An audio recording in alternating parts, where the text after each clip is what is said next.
We might just get underway, and I'll just do the opening statement. I declare open this hearing of the Education and Employment Legislation Committee into the Supplementary Budget Estimates 2022-23. I begin by acknowledging the traditional custodians of the land on which we meet today and pay my respects to their elders past and present. I extend that respect to Aboriginal and Torres Strait Islander peoples here today. The committee has fixed Friday the 31st of March 2023 as the date for the return of answers to questions taken on notice.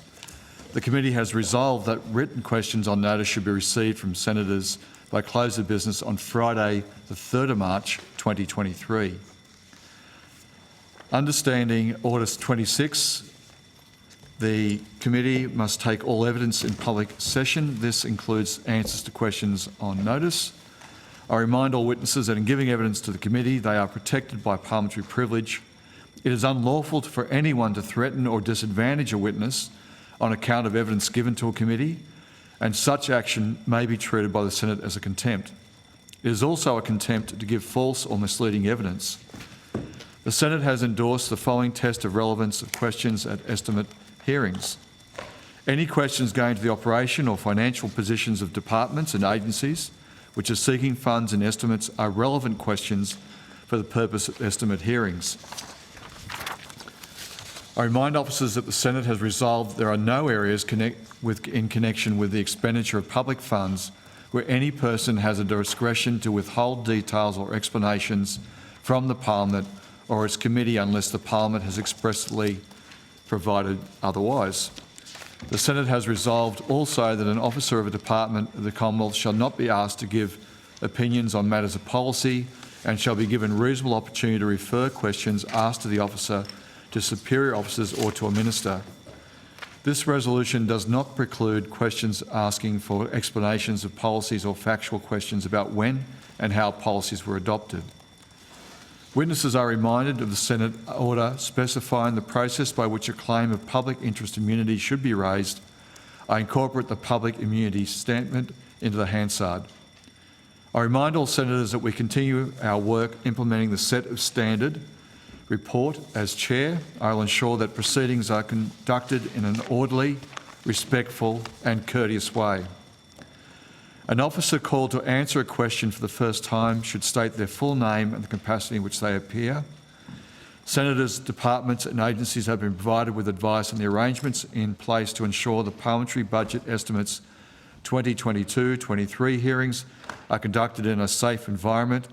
This guidance is also available from the Secretariat. The committee appreciates the cooperation of all attendees in adhering to these arrangements. Today, the committee's focus will be on the Employment and Workplace Relations portfolio and the Education portfolio. I welcome Senator the Honourable Anthony Chisholm, Assistant Minister for Education and Assistant Minister for Regional Development, representing the Minister for Employment and Workplace Relations. I also welcome representatives from the Department of Employment and Workplace Relations, including the Secretary, Ms Natalie James. Mr Minister Chisholm, do you wish to make an opening statement? No, thanks, Chair. Thank you. Ms James, do you want to make an opening statement? May I beg indulgence, Chair, just to make a short comment? Nadine Williams, Deputy Secretary of Skills to my right, who's just given me the death look. This will be her last estimates in this role, and so I just wanted to let the committee know that. Nadine will be moving to the Department of Prime Minister and Cabinet, taking on the role of Deputy Secretary, Economy, Industry and Resilience from next week. I understand she is the first woman to be in this role. I'm really proud of her and her team and the way they have worked with the new government on in the skills area, which is obviously mission critical for our labour market right now. I wish her all the best in her new role. Good, thanks. And certainly on behalf of the committee, Ms Williams, thank you for your diligent work and in this area. It's been a great deal of assistance, and of course your new role.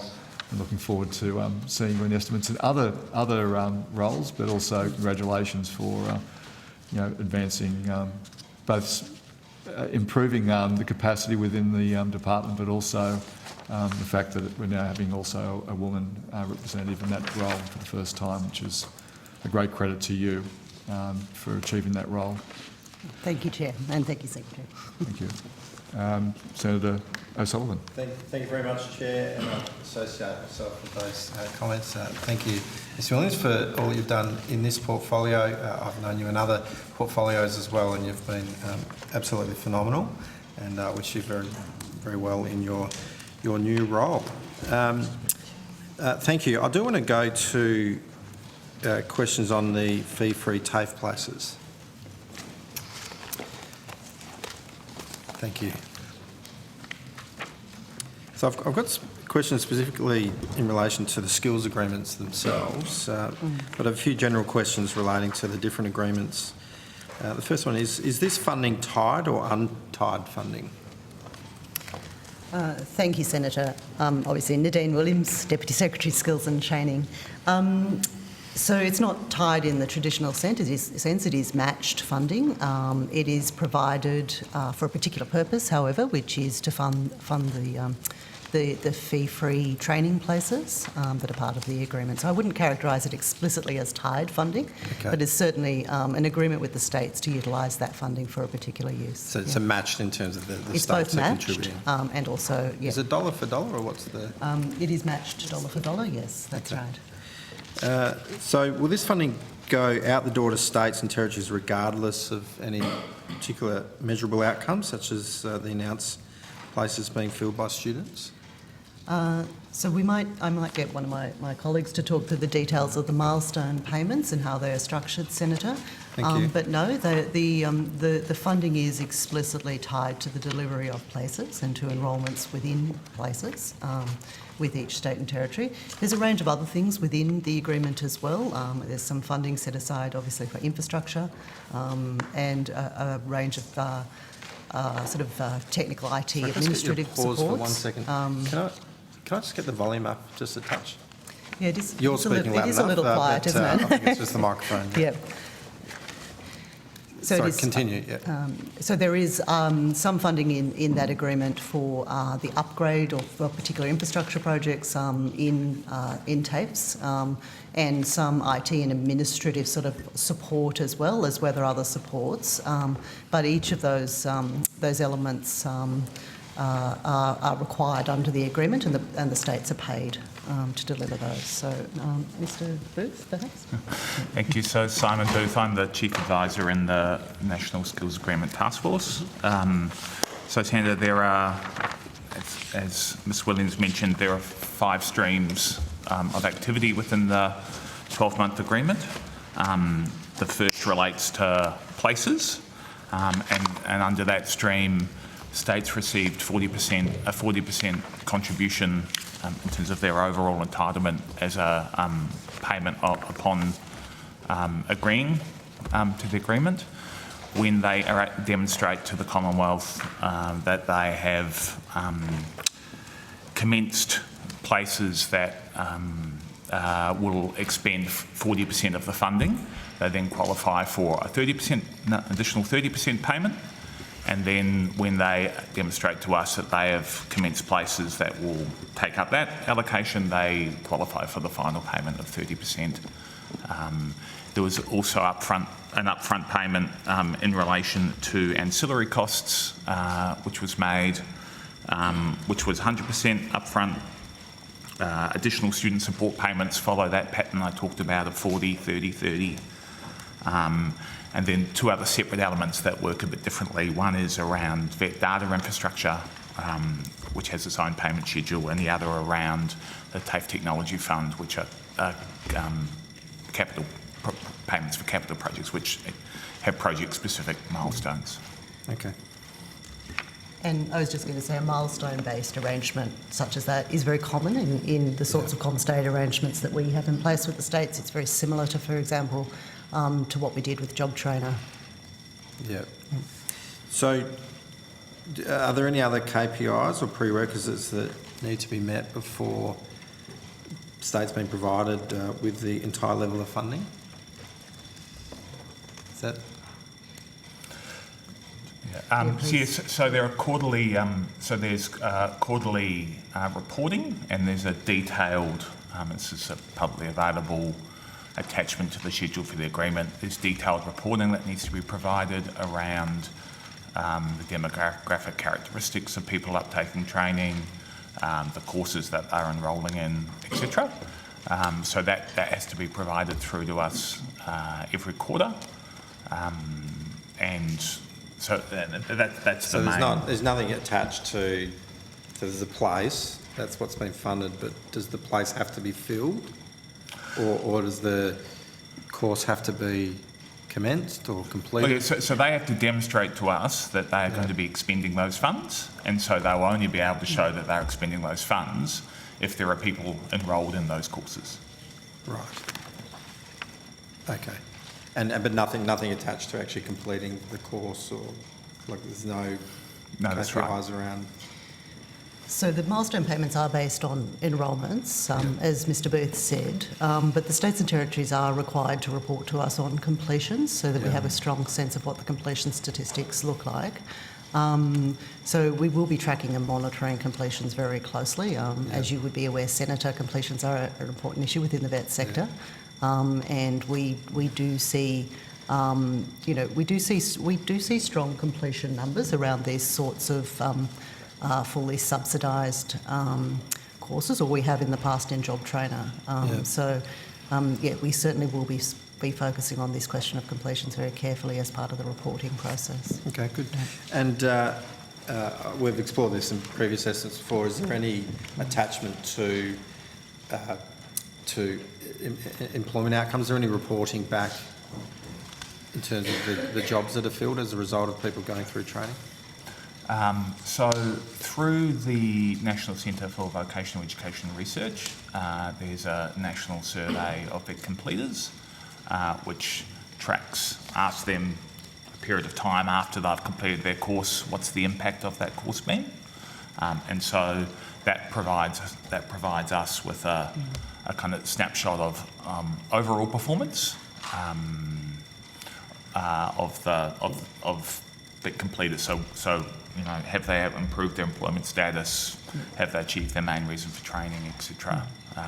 Obviously that lags considerably because people need to complete the course, be in the world for a while, fill in the survey. So. Okay.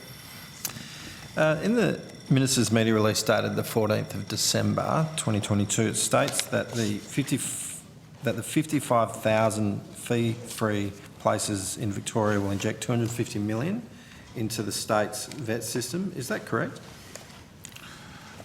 Certainly 55 million, 55,000 places is the number of indicative places that we have agreed with Victoria as part of the agreement for this measure.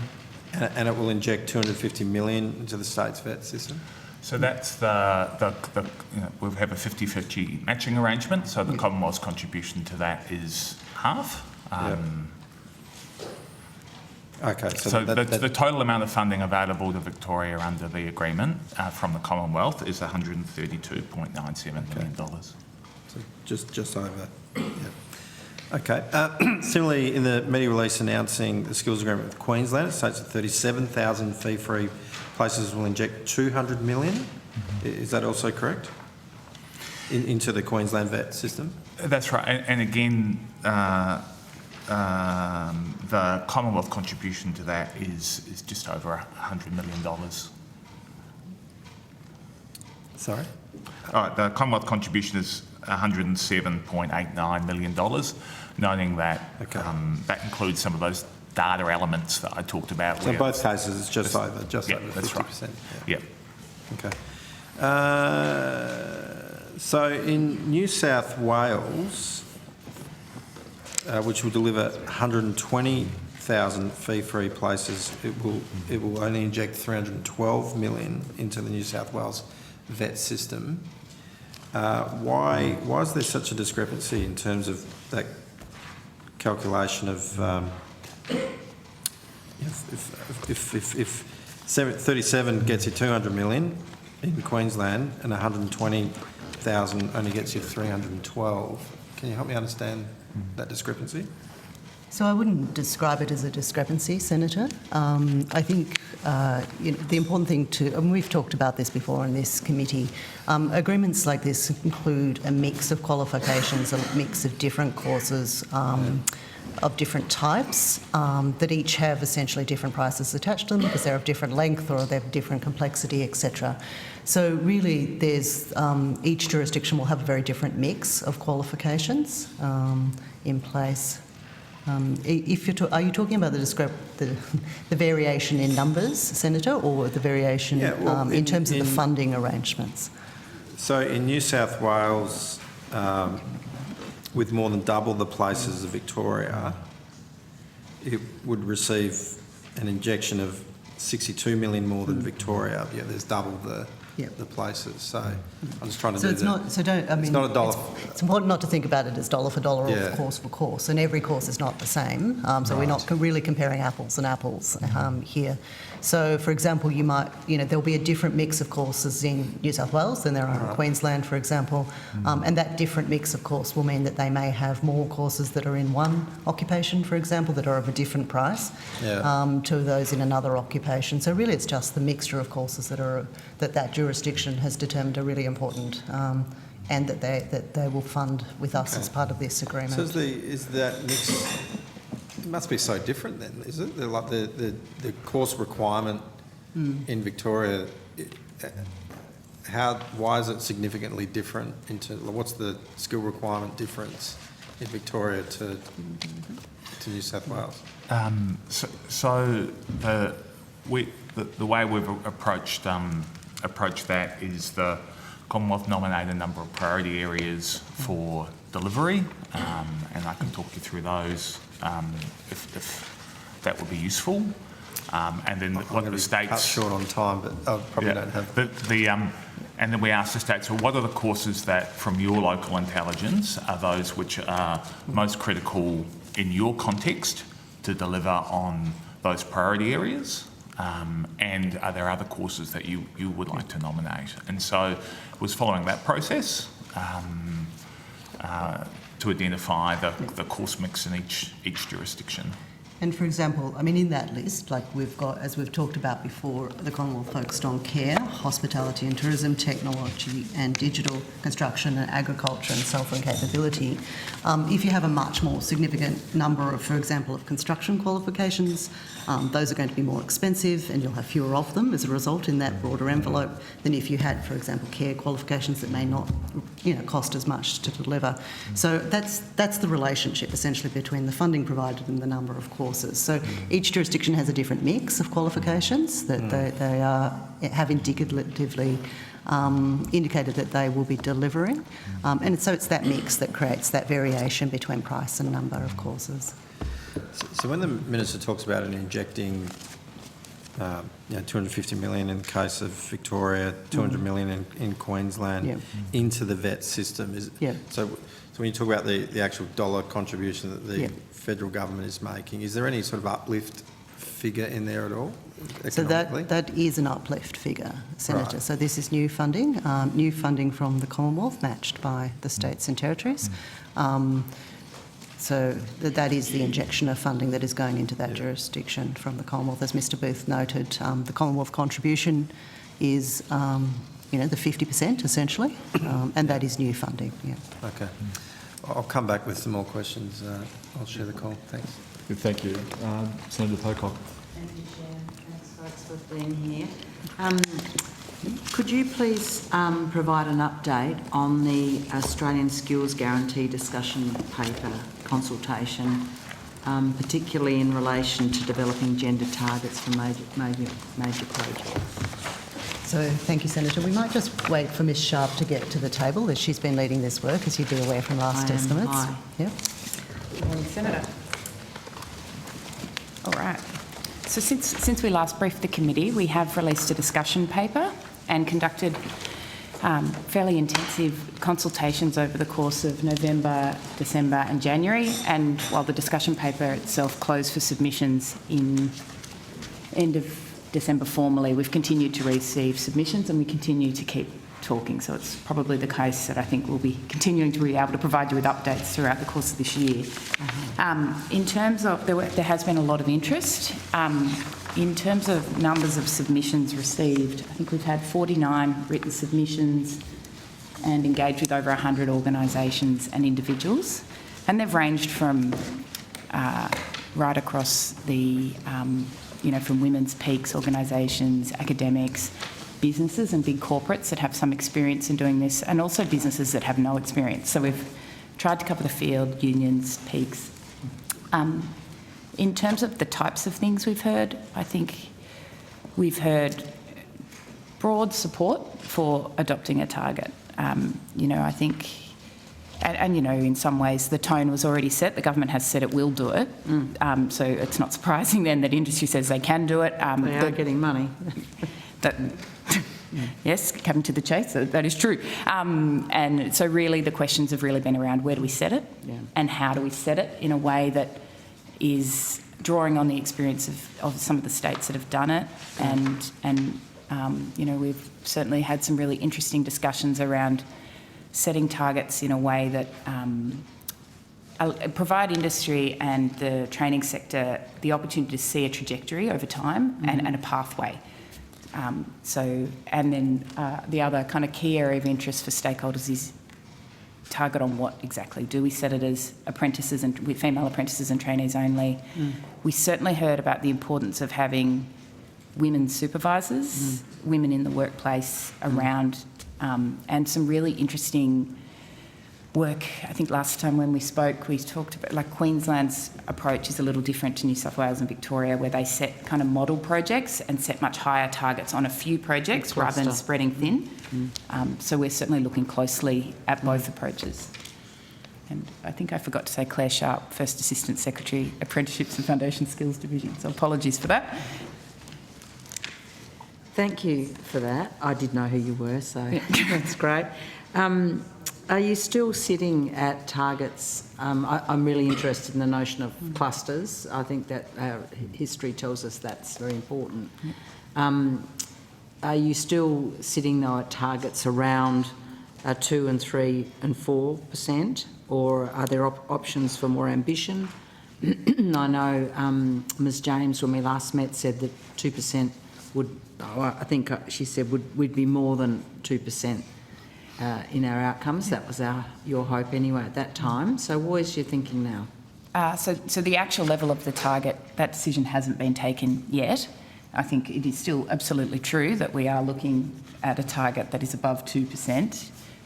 To be clear, the 2% reference was a reference to one of the existing state targets. Okay. That's the...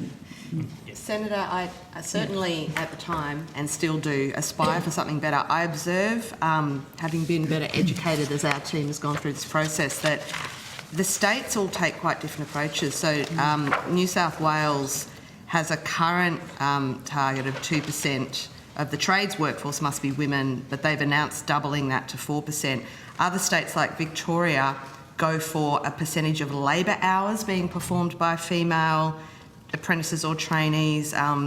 It's quite complex, and I think, as Ms Sharp said, there's this piece about ensuring that we're creating a pipeline and sustainable roles in the construction industry, in particular for women, where their representation is so very low, and I think the pay equity gap is bigger than in any other sector.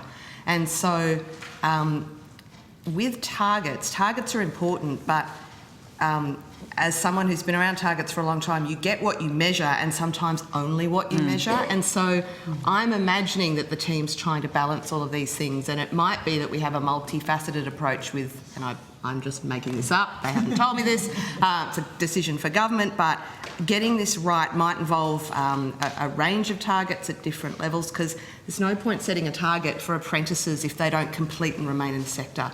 And so I think the scaffolding needs to be right, and this is about creating systemic changes over time. So, I think looking to the experience of the states who have done this before is really helpful, and the work the team has done engaging with partners and stakeholders will help inform the government's decision about how to get this balance right.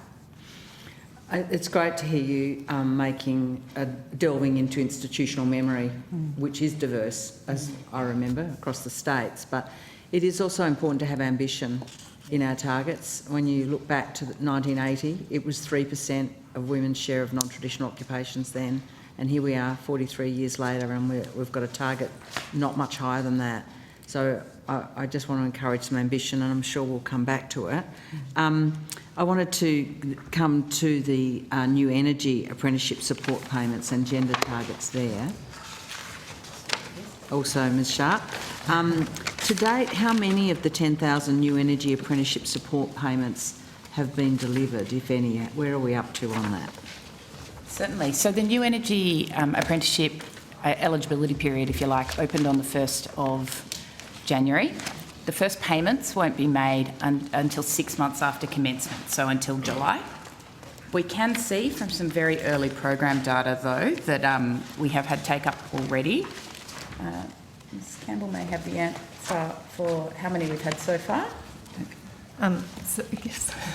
Belinda Campbell, Assistant Secretary, Apprenticeship Policy Branch. So we do have early numbers, and noting that commencements often take some time to have the training contract approved. So very early numbers to the 24th of January. So these are people that actually have approved training contracts. We've had 61 commencements. 82% of those are in electrical occupations, 4.9% in structural steel and welding, 3.3% in automotive electricians, and 3.3% as metal fitters and machinists. And a gender breakdown? I know it's a small number, but just curious. So 8 of those commencements are women, but we also know that through our support network that a number of people, they're signing up people now, and there has been a lot of interest. You don't have a target for gender participation in this program, is that correct, or are you looking at one? That is correct. We don't currently have one. We are, though, really closely monitoring that uptake, and, you know, I think, like all programs, the Clean Energy Capacity Study is currently being run by the Jobs and Skills Australia. That's due to report mid-year, and we're certainly looking at. We were trying to strike that balance between getting the program up and running quickly, because we sort of see the acute need for the clean energy transition, but also we want to see some early program data and also have the Clean Energy Capacity Study land to tell us about the future workforce needs. That'll allow us to refine the eligibility criteria. And in that context, we'll look at what sectors are in scope, what kinds of occupations are in scope, but also we will look at what is happening in the gender splits as well. How many years is that 95.6 million spent over? That's spent over 9 years. 9 years. So is there scope then to come back and revisit targeting if it's fine? Yes. Because electrical apprenticeships are such a fabulous opportunity for women. Yes. In terms of, you know, just have many of the hazards that construction environments don't create for women. Yes, absolutely. I think as we get that Clean Energy Capacity Study in mid-year, we will be looking at both the occupations and the way take up what our early experience of rolling this program out and give government advice on that. Great. I look forward to hearing how that goes and what you plan to do in the future. Just a final follow-up. You have a program to support women in non-traditional trades, the 38.8 million to run alongside the new apprenticeship program. Is that, have I got that right? Yes. Yep. And how is that going? What's happening in that program? That rolled out from July last year, and we have now got women in trades mentors now attached to every apprenticeship support provider. We do have some data on the take-up so far of that. I'm just trying to rapidly find it. Have you got that, Sam?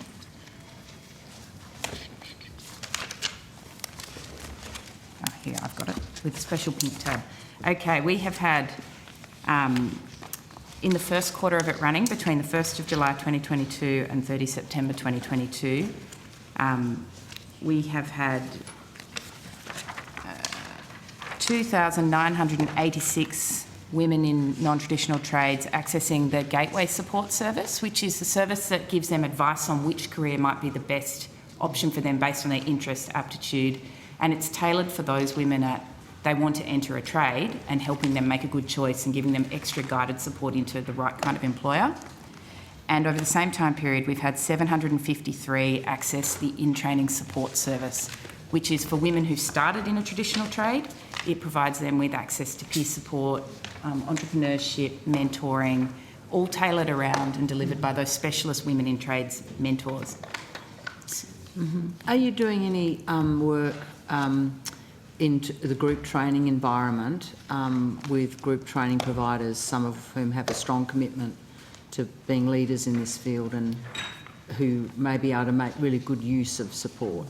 Yeah, we certainly, in the context of those consultations on apprenticeship support, we did meet with some group training organisations and had, I think Belinda might be able to, Ms Campbell I should say, might be able to speak to you more about, what NECA and some of the electrical GTOs are doing in that space. We did have some, as part of the consultation, we met with a number of organisations, but NECA was one of the sites that we actually went out and visited and met with their apprentices and had a look around their training college, which was very interesting. We also spoke to them as a sector about what they're doing to encourage more women to consider an electrical apprenticeship pathway. They are doing a number of initiatives that are, really reaching into their industry, working with existing electrical tradespeople and thinking about how they encourage that pathway. They run a number of evening sessions where they invite families of existing tradespeople to come along and bring their daughters and family members along to talk about the career as through an electrical trade occupation. In the ACT, where they've been very strong on running that initiative and thinking about how they reach into the industry and use people that already understand, they have hired, I think they're at around 15% of their electrical trainees are women. I think that's a really big contrast to a phone line where, you're already in place and you've got a problem or whatever and you want some help or you're looking for a mentor. That's really front foot, learning from experience and finding them and then supporting. So I'm really encouraged by that and hope we can see more of that. Thank you, Chair, and thanks for your answers. Good, thank you very much. Senator Payman. Thank you, Chair. Thank you for being here this morning. My question goes on the Closing the Gap strategy. Can you please outline to the committee the skills and training related targets that relate to the Closing the Gap strategy? Yes, certainly, Senator, and I'll get some of my officers to come to the table as well. So there are two targets that relate broadly to the skills and training portfolio, Target 6 and Target 7. So Target 6 is the target that by 2031 there'll be an increase in the proportion of Aboriginal and Torres Strait Islander people aged 25 to 34 years who have completed a tertiary qualification, so that's a Cert 3 and above, and that increases to 70% off, I think it's a 2016 census baseline of 42.3%. So that target is a shared target with the Department of Education because obviously the tertiary qualifications include both vocational education and higher education qualifications set against that target. We also have Target 7 within the portfolio, which relates to, I think it does have a skills and training component, which is the target that by 2031 there'll be an increase in the proportion of Aboriginal and Torres Strait Islander youth aged between 15 and 24 years who are in employment, education or training, and that is an increase to 67%. Off a census baseline, a 2016 census baseline of 57.2%. So those are the two primary targets that relate to the skills and training portfolio. Thank you. And I think we can all agree on the importance of foundational skills in improving participation. So can you outline what the current levels of participation in vocational education and training for First Nations people are? And can you then go through what the outcomes are projected? Yep. And I think we have provided some evidence to this committee before around First Nations participation in the vocational education and training system. It does tend to be fairly strong comparative to the broader or the more general population. It's remained reasonably steady as well over the last 5 years. I think it represents around about, I think it's around about 3.3 to 3.6, yeah, of all VET students. Using the data that we have, which tends to be reasonably lagged, so it's from 2021, Senator, but that is the way that VET data is. Were around 3%, like I said, 3.6% of all students were First Nations students. Usually, I mean, generally, of those students that are undertaking VET, there's a range of qualifications, but the top 5 qualifications that First Nations students tend to undertake tend to be in the care sector largely. So we're talking about, for example, Cert 3s in individual support or early childhood and education care, community services, hospitality, etc. So those tend to be the predominant sort of qualifications. But we also have First Nation students obviously studying a range of other things, including sort of trade apprentices and the like. So it's kind of equally, in terms of the apprenticeship numbers, it's broadly equally split between trade and non-trade apprentices for Aboriginal and Torres Strait Islander people. Yeah. Thank you, Ms Williams. And yes, we did have that discussion in the previous estimates, and we did hear that fee-free TAFE might allow for delivery through some Aboriginal training organisations. So can you update the committee on the role of Aboriginal registered training organisations in delivering fee-free TAFE? Certainly, and I might get the relevant officers back to the table again, so thank you, Ms Lawler. I think as we talked about at the last estimates, you're right, there is flexibility in the 12-month skills agreement for sort of non-TAFE providers to provide training, and that includes Indigenous RTOs where they are, of course, delivering training to Indigenous students. And I'm just saying, Mr Booth, are you able to provide more detail on that? Yeah, I can provide more detail around that. As Ms Williams mentioned, there is scope under the agreement for states to work with Indigenous and First Nations RTOs. The detail on, we'll get the detailed breakdown of the specific RTOs when we get the first quarterly report, which comes in the end of April. But all states have that capacity, and a number have signalled to us their intention to reach out and work with First Nations RTOs to deliver around this, including, for example, in New South Wales, obviously the Bachelor Institute in the Northern Territory is focuses around Indigenous education, and other jurisdictions to have indicated in their implementation approach that they will be working with First Nations RTOs. But we'll get those detailed reports in April. I think the other thing, Vicky Wilkinson, First Assistant Secretary, National Skills Agreement Task Force. I think the other thing to note is that fee-free TAFE also prioritises First Nations people as students. And so, as Mr Booth has said, we don't have the data yet because it's just commenced, but we are prioritising First Nations students in this agreement. And so when you say you're prioritising, like how are they being encouraged to participate in fee-free TAFE? So obviously institutions are inviting and welcoming, First Nations students. We have, as part of the agreement, enhanced student support, and the state governments and institutions are advertising and trying to attract a broad cross-section.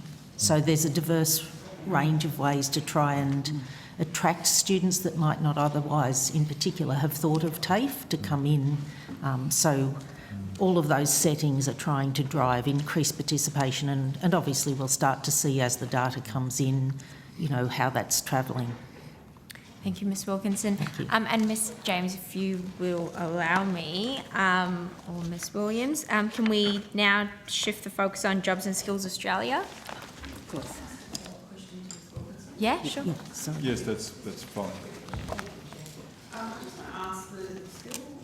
and the courses that are being provided by the Indigenous providers, are those courses generalist courses? So you're offering an aged care, individual aged care course. They're not offering an Aboriginal individual aged care course, which means their capacity to engage with the whole labour market is often diminished by making it about a much smaller group. So each jurisdiction has their own course list. All those courses need to be accredited training, so they've all gone through the national, are on the National Register of Training, and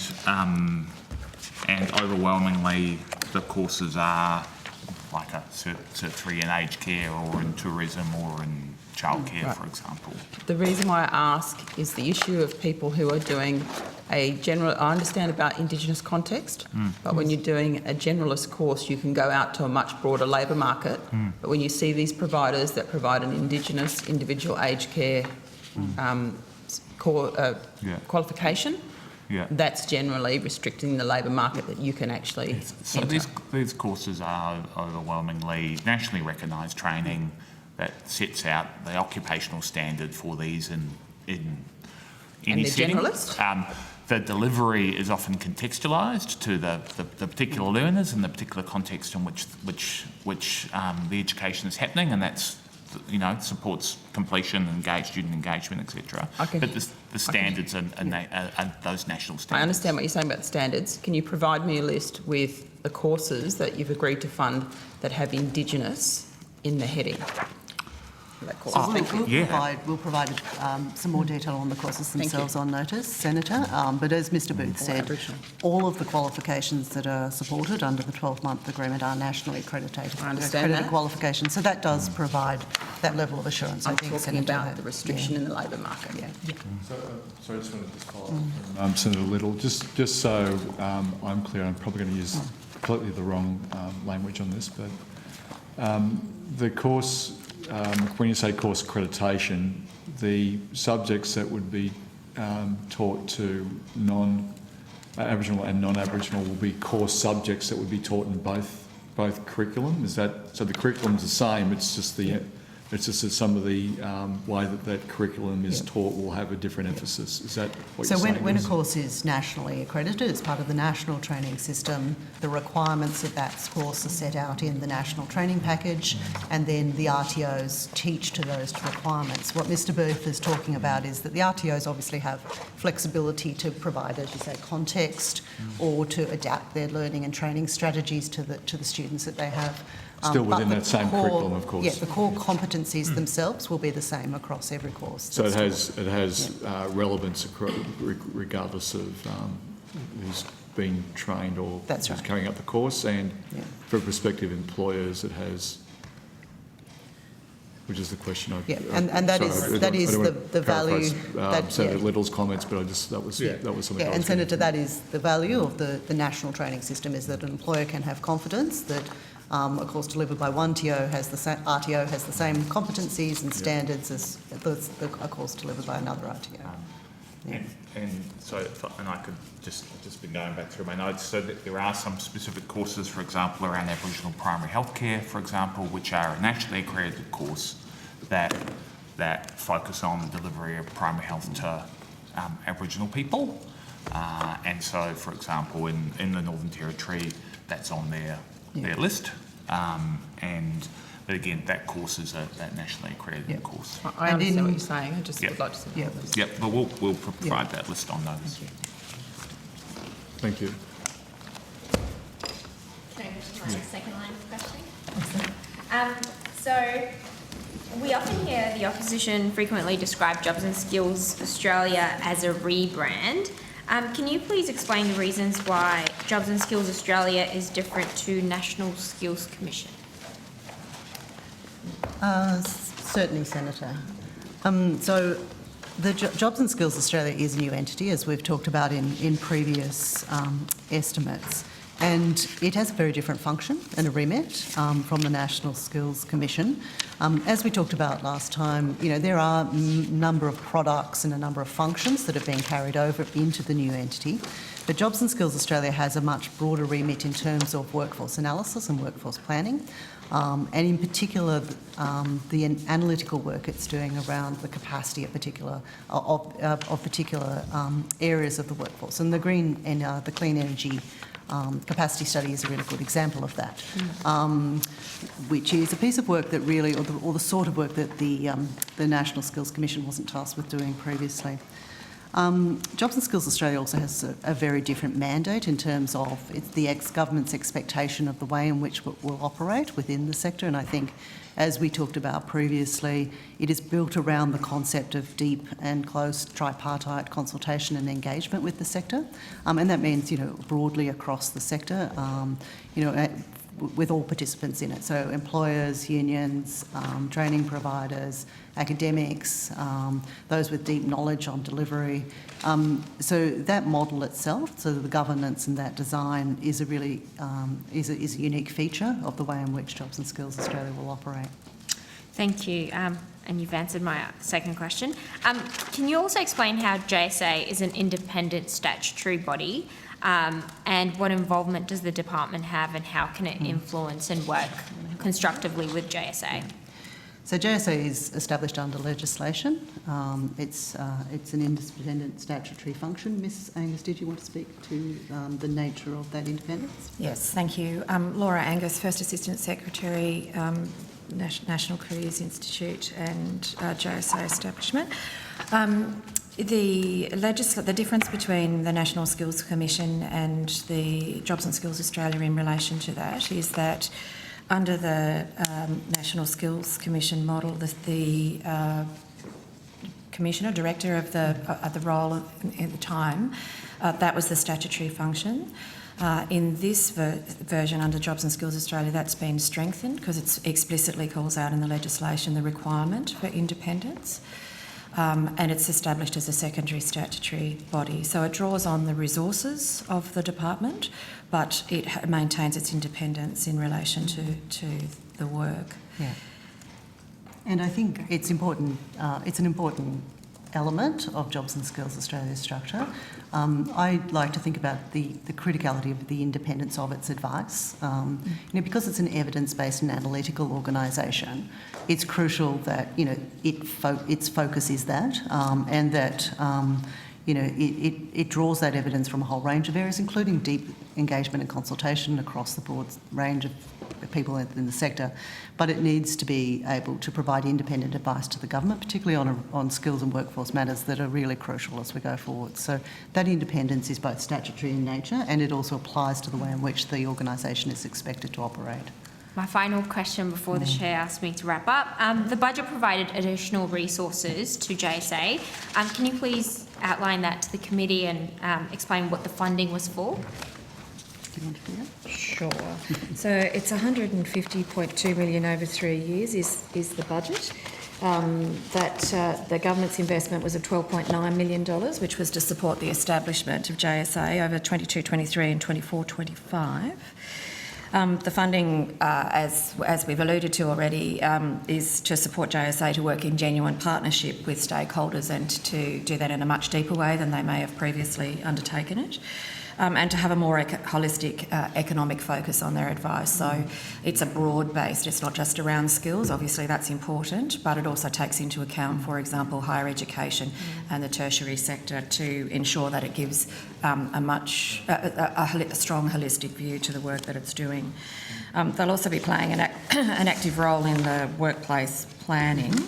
There was some additional funding. The additional funding, so there were 2 projects that were called out individually, and one of those was the Clean Energy Capacity Study, which we've referred to before, which was an additional $1.9 million over the 22-23 and 23-24 financial years.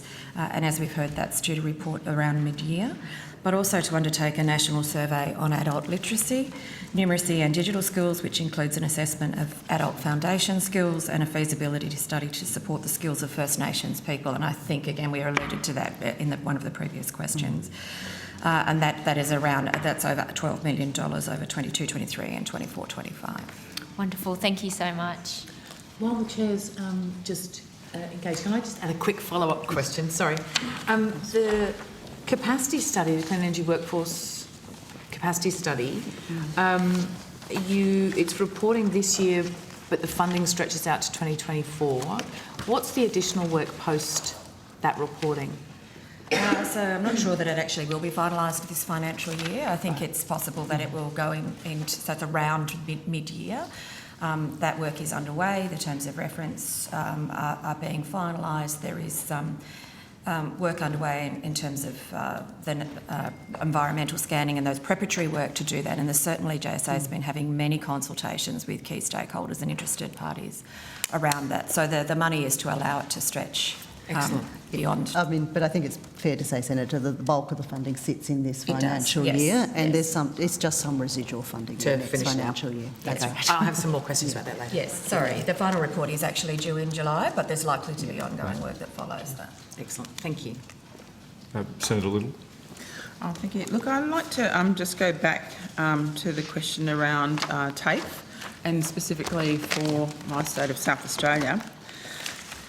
Thank you. Can I ask, the Minister for Skills and Training announced a 12-month skills agreement with the South Australian Government. Just wait for the officials, would you like me to? Sorry.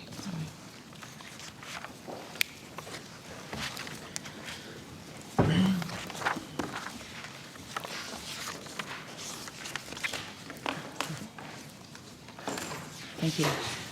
So the Minister made the announcement about a 12-month skills agreement, it seems, on the 18th of November. If that's correct, please say so. But how long did negotiations for that agreement take?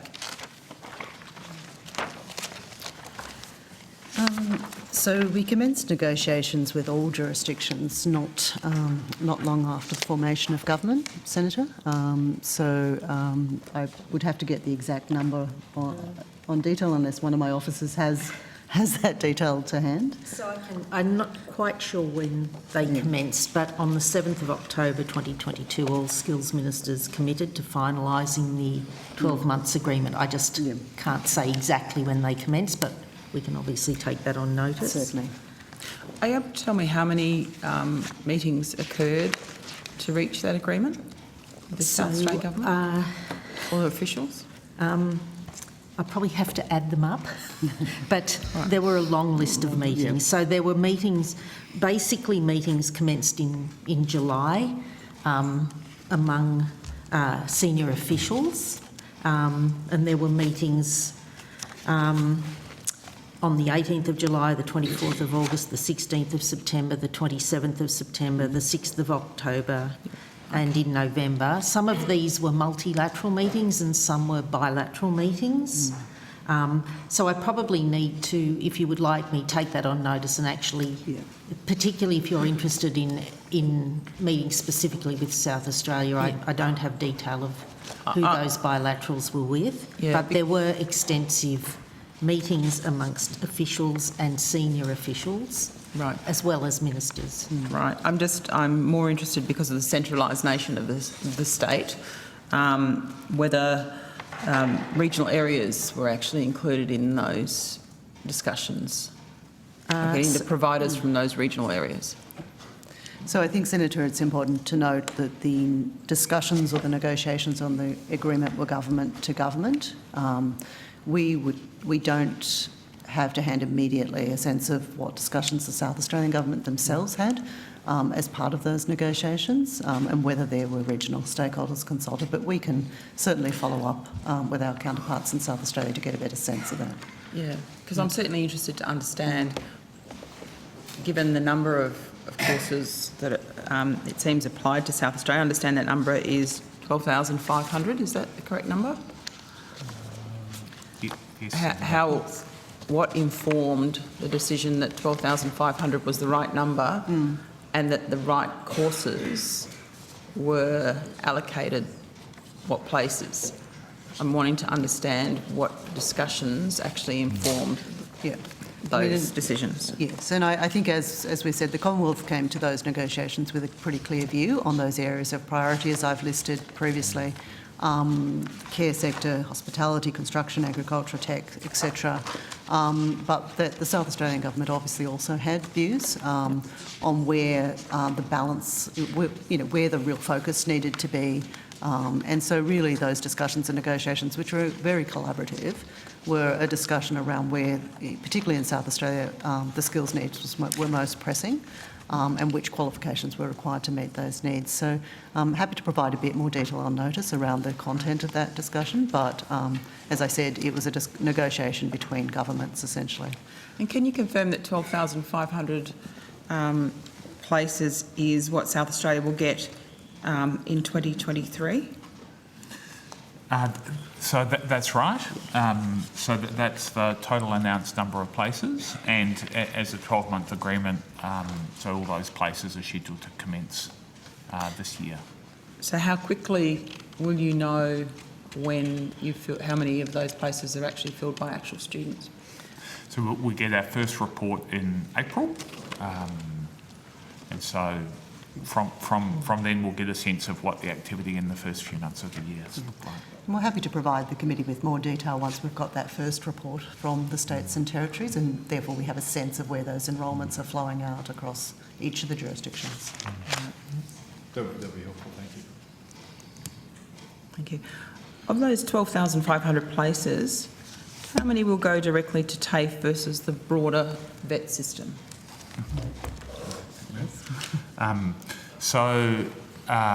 We'll have a better sense of that when we get that April report, Senator. The arrangement with South Australia is, they're working with TAFE SA first as their priority provider, and then, but they are looking at using specialists or other training providers where there's residual unmet need that can't be met by their TAFE. So, but we'll get advice from them as part of their first report in April. Thank you. Of the 65 million that this government says will be injected into SA's VET system, how much of that funding will come from the Commonwealth? So the total Commonwealth investment is $34.89 million. Noting that doesn't include the capital, that's more the $50 million capital elements. So. Okay.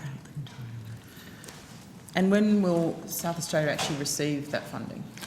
So the first payment has been made to South Australia under the agreement, which was made, I think, on the 9th of January, and so that's there, and that payment was for $14,562,000. Right. I'm wondering whether you've got something that you can give me that will give me an understanding, given the important sectors of defence, agriculture, and we have an older population than other states and territories, what the breakdown of the courses are in those areas of high demand for that state. Yeah.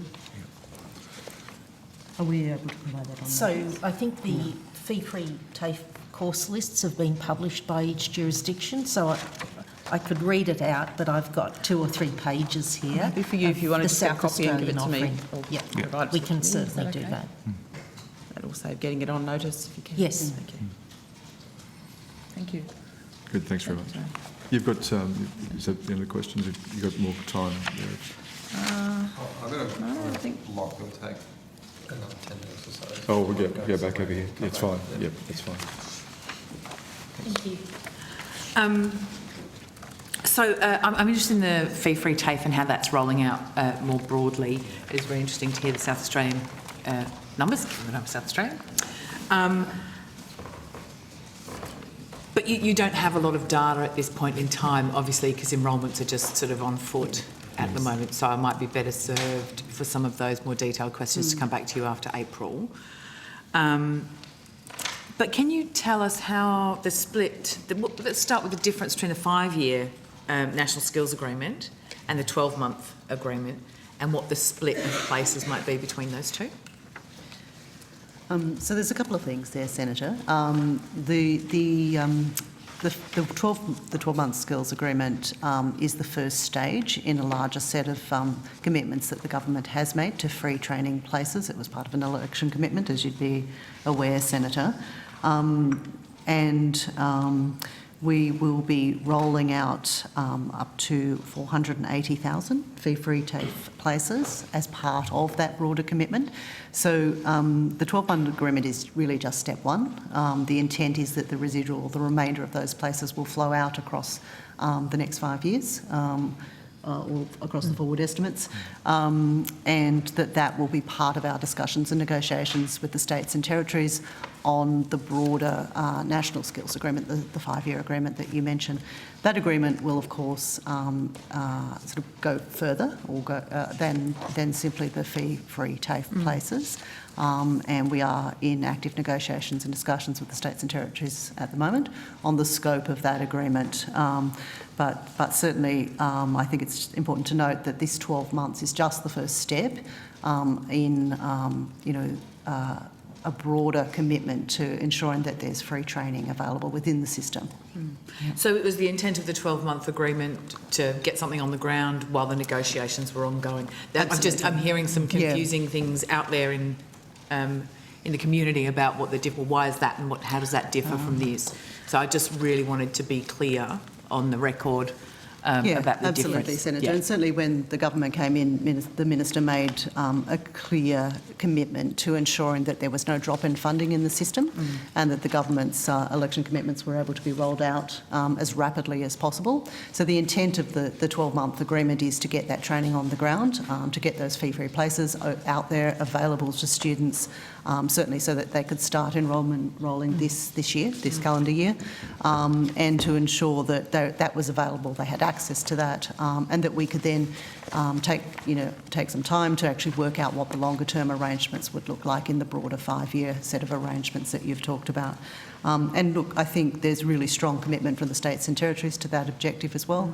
The skills agreement and the skills ministers' negotiations around these things have been extraordinarily collaborative, and there's certainly a joint commitment to ensure that these free training places are available to students.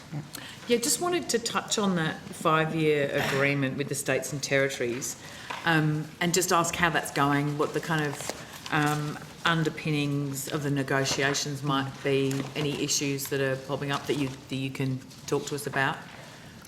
Yeah, so Senator, as you'd be aware, we are in the process of discussions and negotiations with the states and territories. So, there's probably a limit to the detail that I can go into.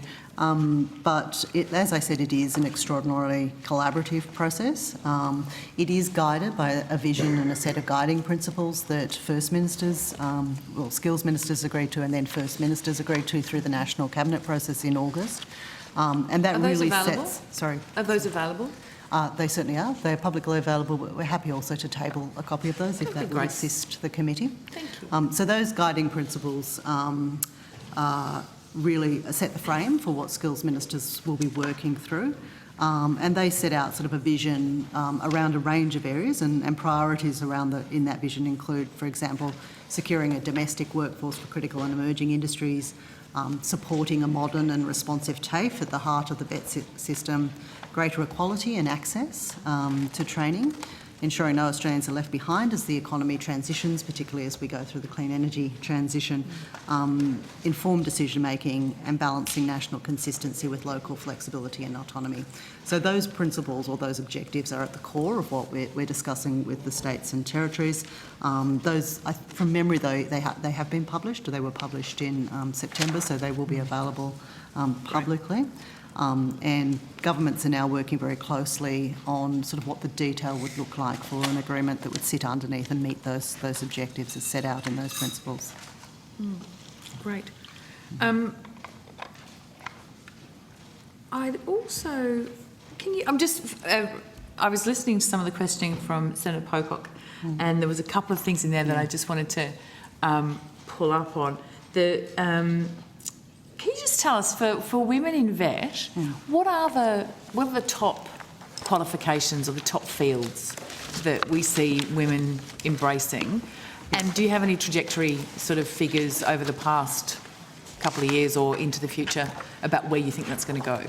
Yeah, certainly. And I think, Not surprisingly, and we'll get some of the detail, and maybe some colleagues could come to the table, but not surprisingly, women tend to study care-related qualifications, which we have a suite of in the vet system, or more significantly perhaps than sort of others. And so I'll just find my notes on this. Do you have those, Mr. Hardy? Or Mr. Hardy, maybe you'd be able to talk to that for me. Sure. Matthew Hardy, First Assistant Secretary, Vet Data Loans and Compliance.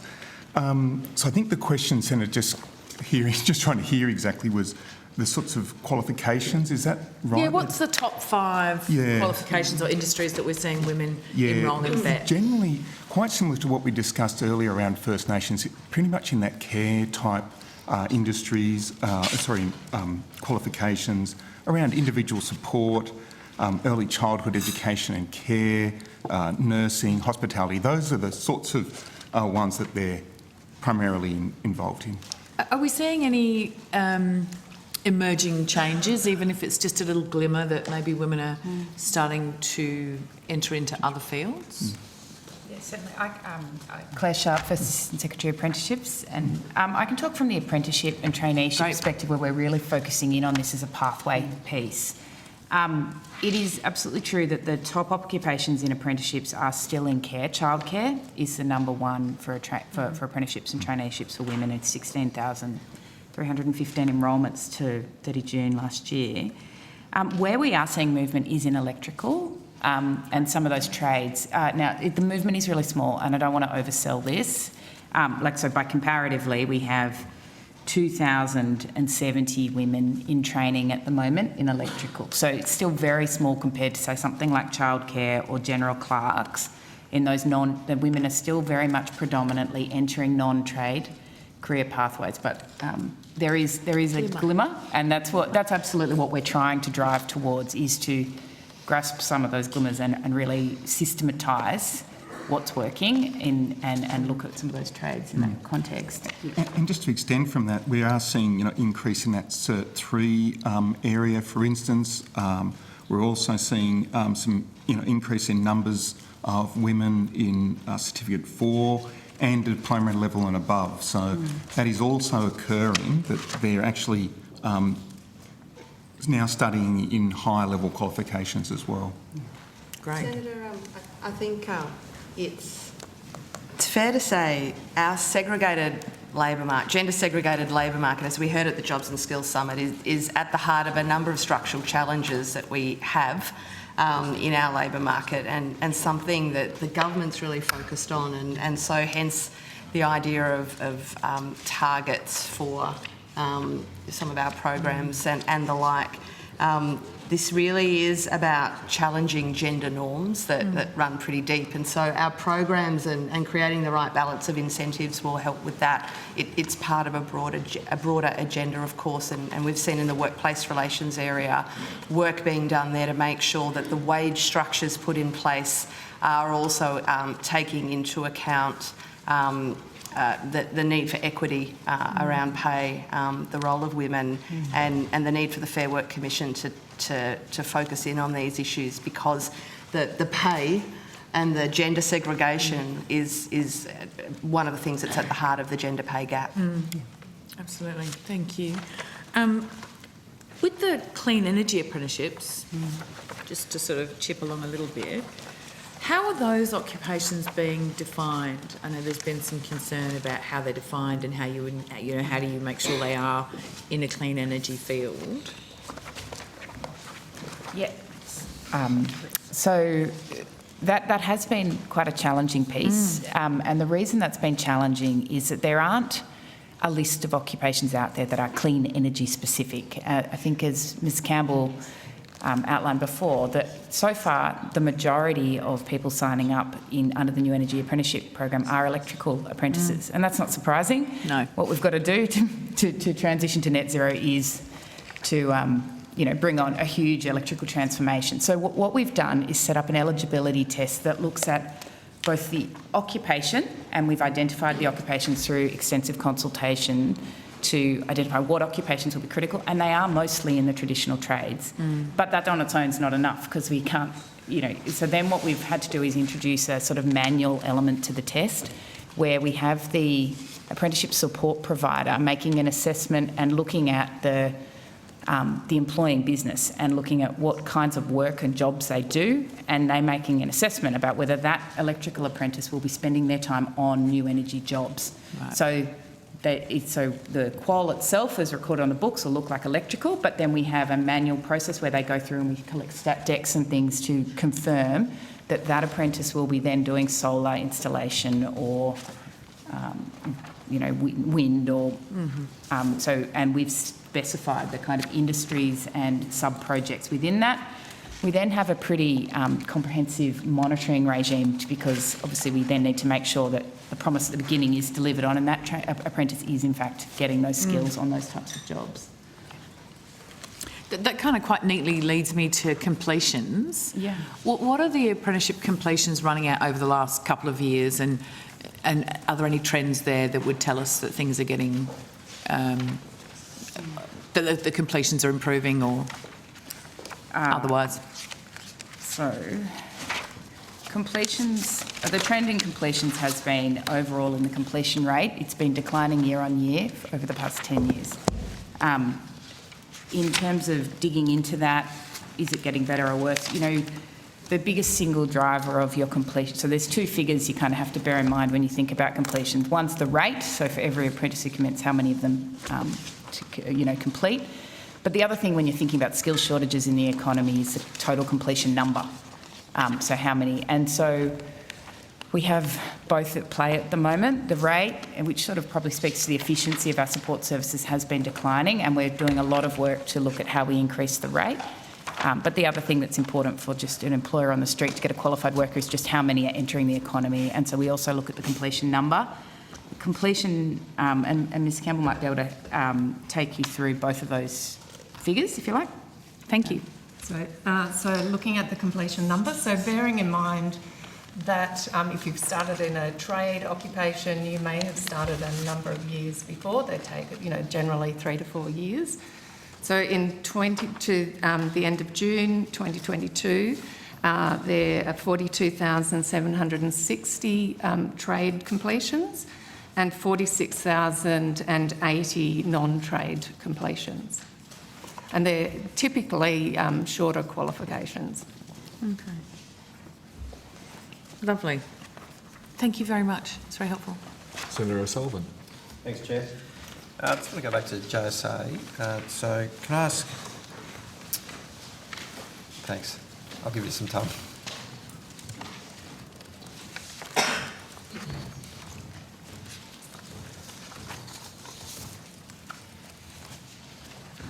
Thank you. I want to ask about the consultative forum, JSA's consultative forum. Can you provide the committee with an update on the consultative forum, please?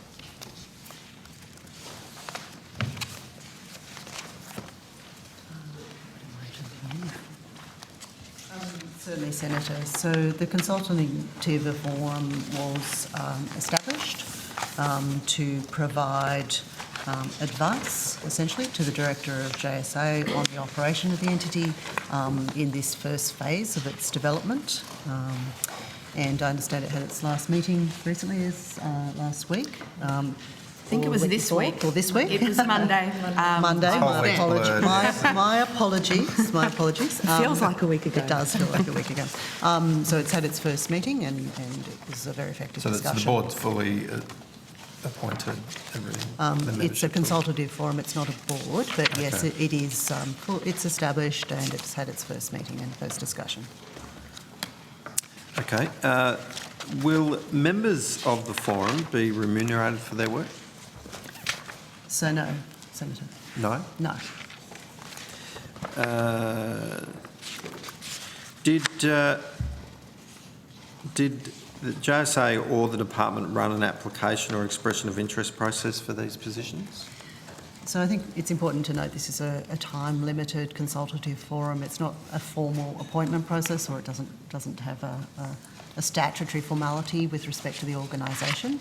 So an expression of interest process wasn't run or really required for this sort of thing. We have a range of advisory and consultative forums across, many of our programs and many of our policies, which don't require a formal appointment process. So how long is it expected to run for then? How long is it? It's time limited, and it will last until the final model for JSA is established and that legislation is passed, and then that will kick into the more formal processes that Ms Williams has just described. Right. So the forum's providing advice as to the formation of the permanent, the final legislation. So the role for the consultative forum is to support the director to deliver on the work of Jobs and Skills Australia. It's not to provide advice on the governance model or the final structure. Okay, thank you. So how many members are there? 1, 2, 3, 4. Sorry, I'm just doing a quick count. 14 and a convener. 14? 14 and a convener. Right. And two observers. Can we get that list, the names? Yes, we can. Yeah. I think it's on the website. It's on the Jobs and Skills Australia. The membership is on the website. Okay, but maybe for the committee, if we could... Yes, indeed. If you've got it there, Indeed. you could table it. Thanks. Yep. So what was the skills matrix or assessment that was used to select those individuals? So the members were selected on the basis of their specific expertise or institutional knowledge to provide informed advice to the director, and in some instances as representatives of their organisations. And were the potential candidates interviewed? The minister selected the membership and wrote to people inviting them to participate. So I think, Senator, as I said earlier, it would be very unusual for an advisory forum of this nature to have a selection process like the one you're describing. That would be very rare. Sure. Senator, I think that having sat around the table on Monday, it's clear that each of the members is well known in the skills sector for either being an advocate or an expert, or representing various organisations. And I think in that case, the organisation was asked and there were discussions about who the organisation would send, noting a number of factors, including gender balance. I think that was a factor the Minister was keen to try and achieve. And so these are all people who are relatively well known as experts in their field. Okay, so was there, in terms of the selection process, how did that come about? Did the department recommend the names to the Minister, or did the Minister have his list and brought it to you? The Minister had some discussions with a range of stakeholders around a whole lot of things in relation to establishing JSA. I think he formed a view and he provided us with that advice. Okay, so was the department asked to provide any suggestions? No, we weren't. Okay. So the Minister made the final decision in regard to the appointment of the members? Yes. How many private providers are represented on the panel? Private training providers? I'm just having a quick look. There are several. So COSBOA is, Council of Small Business Organisations Australia and Business Council Australia are both participants. Sorry, let me ask the question more clearly. How many private training providers? So I imagine there'd be a few TAFEs represented on that board? That's correct. Are there any private training providers? So I wouldn't say that there are TAFEs represented on the consultative forum. There are people represented on the forum with expertise in delivery, and I think there are a number of people who have that expertise in delivery sitting on the board, and that is the purpose. The consultative forum, and that is the purpose of the consultative forum, to provide expertise and advice around a range of areas that are going to be critical for the initial operation of JSA. While there are some members of that forum that are there that have both a representative nature and an expertise nature, it's largely weighted towards the individual's expertise. And I think we're confident that the board includes expertise around delivery, which is critical, both in the public and the private context. And if I could add to that, Chair, I know Mr Schapano from the Council of Small Business Organisations has extensive private training experience, and I know that ITECA are members of COSBOA and ACCI as well, which are both represented. So I think that there is multiple ways for private training providers to have input into the forum.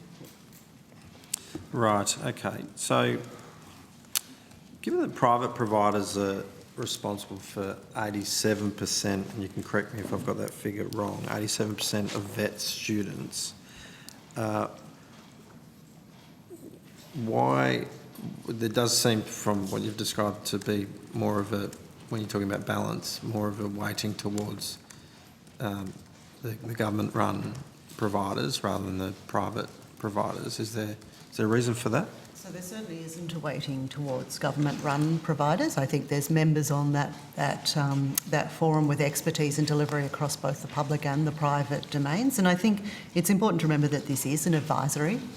This forum has an advisory role. Its purpose is to provide advice. It's not a decision-making body, and it doesn't exclude the fact that there is significant consultation occurring across the sector on both the governance model for JSA, for the legislation that will exist for going forward with respect to the way in which JSA operates and its functions and its products, etc.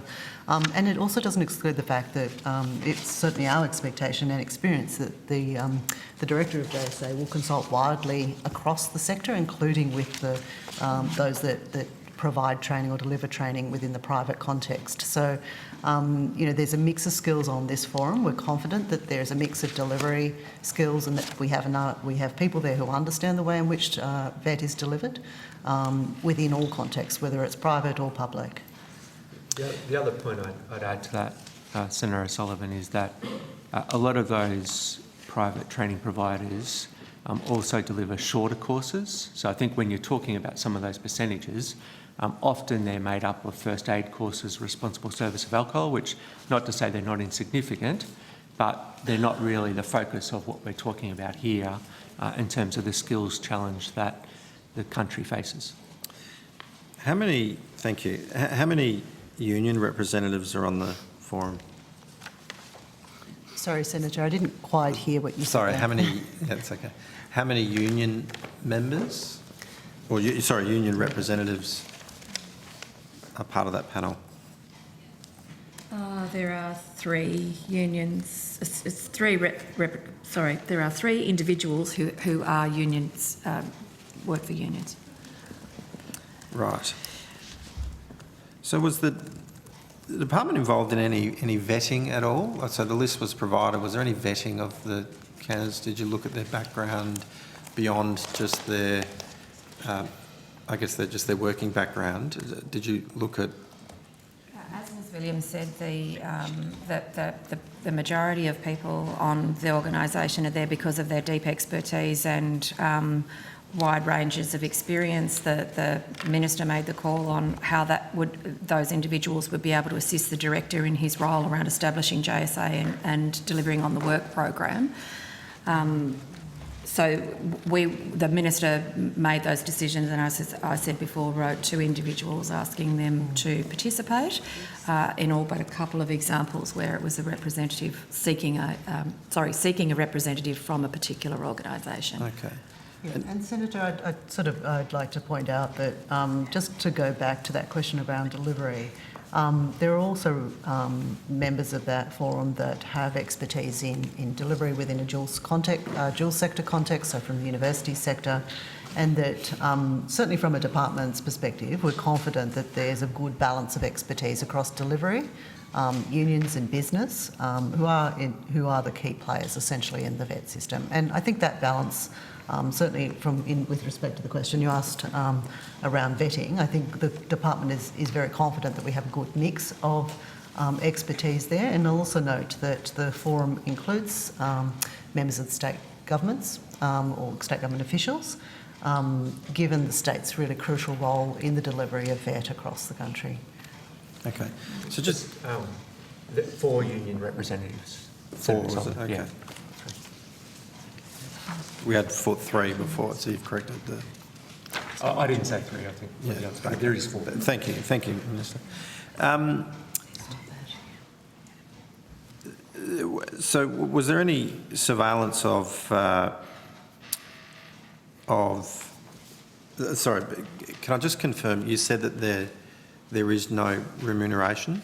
There's no payment or expenses. Yeah, I presume expenses are covered, as is sort of fairly Travel, standard that sort of procedure. stuff. That's correct. Sure. Yeah. Further to the question on vetting, was there any? Did you do any search on social media posts, comments in the media, that sort of thing by any of the members? No. Right. Is Mr Andrew Detmer a member of this panel? Yes, he is. I have several, I won't go into the specifics, but I do have several social media posts. There's an article in the Daily Tally. I'm happy to table them if I'm required to, Chair. But without sort of repeating verbatim comments that were made by Mr Detmer, clearly very, very partisan. I'd describe it as that. In some cases, quite offensive in some of the language that was used. Chair, do I need to table it? Or if I'm not?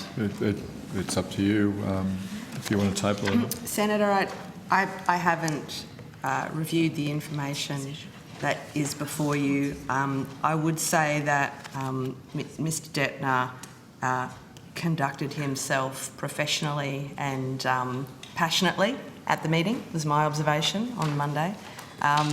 He's clearly someone with a lot of experience in the sector and some strong points of view, and it's important that we hear those points of view. Well, he does have some strong points of view, so I will table it then, and I'll allow you the opportunity to have a look at some of these comments. He describes himself as a socialist, and that's fine. He can do that. No, that's fine. No, I said that I wouldn't, but that's fine if he wants to refer to himself like that. But he does speak in very derogatory ways about the opposition leader, Peter Dutton, refers to his family,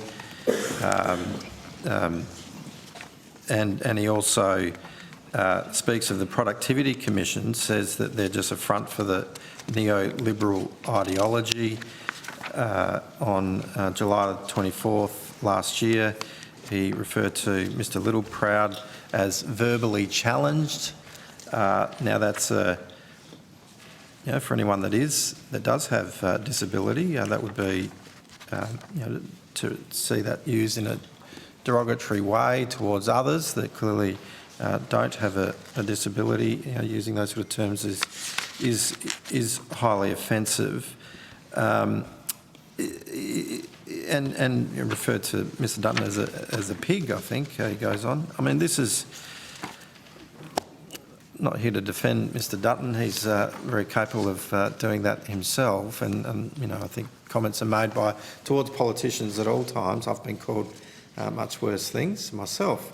But is it appropriate for someone that's on a board that's giving, that's advising, that's providing support to JSA, in a formal way, to provide strategic advice to the director in regards to the annual work plan, mechanisms for meaningful stakeholder engagement and the like? Is it appropriate, Minister, for someone that these posts are still online, he hasn't deleted them since being appointed to this very important role? Minister, is it appropriate? And is there any counselling that's going to be provided? Look, Mr Detmer is entitled to his private views. What I do know, and I've known Mr Detmer for a period of time because he's been active in Queensland. He's been an advocate for training for decades. He has enormous experience when it comes to training through his work with the metal workers. I've observed that at the state level. As Ms James said, at the first meeting he conducted himself appropriately. I think his experience will be one that's valued by government, and he's entitled to his private views. But they're hardly private. They're on social media. They're on the internet, so it's not private. You and I could have a private conversation. They're his views, though. He's entitled to them. So he's entitled to refer to public figures as being verbally challenged. If it wouldn't be language that I would use, Senator O'Sullivan, but Mr. Detmer's a private individual. If that's the way he wants to conduct himself, up to him. Can I just ask, does the department have a social media policy for staff? He's not a staff member. So it doesn't, if they do, it doesn't apply to anyone who might be consulting to the department, contracting to the department, or appointed by the minister to a departmental advisory.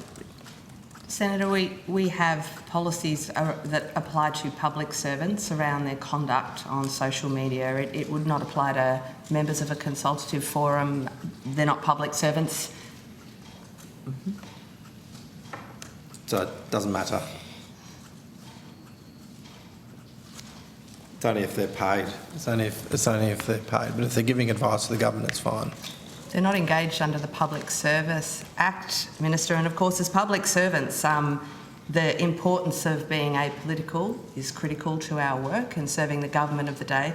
These people are there because they're experts, and in some cases they have been advocates for different points of view in a political context. That's very common in the consultative context. Or their mates of the minister. Right. Isn't that the point in a consultative committee, though, to get a wide range of views? Look, that's right, Senator, and then, public servants have a range of considerations, our Code of Conduct, the Public Service Act, but we're part of the machine of democracy in our role. Part of democracy is hearing diverse points of view. And as I said, Mr. Detmer conducted himself professionally and passionately in the meetings. He certainly expressed some strong points of view, and they were appreciated by the Chair, Mr. John Azarias. So it's important to have a diversity of views. Minister, do you consider the Productivity Commission to be a neoliberal ideology and a front for neoliberal ideology? We're stacked up with a whole pile of liberal appointments like the AAT and a whole pile of other places. So That was a question to the Minister, Chair. I certainly would have a view that that's the same, but it's up to the Minister to express his view. I don't often think about the Productivity Commission, to be honest, Senator O'Sullivan, so I haven't really categorised them as such. Okay, well, so there's not going to be any counselling, requesting for members of the panel to moderate their public posts on social media and the like?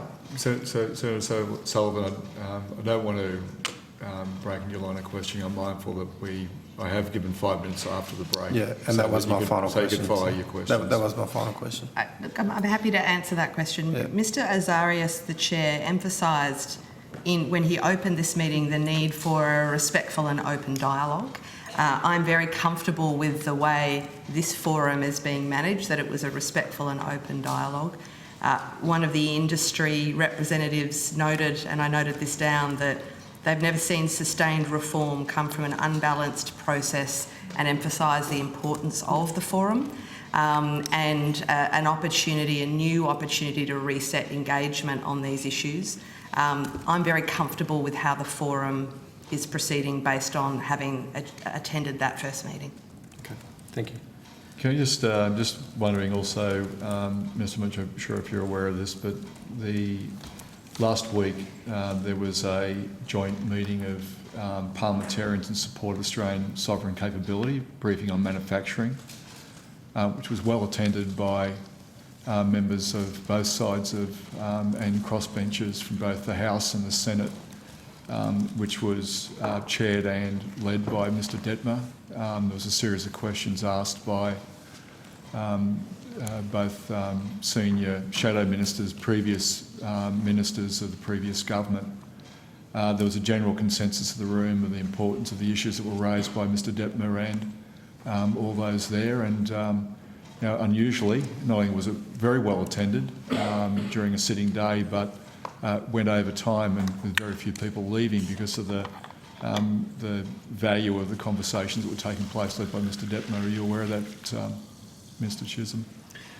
I wasn't, but it doesn't surprise me, Chair, because I do know Mr Detmer. I know his long history of involvement in this space, his knowledge and his passion, and I'm sure it's one that's well respected across the political divide, and I'm sure the government will benefit from his knowledge and his capacity serving in this way. Thank you, Mr Chisholm. We'll now go on a break and we'll return now at 10 to 11.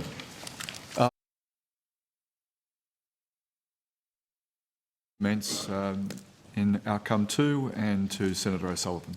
Thank you very much. So I'm sticking with JSA, so thank you.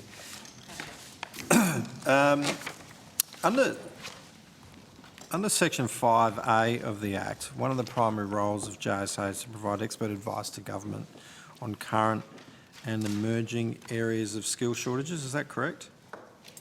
Yes, that's correct, Senator. Yes. Thank you. Is it also correct that the recently announced skills agreements with the states and territories to provide fee-free TAFE and vet places were based on prioritising areas of skill shortages? So, as I outlined earlier, Senator, there were 5 areas of skills shortage that were the particular focus of the 12-month skills agreement. But also there were discussions, obviously, with states and territories around where the areas of priority were within those 5 agreements, 5 areas as well. Okay. JSA was established on the 16th of November, is that correct? Yes, that's... Yeah. Yep. Before any of those skills agreements were announced, did JSA provide any advice to the Minister in regard to areas of skills shortages as it related to his negotiations with the states and territories? So the department drew very closely on a body of work that had been undertaken by both the JSA and the former NSC around where skill shortages existed within the economy. And obviously we have a very long and extensive sort of knowledge of that from both of those entities. But I'm not sure if explicit advice was sought. I'll have to look into that. Okay. You have a table for us any lists of skill shortages and the relevant state-by-state breakdowns that were provided to the Minister?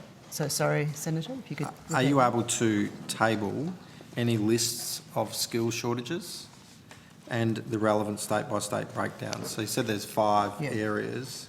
Is there a list of certainly we more can, detailed list? The Jobs and Skills Australia does prepare quite detailed analysis of this, as you would be aware.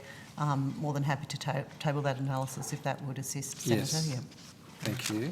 You haven't got that here? Or is it something I you'd have don't to know get? that I have that with me at the moment. Okay. No. Did JSA meet with the Minister or his office in regard to the skills agreements with the states and territories? I presume yes. I would have to take that on notice, Senator, not to my knowledge directly on this matter, but of course I will check and provide you advice on that. Okay, so do you know if the JSA requests to meet with the Minister or his office in relation to the skills agreements then? So I'm aware that JSA does meet with Minister on a regular basis. I'm not sure whether this was ever raised within that context, but as I said earlier, the department does draw on JSA's advice as part of its policy development process, and that includes in providing advice to the Minister around matters such as the 12-month skills agreement. And as you'd be aware, the JSA skills list and their advice on skills shortages is publicly available and is well known as well. Did JSA provide any advice, briefings or file notes to the Minister's office in regard to areas of skill shortages for the skills agreements? I'm sure JSA has provided advice to the Minister on skills shortages more broadly, given that as part of its remit. We utilise that advice from JSA in a range of contexts, as I said. A critical piece of policy development was the development of the 12-month skills agreement, and the department did consider JSA's analytics around skills shortages, etc., as part of that piece of work with the states and territories. So were there file notes or briefings? Was there particular materials that would have been provided? I'm sure that we did brief on the skills shortages that exist. Sorry, just missed the first part of you. I'm sure that we did brief on the skills shortages that exist more broadly across the economy. With respect to the 12-month skills agreement, I would have to confirm that, Senator. Okay. What would be the nature of that briefing? Or what would be contained in it? So, Senator, the 12-month skills agreement, as I said earlier, is oriented around approximately 5, I think it is, areas of shortage. We have conducted negotiations with the states and territories around where training might be required within those areas of shortage. That will differ from state to state. So certainly we would provide advice on sort of what the mix of courses and qualifications would look like in order to meet those shortages that have been identified. And certainly as part of ongoing negotiations with the states and territories around those areas of work. I'd also point out that these negotiations were the subject of discussions in the Skills Minister's context as well, and that was a very collaborative process between Skills Ministers, so briefings would have been provided to Skills Ministers as part of that process as well. And I imagine there's work underway in relation to analysis of the skills shortages across states and territories. Is that work, is it completed, or is it, what's the status? Is it an ongoing role in terms of analysis of skills shortages across states and territories? So the skills priority list is something that the NSC did as well as that, and that's rolled into JSA. Yeah. And in addition to that, JSA would be looking at those sorts of things across a range of the work that it's doing, Senator, in relation to, whatever the particular piece of work is that they're producing. So, for example, you would be looking in the clean energy study, which we've talked about earlier, you would expect them to have some of that sort of identification of where the strengths or weaknesses might be in terms of skills availability and potentially the pipeline coming through as well. You would see it there. You might also see it in relation to work to support the migration work that and advice that JSA provides to the Department of Home Affairs. So it's I would suggest it's probably a component of a large number of things that they do. It clearly drives a lot of the work. Okay, and is but is that work? So the JSA's been around now for almost 6 months. Is that initial body of work to do that analysis? Excuse me for a moment. Just regarding taking photos, we don't encourage people to take photos behind the witnesses because the documents on the table are confidential, unless the witnesses are happy to have that, but it's unusual. There's no it's All right. Yeah, all clear. So, Senator O'Sullivan, this is a bit, I'm not going to get any screens. So you can just straighten up. Documents behind that. Yeah. I know. So just to explain, even other people, whoever they are, can't just automatically take photos. So you should normally ask the chair whether that's okay. There are areas where photos can be taken, which is up in the corners here. If there's other arrangements that people want to enter into, then they should make a request. The reason being, not because I'm suggesting you're doing anything inappropriate, but photos can be taken of people's documents on their table, and they are confidential notes. Thank you. I think Andrew Detton might have something to say about that. So it's been 6 months. The work of the analysis of skills shortages across state and territories, is that something that can be provided? Is there something substantial that could be provided to the committee to give us an understanding of the body of work that has been done? So, Senator, the culmination of that would be the skills priority list, I think, and that is it's quite a dynamic process. But if I would have to actually seek, I'm not sure what we would be able to provide you beyond the skills list, which is publicly available. Yeah, it's one of the core functions of Indeed. JSA. And as I said, I think it's an element of a number of the products that are developed. So I'm just trying to think about how to best meet your request.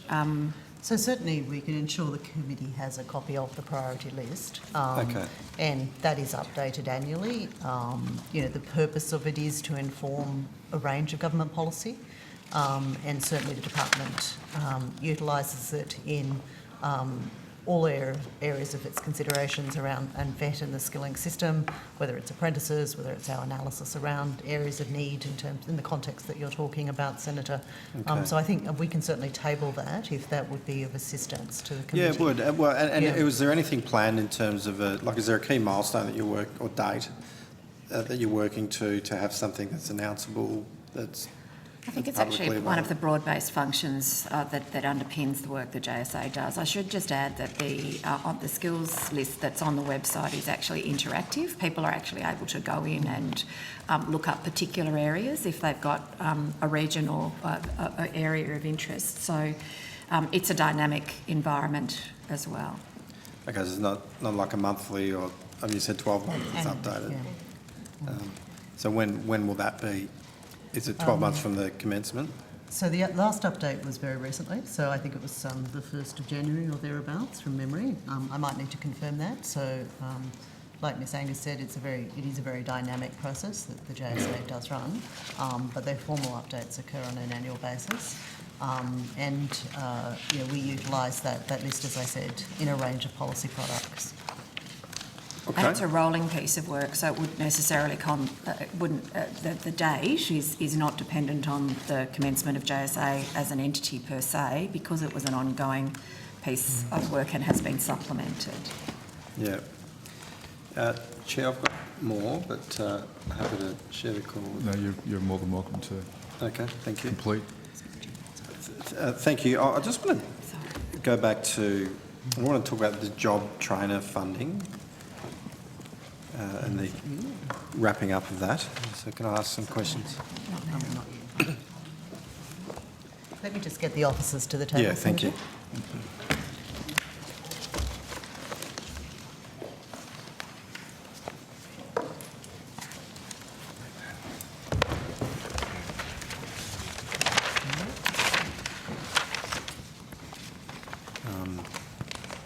Probably another 20 minutes.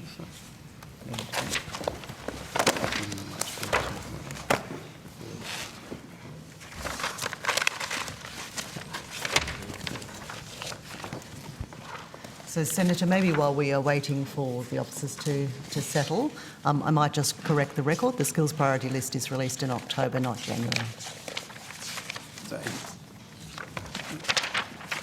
Okay. It has been released? So it was released in October? So the next release should be in October, yes. So there was one in October and then, okay. So there hasn't been one yet since the establishment of JSA? Because that was November. Yeah, I guess that's correct, yeah. Okay.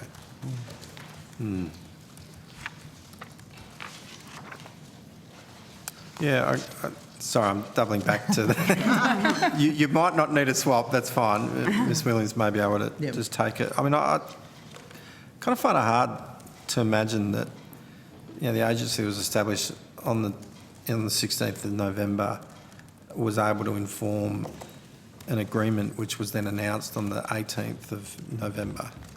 So there's just not a lot of time there between obviously that. Yeah, and I think as Ms Angus said, the JSA does release rolling products. The formal updates occur in October, and the JSA is an analytical body. It's up to the department to utilise that advice, and certainly, we do have very close associations with the JSA. We work very closely with them on these matters, and the analysis that they have around skill shortages does inform the work that we do. So certainly the matters that you've raised, the apprenticeship space, all areas of kind of policy are informed by the JSA's products. So the agreements then would have really been, given they were announced in November, 2 days after the establishment of the JSA, they would have really been informed by the work of the former Skills Commissioner. Yeah, and the 12-month agreements were really focused on, I think it was 5 or 6 areas of policy that were identified as being a national priority. So I think you talked about, priorities in specific states. Those areas around sort of care, sovereign capability, construction, etc., are really based on a strong understanding of where the national need is. And the 12-month skills agreement was really focused on addressing those areas of need.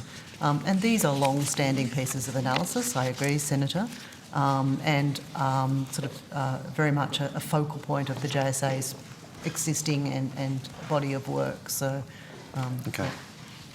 All right, I will now just go back to Job Trainer. So we're able to get an update, provide the committee with an update on the future of the Job Trainer program. So yes, we're happy to do that. The Job Trainer program is a ceasing program, as you'd be aware, Senator, so it has ceased. Yes. So Claire Sharp, First Assistant Secretary, Apprenticeships and Foundation Skills.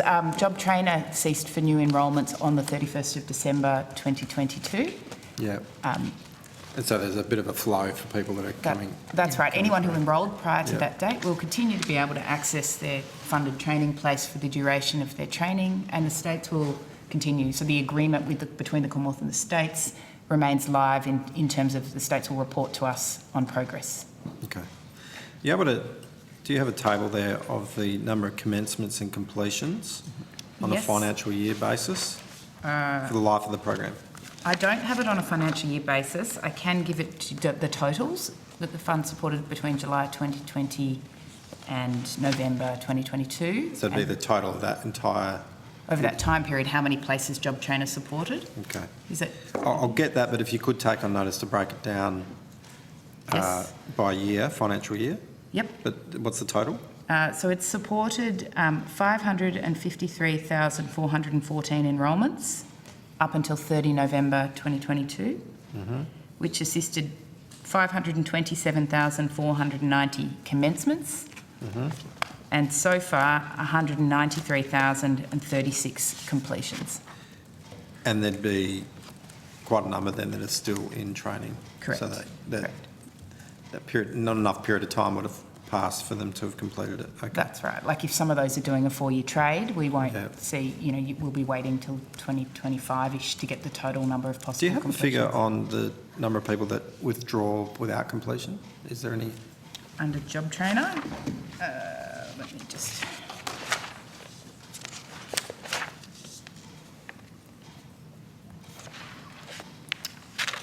I don't have that data, but I can take that on notice and see what we can tell Thank you. If you could also take on notice, can I get that data broken down on electorate by electorate basis, please?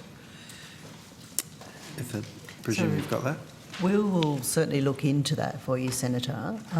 It's possible that we don't collect it in that way. As you'd be aware, Job Trainer data is provided to us from the states and territories. Yeah. We'll certainly have a look for you and see if that's able to be done, but it might be difficult. Okay.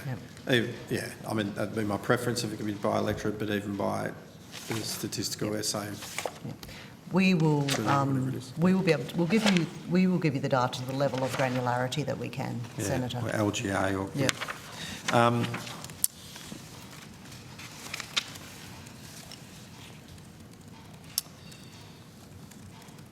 So you said people are still in training. So what's stopped is the ability for someone to commence. So there's still the ability people to be funded that commence prior to the cessation of the program, and so funding will flow as per the various milestones. Is that correct? Yeah, that's right. So we have funded the states under the Job Trainer Agreement in a way that's very similar to the way Dr Booth took you through for the Free TAFE Agreement. So as we got evidence of enrolments by the states, we paid out the funding to the states. So the Commonwealth has made, I think, all payments to the states now under that agreement, but what the states then do is pay the RTOs and each state does a little differently, but generally as students complete units of competency, the states will pay the RTOs. So Job Trainer money will be flowing into the VET system for several years to go. As they're completing. They complete each unit, where make their way So then through the difference then with the fee-free TAFE is that it's just to create the place. No. So the Commonwealth payments to the states are the same and structured the same way for Job Trainer and Free TAFE, and then the states take the money and then they provide it to the RTOs as they pay it out to the RTOs as students move their way through. Yeah.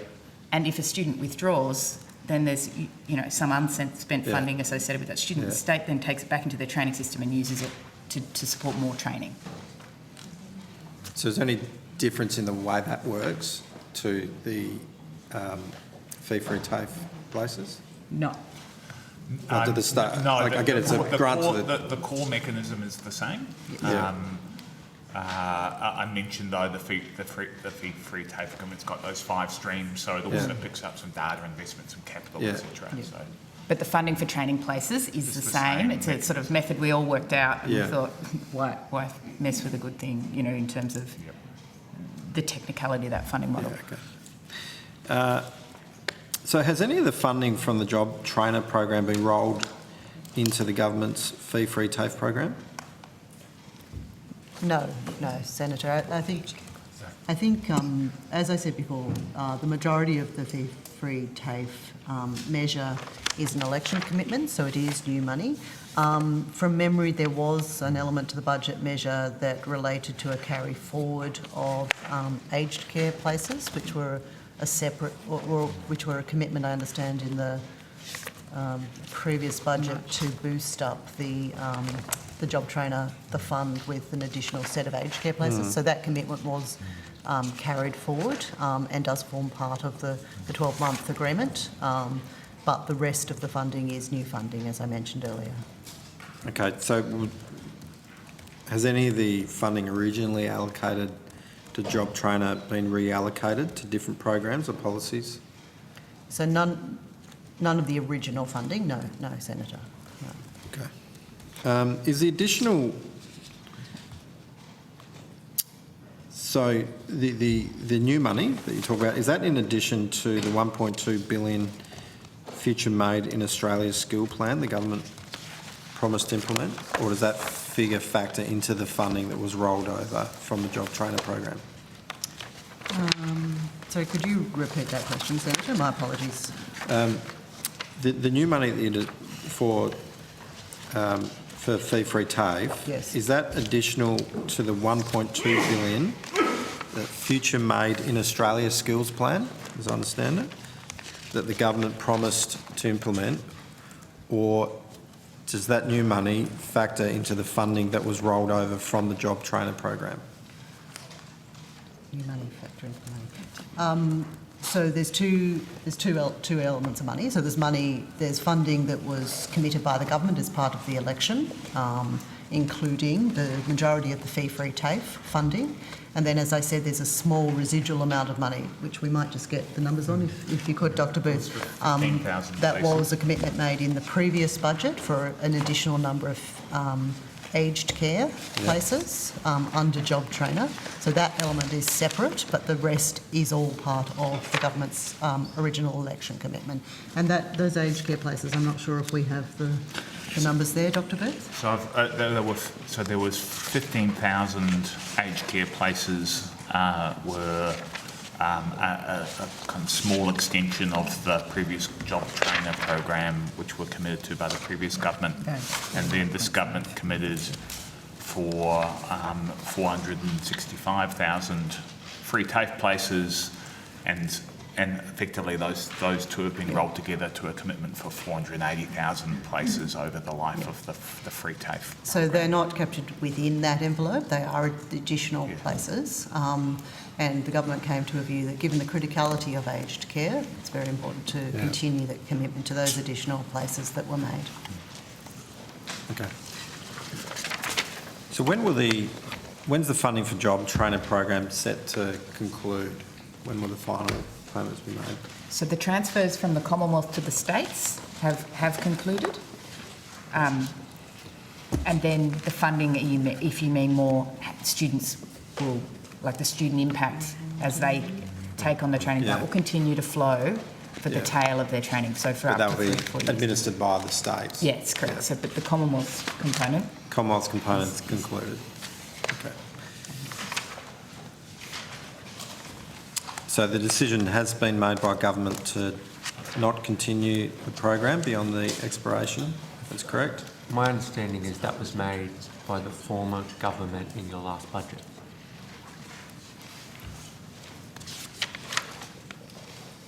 Okay. Sorry, Senator, I just need to clarify one thing I said. There is one outstanding payment to the Northern Territory under Job Trainer that they haven't yet reached the enrolment threshold to claim, but it's a very small proportion. With a particular state, did you With say? the Northern Territory, Northern Territory.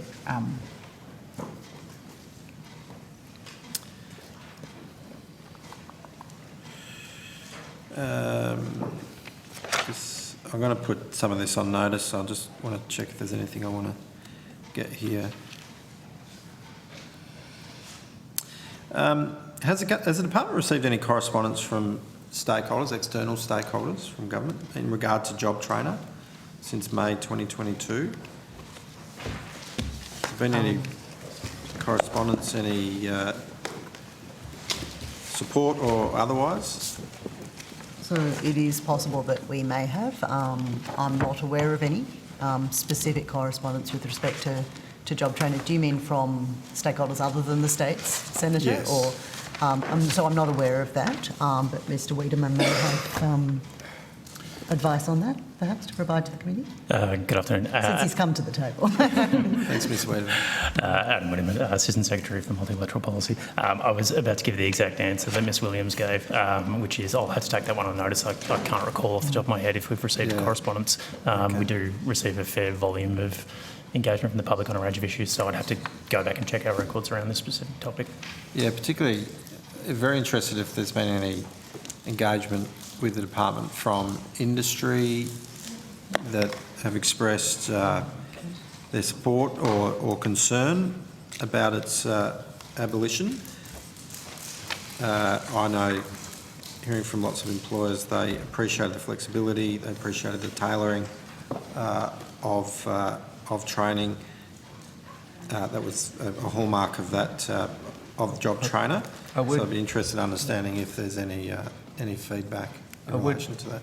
I would reiterate, Senator O'Sullivan, that it was the government that you were a member of that ended the job training in the last budget. Well, we're not in government to put it in the next budget. No, but you ended it in the last budget when you were still in government. Thank you, Minister. Has the Minister received any correspondence from stakeholders at all? I'd have to take that on notice. Please, thank you.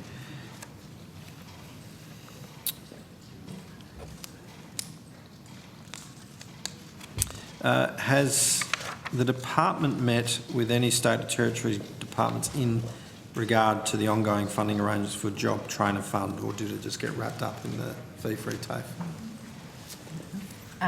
Yeah, I think it's fair to say it got transitioned in the way the Commonwealth and states were thinking about how we funnel access to training into the discussions about the free TAFE agreement. Okay. And did any of the states express any concern or desire to see the Job Trainer program continue? So I think states and territories, much like the Commonwealth, were very familiar with the origin of Job Trainer, that it was a program that was put in place in response to the pandemic and the particularly high levels of youth unemployment that we were concerned about at the time. States were very aware that it was a ceasing program that had a specified end date, and that certainly the conversation evolved fairly naturally then to sort of where next in terms of funding, and how and where we might implement the 12-month skills agreement around the fee-free TAFE places.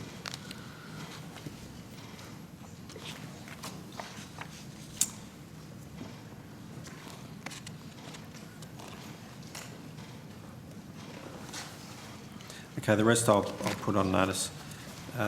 Thank you. Thank you. So we can go to, if we release, we go to vet student loans. That's 2.2. Yeah, I'm conscious of time too, Chair, so I do want to, I'd love to ask some WA questions, but I am conscious of time, so I will put those on notice. Thank you. Thanks. So we'll go to 2.2 vet student loans. Is there any questions back to the coalition? Thank you. Give me a moment to find.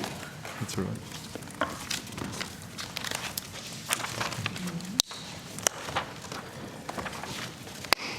Thank you. Senator Little? That would be me? Yeah, Senator Little, thank you. Thank you. Can you please, this is in relation to Commonwealth funding of vet placements, right officials, Justice Youth? Sorry, Senator, it's in relation to funding of vet more placements. broadly, or within the vet student loans This program? is about establishing data points for future use. Okay. Let's see how we go. Can you please provide information on how many vet placements the Commonwealth is actually funding for the 2022-2023 year? So, Senator, that's a fairly complex question. As we've just run through, we do obviously have a specific agreement with the states and territory around fee-free places, the 12-month agreement that does set out a number of places that we'll be funding. With respect to other vet places, for the most part, the Commonwealth transfers funding to the states and territories. The states are therefore responsible for distributing that funding, allocating subsidies, determining the number of places that they will allocate those subsidies to. And of course, then there is a range of Commonwealth-owned programs where we may fund programs to deliver particular services. And I'm thinking there, for example, the C program where we fund foundation skills training for job seekers, and a range of other sort of programs in that space. So it's a fairly complex thing to break down. Maybe if there's more detail that I could help you with around specific areas, perhaps? I guess what I'm trying to understand is the difference between Commonwealth funding going to the states and actually delivering of the outcomes. Yeah. So that's why I'm wanting to understand. Okay, that certainly makes sense, Senator. So I think maybe a good way of thinking about it is actually, even if we just look at this financial year, so 2022-23, kind of the breakdown in terms of where the Commonwealth's funding is kind of allocated or distributed. So if you look at 2022-23, there's approximately 6.3 billion sort of Commonwealth funding for vet that's available. 2.3 billion of that is transferred to the states and territories, and that goes through a range of sort of mechanisms. One is the National Skills and Workforce Development Specific Purpose Payment, so that's around 1.6 billion a year. Things such as the 12-month skills agreement, which we've run through. Other funding flows, such as sort of the job trainer MPA that we talked about, etc. Mm-hmm. So $2.3 billion flows through to the states. The majority of that, the 1.6 billion, is untied, so it's unconditional, and the states have the ability to distribute that within the system and buy places and allocate it to other forms of sort of training support and delivery, etc. Things such as the 12-month skills agreement do actually tie that funding to the delivery of a specific number of places. Then around about 3.4 billion of that 6.3 billion is allocated to Commonwealth-owned programs. So that's programs that we run ourselves. And obviously the biggest component of that is the Apprenticeship Incentive Program. But there are also a range of other programs where we directly procure training, such as the Skills for Education and Employment program, the SEE program, which I mentioned, which is the foundation skills program that we run for job seekers. And, you know, there's a range of other programs there that we would run in that space as well. That 3.4 billion then goes also into some of what I describe as kind of the national architecture. So, you know, things such as, you know, the running ASQA, running the national training system, you know, ensuring that Jobs and Skills Australia is funded, etc. So 3.4 billion is allocated to that purpose. And then the Commonwealth has obviously a role in providing income contingent loans directly to students. So in the 2022-23 year, around about 673 million is provided, is provisioned for income contingent loans. And so that's your VET student loans, your trade support loans, etc. There is some other funding that kind of that sits in the Commonwealth space, which does go to training or other measures, and I'm thinking of things such as sort of foundation skills for migrants, for example, that runs out of the Home Affairs portfolio, and the like. So there is other training within the Commonwealth, but those are the real big buckets of funding that are allocated to training. So that 6.3 billion is the Commonwealth's contribution, and separate to that, the states and territories also make their own contribution to the training system. So in 2021, for example, that sat in the vicinity of around 4.2 billion. So when we say that the VET is a shared system, that's essentially what we mean, that both the Commonwealth and the states and territories contribute funding to that system. But the Commonwealth's role tends to sit predominantly at the national level, and a lot of the delivery does get operationalised by the state and territory governments. So that's a lot of information, and thank you for some of that. I was able to work my way through some of that. But I'm also wondering if you can, if you've got the same data for, say, the last 3 years, if you can provide that on notice without having to provide it all now. Certainly happy to do that breakdown over the last 3 years. I think the important thing to remember, of course, is that during pandemic, the funding for VET was very different from perhaps what you'd see as sort of status quo funding. So, you know, if we provide you maybe, we can provide you with the last couple of years, but it's just important to put that filter over it, Senator. But obviously, pandemic was a very unique situation when it comes to the funding flows. So, in terms of understanding where the apprentices are, do you actually break that down into postcode, electorates? How do you break that data down? We have pretty good and detailed and granular understanding of the location of apprentices, and Ms Sharp is in charge of the apprenticeship system amongst many other things, and can perhaps talk a little bit about that for us. Yeah, that's right, and it's a good way to conceptualise the shared system, because the apprenticeship system is the part of the system where the Commonwealth does lead the delivery, so we do have more granular data on what's going on. We can break it down by LGA, by postcode, by you name it, really. So it's just punching in a bit of... Yeah, that's right. And I think in response to the committee's letter earlier in the week, we provided that data broken down. I think, I can't quite remember, we were very, very detailed breakdown by location. Yeah. And I think that's an important kind of distinction that Ms Sharp has made there. So in our own programs, obviously we have very good data and very good cohort data, very good place data. Where we transfer funding to the states and territories, we have the NCDR, which is the National Data Collection Agency, and we're reliant on the analytics and the data collection that they undertake there to tell us what the entire system looks like, essentially. And I guess that's not unusual with a shared system, but that does bring with it its own unique challenges around the currency of data, etc. But that is probably, I would suggest, kind of the best source of understanding for how the entire system is operating across all jurisdictions, Commonwealth and state. Okay. It seems just kind of... Yep. And this is an issue across government. What can there not be something in the agreements, the funding agreements, that require more sort of real-time feedback? Yeah. And we are doing quite considerable work with the states and territories on that very point, Senator, which is to ensure, so there are quite complex systems that sit behind this, and not just data collecting systems and kind of methodologies, but also sort of technical systems, like the actual collection of this sort of data does require quite a strong technical IT capability as well.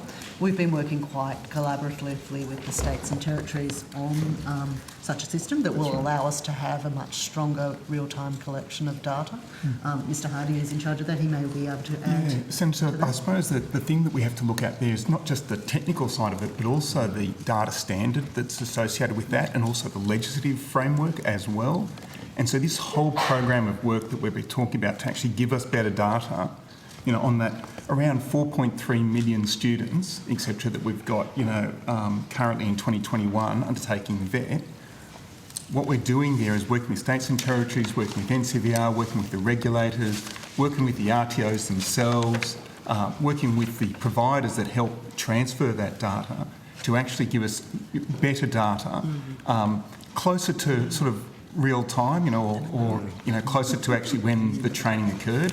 As Ms Williams had said, you know, previously, we've currently got 2021 data. The 2022 data doesn't come out until August, and that's because the technology we're using and the data standard we're using is just so old. It's, you know, it's 25 years old. It's been incrementally changed over a period of time, but with cooperation of the states and territories, we're able to now actually have a program of work where we'll be able to actually have data that's far more, you know, contemporary and only a few months old rather than, you know, up to 20 months old. And how far along the development of that are you?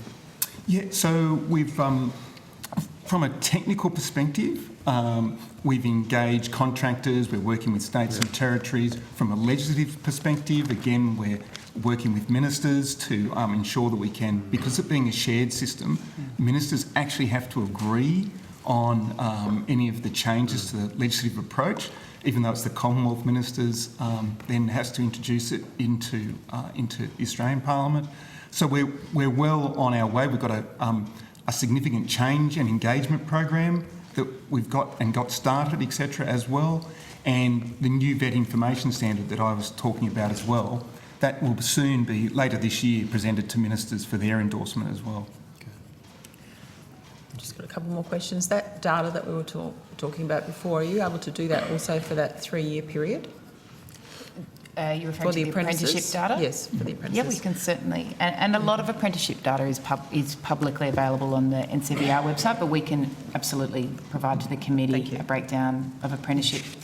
Are you interested in total and training numbers over the past 3 years? Yes. Yeah, sure. And those, and obviously the ones in currently in training, as I mentioned before.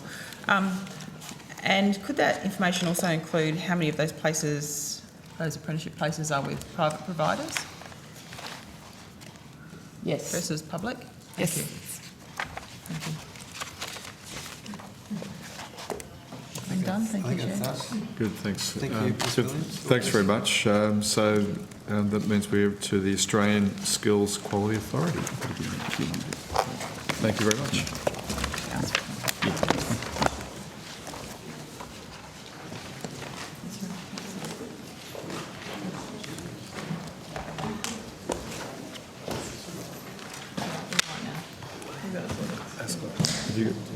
Hey, Matt, have you got?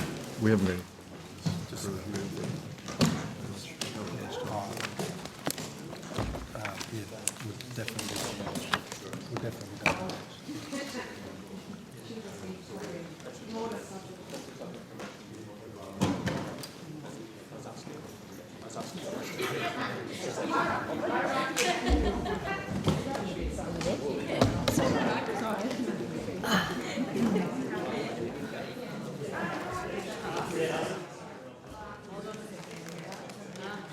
So just suspend for a moment. Thank you.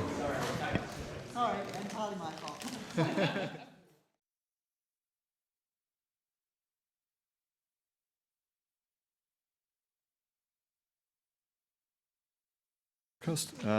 Ms. Rice, would you wish to make an opening statement? No, thank you, Chair. I'm happy to move straight to questions. Thanks very much. Senator O'Sullivan? Yeah, thank you, Chair. Just indicating we probably will finish this before 12, so next agency, yeah. Yep. Thank you, Ms Ross. Appreciate you coming today and welcome. The responsibility for the training package assurance was previously going to transfer to your agency on the 1st of January 2023, is that correct? Yes, Senator, yep. If I can just, we were going to be performing the function from the 1st of January 2023. The function itself was transferred, I'll check the exact date, but around about April 2022. And that was announced by the previous government, is that correct? That's correct. Did ASQA ask the new government to reconsider this transfer of responsibilities? Senator, that was a decision of government. It wasn't something that ASQA was involved in terms of its, around the request. So you did not ask the government? Sorry, Senator, you didn't ask the government to reconsider? Reconsider, no, Senator. The transfer, okay. In that regard, has ASQA provided any briefings or file notes to the Minister or his office in regards to the transfer of responsibilities for the training package assurance? Senator, I'd have to take that on notice and just check in relation to specific briefings. Yes, thank you. Don't believe... we were just discussing it. Potentially there's an administrative side of things around how we had worked with the department around the transfer of the actual function. But Senator, I'd have to take that on notice, if that's okay. Okay, so prior to the decision being made by the Minister, by government, did the Minister or his office offer to meet with your agency prior to taking this decision? Yes, Senator. They did offer? They did. And so the meeting took place? Sorry? And so you had the meeting? Yes. Yeah. Are you able to, what can you tell us about that meeting? Senator, it was a meeting with the department and the Minister's office around the way in which we might consider the transition of the function in a general sense.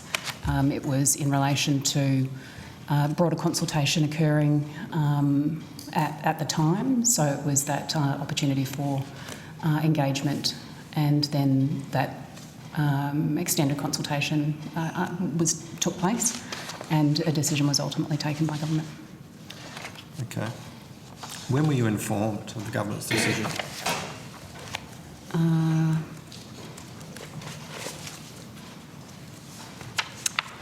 Senator, I'll just see if I can get that information for you. The decision, I believe, was confirmed just before the October budget, but I'd have to take that on notice, Senator. I have official confirmation as, if it comes as my recollection. Yeah, you can. Yeah. So did the government provide your agency with the reasons why this transfer was cancelled? Senator, it was a policy decision of government, so it was. It's not the area for us to enter into. We were applying the previous government's policy in transitioning the function to ASQA, and when the decision was taken to transfer it to the department in an interim sense, we.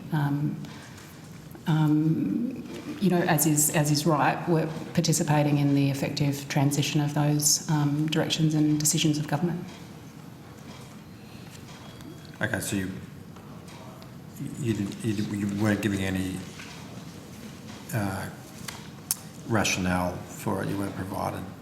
The government certainly provided rationale in terms of the publication of its decision in the sense of the way in which Jobs and Skills Australia and the timing of Jobs and Skills Australia being established, and the opportunity that government and stakeholders were looking for to transfer the function to the department in an interim sense, while some of the rest of those broader arrangements in the bed architecture were settling in order for the location to ultimately be settled for the function at a future date.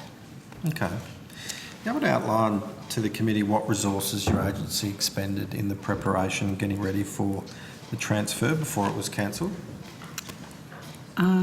Senator, what I can provide you is certainly happy to do that.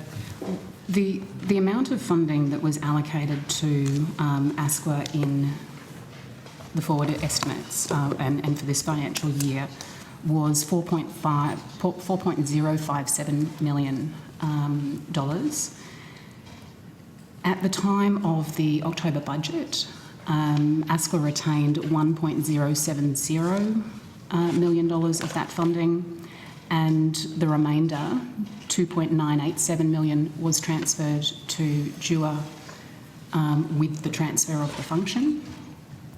So there was certainly an amount of spending of $1.070 in relation to ASQA undertaking that function. I guess being able to provide you with greater detail than that at this point in the financial year is difficult because the function itself, there's two components. Well, there's multiple functions within the training product assurance space. It involved also education capacity building as well as the assurance of the training products. So the two components for ASQA upon the original decision of government or the decision of the previous government was to not just work through how we were going to perform the function from the 1st of January 2023, but how we were going to incorporate that function within the organisation.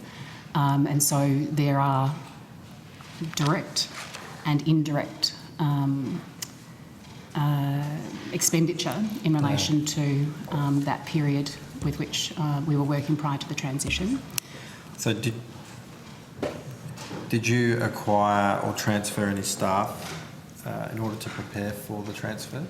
No, Senator. So we were working with internal staff, contractors and consultants internally. We retained 3 ASL of the ASL attached to that measure, and the remainder of the ASL transferred also to DUA. Yeah. All of the work, though, and investment made by ASQA in the way in which we were working through the performance of the function transferred to DUA. So the investment made by government has been retained within government, and that sits with DUA. So that's been transferred back to DUA there, and including personnel resources that were developed?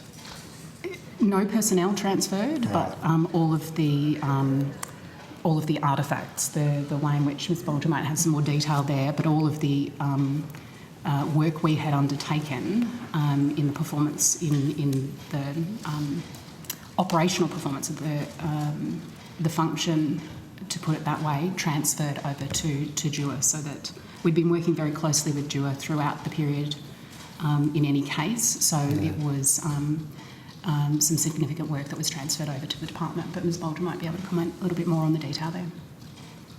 Thanks, Senator. Christina Bolger, Deputy CEO. That's right.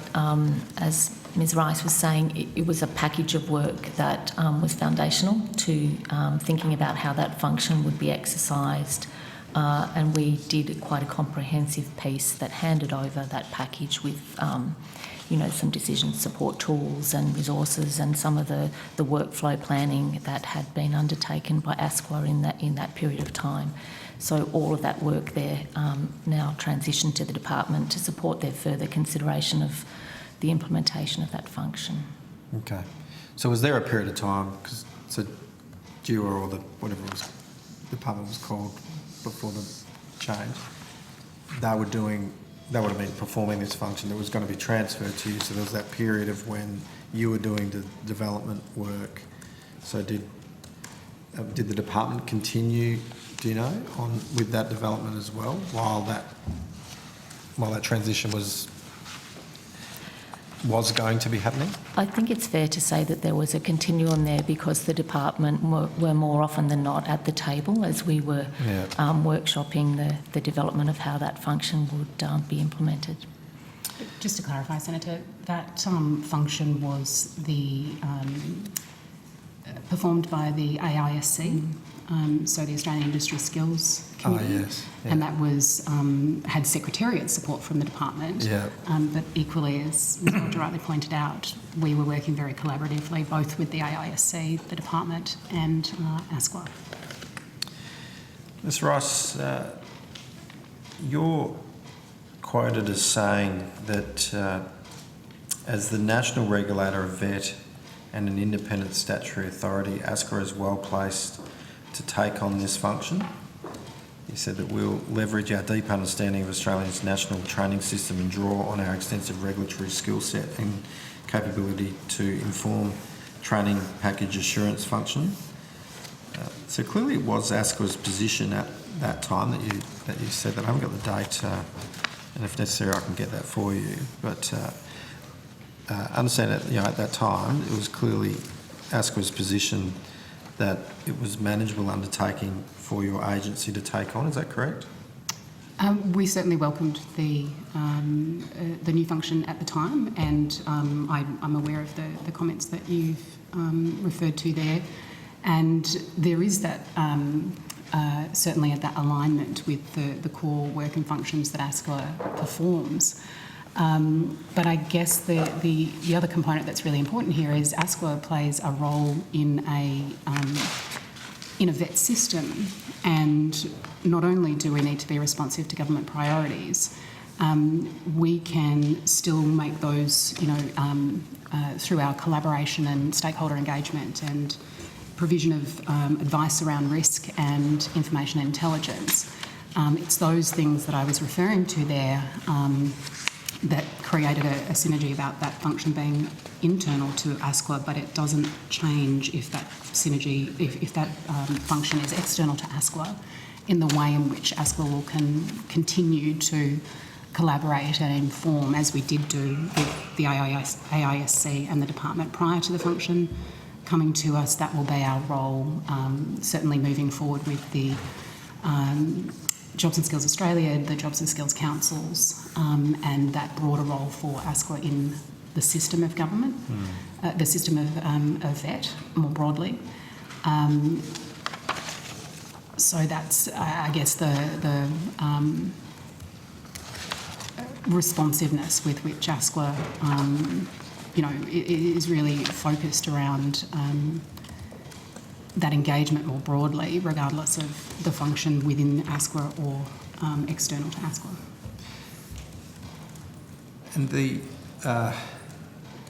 to me, the hallmark of your charter, if you like, there might be a better word to describe your function, is that independence to be able to oversee the system, if you like.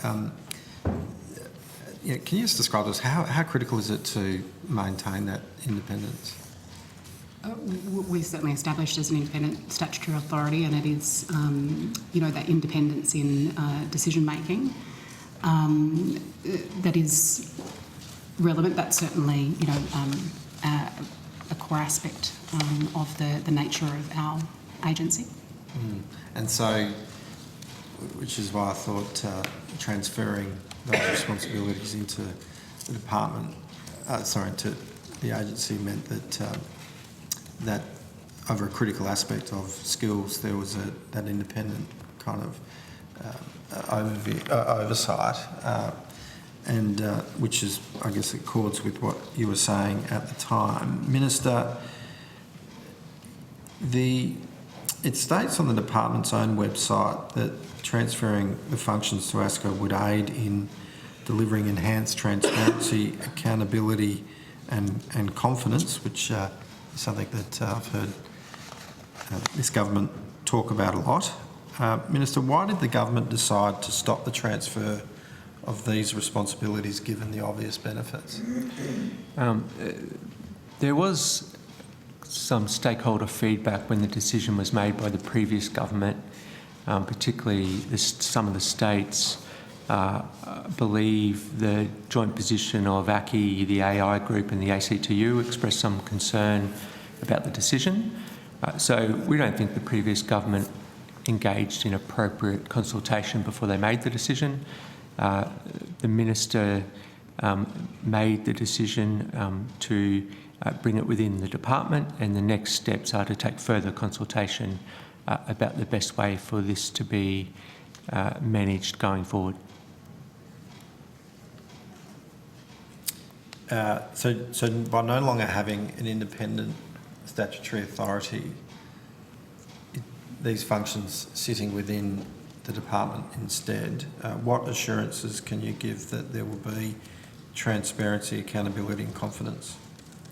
I'm sure the department would have been able to add to my answer. Unfortunately, they are no longer here, but we are confident they have the skills and expertise to do it. But as I mentioned, the next step is to hold further consultation about what the best way going forward will be to ensure that the accreditation function is done appropriately. Did your government lack faith in ASQA's ability to be able to carry out these additional functions? No, not a reflection of ASQA. As I mentioned, it was more the lack of consultation from the previous government when they made the decision. I mentioned the concerns expressed by ACCI, the AI group, the ACTU, some of the states as well. So it was more a reflection of that and not any reflection on the role of ASQA. Thank you. Thank you, Chair. Not sure if...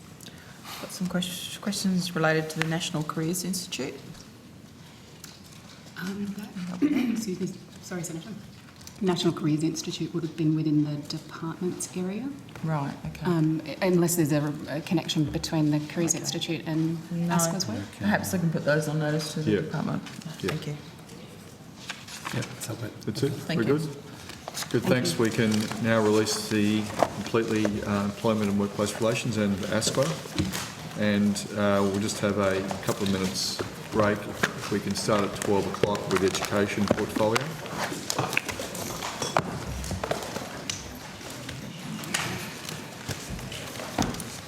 Welcome the Honourable Anthony Chisholm, Assistant Minister for Education, Assistant Minister for Regional Development, representing the Minister for Education. I would like to welcome representatives from the Department of Education, including the Secretary, Dr. Michelle Bringes, AM. This may be the last appearance before this committee, I understand. So, thank you very much for your years of dedication and hard work. I know across government people appreciate all the, and I've only had an opportunity to be in a couple of hearings, but I know the vigour and the interest and the deep-seated connection that you have with the work you do and making sure that we get the best of the best. So thank you again very much, and Thank you so may much. you enjoy your separation from all of us here, and have a great period when you leave here as well. So thank you. So I want to take also the department Minister Chisholm, do you wish to make an opening statement? I did, thanks Chair, and I did just want to thank the Secretary for her service. Apparently the Secretary has attended more than 40 estimates at the federal level, state level and the ACT as well, which I think shows the Secretary's long-term dedication to public service. And I certainly know as coming into this portfolio, having the Secretary's experience, I've really valued, and I know the Minister has as well. I think it is significant for a former high school teacher to rise to become the Secretary of Education. It says a lot about our country and says a lot about the Secretary's capabilities as well. And I do note the shortage of high school teachers, whether the Secretary might go back and do a bit of teaching. I'm sure you'd be in demand, Secretary, but sincerely, on behalf of the government, we thank you for your years of dedication and wish you all the best for what comes next. Thank you so much, Minister. Being a maths teacher, it might be my next step to do some casual teaching. I have 2 different doing some theory. Thank you very much. Would you like to make an opening statement? No, I'm fine. Secretary? Thank you, Chair. Over to Thank Senator you. O'Sullivan. Senator Little, but I just want to say on behalf of Coalition Senators, thank you, Ms Breningers, for your stewardship of your department and your time. I've always appreciated the frankness of your responses to questions and your clearly experience has been really, really valuable. So thank you very much indeed. Thank you. Thank you. I too would like to support the words of my colleagues. I'm just wanting to return to the last estimates, and particularly a quon which ended in the numbers 256. It was seeking a breakdown of departmental staff seconded to 3 ministerial officers. Got that one? Is that okay? I'm seeking to understand whether any of those secondment arrangements are still in place, and if those staff have continued in those roles since the formation of this government. Thank you, Senator. Michelle Brunninges, Secretary of Education. We have the previous quon here. I'll just see if Mr Markovic has an update on that data. If not, we're happy to take it on notice. So, Marcus Markovic, Deputy Secretary, Corporate and Enabling Services. So I might just speak to each of the officers in turn, if that's a useful way.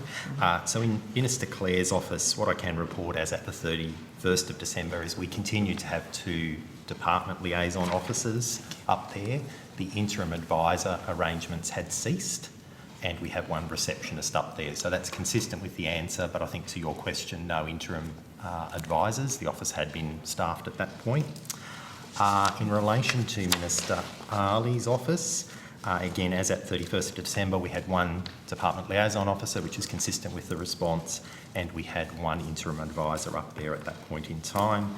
And for Assistant Minister Chisholm, the information is consistent as per the response that we provided previously. Okay. I know you've just provided a list of reduced number, but can you tell me if there's been any further travel taken by those seconded staff? Senator, that might be a question I would need to take on notice. I haven't got the travel of just the seconded staff with me, but I'm very happy to take that on notice and provide that to you.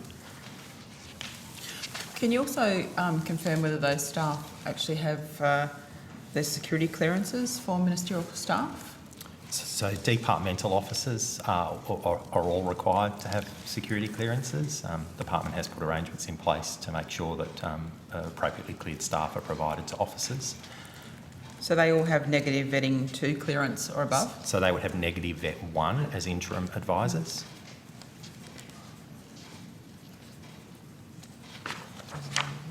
The requirement for negative vet 2 is for ministerial staff, right. For permanent ministerial staff. Okay, thank you.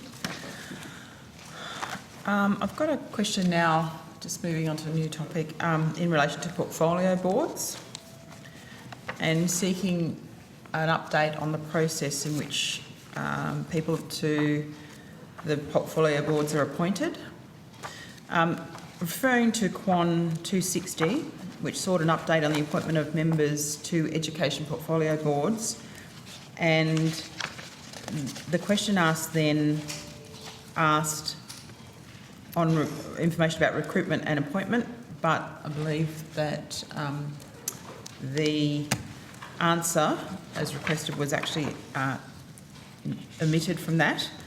I just want to be really specific about what we're wanting to understand. It is whether each appointment was through a public recruitment process, a competitive or non-competitive process, or if they were at the direction of the Minister. And can you also confirm if those appointments were approved by Cabinet? Senator, so the government boards that we look after in the portfolio, the first one is the Australian Curriculum Assessment and Reporting Authority. That's actually a board and it comes under its own act. It was established in 2008. The board members there basically come representatives from states and territories, so they're normally nominations of states and territories sitting on that board, but it does go through Ministerial Council. The chair of that board, that would be agreed by the Ministerial Council as well, and the deputy chair would also be agreed. So often what happens in those instances is states and territories will put forward a group of names. The Education Council of Ministers will sit down and look. They'll look at gender balance, they'll look at skills and expertise, and then make a decision. And then that would be the chair and deputy chair of ACARA.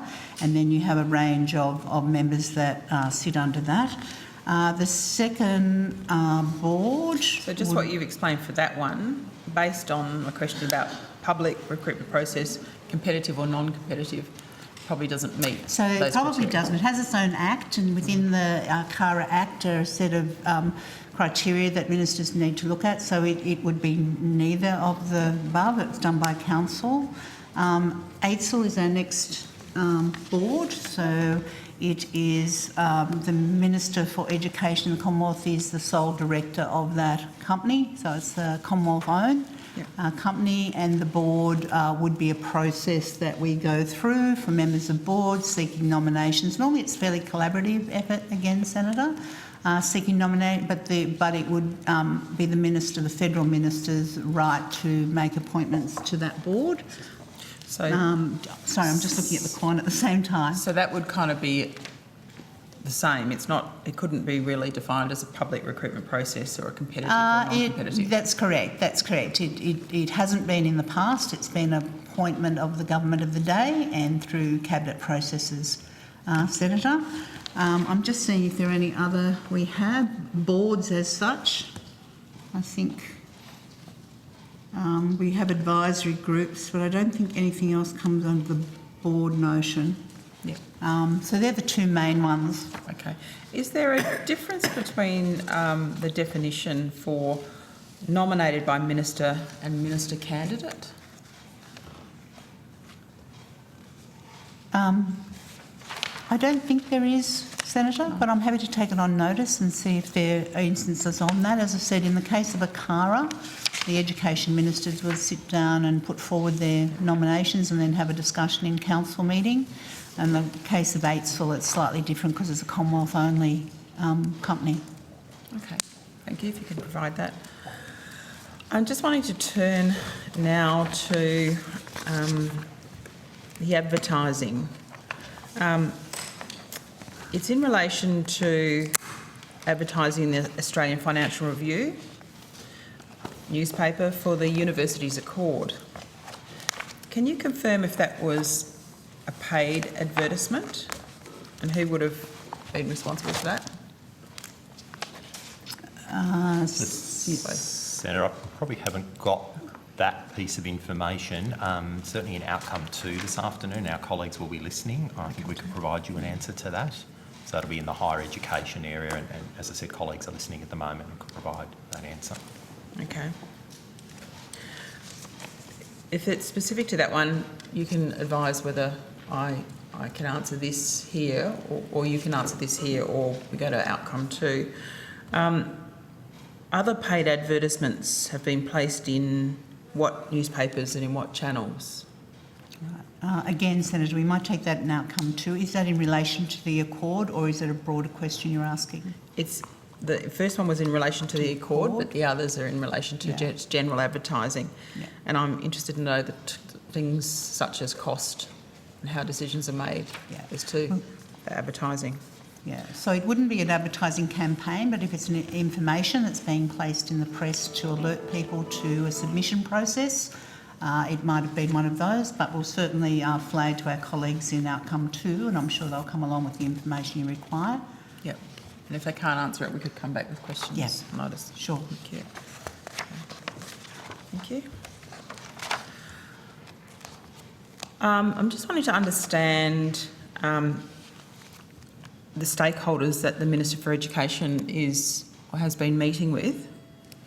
Can take this on notice if you like. If there's a list that's reasonably lengthy, I'll let you sort that out. But can you provide a list of the stakeholders Minister Clare has met with across the 3 areas of childcare, schools, higher education and research, and include the date of the meeting? I'd have to take it on notice. Thank you very much, Senator. Just got a question in relation to Australia Day. Can the department please advise how many staff chose to work on the 26th of January? Are you asking for the number of staff? If you can. And Senator, we'll see if we've got that, but I would point out that our current enterprise agreement doesn't allow for swapping of any public holiday. It's the 2016 enterprise agreement, and I do know that we probably had less than 5 inquiries to our people mailbox regarding the issue. But regarding how many staff on duty, I think we might have to take that on notice. so given it's in your EA, you would have been constrained to even... That's correct. Have that conversation. Yeah, so our enterprise agreement doesn't allow for the swapping of any public holiday for another day, including Australia Day on the 26th of January, yeah. Were your attendance, in terms of staffing on that day, would that indicate that there would have been some confusion as to whether they could or not? I don't think so, Senator. I think staff are very clear under the current enterprise agreement. Of course, if there's a crisis or something that needs to be dealt with for the government of the day, we would, on any day or Saturday, Sunday or any public holiday, of course, have staff in at work. But on this particular day, our enterprise agreement didn't permit the swapping, where I know some others do. Right. Ours relates back to 2016, Senator, so it's... Can I just clarify, because the Prime Minister in his announcement that public servants would be allowed to work on Australia Day if they so wished and swap it out, and you're saying that your department's enterprise agreement doesn't allow for that flexibility. So I'm just a bit concerned about the messaging, because the Prime Minister said all public servants. But so now different departments clearly have different allowances under their enterprise agreements. That's correct, Senator. So different departments will have struck different enterprise agreements at different periods of time. I'm just relating to our base one in 2016 that doesn't allow that swapping. Certainly, as I said, we monitored inquiries, and we had less than 5 inquiries from our whole department, which is about 1,300 people, about that issue. Thank you. Sorry. Thank you. The line of questioning now relates to closing the gap and early childhood care and development policy. Yes, I'll see what I can do. Thank you. Yep. So I'm wanting to understand, as part of the 2022 Closing the Gap annual report, the government announced the Early Childhood Care and Development Policy Partnership, supported by a $10.2 million funding investment, and that's chaired by Snake. I understand the first meeting of this group took place on the 14th of November 2022, and a meeting outcomes document was published on the department's website. Can you please provide a copy? It talks about an agreement that was signed. Can you please provide a copy of that agreement? And was an update on the signing of that agreement provided to the Minister? So, Senator, I might take that on notice. I think if you want to flag that, our early childhood people will be here next, so I'm happy to pick up that question in the next section. Okay. I'll have the detail that you're asking for.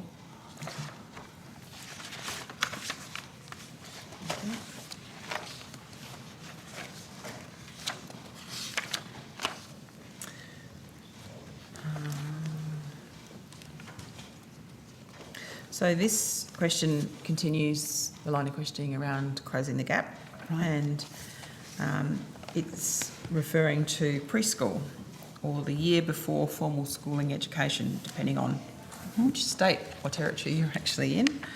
I understand from the Closing the Gap 22 annual report that enrolment has increased from 76.7% in 2016 to quite an interesting 96.7% in 2021, against a target of 95%, so it exceeded that target, and reiterates the work that was done specifically in that space by the Coalition Government in previous years, and of course your department. I'd like to, however, focus on the remaining 3.3% that are not enrolled, and for clarification, can you provide a number against this 3.3% rather than a percentage? You are correct, Senator. So my data says that the 2021 current data, the year that we've got from the Productivity Commission, is 96.7% against a target that we'd set for 95 in 2025, that we're on track, but the number of the 3% on the population base, I'll just flag to our colleagues in early childhood and see if we can get that here for you in the childcare session. Thank you. Has any work been done to identify or understand how to get that remaining 3.3% into early education? Yeah, I think it's a really important issue that you do raise, Senator. I know from previous roles in working with local communities and in a co-design way with communities that I've worked with in the New South Wales setting, where we've worked with elders in communities and we've underpinned the work of local communities. We had more success in connected community schools in New South Wales than what we did where the department designed a strategy and put in place. But I think, that comes down to really knowing where those 3% are. So I think your question's a really important one, where those concentration of the 3% are and what we can do within that community working in partnership to ensure that those children have access to the year before full-time schooling. I've raised this issue in many forums. This target specifically talks about enrolment. Yes. The real target we want to understand is attendance, and I know that I've seen it where those wonderful teachers working, particularly in those regional remote areas, trying to get as many kids enrolled as possible so that they can start the school year. They do a terrific job teaching kids where in many cases they're multilingual, but some of them have got learning issues, all of those things. What I'm interested in understanding is, do we have the attendance data, or is there a move to provide that attendance data? Because I know that in South Australia, the difference between the enrolment and the attendance is catastrophically different. Senator, I couldn't agree with you more in terms of a target attendance. If you're not at school, you're not learning. A really important principle. Attendance, we are getting better at looking at attendance in schools, and I would say that it's not only attendance by marking the roll at the commencement of the day, but also looking at what happens throughout the day. Get to the end of the day. And particularly in a secondary context. Some students can be there for morning roll call and gone by little lunch. And it's very, very important that the strategies within the school actually capture the range of attendance. Some examples of that I think of, some schools have changed school hours, 7:30 to 2:30, in order to ensure there's a breakfast program in place, that the mums and carers can come in and watch the start of the school year, which has encouraged students to stay on. But you're right, attendance is a really, really important thing. I think Mr Phillips come up from early childhood, so he might be able to give you some more examples of what we're doing with the measurement of attendance. Thank you, Secretary. Brenton Philp, Deputy Secretary, Early Childhood and Youth. The other thing I'd add to the Secretary's answer, Senator, is that the Preschool Reform Agreement, which was executed with the states and territories last year or the year before last, has specific targets that we're working up that go to the attendance of children, and particular sub-targets that go to children who suffer from disadvantage and Indigenous or First Nations children, because it's exactly right.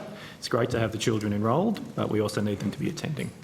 Can I ask, and it may be only anecdotal because I know sometimes the data takes a while to filter through, but given your experience in this area, anecdotally, I understand that there are a lot of children, particularly in that, if you think about the remote areas, regional areas in Central Australia, including in the area of South Australia, of which I'm a senator, APY lands, a lot of those children aren't actually in school. They've been affected by the disruption of the alcohol restrictions being lifted, and they haven't gone back to school at this point in time. Have you seen that trend, or are people within the education sector reporting that trend as very real? And what do we do about intervening in that? So there's probably been a conversation by the Director-Generals around the country in education around, I guess it's called a school refusal. That it is only one part of that. If students, for a range of reasons, aren't accessing education, we're going to see certainly a drop in learning outcomes. Reasons for not attending can be a whole range of issues. It can be related to anxiety, it can be a straight through it can be reasons in some communities around, I've had examples where 8-year-old child is not attending school. It's because they're home looking after the 4-year-old child because mum's been a victim of domestic violence, and there's been a community obligation on that child to look after the younger child. So it is important that we understand the reasons for not attending. As I said, around the country, the Director-Generals are having a conversation around what they're observing post-COVID and post-crisis, whether it be bushfire, flood, or a range of things in community that are actually happening. Do we know, do we have data on the reasons for non-attendance? No, we don't, Senator, but we're certainly starting to look to see if we can identify trends and patterns from the anecdotes that we have. And if I could add to that, Senator Little, I certainly know that Minister Clare has made public comment on this as well.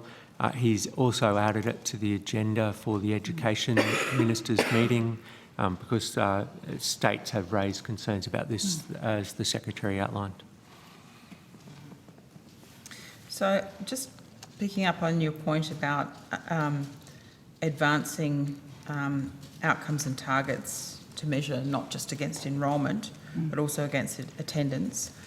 Can you tell me when we're likely to see some progress in that? I mean, you've accepted that that's a really important measure.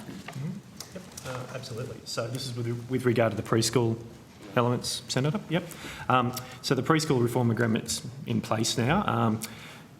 Education ministers will soon be asked to sign off on the reporting, the detail behind that reporting and how that's being measured across the states. And from then, the states will be required to report to the Commonwealth annually about how they're meeting those targets. And those targets are based upon certain levels of compliance, such that if you fully achieve, then you get the full payment, and it starts to ratchet back if you don't achieve on that. Yep. Typically, the states will largely meet those, but there have been instances where we've withheld funding. I just want to ask a question from my observations over the years. You would be aware generally about the level of ear infection in some of those regional remote communities. Why doesn't the school system engage more closely with the health sectors that are in those communities and basically make the hub the school for everything from the beginning? Because you've essentially got deaf kids, whether that's temporary or permanent, sitting in a classroom who are multilingual, trying to interpret language, trying to hear, and I'm really asking, why isn't there a closer relationship between education and the critical elements those kids need right at the very beginning? Yeah, so it's a really good point. And there are programs in place where often schools will use paraprofessionals or hire a community nurse or link with the local health department to look at glue ear, to establish hearing loops in schools, to enable voice transmission of teachers. I've seen that, for example, in Wilcannia in New South Wales, where there's been a lot of work done in that. So there are also strategic partnerships on speech pathology, where there's never enough speech pathologists in the schooling sector, but where you have strategic alignments with, such as the University of Newcastle, in their 4th year students in speech path, going out under supervision and working with a number of schools. Is it universal? No, it's not. Should it be? We should try very hard to get there. I think it's a really important issue, and right from the commencement of school, in terms of hearing, sight, speech pathology, all of those things, so that students are actually deemed to be ready to learn and have that under their wing as they enter schooling. And I do understand that some of these health organisations, I mean, they're not part of government, they operate independently. Often, you know, they're busy dealing with so much other stuff, but I would have thought that they were a key strategic partner to be working, because I've seen some pretty solid looking silos in some of those places. How do you break that? How do you start getting those organisations to focus attention on helping you to get those stats better? Yeah, I think the most recent example I could give is mental health, and working with mental health professionals in schools, whether it's psychologists, school counsellors or mental health expertise. I do think we're starting to break through to get a better alignment between groups within health portfolios and in schooling in particular and in the early years. I think Mr Philp can give us another example of things that we're doing as well. Of course. So, Senator, one of the programs that we run is called Connected Beginnings, particularly in Indigenous communities, and that's between the Department of Education and the Department of Health to bring exactly that, those resources together, so the early childhood intervention and the health interventions can happen at the same place, directed by the local community as to what the community needs in that area. So it's particularly to deal with those types of problems. I just want to, do you mind if I keep going, Chair? Because I just want to ask about, I've had some parents in those remote communities talk to me about what is a big area of concern for them, and that is their children's level of comprehension and language, just the breadth of the language. It's getting narrower and narrower the less they are exposed to a whole range of experiences. How does this, is that something, like how does the school combat something like that? Because if their language range, whether it's even in their own language, and this is how this came about, it's not just in their own language, the range of words to describe things and put together a story have become diminished. You then apply that to an English context, and these kids really do need some specialist help to bring those things together and to basically be able to learn. Senator, I think we're learning more with the AEDI. I think I've got that right. ADC. Right, in terms of data in developmental delay and trying to capture statistics on students who are suffering developmental delay, whether it's language delay and what we might do. So we have a national survey which is conducted every, is it 3 years at the moment? 3 years. And it's a community-based that does look at that, and we feed information back to states and territories on that. The other thing that I would say is that for some remote communities, I think the one of the things that a number are tapping into is ICT and the power of ICT and the delivery of lessons and exposure to other settings via learning apps. Is it perfect? No, it's not, but I think it has the potential to deliver a much broader range of experiences for students remotely than just from within community. Right. I just want to, you might be able to contribute. I'd be interested to hear your view on this, but you might refer this to another section as well. But the initiative that actually encourages graduates who have undertaken teaching to go to remote regional areas predefined by postcode.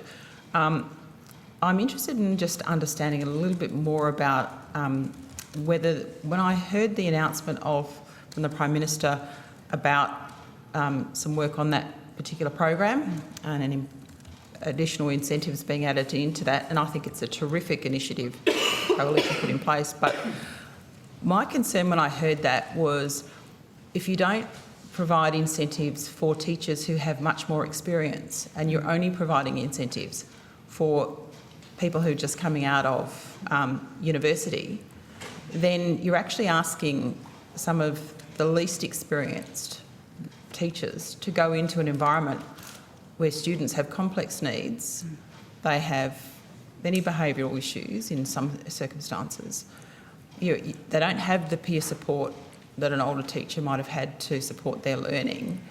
Is there room for supporting those teachers that have more experience as well, so that not only do those younger teachers, or they might be older teachers who just happen to be young in terms of their graduation rather than being young, how do you actually try and get a cohort in there that can work better together to support what is realistically a very challenging environment?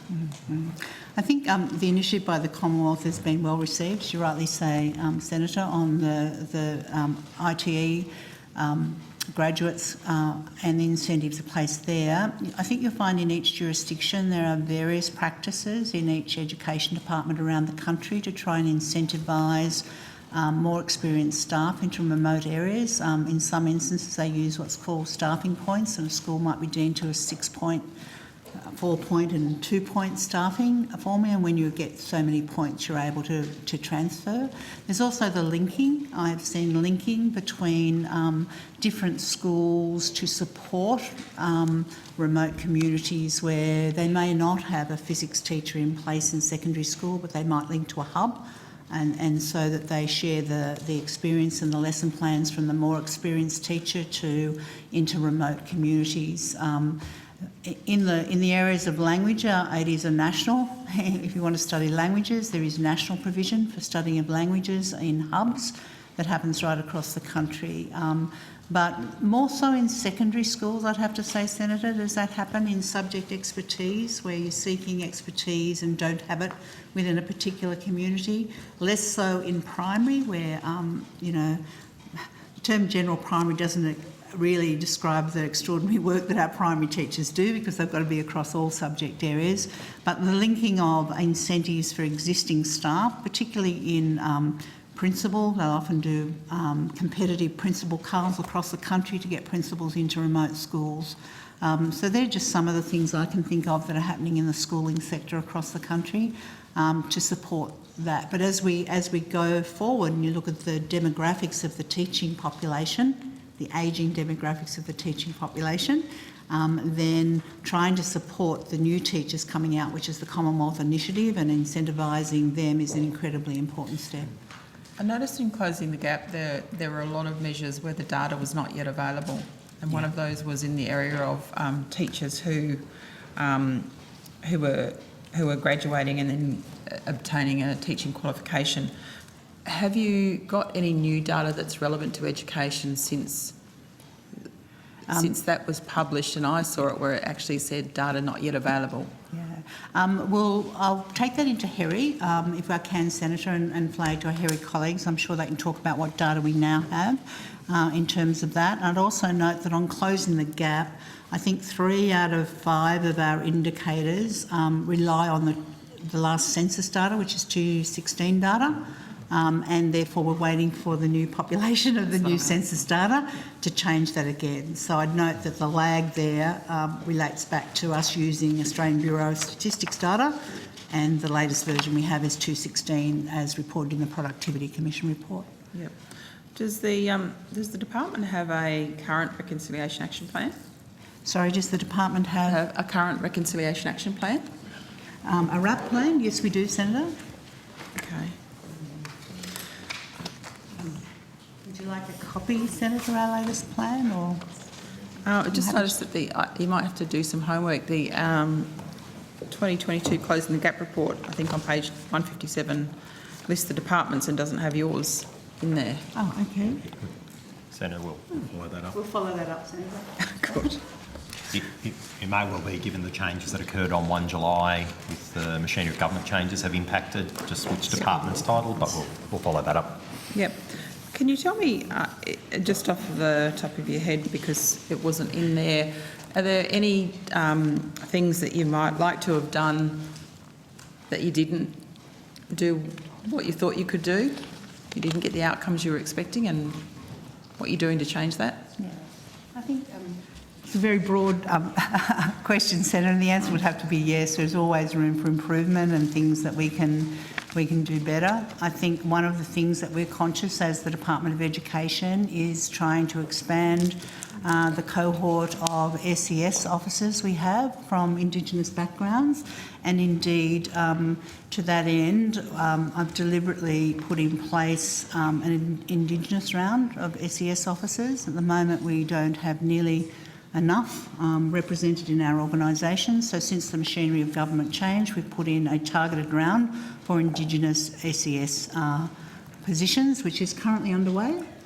And we hope that we will gain a great list of people that we're able to look at in terms of recruitment of Indigenous leadership within the department. Sorry, that was a fair bit of stuff on the... doesn't look like the chair's too bothered about wrapping me up, so I'll just take a minute. Just wanting to ask you about the Australian Education Research Organisation. Can you explain where that sits in terms of accountability to the department and reporting structure? Yes, so the ARC is a statutory officer. It doesn't have a direct reporting relationship with the department. It's not a hierarchy. It doesn't sit within the department. It sits outside the department as a statutory function, and indeed has its own Act, Senator. Okay. Chair, I believe our new Shadow Minister is keen to ask a question, if that's possible.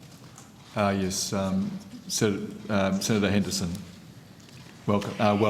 Chair, thank you very much. Good afternoon, everyone. Apologies that I need to join you remotely due to some unforeseen circumstances. Secretary, I too would like to wish you all the very best and thank you for all your commitment and wonderful work. I'm sorry that I won't be working with you for very long in my new capacity as Shadow Minister, but I just wanted to also pass on my thanks as well. Look, I just wanted to ask about the briefings that have been conducted with senators and members.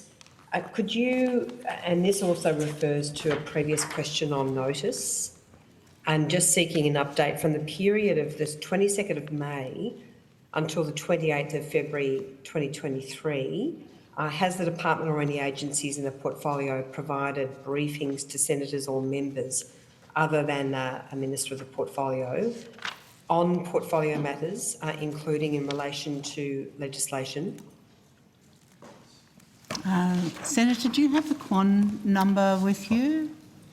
Yes, it's SQ220000261. Okay, thank you. I think we've got it. So you referenced in your question on notice that you provided a briefing to Senator David Pocock, but no briefings to any other senators or members. That's correct, Senator, at that date, and I might have to take on notice to give you an update if any other senators or members have been briefed since after that time. So, yes, since the 22nd of May 2022, apart from Senator Pocock who was referenced in the question on notice, I'm keen to understand any other senators or members who've had briefings with the department, including the date of the briefing, the issue or the subject discussed, the topics discussed and the attendees at each meeting. And to the Assistant Minister, could I also understand the briefings that the Minister has conducted with senators or members, or in relation to any aspects of the portfolio, including on legislation? Sure, I'd have to take that on notice. Yeah.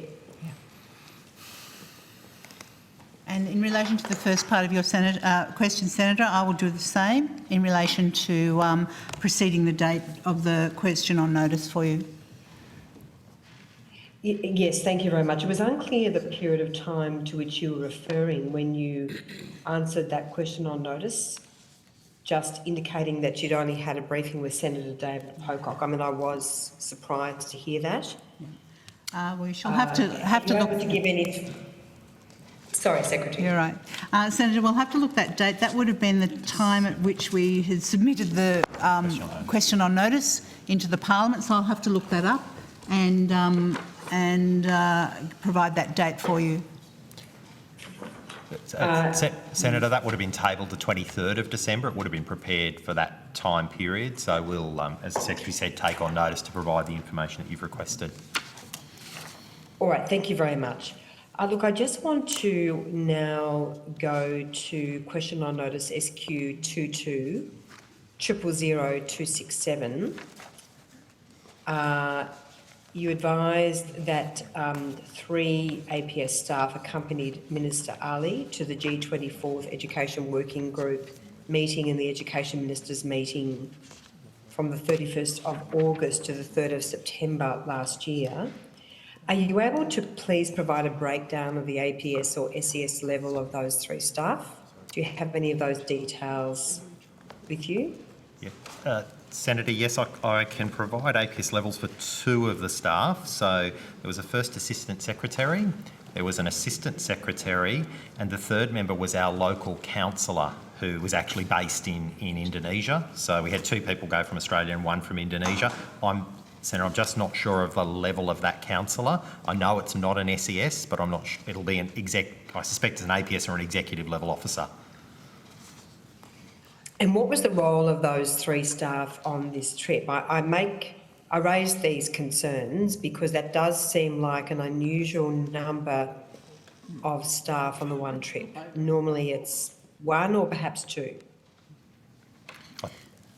So, Senator, I'd have to say that if we have a local engaged staff, they will always support a minister travelling on the ground. So in that case, we had the education counsellor, I think, based in Indonesia.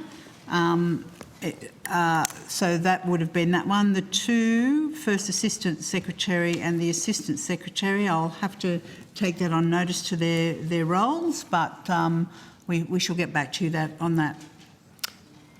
Thank you very much, I appreciate that. Can you just explain the role, the counsellor? Can you just explain that position based in Indonesia, please? So we have a range of counsellors, Senator. That the level of that counsellor, I've just been informed, was an EL2 based in Indonesia. In our international group, we have a range of different countries where we have education counsellors on the ground. They do a number of things. They're normally working with DFAT staff on different educational initiatives that are in place. We can get a list of those countries for you, and I'm happy to ask our international staff to outline that for you, in which countries they reside. And their role would be to make sure we're strategically linked. They link to AusAid if we're doing education export, if there are trade fairs, DFAT. There's a whole range of things that they do. Only part of their role is if we have a visiting minister from the Australian government. But primarily it's education, and that will span early childhood, schools and higher education roles, and anything we might be doing on the education export front. Thank you, Secretary. Can I also ask in relation to that trip taken by Minister Ali, did any ministerial staff also accompany the minister? And if so, how many, and what was the cost attributed to those staff travelling, and also the purpose for them also accompanying the minister? Yes, Senator, I don't have that information with me, so I'll take it on notice for you. Okay, to the minister at the table, various ministers we're talking about, do you have any information about that at all, Minister? No, I'd have to take it on notice. All right, thank you.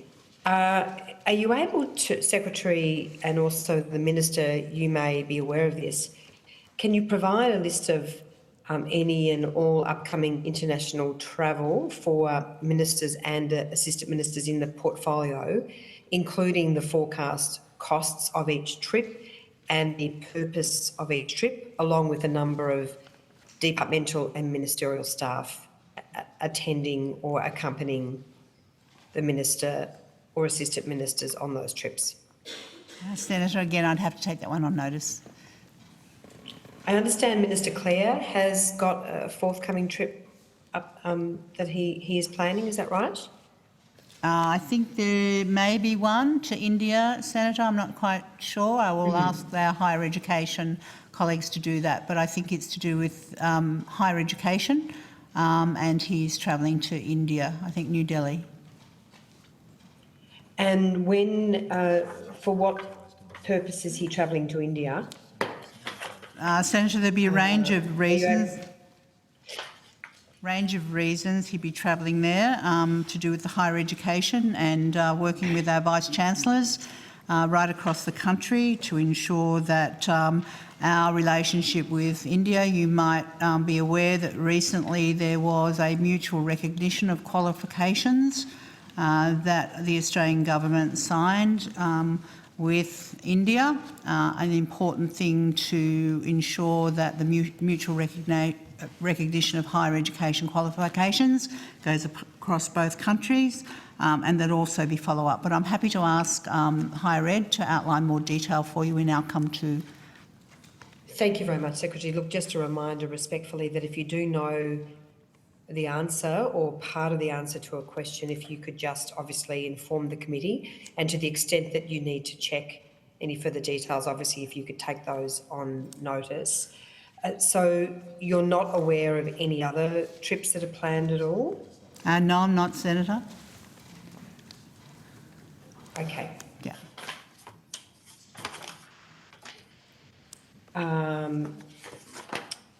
Chair, look, I'm just, I probably have finished that block of questioning. If you wanted, do you have any questions from anyone else, or do you want to come back to me? I can come back to you. I'll just ask your coalition colleagues. So no, appreciate it's difficult from coming in remotely. Yeah. Is there Senator Little or Davey? I'm waiting for early next. childhood, so I'll wait for after lunch. Righto. Sure, I can continue, Chair, if that's if no one else has questions. Sorry, I know it's a bit awkward when we're Back attending remotely. to you, Senator Henderson. Okay. Secretary, I just wanted to follow up on question on notice SQ 22000274. And since the 31st of October 2022, can you inform the committee whether any staff have breached the APS Code of Conduct? Senator, I might ask Mr Paddy to join us. He'll have that information. Thank you. Senator David Paddy, First Assistant Secretary, People, Parliamentary and Communications. And no, Senator, none. All right, thank you very much, Mr Paddy. So no, is there any current investigations in relation to breaches of the APS Code of Conduct? No, Senator. Can I also direct just a question to the Minister in relation to since the last estimates? Look, I might just take that question from since the 22nd of May 2023. Minister, has there been any staff conduct issues in the Minister's office or in any of the other portfolio ministers or assistant ministers? Not that I'm aware of, Senator Henderson, but if there's further details that would need to be provided, I'd provide that on notice. Thank you very much, Minister, including whether there's any investigations underway in relation to any staff conduct issues or suspensions or any other remediation or workplace training steps that were taken by reason of staff conduct. Understood. Thank you. Thank you so much. Secretary, I just now wanted to turn to your previous question on notice, SQ 22-222-275. Can you advise if there have been any reported cases of fraud by departmental staff? I imagine that would be caught up in the Code of Conduct breach. I'd hope so. But just to cover the field, since the 22nd of May 2022. So there'd be no, Senator. Well, that's a relief. If your Code of Conduct didn't capture those issues, I think there'd be a fair bit of concern. And Minister, if you could also take that on notice in relation to ministerial staff in the Minister's office and all of the portfolio ministers as well. Just missed that, but I assume that was yes. It was. Thank you. Secretary, just wanted to quickly move to, as a follow-up to question on notice SQ 22 000280. So since the 31st of October 2022, how many contractors and non-ongoing staff are currently employed by the department? If you could also provide a breakdown of levels and costs associated with all contractors and non-ongoing staff, and how many of these staff are ICT or non-ICT staff? Okay, we might have some information we can help you with. The beginning of that question, Senator. So, Senator, as at the 31st of December, our contractor numbers have reduced. We now have, as at the 31st of December, 77 contractors. Of those, seven were ICT and 70 non-ICT. The table about salary ranges as per the Quan that you quoted are still correct. The salary ranges are unchanged. Total number of non-ongoing staff. I think previously we had 59, as at the 31st of December was 48.8. So a reduction of 10.2. Maths is incorrect, 10.2, reduction of 10.2, so materially the same numbers, but reductions in contractors, reductions in non-ongoing staff over that period. Thank you so much. Secretary, can I also ask about whether the department has engaged a Mr Ben Hubbard at all? Not that I'm aware of, Senator, but not that I'm aware of, Senator. Well, if you could take that on notice and just confirm your answer. Has the department engaged or contracted in any form with a Mr Ryan Liddell? Again, Senator, not that I'm aware of, but I'm happy to take it on notice and check. Yeah. Thank you very much. Has the department contracted with or engaged in any sense any other former Labor staffer at all?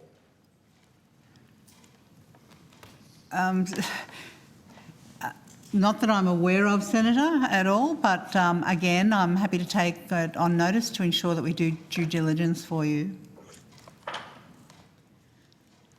Thank you. I would be most grateful.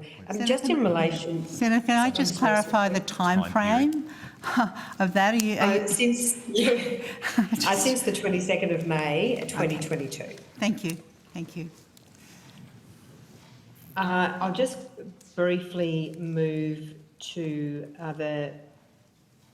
just to follow up on question on notice SQ 22 000282. Can you just advise if there have been any breaches of the Public Governance Performance and Accountability Act since 31 October 2022, and if that's the case, if you could detail what action has been taken? So, Senator, I might ask our Chief Financial Officer to come up. I just I note, just for the benefit of Hansard and for those listening, that in your last response, the department has recorded 2 instances of non-compliance in the earlier period of 1 July to 31 October 2022. Both instances related to inadvertent credit card misuse, and those amounts have been recovered. I am keen to understanding what amount was inadvertently misused, and also I'm keen to cover off the period between 22 May 22 and 1 July 22 in further addressing this question. Certainly, Senator. So it's just before you answer that, Senator Henderson, just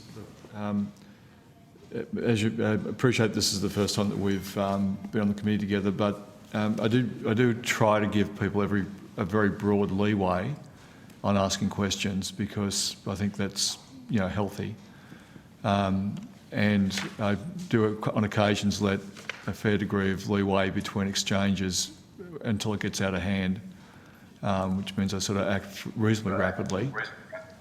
But just on this question of, I'm mindful you've asked this question. I just want to just ask if you could just give some further consideration to it. If we're asking for political affiliations of individuals, I appreciate if you're suggesting there's something inappropriate being done anywhere, that you've got a right to ask that question. But if you're asking generally for people's political affiliations, that really goes to everybody's political affiliations or not. And quite frankly, it does also go to a question: if people don't have political affiliations, are people selecting people because they don't have political affiliations? It just raises just the broadness of the question you're asking is concerning me. So I assume you're not referring to my question in relation to the PGPA Act. You're referring to the previous questions I raised about former Labor staffers. So in response, Chair, look, I appreciate your position, but it is open to me to ask these questions. So I note the point you've made, but I would obviously ask for those questions to be answered on notice. I'll try and be as quick as I can because I know we've just hit 1 o'clock. So just in relation to the PGPA Act and any breaches, Secretary, are you able to inform me if there's been any other breaches? Senator, your dates were the 22nd of May 22 to the 1st of July 22, is that correct? And then between the 1st of November 2022 and until now. Yeah. So your question on notice covered the period 1 July 22 to 31 October 22. So I just want to find out those other 2 periods of time, if there have been any breaches of the PGPA Act. Yeah. So, Senator, in the first instance, the 22nd of May, we would have been the Department of Education, Skills and Employment. Prior to the MOG, that's why I was seeking clarification on the first set of dates. So I'll need to, I think, check that. And on the second set of dates, we might ask the CFO to see if he's got an answer for you. Thank you. Secretary Craig Boyd, First Assistant Secretary, Financial Management Division. The date range that you specify from 1 July through to end of December, there has been 1 additional breach of the PGPA Act. So for a total, 2 in the Quan and 1 in the period from October to December, and that related to inadvertent use on a credit card. And what was the amount involved in that inadvertent use? I don't have the specific amount, but what I can tell you for all 3 breaches that I was just referring, the total value is $148. Of the 3 breaches? The total of the 3 breaches, yes. I mean, putting aside the amount of money, how can an inadvertent credit card misuse occur? So where is the breakdown in your systems which allow departmental staff to misuse a credit card? Senator Henderson, I don't want to break your train of questions, and I went a bit over because I did interrupt you before. It's now 1 o'clock. We are attempting to do a photo of both senators and MPs for Ukraine. The Ukraine ambassador. I'm just mindful that there will need to be a break for others as well. Are you going to be? Are you going to be much? If you just a couple more minutes on this, but otherwise we could come back. Otherwise we could come back to you. We can come back to you after when we come back from the break. But I'm happy to oblige. Yeah, thanks, Chair. I'll be as quick as I can. So just in relation to the breakdown in departmental. The breakdown in departmental processes which allowed the misuse of expenditure on a credit card. How did that occur? So, Senator, let me assure you that we work very hard with control systems on the use of corporate credit card. We have particular guidelines. If you look at the number of transactions that we're doing on corporate credit card, to have 3 accidental breaches of the use of a departmental credit card over a personal credit card could happen with tapping the wrong credit card for a breakfast. There are 3 instances that we've had, and I don't know whether we've got the total number of transactions is 6,592 with 3 inadvertent uses of credit cards. So In a population, I can assure you we work very hard. There are special measures in place. We have special seals on our corporate credit card, but occasionally there is an inadvertent use, as you see, 3 times out of 6,592. Well, Secretary, ideally there should be no inadvertent uses of a credit card. Yep. So what I'd like, perhaps if you could take on notice, is to explain where things have gone wrong in these 3 instances and what measures that the department has put in place to guard against the inadvertent use of credit cards. Could you also take on notice how many credit cards you've issued to departmental staff and the purpose for those cards? For instance, if you are a staff member of a member of parliament or a senator's office, no one is allowed to have a credit card. So I would be very keen to understand how many corporate credit cards you issue to staff and for what purpose as well. So, Senator, I can tell you we have 551 departmental and administered credit cards to Department of Education employees. The reason we do that is because we can create a clear line of accountability for the use of that credit card for the purchase of a range of things when people are travelling, or indeed they're purchasing something that requires from the department. It provides an efficient way of us doing that and a clear line of accountability and documentation to what's been spent, how it's been spent, the date it's been spent and the quantum that's been spent. Senator Henderson. Look, Secretary, I'm mindful of the chair. Senator Henderson. No, Chair, I was just going to say I'm very mindful of the time, so I'll leave it at that. Thank you very much. Take the rest of my question on notice. Thank you. Thank you very much, Senator Henderson, and we'll now adjourn until 2:05, and we'll have the same Department of Education Corporate Enabling Services return with us. Thank you. Thank you. 2:05. It's 1:40. Yeah, we return.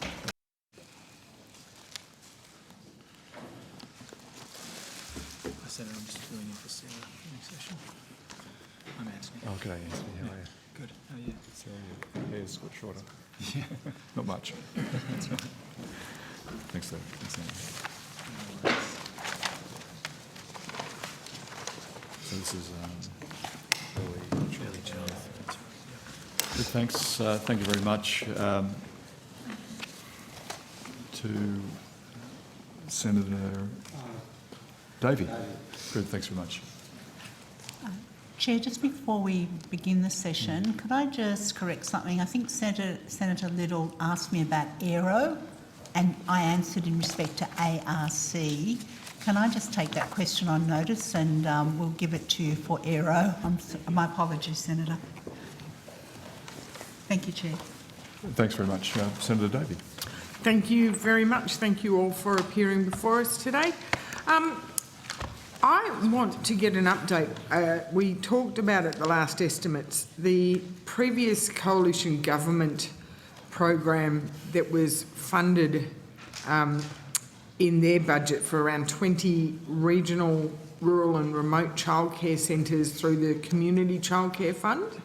And last estimates, we asked how it was going, and you indicated that it would be going to tender because thankfully the new government has retained that commitment. Can we get an update on the Community Childcare Fund, and has that gone to tender? Has it been tendered? Brenton Philp, Deputy Secretary for Early Childhood and Youth. Absolutely, Senator. I'll ask Ms Twyman to give you those details.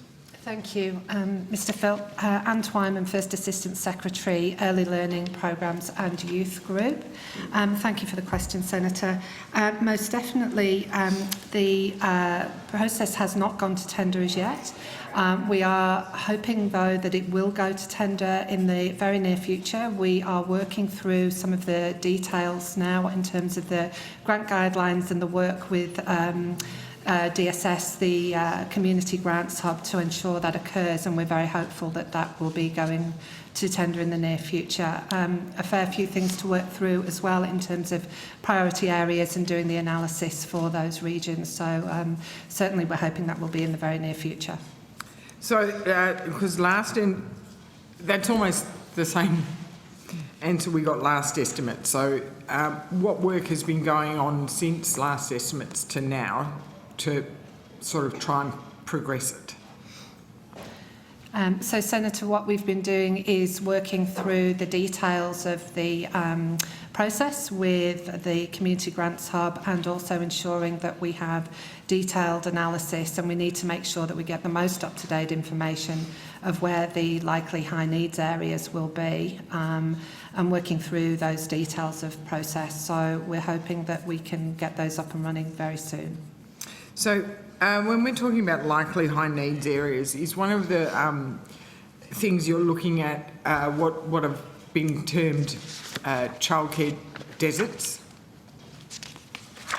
So looking at areas where there is no childcare at the moment in order to prioritise those areas? We'll certainly be looking at high needs areas in terms of what if the current market is a thin market, so that basically means what the numbers of CCS childcare subsidy approved services are in those areas currently, and whether they are, what the utilisation rates are and what the population rates are, Senator, in those areas of the 0 to 4. We'll also be looking at the CEFA indices to look at areas of disadvantage as well. And really having a look at the demand through areas of vulnerability, as well as shown through the Australian Early Development Census as well. So what the AEDC is telling us too. What I didn't hear, and maybe it's because it's a bit hard to hear in these rooms with wonderful acoustics, but that you're actually looking at areas that have zero access to childcare, so towns that have no childcare options at the moment, because if you're looking at utilisation, well, it's pretty hard to utilise something that's not there. Yeah, no, that's right. And I think one of the things that's very special about this round is that it is absolutely for the regional areas, that CCCF previous open rounds also encompass thin markets in metro areas, but this one will be very much focused on the regional areas. And we will absolutely be looking at where there is no current service provision as well. And I know we had budgeted for 20 centres. Are we still looking at 20 at this for the first round? The budget has remained at 18 million for that round. So we are looking at the grants. All the documentation is saying up to 20 at this stage, and we're still considering that number. But I'll try one last time. We don't have a date for opening of tenders yet. But we do expect it to be very soon. I will wait with bated breath. Thank you, Senator. Is the government concerned about the increased lack of access in regional, rural and remote communities to childcare and early learning options? I think, Senator, the clearest exposition of that is in the terms of reference of the Productivity Commission. One of those terms goes directly to access issues throughout the country. The ACCC has also been asked to consider prices and costs, and particularly by locations. So I think the answer is yes. I understand that the government has had a number of roundtables to address other concerns in the early childhood sector. Is there a roundtable that has been put together specifically on rural, regional and remote access? Not to my knowledge, Senator.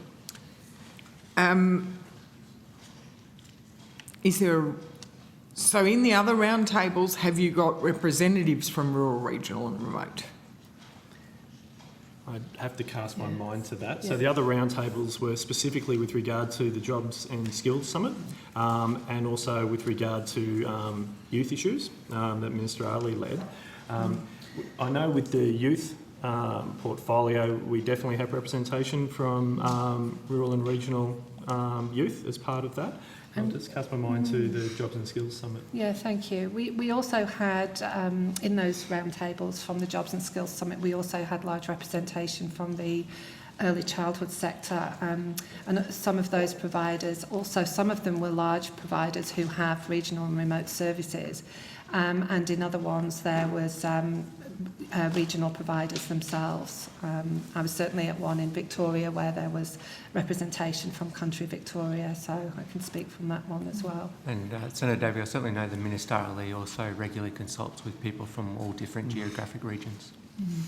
And thanks, Minister. That is, that's because that answers one of my next questions. But because Thrive by Five is just one organisation that is now really strongly advocating for equity of access in rural, regional, and remote areas. Do you think it could be an opportunity to actually get rural, regional and remote advocates and providers together to talk about the unique issues that are faced by people in those areas, and accessibility in particular? Senator, we should also remember we have a Regional Education Commissioner who has who's a champion for our regional, rural and remote education, right from early childhood through to higher education. So through her work, and I know she's very passionate about the work that she does, her interaction with a range of issues in those regions would be at forefront of her mind as well. And Minister, are you aware of whether Minister Ali or Minister Clare has met with the Regional Education Commissioner? I'd have to take that on notice. I certainly know Minister Clare has. I don't know if this counts as well, Senator Davey, but I have as well, and I have Of course it does. Thank you. I have another meeting actually scheduled for Tuesday next week, because we're both going to be in Canberra for the Universities Australia conference as well. Great. But I'll provide more details on notice. Yeah. What sort of issues will you be discussing with her particularly around early childhood regional access? Yeah, I think, as the Secretary highlighted, just former Senator, I was going to say Senator Nash, but the Education Commissioner is regularly travelling and in touch with different communities, so I think she provides a vital input into what's happening on the ground in various communities. And I think the experience that I've had is that covers early childhood, schooling, but also university access, and as you know, all three of those are equally important in those regional towns and a priority for the government at the same time. Thank you. And I mean, I just can't stress enough, the accessibility issue is the biggest issue in regional areas, far more so than fees. We'd all like fees to go down, but when I'm travelling in the bush, I can't get my children in, and the centres are all booked out, and job shortages as well. Just to add, Senator Davey, so I've just been informed that Minister Ali has met with Fiona Nash, and that Fiona Nash is attending the Early Years Summit tomorrow here in Canberra as well. Oh, that's great. Thank you. Thanks for that information. I also just want to get an update. Mr. Philp, earlier this morning you referred to the Connected Beginnings program. I understand that was first funded in 2021 by the coalition government. I think the idea was to expand the Connected Beginnings program to a minimum of 50 sites by 2025. Have you got an update?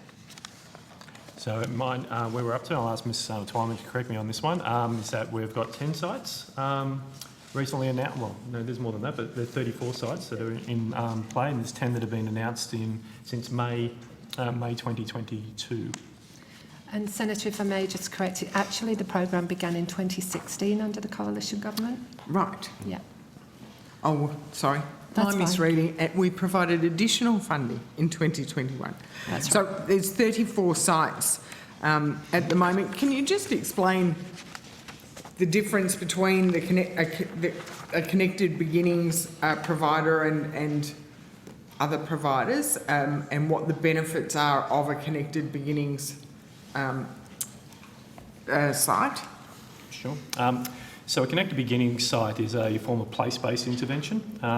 It involves engaging with the local community, typically through a backbone what's known as a backbone organisation, to bring all the key elements together to address the issues in that community. So Connected Beginnings typically works with Aboriginal controlled community organisations and specifically deals with both early childhood and health. So it's a partnership between the Department of Education and the Department of Health to bring those right elements together. So part of that conversation earlier today about maternal health and those early interventions for children, our colleagues in the Department of Health will bring those forward and we bring forward as part of the early childhood side of things. So sort of like a wraparound service? It is, and it will vary from place to place. Some will also have access to supports for families, which may be provided through the state governments.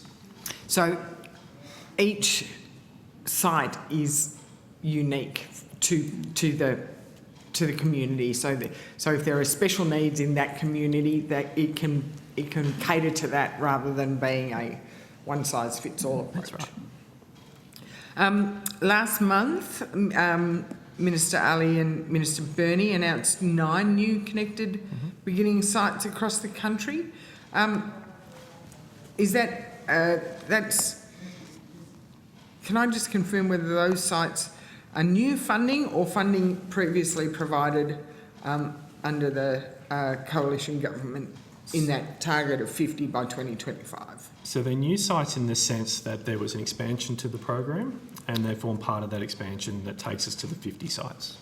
That's exactly right, and they are part of that 81.8 million that was announced in August 2021 as the expansion to the 50 sites in total. That's right. So with 34 at the moment, with this 9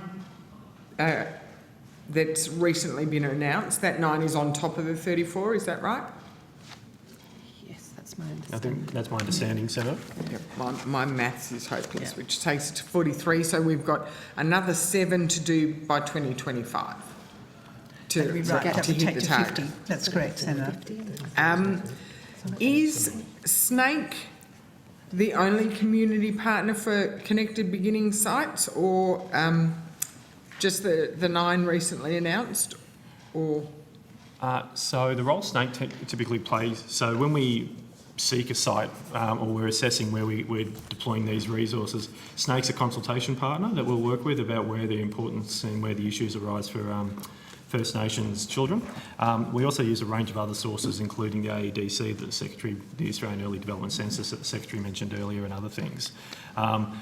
On the ground, though, the delivery of the service isn't necessarily going to be by Snake. It might be another Aboriginal controlled community organisations that's on the ground. So the one in Alice Springs is the Aboriginal Congress in Alice Springs is the one who runs that service. Okay, so Snake could be described as a bit of an intermediary to make sure you're finding the right on the ground. Yeah, I think what we've described them as is a community partner, and it's exactly that, Senator. It's around supporting them to develop, and as we were saying earlier, it's around the differential, where services are up to in terms of the support they might need or the maturity of their organisation, and Snake helps to develop that as a community partner. And the recent media release, the ministers say Connected Beginnings is a key contributor to closing the gap early childhood education targets. Can I just confirm which targets specifically they are? So there are 2 particular targets within the early childhood space under closing the gap. One is about developmental readiness for children when they start school, and we know that children who engage in high quality early childhood education and care are better prepared when they start school, and it's exactly that target that they're looking to deal with. Yes, at least in the early childhood space. And this is where the Connected Beginnings program or sites, because they do that wraparound service, because they have, this was, as you were saying earlier, Senator Little, with, young kids who might have ear infections, or that can be identified, they can work with it, and then the kids are healthier, more alert and more engaged ready for the next That's right. stage. If that's the particular issue That's on the the goal. ground that the community identifies that they need to solve, then yes. And Senator, some of the very early consultations that we did in the establishment of the programme were exactly around that. Some of the community elders were saying that really applauding the interface with Department of Health in the programme, so that there was that health aspect as well to actually do early identification of that, and it was joined up. So it's been a really key part of the programme for some communities in different needs in different communities. And have we got any data yet? So the program's been in place since 2016. We've now got 34 sites tendered. How many are actually open and operating? So the 34 sites, and sorry, Senator, just to correct earlier as well, in terms of the 9, it wasn't on top of that. The 9 is part of the 34. Oh, okay. Yeah, so our apologies for that. So there's still 16 that will be needing to be announced, but the 34 sites are operational. Just check that I've got that correct. Yeah, it currently supports around 11,600 First Nations children in 34 communities in mostly remote and regional locations. So, question, then it'll be time to go. Yep. Sorry, I thought La- I was giving, no, that's I just fine. realised I didn't have you on the WhatsApp group. I would have given you the... Sorry, heads last question, and you may need to take it on notice, but have we got any data about the outcomes and about... So the AEDC, the Australian Early Development Census, is showing that the Connected Beginning sites are having really positive impact on those children who participate as part of their developmental readiness for school. Thank you. Thank you. Senator Faruqi. Thank you. Dr. Brennan, I understand that you will be leaving the department soon, and this might be your last estimates. So I just wanted to thank you for your service and wish you all the best for the future. Thank you so much, Senator. Thank you. So let's go into workforce shortage first up. And in the November estimates, the department stated that it was working closely with the National Skills Commission as it becomes Jobs and Skills Australia to update the number of educators that will be needed to accommodate the increased demand for early childhood education and care after the July changes to the subsidy come into place. Has that work now been done, and can you tell us how many additional educators will be required after July 1? So the estimate that we have at the moment is a number that arises, I'd say, the National Skills Commission rather than Jobs and Skills Australia, at 7,000 shortages. There is still work in train to understand what that might look like and what the estimated shortage might look like when we get to July. Mm-hmm. That's a lot less than the 16,000 that was estimated, by other people, at the time. So I guess my next question is, what is the department going to do to fill those positions? Look, and that's a very good question, Senator. So in the data that we're seeing, there's already some green shoots, I suppose, and I don't want to put it much, so I don't want to overstate that, but we've seen an increase in early childhood educators in the most recent data at 214,000. There's about 30,000 people who've completed some form of early childhood course in the last 12 months, and we're seeing a decline in those internet vacancies. Clearly, though, as more demand comes, and particularly with the work that's coming out through the states at the moment, there's workforce that needs to be available to meet that. Across the Commonwealth, there is the workforce strategy that the Commonwealth agreed with the states and territories to bring forward, and there's 21 measures in that. And indeed, National Cabinet has asked education ministers about what of those measures can be brought forward, and 18 of those are going to be expedited as part of that. And these also then form part of that broader package of things like the 180,000 free TAFE positions that the Commonwealth is supporting, Commonwealth supported places, of which 1,400 are dedicated to early childhood educators, the help waiver that we mentioned earlier, expedited migration provisions and alike. So there's a lot of that activity as well. We know a lot of our state colleagues are bringing on a lot of measures as well, like incentivising people to move to regional areas or to incentivise people to come into the sector. And the sector itself is pulling in the same direction as well with the Thrive pilots and things that Alaka and Reed are doing. So there are a lot of things pulling in the same direction. that's what makes that modelling exercise quite difficult to get a reasonable estimate of what that shortfall, if any, is going to look like come July. But are you confident with those measures that you will meet the shortfall? I think in our work in this space, there's not a lot left to do this. One of the difficulties is that with the restrictions on migration and things as part of COVID, that workforce isn't there, and in a very low unemployment market, we're competing for the same people in that sense. Indeed, the Prime Minister's department has a separate piece of work on the care economy that is looking holistically to bring all of these things together. So fundamentally, it comes down to how many people are available to do a lot of these roles when we're competing with other sectors that are out there. And has the attrition rate kind of stemmed? Because there's a big attrition rate in the sector as well. Yeah, so one of the things we are actively considering when it comes to the attrition rate, there is always turnover in a sector, particularly in our sector. That's typically in the first 12 to 18 months, so that's the area that we want to focus on. Those who have been in the sector for a while tend to stay in the sector, but what do we do about those who are in the middle? And what are you doing about this? So a lot of that comes, again, back to things like that help waiver and other things. So if we're going to waive somebody's help commitment to the Commonwealth because they go to a regional area, that will help particularly for those in the early part of their career. The other thing I point to Senator Faruqi is the support from the government for the pay rise for low-paid workers, obviously as well. So I hope that would be playing some role in retention.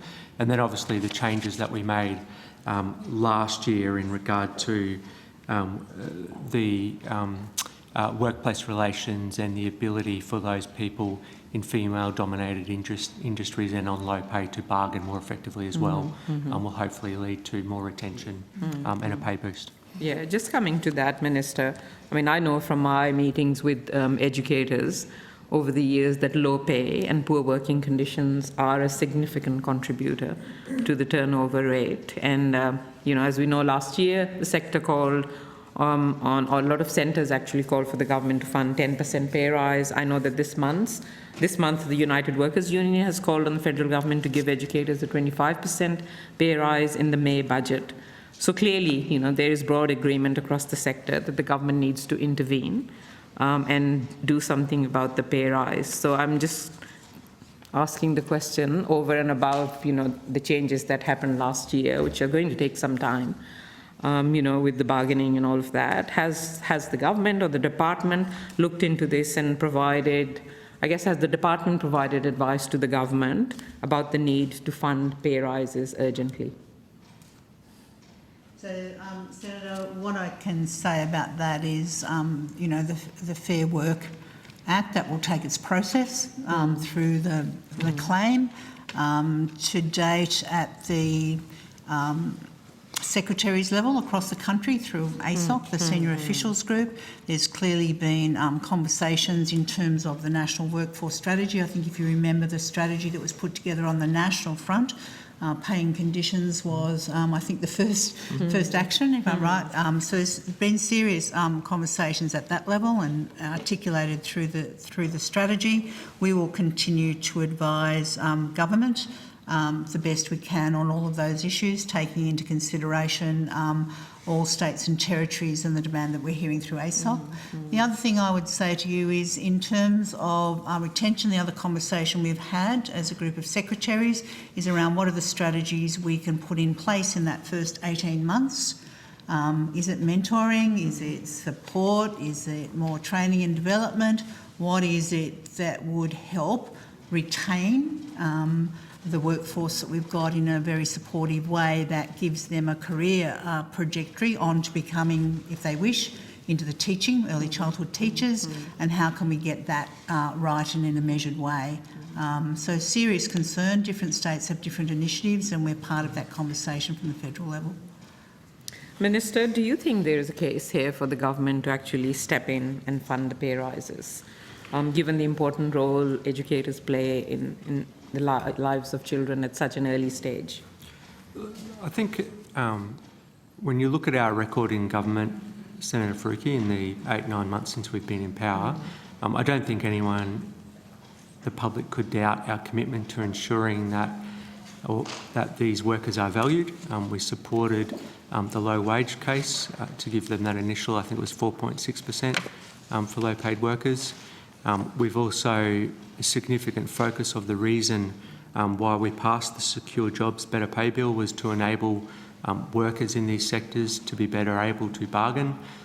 We really sincerely hope that those workers and their representatives and the businesses involved are able to bargain in good faith and see wage rises as a result of that, because we do understand how significant it is for the industry and how important it is to meet those workforce challenges.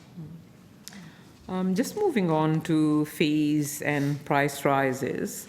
I mean, if there is a case, and it is likely that there are not enough educators to meet the demand of ECEC places after July, a possibility is that the providers will raise their prices, and because there will be more demand, and people could be thousands of dollars out of pocket because of higher gap fees. So what measures has the government put in place to ensure that increases will not be excessive in July and basically eat up the benefit of the subsidy? Well, I'll ask Mr Reid to assist me on this one, Senator. One of the key mechanisms we have in place is the rate caps. The government has asked the ACCC, and indeed the ACCC is in the field now, examining the market, particularly around prices, costs and profits, and how they may vary by location. Government has asked the ACCC to provide an interim report before July, or by July, which will assist them to make decisions about this type of issue. So that will happen before July? So that's an interim report by July, with the report due, the final report due towards the end of this year. But Mr Reid, do you want to add anything further? Yeah, okay. Sorry, I missed that. When is the final? Final towards the end of the year. I also understand that at least 2 large private early childhood education and care providers, as G8 and Busy Bees, imposed a fee increases of more than 10% on many families in 2022. And in the past, the department has identified providers with excessive fee increases and often written to them about that. So has the department written to G8 and Busy Bees about their fee increases? And if so, did the providers review their fees as a result? So no, we have not, unless someone corrects me, we have not written to either of those providers about their fees. We often engage with the providers on this range of things. One thing I would mention, though, is that the transparency measures that are to come into play as part of the Cheaper Childcare Bill will ensure that fees and fee increases and the history of fee increases are publicly available for families, so they can see those, and parents can make a different choice if they see a fee increase or a history of fee increases they're not happy with. Yeah, and that wasn't the case though in 2022. So could I kind of urge you to write to these providers and ask them why they increased those fees? Yeah. And just on the Starting Blocks website, a lot of centres, it seems, don't have fees up on the website. I'm just wondering if this is a legal requirement for providers to have their fees up on that website. Tristan Reid, I'm First Assistant Secretary of the Childcare Division. It is a requirement that providers have fees on their website. We've actually recently done a compliance campaign and written to all services who identified, written to all services reminding them of the requirement to have fees on the website, and for a select number of services through an audit we wrote to them and notified them of their non-compliance, and we have actually issued infringement notices and fines to a number of services that did not report their fees. So it is something we're very well aware of and something we want to address. And in our latest data, I might have to take it on notice actually, but a significant percentage are now reporting their fees on their website. We're aware that there is a small percentage that are not, and we'll continue to look at those and potentially issue more infringement notices. Yeah, how many infringement notices did you issue? You can take that on notice if you don't have that? Last financial year, it was 15 infringement notices, and I would have to take on notice how many we've issued to date this financial year, but last financial year was the first time we started issuing infringement notices, so we started off small, but it is becoming a more common compliance approach that we use rather than going to hard-end sort of sanctions and suspensions. We are using infringement notices more and more to to incentivise compliance with the requirements. If you could on notice give me information on how many were not complying and then how many infringement notices were issued. Yep. Yeah, that'd be great. The Old Childcare Finder website provided information on when providers last updated their fees. But I think that functionality, as far as I know, has been lost in the Starting Blocks website. So why was that removed and will it be reinstated? I didn't think there was any functionality that was lost in the transfer over from Childcare Finder to Starting Blocks. There was some that was added, but I didn't think there was any functionality that was lost. But I might just have to take that on notice, or someone might be able to help me with a response before we leave the table. But I wasn't aware there was any functionality that was lost. Okay. Parents and providers have also told me that most fees on Starting Blocks are out of date. Like they may have provided fees, but that it is out of date. So when you did your audit, did you kind of test that as well? The last campaign we did mainly focused on those services that weren't reporting at all, but we are aware that we've had tip-offs from the sector that there are some that do not report up-to-date fees, and so we are aware of that issue, and it may be that is part of the next, or one of the next campaigns where we look at the currency of the fees reported and do another campaign where we may issue, again, infringement notices to services that aren't compliant with the requirements. And when will you do that? I couldn't. So I mean, there's a number of campaigns that we consider. So it depends on the priority and the return to government on those campaigns and how we prioritise those. So I couldn't answer when we might do that, but it is something we're aware of. And you will do that?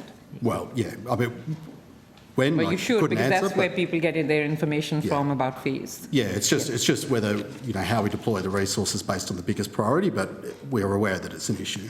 Senator Fruki will- Chair, I just have 2 more questions. We're going in 15-minute cycles, but if you... Is that all? Is that all the questions? Yeah, they're short questions. Is that all you've got after that? Yes. That's the last... Yep, go ahead. Yeah, thank you.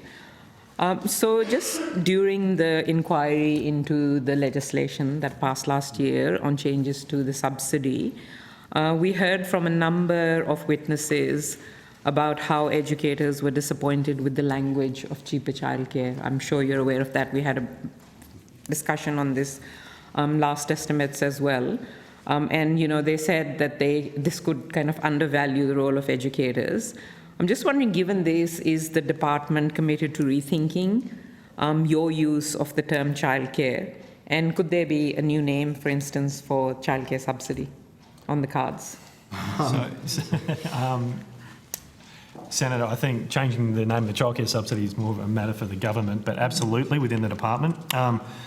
Minister Clare and Minister Ali and Minister Chisholm have impressed upon us as well that it's about early childhood education and care, it's not childcare. Minister Clare, I think, made a real point of that at the Early Childhood Australia conference at the end of last year, and the sector is quite interested to ensure that we change the language. So it's not about childcare, it's about the early childhood education experience. Yeah. Minister, would you change the name to something like early learning subsidy or? I probably shouldn't make an announcement about that here today, Senator Fruki, but I certainly know your sincerity on this issue, and you have raised it consistently here at Estimates and also in the chamber. I do know that Minister Clare and Minister Ali are committed to ensuring that the public awareness and role that educators play in the community is enhanced, and I know that is something that both ministers are very passionate about, as is indeed the government as well. So I'm certainly happy to take that feedback on board and come back to you with a more meaningful response. Yeah, thanks so much, Minister. Sorry. I'll just say as well, we changed the name of my group, formerly known as Early Childhood and Childcare, and now known as Early Childhood and Youth, is directly because of those concerns being raised. Okay, that's really good to know. Thanks for that. And last question from me, Minister, as you are well aware, the first 5 years of a child's life are kind of the most critical in building the foundation for lifelong learning, well-being, and health, and research shows the importance of high quality early childhood learning on children's development, especially on disadvantaged children. And I know that the Productivity Commission has commenced its review to consider the impacts of a universal 90% subsidy. So I guess my question is, why haven't you asked the Productivity Commission to just make early learning universal and free because every child deserves that opportunity and option.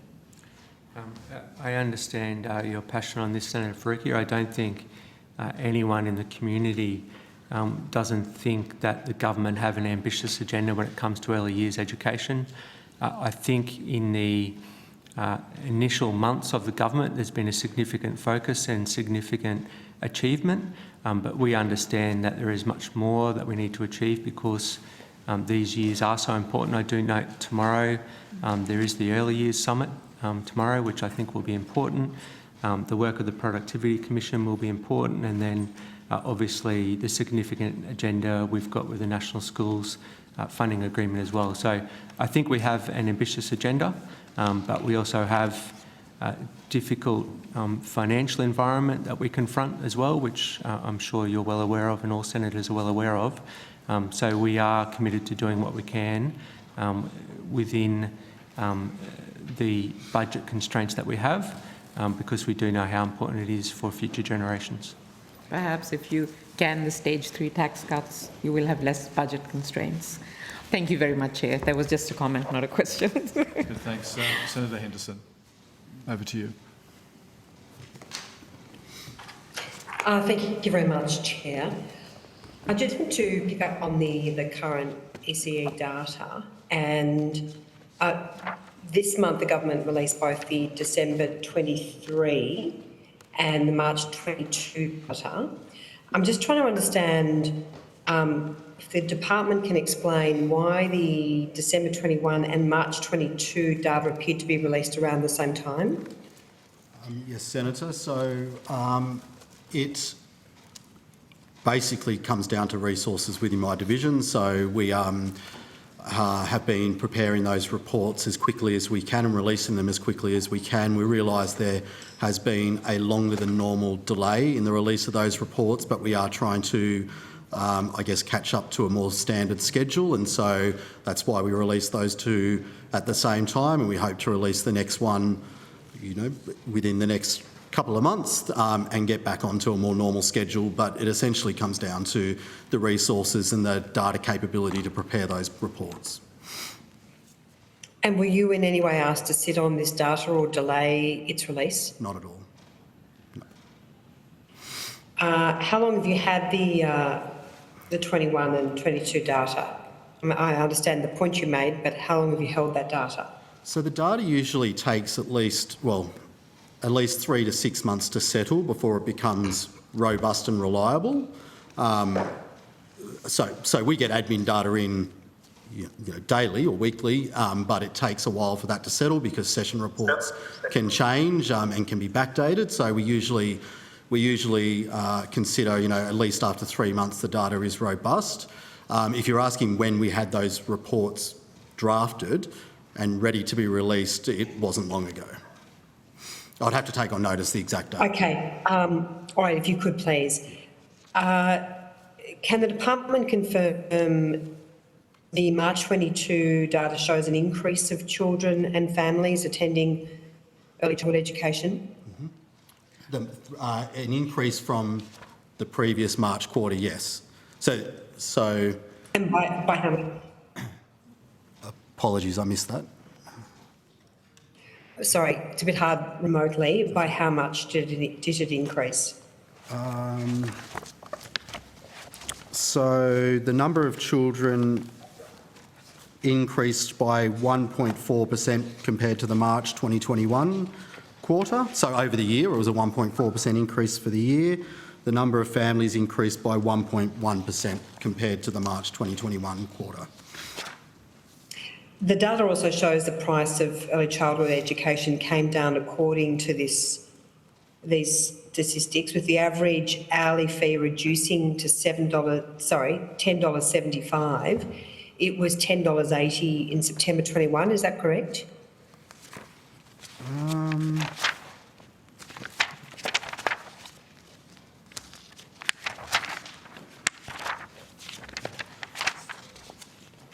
So, Senator, perhaps I can help you. In the March 2022 quarter, the average hourly childcare fee per child for all service types, excluding in-home care, was $10.75. And that's down from $10.80 in September 21, is that correct? I just don't think I have the September 21 data available with me. All right, if you could take that on notice, please. Yeah, we can take that on notice. Can I confirm?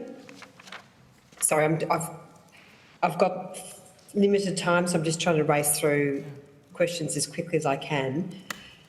Can I confirm the data also shows an increasing number of Indigenous children attended early childhood education when compared to March 2021? That is right. That's right. Yep. And can you provide that increase in number? 8.5% increase. I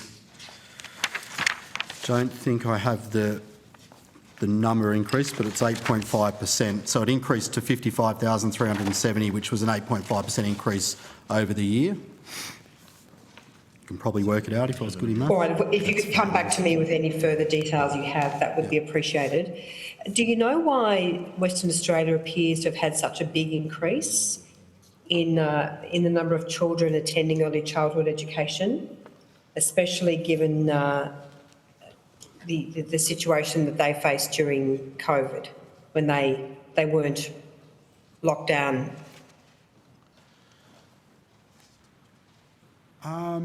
So the number of families and children would generally increase from year to year, and it has. The historical trend is there is usually an increase from year to year. Well, I'm told there's I understand it's an increase of around 5.1%. Can you explain that increase? In the number of children? WA. Oh, in WA. WA, sorry. that's right. Yeah. I think we may need to take that one on notice, Senator. I mean, we typically look at these on a national basis rather than states, but we can split that. Thank you very much. And just I can go back to the fee increase from the September quarter. So the total fee in the sorry. Yes, go on. I'm sorry. Go ahead. So the average fee for all services in the September quarter was $10.55, and in the March quarter it's $10.75. So a small increase in the average fee charged.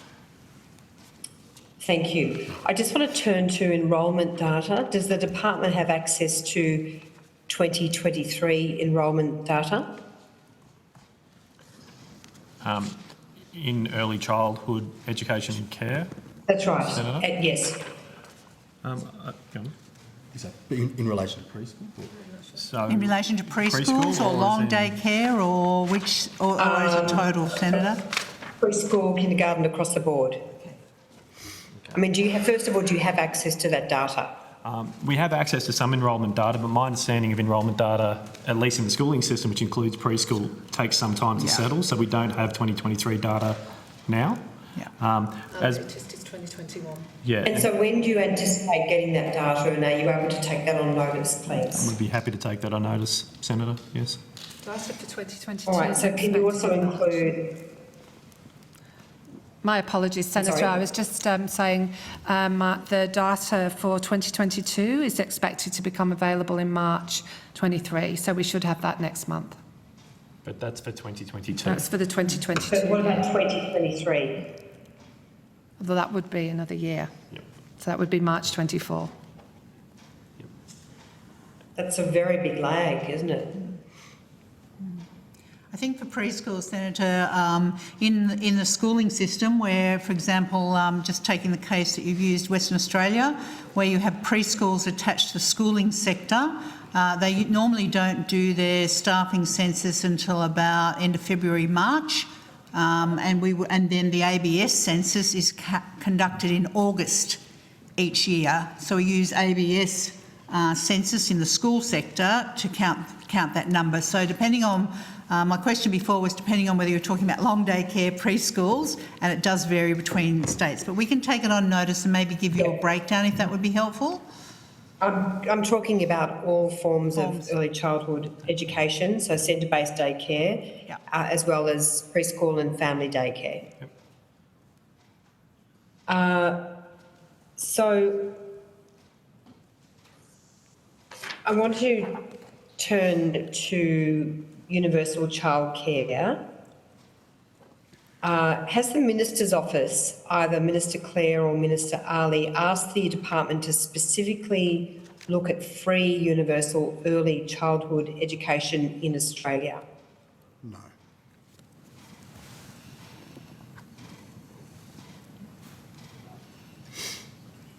The answer was no, Yeah, Senator, sorry, I think. no, Senator. Yeah. Yep. No, Senator? And so what would that look like? Can I understand the cost? Have you done any work on this at all? We haven't worked on any costs or anything in that sense, Senator. I think that's exactly one of the things the Productivity Commission has to look at as part of what a universal 90% subsidy might look like. I know in conversations with external parties, like Centre for Policy Development and others, understanding what universal is a critical question. Does it mean that we have a service available on call in every location? Is it like the schooling system where we expect that children can be dropped off after being over a certain distance? Is it free or is it something else? So I know CPD is spending some time unpacking that, and we're asking the Productivity Commission to examine that as well.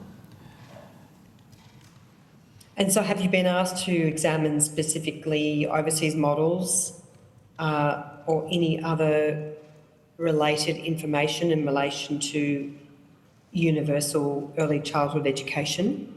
I wouldn't say we've been free universal childhood education, I should say. I mean, I wouldn't say we've been asked, but we commonly look at international examples, and so there were some Canadian officials or academics that were out here as early as last week that I met with to discuss different models they have in their provinces.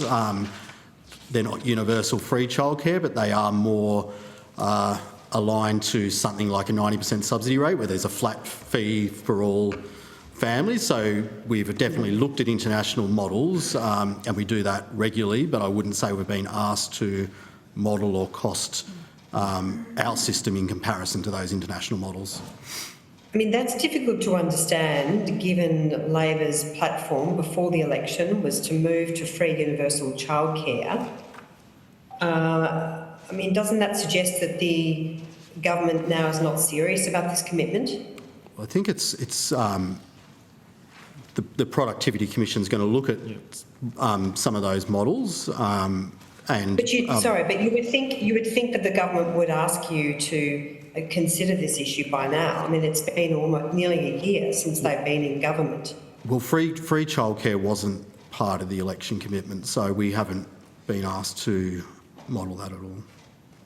No, free universal childcare with a 90% subsidy for all families. So if I can return you to my question, which is, given that was the Labor Party's commitment, isn't it surprising that no work has been asked of your department in that respect? Well, I don't think so, Senator. I think the staff have been clear. The Productivity Commission has been asked as an objective look at existing models as part of our due diligence. Looking internationally is exactly what we should be doing, not only the Canadian, but I can speak to a number of OECD countries that indeed have different childcare models and the cost of comparison across OECD data. So we would do as our diligence and research and literature reviews as a matter of course in the department so that we are ready, so that when the government does ask us for advice, we can not only look at the domestic scene but also internationally. And Minister, if I could just ask you, haven't you, given that you've not asked the department to do any of this work and you've made this commitment, haven't you misled Australians in relation to the platform that you ran on before the election? no, we clearly think that the Productivity Commission is the appropriate body to review it. That's why they've been given the reference and that's why the Prime Minister and the two ministers made that announcement recently. But it looks like it's going at a snail's pace, Minister, given you haven't asked your department to do any particular work on this. What's the time frame for this so-called promise? Well, I don't think you could accuse us of acting at a snail's pace when it comes to early childhood reform, Senator Anderson. You must be the only one in Australia who thinks that. We've already made early childhood education cheaper for 1.26 million families from July. As we've said, the Productivity Commission is the appropriate body that will look at the next phase of work. So We have an ambitious agenda. We're going about implementing it, and that is exactly what we promised the people of Australia. Okay, so I'm asking about the commitment that you made to all Australians. That's what I'm referring to. That's why I'm saying this is going at a snail's pace. And given you've made that commitment, what's the time frame involved to deliver on that commitment? Well, the election commitment was to get the Productivity Commission to look at it, which is exactly what we've done. No, it wasn't. Senator Henderson. You were going out. You were going out to communities all across Australia, talking about a universal 90% subsidy for all families. So now you're walking that back, Minister. Well, I don't accept what you're is this saying another there, broken Senator. promise? Can I just, if the Minister can answer the question, but also Senator Henderson. Chair, it's only 3:02. I'm just not. Chair, you can't interrupt me before my time. I can interrupt you when you're not giving the Minister an opportunity to speak, and if you actually hold your horses, you might actually find out that you might be finding out that everything's okay. What I'm saying is, it's not in order for you to interrupt me, particularly when I'm asking about broken promises. Could I go back to the Minister? No, Senator, if you just wait until I give make my comment, thank you. What I was saying is, if you allow the Minister to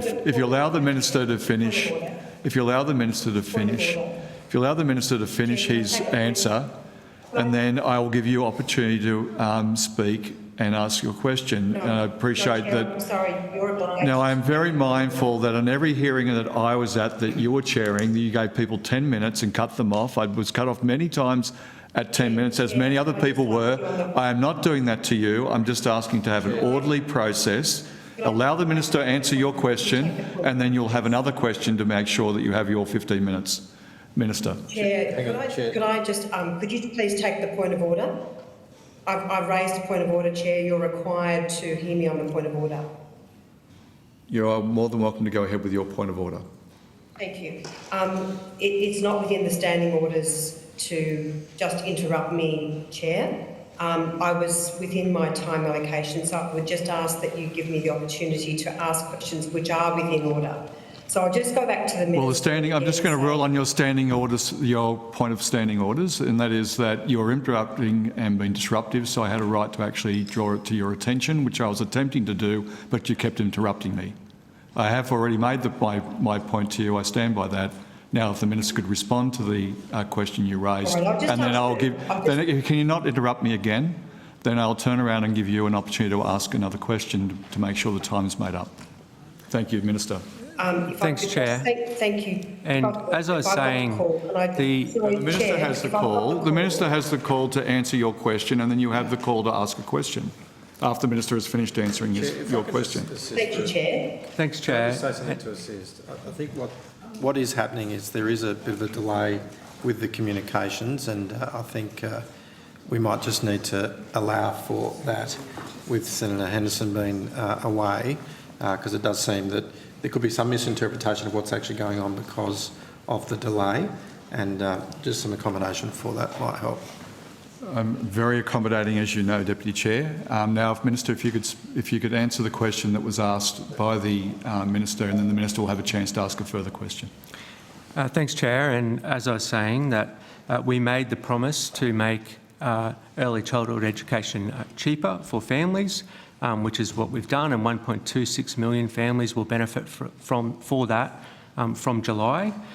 We made a separate promise, which was that the Productivity Commission would look into what the future system would look like, and we've delivered on that as well. So that Productivity Commission report was the election commitment. There's due to be an interim report by the end of the year, I think it is, and then the final report is due by 30th of June next year, I think it is, which the Department will correct me if I'm wrong on that. Thank you, Minister. Just a follow-up question, and I note that I was interrupted by the Chair when I asked about a broken promise. I go back to the commitment that you are making widely across this country in relation to delivering universal 90% subsidy for all families. Isn't it the case that you are just sitting on your hands and stalling this rather than getting on and delivering this commitment? That is just nonsense, Senator Henderson. I've talked through what our ambitious reform agenda has been. We are exactly delivering on our election promises as we are doing across the whole government. Thank you. Thanks very much, Mr. Chair. I'll finish here and come back. Thank you. Thanks very much, Senator. Senator Little, I think you had a brief questions to ask. Yes, thank you. And then I'll go to Senator Nabangin to Price. Thank you. This question is actually specific to South Australia, but I ask it because it's broadly been presented as an election promise. It is something that's been advocated for some time by the member for Barker, Tony Paston, who raises the issue regularly about the Kingston Southeast in South Australia. And the Morrison government promised $1.8 million for the election. Shadow Minister Amanda Rishworth matched that announcement. We've also heard recently from the other ministers about that project, but we haven't heard when that project is actually going to go ahead. I'm wondering if you could please provide an update on what's happening with the Kingston Southeast Working Group, whether they've been part of this conversation, because they have 40 people on the waiting list, 40 children on the waiting list. And one of the issues that resonates with me about what they said about this was there were a number of them that were nurses and carers in their communities and they couldn't take up shifts because they couldn't get childcare. Yep, no, I understand, Senator. The funding for that election commitment were appropriated to the Department of Infrastructure as part of the October budget, so we don't have an update that we'd be able to share with you on that. So it goes across the Department of Infrastructure and then there's nothing. How do we get information about an update on that? Go to the Department of Infrastructure or yes. can the Minister enlighten us on where that's at, maybe? I'd have to take it on notice, Senator Little, but I'm happy to attempt to do that with the Department of Infrastructure if that assists. That would be really helpful because Minister Ali did go on radio recently and to announce it, so I know they constantly ask about that project and where that's at. Yeah, Seems to have got a bit lost. My understanding is Minister Ali met with the Kingston Advocacy Group and the Council a fortnight ago, and we're making progress on this with the responsible South Australian Minister. Thank you.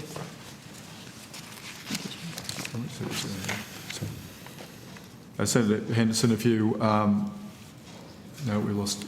Have we lost you? It's okay, good. If you want to just take us through to 3:15 for the break. Thank you very much, Chair. And then your plan is to go to morning up to afternoon tea? It's been a long day. And schools following. Yeah. And then schools follow, and then we'd go to schools after that. So we'll be finished with early childhood and youth. All right. Well, we'll need to see how we go. And to see whether we can get through all the questions in that time, Chair. So you'll need to bear with us to see whether we can do that.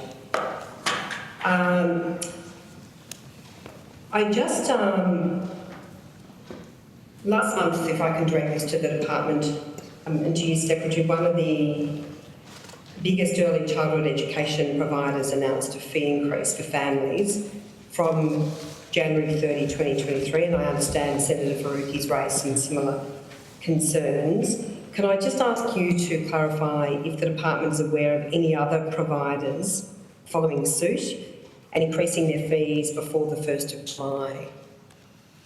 Senator, I think we took on notice for Senator Faruqi. I think she raised two. One was Busy Bees and one was G8, the two large providers with fee increases. So happy to look at what information we have. We are aware of other services raising their fees. Typically, services consider their fees in December, January, prior to the school year commencing, and that's typically the annual fee change. So. Yeah, it's pretty common. Yeah. Senator, was there a threshold that you were looking at? When you say you're aware.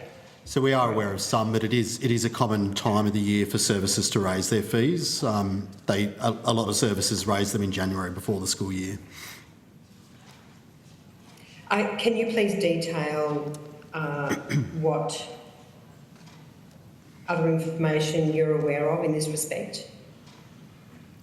Senator, we spoke to Senator Faruqi about the Starting Blocks website and the fees update and our capacity to put infringement notices for that information not being updated. So that is one public source that we have made available so that people can look at fee increases there. But I'm happy to take on notice if we're seeing any outlier in those fees. I think Senator Faruqi raised the figure of 10%. A fee increase. Otherwise, we shall have a look at the Starting Blocks website. Secretary, is the department concerned about providers increasing fees, and what effect will this have on the higher subsidy rate? Sorry, Senator, about the raising of fees and where that sits with the higher subsidy rate? Yeah. So Senator, there will be adjustments to fees as a result of inflation and other things.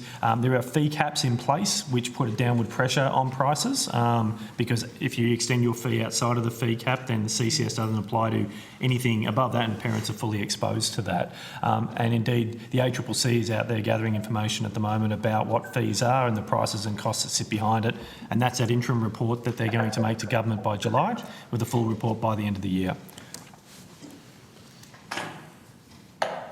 All right, thank you very much. Thank you. I will, Chair, I'll try and just get through my remaining questions in the next few minutes. Thank you, So Senator. that's a little bit of an update for you. Thank you. I just wanted to refer to the question on notice in relation to advice from the AFP regarding their concern for fraud in the sector. And that's led to further transparency and fraud measures in the 2022-23 budget. In a question on notice, the department advised that it had undertaken modelling with the AFP that showed higher levels of payment inaccuracy associated with cash payment gap fees. Is the department able to table that advice, please? We can take that on notice. So we have modelled. We have modelled the estimated incidence of fraud and non-compliance in relation to cash payments and gap fees. I don't think we've done that with the AFP, but we do a lot of work with the AFP in relation to our fraud and non-compliance practices. So, Senator, we've done the modelling piece. The AFP wrote to me making recommendations that based upon their investigative experience and prosecution experience that cash payments were one of the things that were leading to fraud in the system. So the two things linked together, but the AFP didn't do the modelling.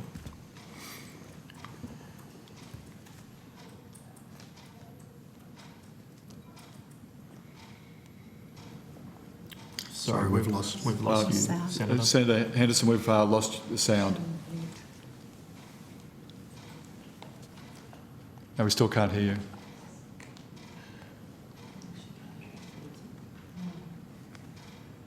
Senator Henderson, we still can't hear you.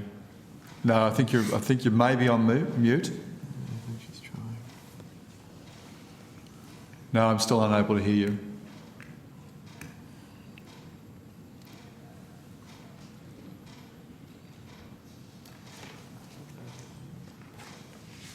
Senator Henderson, what we might do is we might just go on our break, and apologies, but we might have to ask the same crew to come back, and if you mentioned you'd only had a couple more minutes, but maybe they'll give us a chance to sort out during the tea break communication. So we'll now adjourn until 3:30 for tea.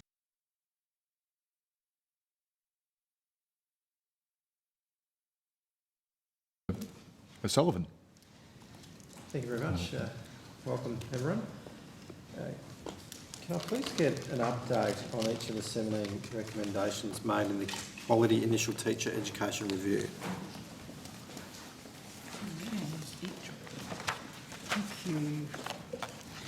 Thank you, Senator.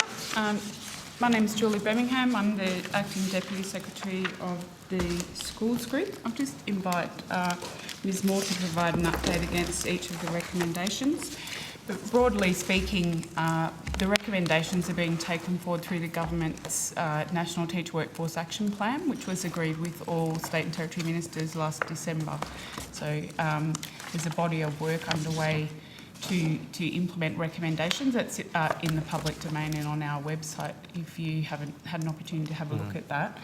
But it picks up on a lot of the themes in the Quality Initial Teacher Education Review. Thanks. Jessica Moore, Acting First Assistant Secretary, National Schools Reform Division. So, Senator, I'm not sure if it's helpful to go recommendation by recommendation or in broad themes. Yeah, let's stick with that. I will get you to maybe table something, but let's just stick to themes. Sure. And then I'm particularly interested in understanding whether funding's been assigned to each one of the recommendations. Sure. And I think some of the recommendations in the government response has evolved as part of the Teacher Workforce Action Plan, as you kind of, as Ms Birmingham's already alluded to. So there was certainly the first bit of the Quality Initial Teacher Education Review was focused on attraction and retention. And as part of that, there was recommendations about raising the status of teaching. So as a part of the Teacher Workforce Action Plan, there's been a commitment to undertake an advertising campaign to the value of $10 million in conjunction with the states and territories to really aimed at kind of promoting the profession, emphasising the importance and the critical nature of the role these teachers play to the community to encourage people into the profession. Yeah. So that's part that goes to that in response to the Quality Initial Teacher Education Review. There was elements of the quiet recommendations to do with attraction of high quality candidates into teaching, into ITE. There has been, as mentioned in the action plan, an expansion of the High Achieving Teachers program, both in relation to the program that exists currently, but also an expansion into new, new operators, and that'll happen this year. Okay. So the amount of money associated with that with, Senator, I think we've got 68 million to triple the number of high achieving teachers up to a total of 1,500 teachers. Also, the Australian government has put 159 million for additional 4,036 Commonwealth supported places for teachers. That's through our higher ed system. There is 56 million for bursaries worth up to 40,000 each to encourage the best and brightest to become teachers, so a bursary program.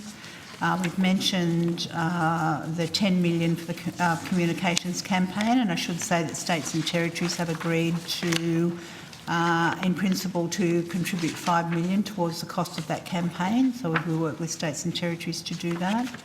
We have 10 million to boost the professional development through the quality teaching rounds that was suggested, and 3 micro-credential courses, and they're explicit around phonics, classroom management and explicit teaching, and 25 million to the Teacher Workload Reduction Fund to trial new ways to reduce the workload of teachers and to look at making sure that they have time to teach. So what are some of the admin burdens that teachers suffer, and how can we reduce that load in a way that focuses on their professional craft of teaching and learning?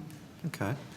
And how's it progressing across those 17 recommendations? Yeah, so I think pretty well, Senator. So we've now picked it up, the group that I was responsible for convening to put together that action plan to integrate some of those quiet review actions has stopped at this point. We've picked it up through the ASOC officials, the senior officials meeting, and we will be reporting to ministers when ministers meet on a dashboard about where we're going and how much of that expenditure and what actions have been taken. Okay. Would it be easy for you to, well, it doesn't really matter if it's easy or not, would it be possible for you to provide me with like a table that had the 17 recommendations and the amount of money we can that's been certainly allocated? provide that on notice, Senator. And I'm really keen to just get an idea of the progress on each. So you've got the amount of money Because we could spend committed. quite some time going through each of them now, Let's see which what I we don't can do want on to notice, detain Senator. Okay, thank you. Many articles have been in the news over the last few months, detailing teacher workforce shortages right across Australia, across states and territories. Some states are now offering sign-on bonuses. I believe Victoria in particular is providing that. I think even in WA we're doing something similar. And are placing students in the final year of studies in classrooms to address workforce challenges. Many articles tell a story of schools starting the year off short-staffed and many teachers teaching outside of their trained disciplines, i.e. maths and science and the like. Is the department working with states and territories in this matter in addressing those shortages? The answer to that is yes, absolutely. Through some of the measures that I've mentioned before, for example, the additional 4,036 Commonwealth supported places for teachers. Now it has a lag time, so we start today, the kind of teacher training comes. Yeah. I'd have to say probably at the commencement of every school year, the two issues that are on top of schools' minds are probably teacher shortfall and indeed how do you get the demountables in where you've got growth areas and how do you get the property combination right. There's no doubt that we're at an extraordinary time in terms of teacher workforce, and what you're seeing in terms of the employers in the jurisdiction, they're starting to put in their own measures beyond the measures that we've got at the national level. So things that we can do nationally, we're doing all together, and then we're differentiating. You'll see different state announcements, as you rightly mentioned, about what they're doing to try and incentivise more, or how some of them are contested spaces, like do you put a fourth year student in a classroom in their fourth year? How much of that is practicum? So you'll see that in different states and territories. Sorry to interrupt. It seems quite a novel idea, and intuitively it seems like it's a good idea. But of course, if teachers aren't fully prepared and ready, are we setting both the students and the teachers maybe up for a bit of failure if that support is not quite there? Yeah, I think if I reflect on my own teacher training, Senator, I was probably in a school in my week 4 in teacher training, doing my first prac, but under supervision of the classroom teacher. There's always a relationship between where supervision cuts in and not in teacher training. What the government has also done is there is a review around initial teacher education. Government has announced Professor Mark Scott as chairing the review of initial teacher education to look at the nature and type of courses that there are in pre-service education and indeed the place of practicum. In that, and when might be a time. I mean, I know that some universities will have course for 3 and then practicum in the 4th. So I know with master's degree, that is often over 2. You're looking at course components in the first year, followed by a large block of practicum in that second year. So is the department concerned that so many teachers are teaching outside of their disciplines? Yeah, so I think in secondary, this isn't a new phenomenon. I think we've known that a shortage of maths. So did you say it is a new or not? It is not, sorry, it is not a new. I think discipline areas in the STEM areas in particular, there's been probably at least a decade or so where there has been a shortfall in particular types of disciplines in the secondary context. Clearly, teaching out of field subjects makes it hard for the teacher who's trying to teach without the deep subject knowledge, as well as the students who are receiving that. If you look at any school, when they put up their timetable, they normally timetable from year 12 down. By the time you get to 7 and 8, you've probably got split classes and you've probably got some teachers teaching out of field because of the nature of the timetable. So I guess the question is, if that happens within a school, what support can you provide those out-of-field teachers to ensure that they're well equipped to teach the discipline area? And have you got numbers, have you got oversight of the numbers across states and territories, both in regards to the shortfall of teachers, but also where teachers are having to teach out of scope? There's been some fairly recent studies on out-of-field studies, Senator. I'm happy to take that on notice and refer you to a number, or Jess might... so we've got the Australian Teacher Workforce Data Collection, which gives us some information about what teachers were qualified in versus what they're teaching, and we do have some indications out of that about the types of out-of-field and the numbers and the subject areas, and not surprising, I think, maths and science pop up, but we also see it in design and technology and things like that. But there are other studies out there that have more data and different data. Can you point the committee to those? Yeah, you take absolutely. on those? Yeah, thanks. I know that the government finally released its final teacher workforce action plan just before Christmas. This was a follow-up from the draft, which itself was a response to the initial teacher review developed by the former coalition government. One major change between the draft plan and the final plan was the removal of the proposal for a new Australian Teacher of the Year award. Can you please explain or outline why this was dropped? So there's no doubt the feedback on that issue was very large from the profession itself, who did not want to single out one particular teacher over the collective effort. Because I'd nominate my mum. She's a Sorry, you want to nominate your mum. Yeah, so there's no doubt that the feedback was overwhelming, and when we looked at it as a group, we listened to that feedback and acted upon that for the final draft, Senator. Okay. And certainly, Senator O'Sullivan, there's no doubt that Minister Clare has made elevating the profession a significant focus of his work, and I've already seen evidence of that in relation to the Australia Day Awards, where the Minister highlighted the fact, I think it was only one teacher was recognised in the awards, and that's something that he wants to fix. So, and I wasn't aware that the states are also going to contribute to that awareness as well, which I think is fantastic.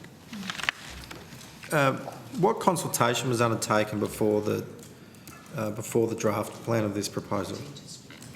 And so we can probably indicate that on that working group, it was quite a long list of principals' bodies. I think we might have the list there. We had parents, we had the Catholic Education Commission, we had the Independent Schools Commission, we had...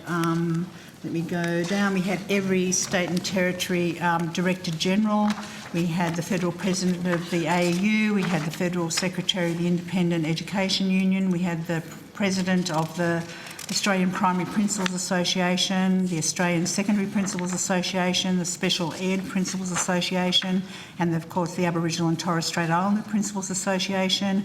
We had Universities Australia, we had Australia Teacher Regulatory Authorities, and we also had the President of the Australian Council of Deans. They were the working group that I chaired. We made a decision that once we had the draft together, Senator, that each of those bodies conducted with their relative representatives some consultation and feedback.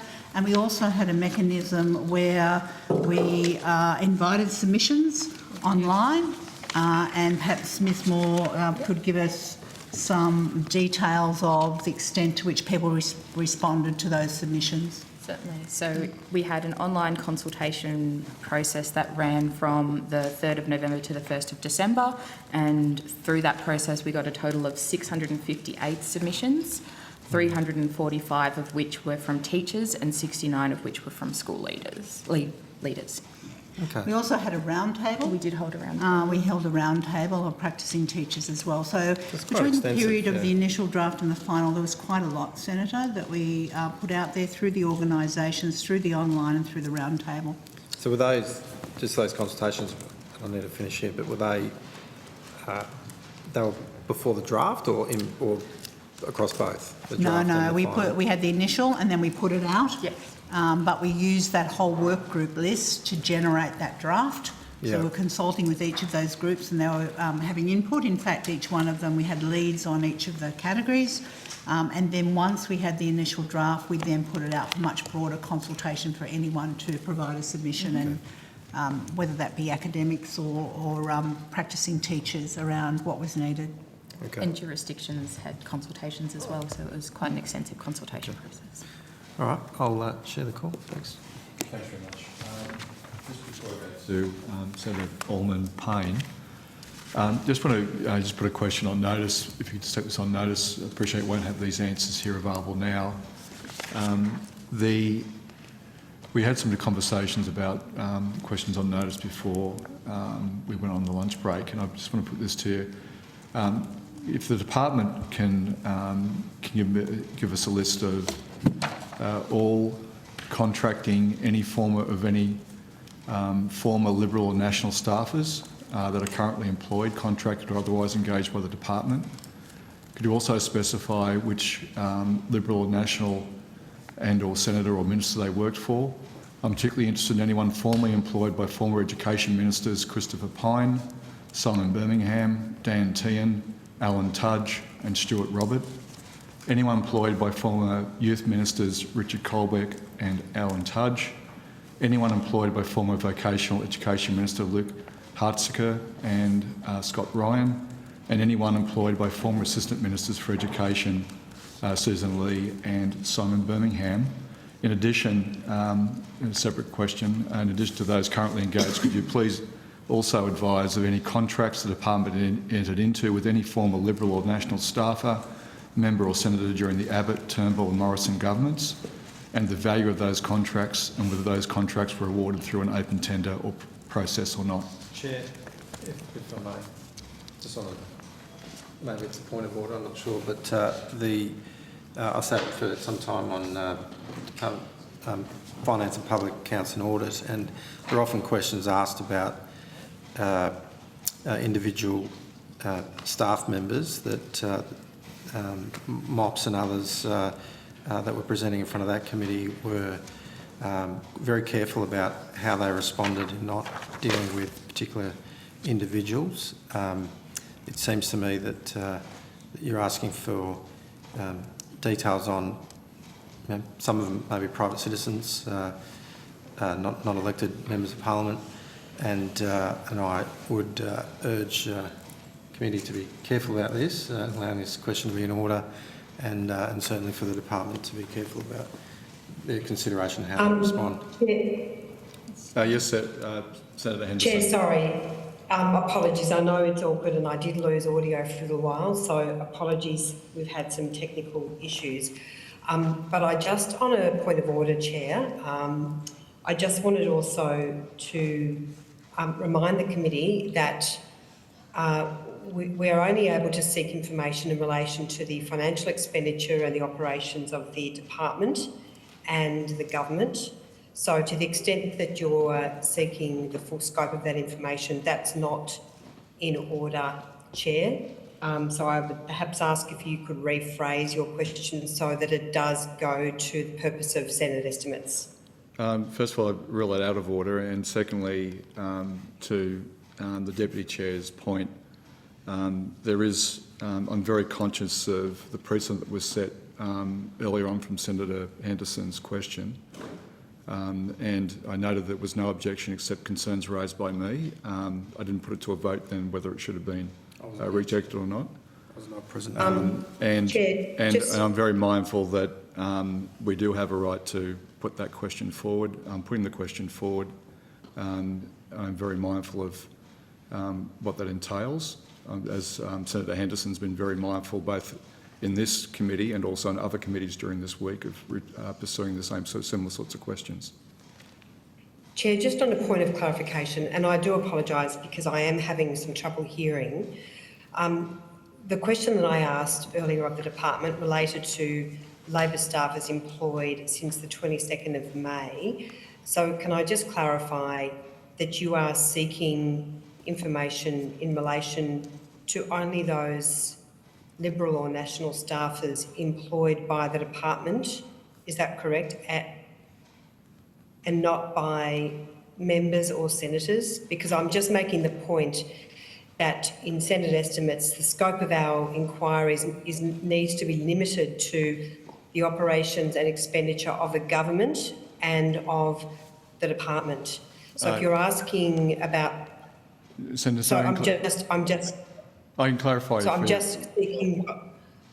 I can clarify if you, Senator, it's if the department engaging or contracting any former Liberal or National staffers that are currently employed, contracted or otherwise engaged by the department, and I went through a list of previous ministers. So you're, just to clarify, you are seeking information in relation to those currently engaged by the department? That's correct. And anyone Okay. who's been, anyone who has been engaged by, anyone who has been engaged, I certainly am very mindful that it wasn't, it is anyone who's been engaged in those roles. Do you have a time period, No, I Chair? haven't. So just I have named those ministers that have effectively been ministers in the last the previous governments, and that is Education Ministers Christopher Pyne, Simon Birmingham, Dan Tehan, Alan Tudge and Stuart Robert, and also former Youth Ministers Richard Colbeck and Alan Tudge. Also anyone employed by former vocational education I'm just ministers. I'm wondering whether we might adjourn to get some advice from the clerk in relation to that question, because I'm just not sure that it's in order. I'm not saying it's not in order, but I would appreciate the benefit of the clerk's advice, Chair. And indeed, the earlier question. People under the MOPS Act. I'm not fully across the particular intricacies of that, but I think it is, as you have stated, we're going to be careful. Senator Henderson, we might just go on. We might just go off broadcast for a moment, and just go into committee and have that conversation. Yeah, okay. Oh, look, I would appreciate that. I just would be keen to get some clarification get some advice from the clerk. So if we could go, we're broadcasting because I'll be needing to ask questions about your proposition as well. But if we can go off broadcast, June, and I think we are over with Senator Almond Payne. Thank you, Chair. Have I given you enough time? Sorry. I could just ask if there's some follow-up questions here and give you an opportunity. No, I'm good. Yep. I think I'll be fine. Right. Yep. But thank you for checking. If you have to come back and have a break, we understand. Yep. All right, thank you. Thanks, everyone. Thanks for being here today. I'm going to refer to answers provided by your department from our last discussion at estimates. In this case, it was question on notice number 148, in which I asked about transparency measures and accounting for money distributed by the Commonwealth to schools and block grant authorities. I want to quote from the answer, which is addressing the department's changes to accountability policies in response to the Auditor General's report. And I quote, it says, "The compliance certificate process has been revised by adopting a balanced risk-based approach. Approved authorities self-report on the compliance certificate process once every 3 years rather than each year. This has reduced the administrative burden on approved authorities while continuing to deliver on assurance and compliance activities for the annual compliance certificate process." End quote. My first question is, how does continuing to allow self-reporting and reducing the frequency from annually to every 3 years improve accountability? Thank you for the question, Senator. We'll just get the relevant officer up to talk to that. So, Mr Harding, are you right to go? Yes, Fabian Harding, First Assistant Secretary, Funding and Data Collection Division. That response we put in there was in response to the ANAO. The ANAO thought that as a result of, for many years, there'd been no change in the compliance representation from the sector, that we thought that we were oversampling in that particular space and that we should actually do it, break it down into more risk-based approach. So basically we do it in a more regular way rather than everyone all at once, and they thought that would reduce the red tape for the sector. So that was actually implementing an ANAO recommendation of saying, can we reduce the red tape for the sector? We tend to have very high compliance in this particular space. For have you done compliance in that space? And they thought it would be better if we actually reduce that by actually just doing a staggering net approach in that space. Okay. It seems illogical to me that checking less often makes people more compliant. So I think, Senator, that was just in relation to that particular piece for the compliance certificate. But we actually have, in that one response, we have actually done a lot more changes since the ANO came through. One of the key things we've done a use of is data analytics in that space, which has given us a lot better depth and understanding as to where the risks exist in the particular spaces, and we're using that to then target who we do our assurance processes with. We typically tend to do a randomised 180, 190 checks per year. But also we have targeted checks as well, about 80 or 90 of those as well. The targeted ones are based on our data analytics, where we think the highest risks are. So we go out and we try to speak to those schools and target those particular schools we think that are high at risk. So reducing that compliance certificate bit was a burden, but we also increased our data analytics to try and focus more on what schools we think actually need to be checked a bit more in that particular space. Okay. Thanks. You've also listed, quote, key financial assurance and compliance activities undertaken by the Department for non-government schools, end quote. I'm interested to know which of those compliance and assurance activities are applied to this King's School in New South Wales? Yes. So, first of all, I think I'll start answering the question, but then refer to Robin Butel, who looks after our assurance space. What we did is that we wrote out to King's School, and we asked them in basically 29th of June of last year to sort of run through the elements we thought that we wanted to check in terms of our compliance. For example, we wanted to make sure that they weren't operating for profit, was one of the issues we looked at as well, and also where they're a fit and proper person. I think I'll let Robin Butel go through more detail what we actually asked that particular school and why that was important. Thank you. Robin Butel, Assistant Secretary, School Assurance Branch. Senator, with that particular school, as Mr Harding said, we did write to them and we reminded them of their obligations under the Australian Education Act and the regulations around the fit and proper persons requirement. And in that letter, we also reminded them of the ongoing policy and requirements for funding under the Act, being a body corporate, not operating for profit, financial viability, and also the fit and proper, which we mentioned. In that same letter, we also reminded them of examples of what recurrent funding can be used for. So under the Section 29 of the Regulations, Senator, and we listed that there and provided them as additional guidance on that, and requested some information to come back to the department to give us evidence that they were meeting those requirements.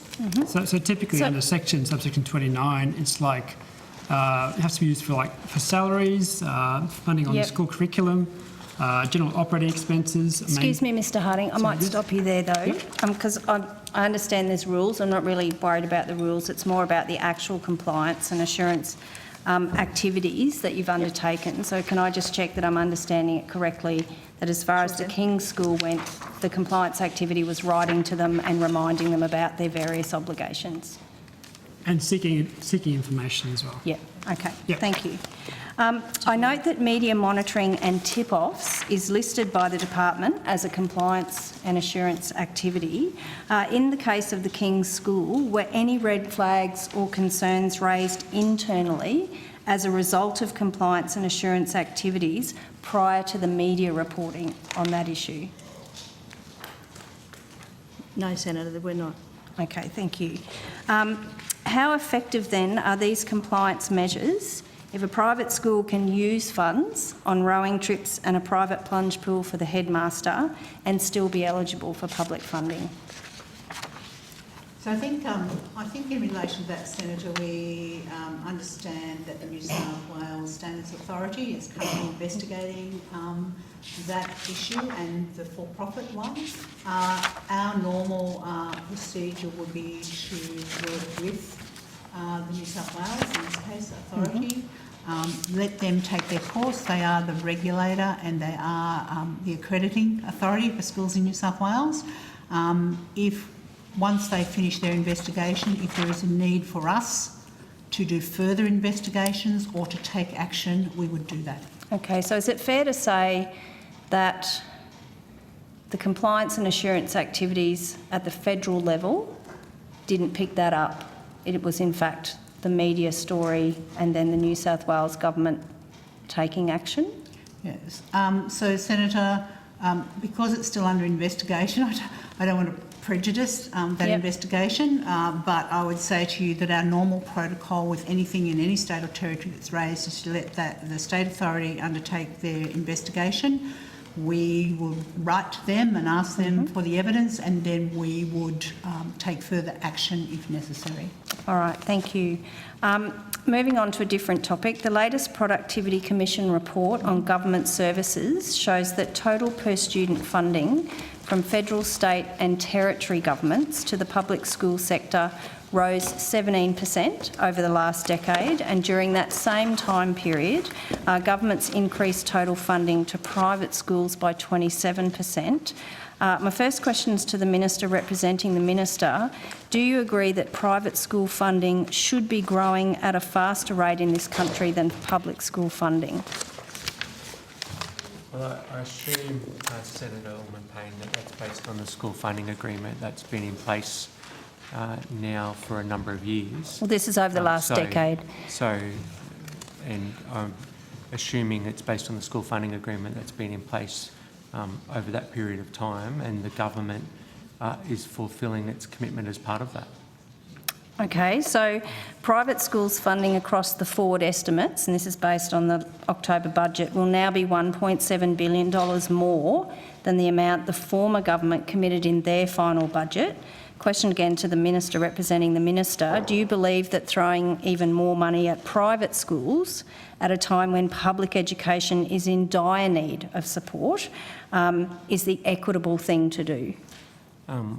Well, again, Senator Ullman-Payne, I gather, and I'm happy for the department to add more to this, that this is government fulfilling its commitment as part of schools funding agreements.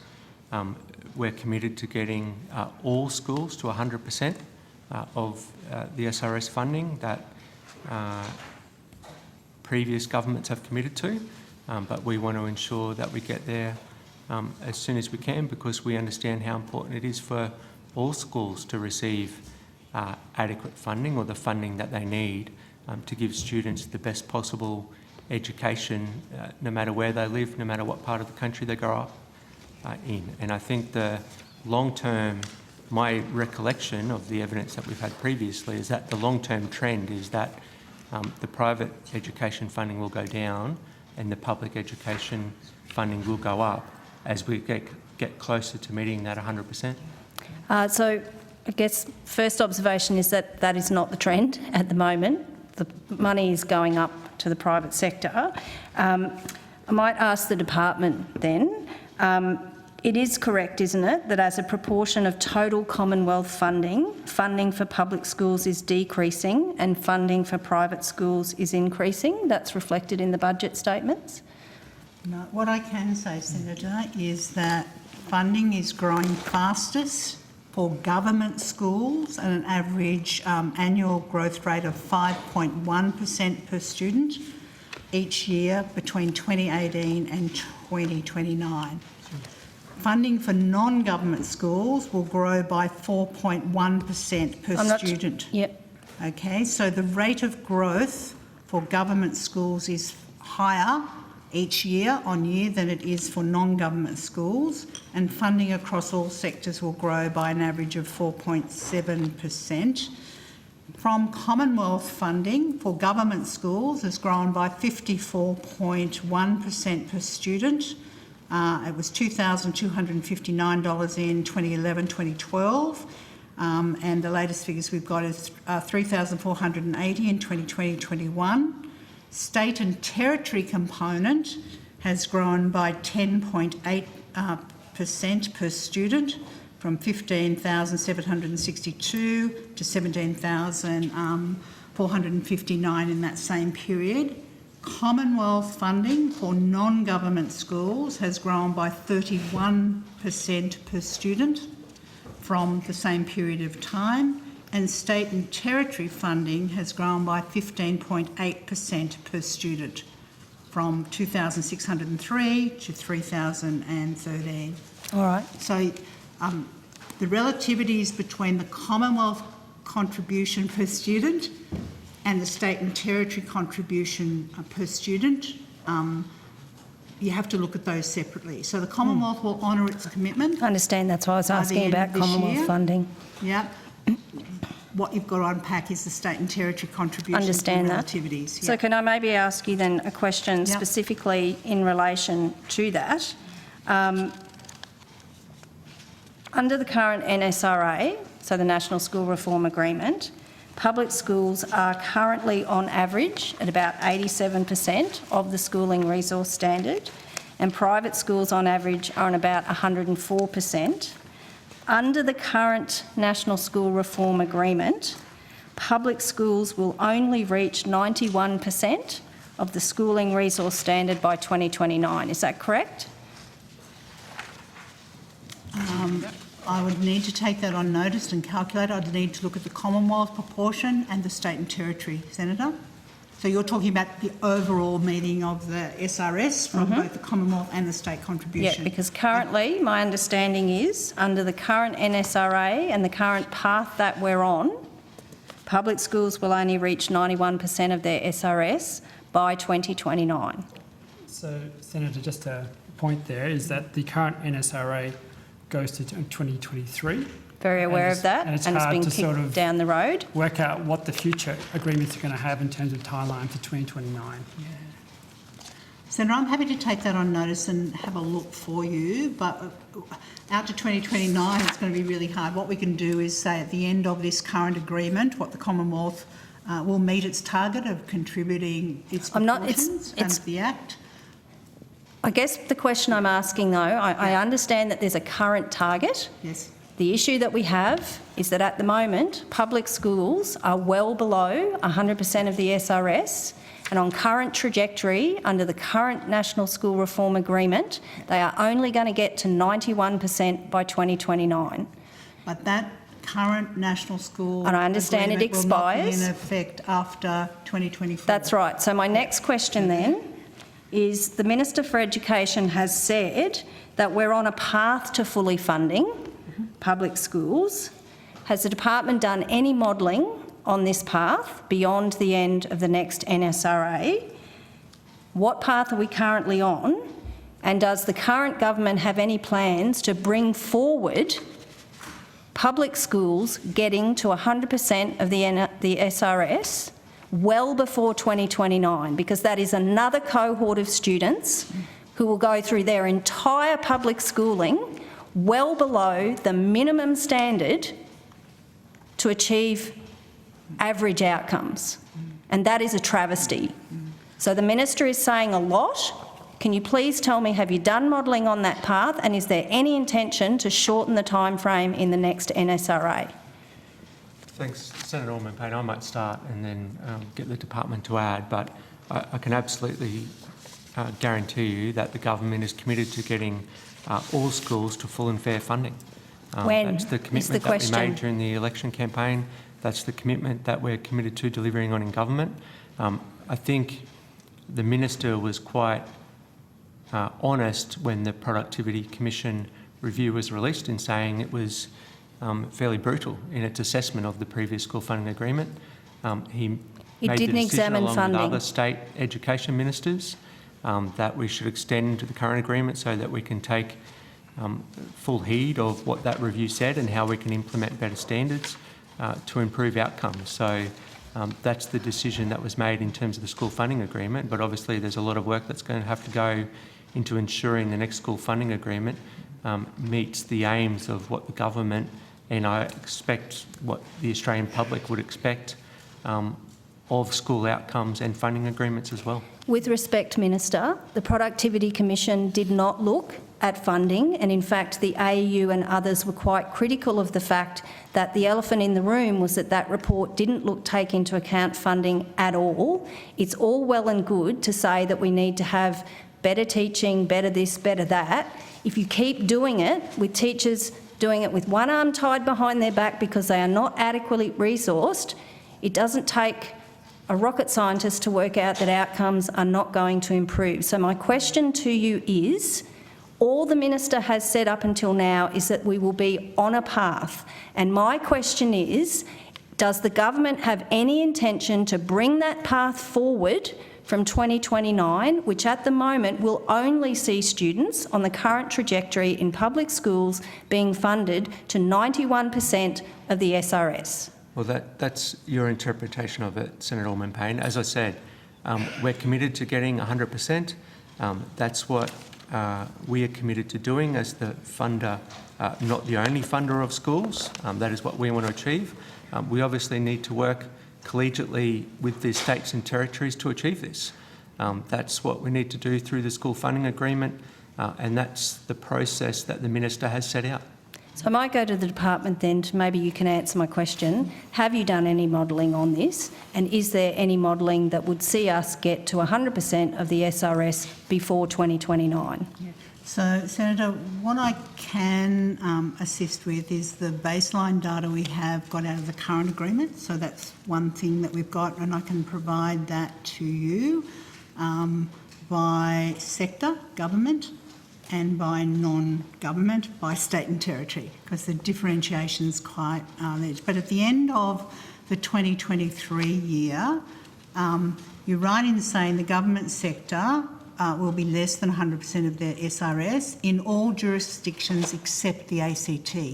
So the ACT at the end of this year will be at 100% the government sector in that. Other jurisdictions, New South Wales sitting at 92.22, Victoria 90.43, Queensland 89.26, South Australia 95, Western Australia 95, Tasmania 94.08, and the Northern Territory 80.54. Yep. So every state, bar one, below what we need to get students to the minimum standard. Yeah, and then you need to look at what the Commonwealth contribution is, and then what state and territories I absolutely are putting understand. in. So can I ask the next question then? Yes, certainly. Does the department agree that the arbitrary 20% funding cap on Commonwealth contributions to funding public schools in bilateral agreements is a factor in public schools being underfunded? Senator, you're asking me for a matter of opinion. You're asking me for a matter of opinion. I can't really do that here. I can give you facts and figures, but I'm certainly not in a position to provide a personal Okay, can I redirect that to the Minister? Is there any intention on behalf of the government to remove the arbitrary 20% funding cap on Commonwealth contributions to public schools that was introduced by the Coalition Government? I haven't seen the Minister make comment on that, but I assume that will be something that will be part of the discussion for the next school reform agreement. I do know that there is expecting to be a consultation process set up in terms of how the government responds and wants to facilitate the next school funding agreement, so I expect that we'd hear announcements in due course. Thank you, that's all, Chair. Jimper Price. Thank you. I just have some follow-up questions from the last round of estimates with regard to the questions I put as to whether the government had made a commitment to the Yiparinya School in terms of their needs for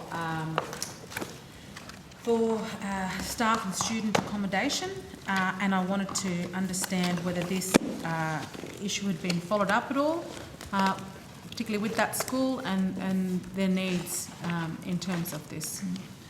Let's see what information we've got. I think Ms Birmingham has some in relation to that issue. Yes, Senator, thanks for the question. So I think our response on notice indicated that the National Indigenous Australians Agency would be the main point of contact for this school, and it has provided some funding in a different context, not for that particular proposal that was under consideration. Since then, the government has, just last week actually, in the context of the Closing the Gap implementation plan announcement, made a commitment to further funding for Indigenous boarding providers. So I'm not sure if Yiparinya will be able to apply for that, but that might be something that NIAA can advise on. But more generally, as you know, the government's announced $250 million package of support for Alice Springs, so I would anticipate potentially that proposal could be considered in that context. Do you know if there's been any correspondence around this particular need? Not with this department that I'm aware of. Okay. And in terms of the $250 million, what sort of role does the department play in terms of how that $250 million is dispersed? So this department won't have a particular role. The Prime Minister's announcement sort of set out the broad areas, and Mr L Anderson, who's the Central Australian Regional Controller, will be leading a consultation to work out how that money should be spent. So there are some broad areas for the package which are on the public record, but I suppose the main one of relevance is on-country learning to support school attendance and completion through caring for culture and on-country. So there's a theme, if you like, that's relevant. Okay, that's, I guess that's... Senator, is there a proposal in with NIAA? As far as I know, there is a proposal. Whether it's with NIAA, I'm not sure. I know that it's been across certainly Minister Burney's desk and probably member for Lingiari as well. So whether it's, I guess that's a question for NIAA tomorrow. I'm happy to follow up directly with NIAA to see if they're in receipt of that proposal for you, Senator. That would be great. Just to be clear, Senator Price, this was an election commitment made by the previous government. Correct. Correct, yeah. And my understanding is that Minister Burney did meet with them recently to discuss the issue as well. So it might be one that is with the Indigenous Agency. Yeah, it might be Currently just to follow up. Thanks for that update. And I guess your previous answer is a bit of a segue into my next question around truancy. What truancy legislation exists in the Northern Territory and how often is it used by schools, do you know? I think we'd have to look up the Northern Territory legislation, but we're happy to do that. I can speak to other states and territories' legislation. In terms of other states and territories, there are often infringement notices and penalties, financial penalties for parents and carers who don't have their students. So, for example, there's a regime in New South Wales, I can speak to that having been there, but where that can be followed up, but I'm not familiar with the Northern Territory legislation, Senator. Okay. Here we go. Hang on, I've just been handed a sheet. Let me. Okay. So for students under the Education Act in the Northern Territory, students who are 6 to 17 years old, parents are legally obligated to ensure that their child regularly attends school if they're within that age range. And a child in the Northern Territory who turns 6 before or on the 30th of June in any year must attend school or an alternative education program from the beginning of that school year. And students must complete Year 10 of secondary education. And after Year 10, your child must stay at school or continue to participate in approved education and training or employment, or a combination of these until they're 17 years of age. Then they have a series of exemptions, but I'm happy to give you this if that's of assistance. There's a series of exemptions, and then you've got suspension, expulsion, exclusion from programs and so forth that are always part of that Act as well. Okay. But we're happy to give you that on notice, Senator. If you could, that'd be great. Yeah, that we can just detail give you on what notice. we've been able to find about it. Thank you. So in the community of Wadair, there is a school that receives $18 million of funding a year. The reported enrolment average has been about 24%, and only about 1% of students attend 90% of the time in that particular school. $18 million is a lot of money when literally one student is attending 90% of the time and the average is 24%. So I guess how is the department keeping the Northern Territory Education Department accountable for ensuring children are attending school regularly? It's a very good question. So our role in making sure we know attendance, if you're not at school, you're not learning. Like, I'm very clear in my view about the importance of school attendance. How do we hold governments account? Both for the receipt of money, we have a block grant authority sheet that comes in that is school by school, saying how much money on each of the variables comes in, and that's signed off by the Chief Executive. We then also do some audits that Mr Harding has spoken to if there's something that comes to our attention that we should look at.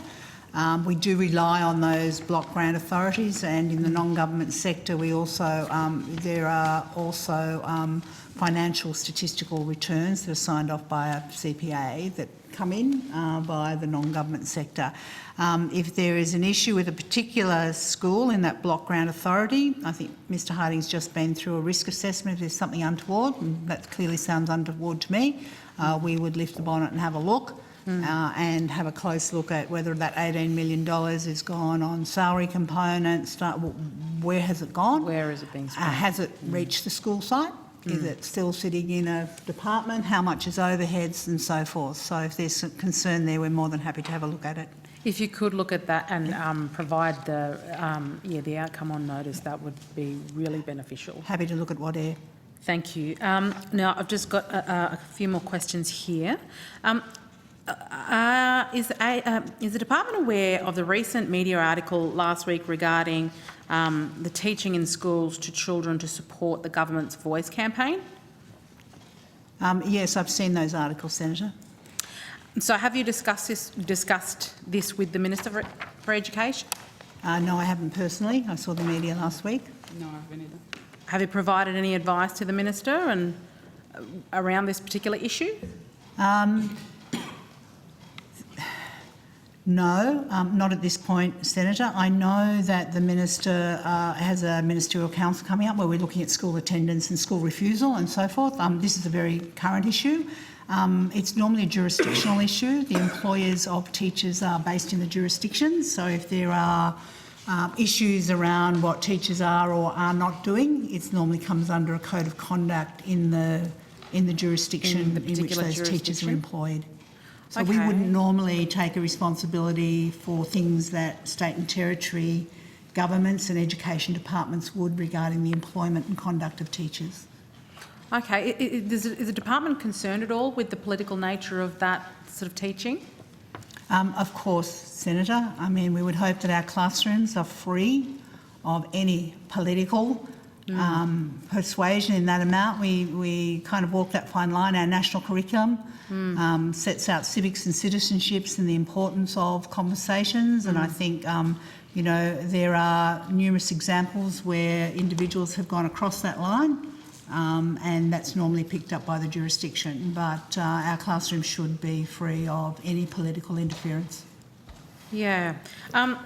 So I guess the media has gone so far as to say that this is indoctrination of children, obviously to suit the government's current political agenda. Would you agree with that? Senator, you're asking for a matter of opinion. I really can't express that in Senate estimates. Okay, so how will the department ensure that children are taught, I guess then, both sides of the coin, so to speak, and not politically influenced? Yeah, I think, you know, that's going to be, again, the lion's share of the work falls to the state body, the Accreditation Authority for Schools. So every school in every state would go under accreditation process. They're registered, and they're accredited, and they're regulated by the state. So if we see something coming to attention, I mean, one of the things I can do is raise it with my counterparts or relevant counterparts in jurisdiction. It's come to our attention. It's more than an isolated incident, but more broad spread. But in the main, that regulation, accreditation and registration belongs within the state's jurisdiction. But of course we would be concerned, and I'm more than happy to raise it at my next officials meeting.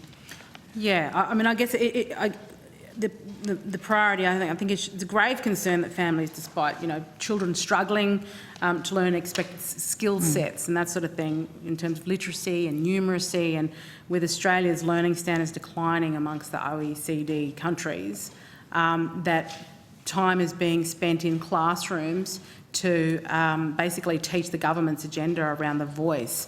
You know, this is of deep concern.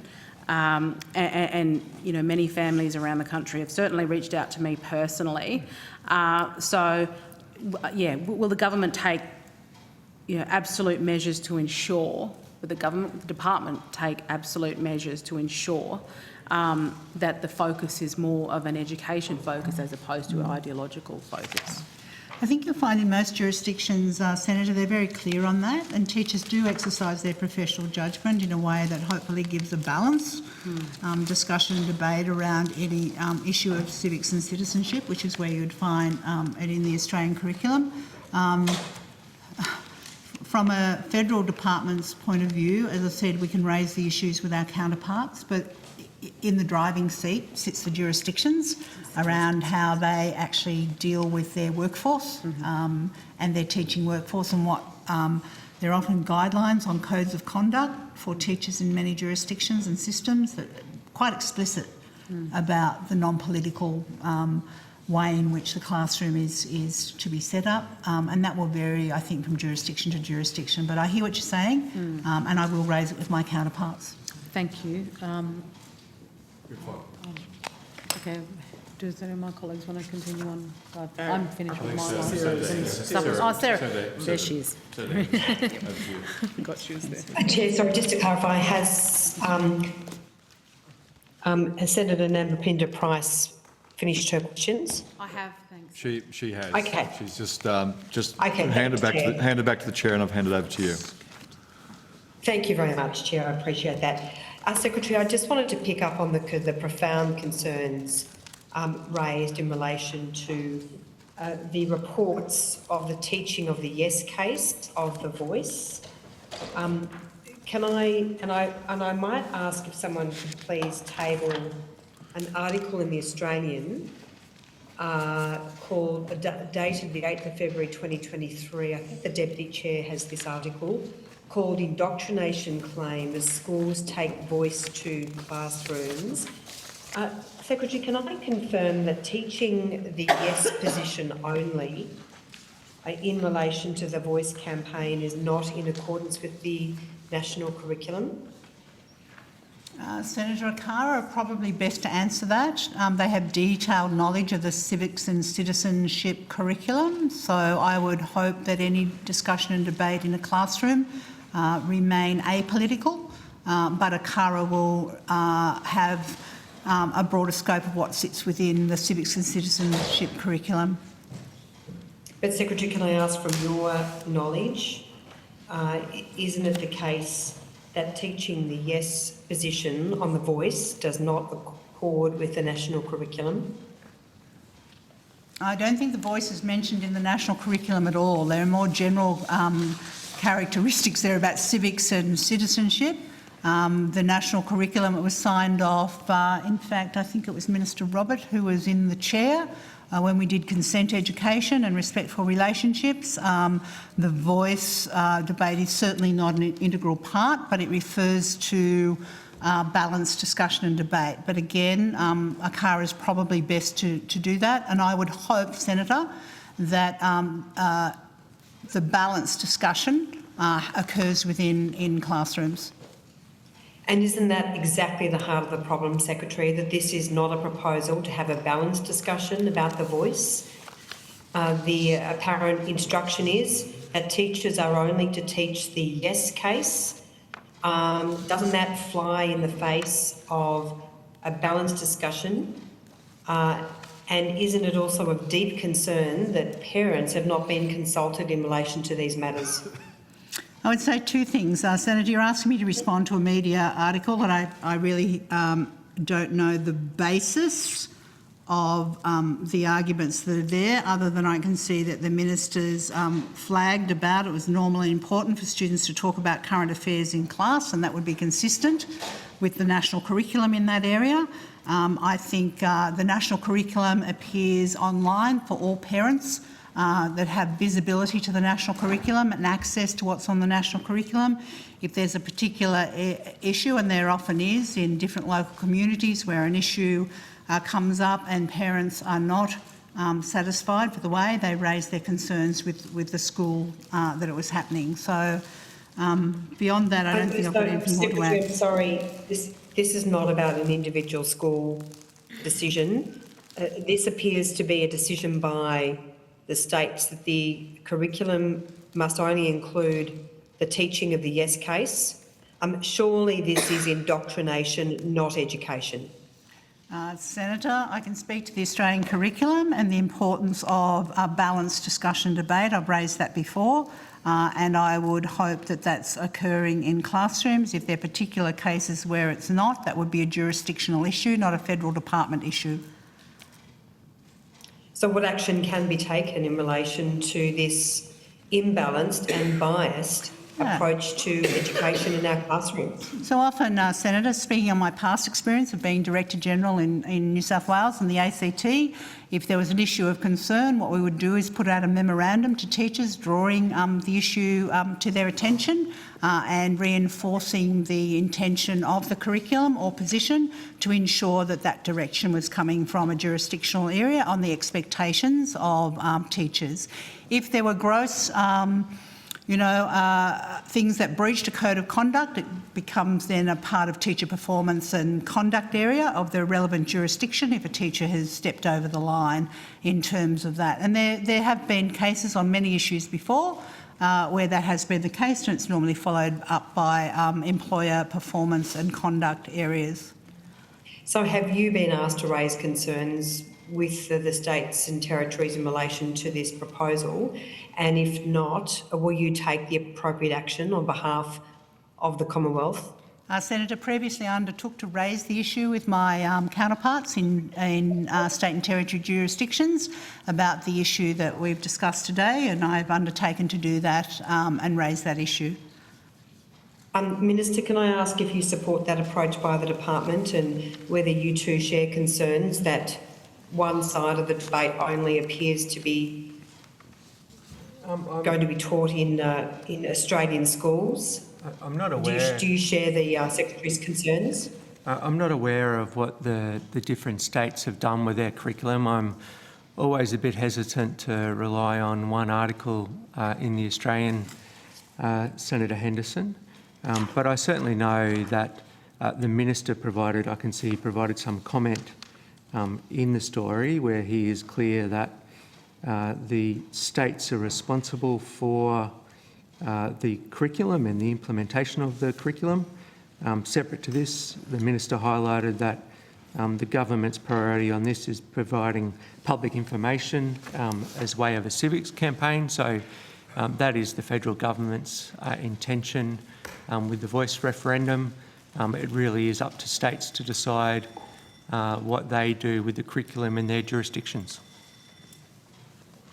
Well, not if it's contrary to the national curriculum, I would put to you, Minister. And if there's been a direction to only teach the yes case, then that is not in accordance with the national curriculum. Are you suggesting that the Albanese government has no role in this? Well, I don't accept your assertions about what's being taught based on one article in the Australian Senator Henderson. I think you're sort of adding 2 and 2 and getting to 30 pretty quickly, which is pretty typical for you. Senator, I can't see a direction at all in the article. Sorry, just Secretary, just before you make your comment. Minister, that's most inappropriate of you to reflect on me in that way. But to help you, I will refer to the State Education Minister, Natalie Hutchins in Victoria, who said in this article, Victoria supports the Uluru Statement and we've committed to supporting the Voice to Parliament along with all other states and territories in Australia. She then goes on to make further comments in relation to the referendum.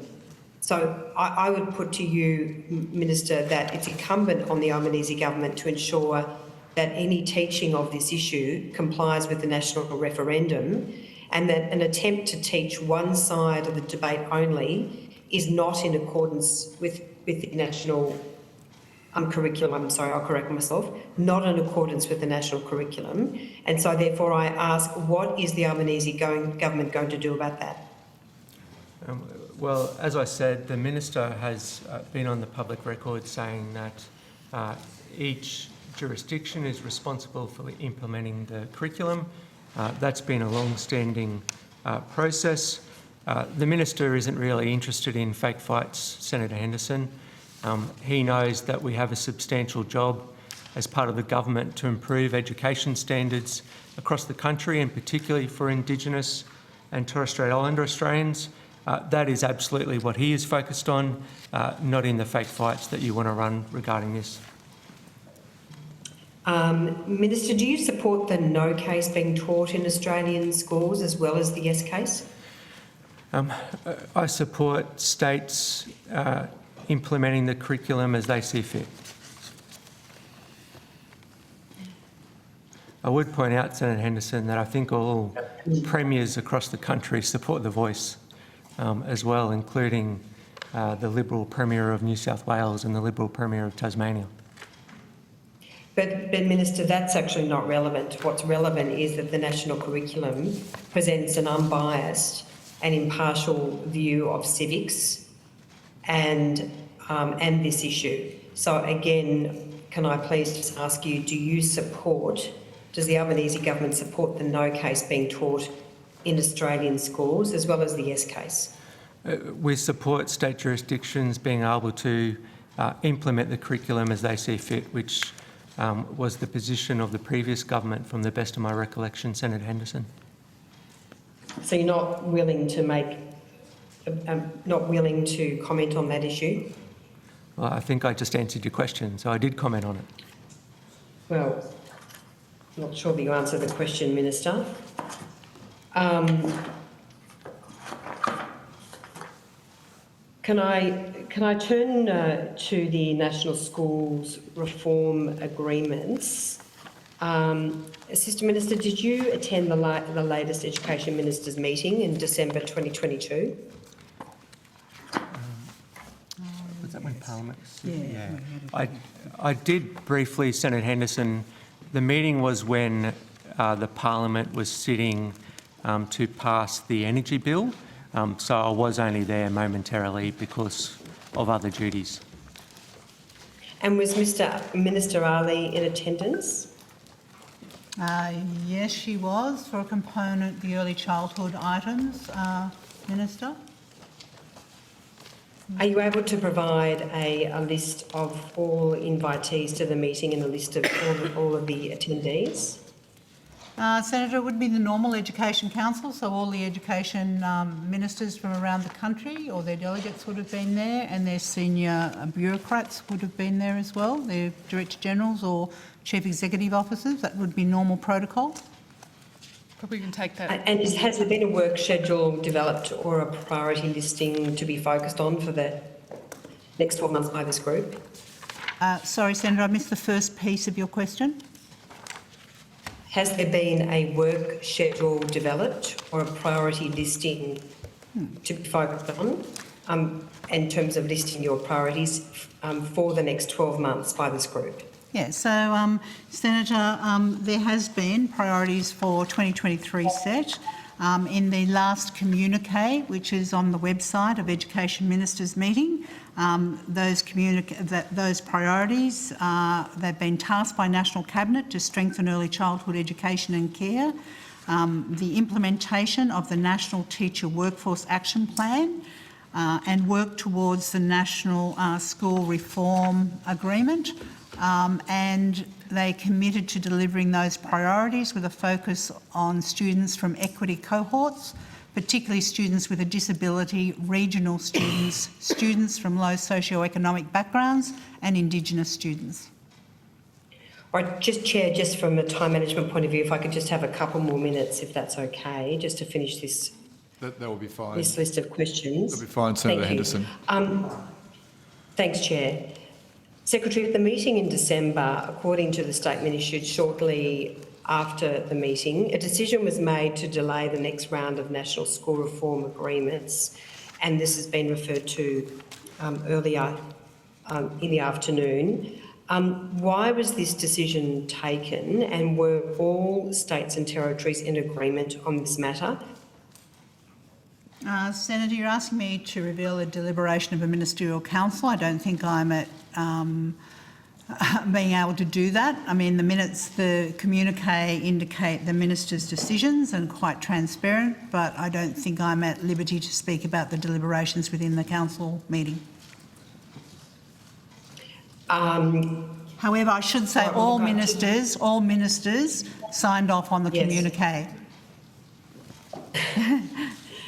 Well, to the extent that you can provide any further information on notice, I would be grateful, because, of course, the delay is of concern, as has already been raised, because of the government's commitment to implement the 100% SRS funding, and now that's been put on hold. Did any minister raise any concern in relation to this delay? Again, Senator, you're asking me to speak to deliberations of Ministerial Council. All right, well, I'll ask you to take that on notice to the extent that you're able to furnish any further information. So on that statement, there was a note which specified subject to agreement from First Ministers. So there was a condition, if you like. Can I ask about that condition? Why was that included? And it just seems to suggest that not all ministers were in agreement in relation to the delay of the National Schools Reform Agreements process. I think that relates more so, I see, Senator, it's paragraph 2, I can see it in the communique. Ministers discussed an extension of the current NSRA and bilateral agreements for 12 months to allow for review, to inform them, subject to agreement from First Ministers. That's the clause you're referring to? That's right. Yes, yes. So normally education ministers, because wherever funding is involved, they normally work with their treasurers and First Ministers. And indeed, one of the items on priorities was around National Cabinet to strengthen early childhood education and care. That would be subject to National Cabinet. And indeed, it would relate to normally states and territories as we would go through a process with our central agencies before agreement is reached on the next NRSA. Thank you, Secretary. Minister, to you, the government promised at the election nearly a year ago now to increase school funding.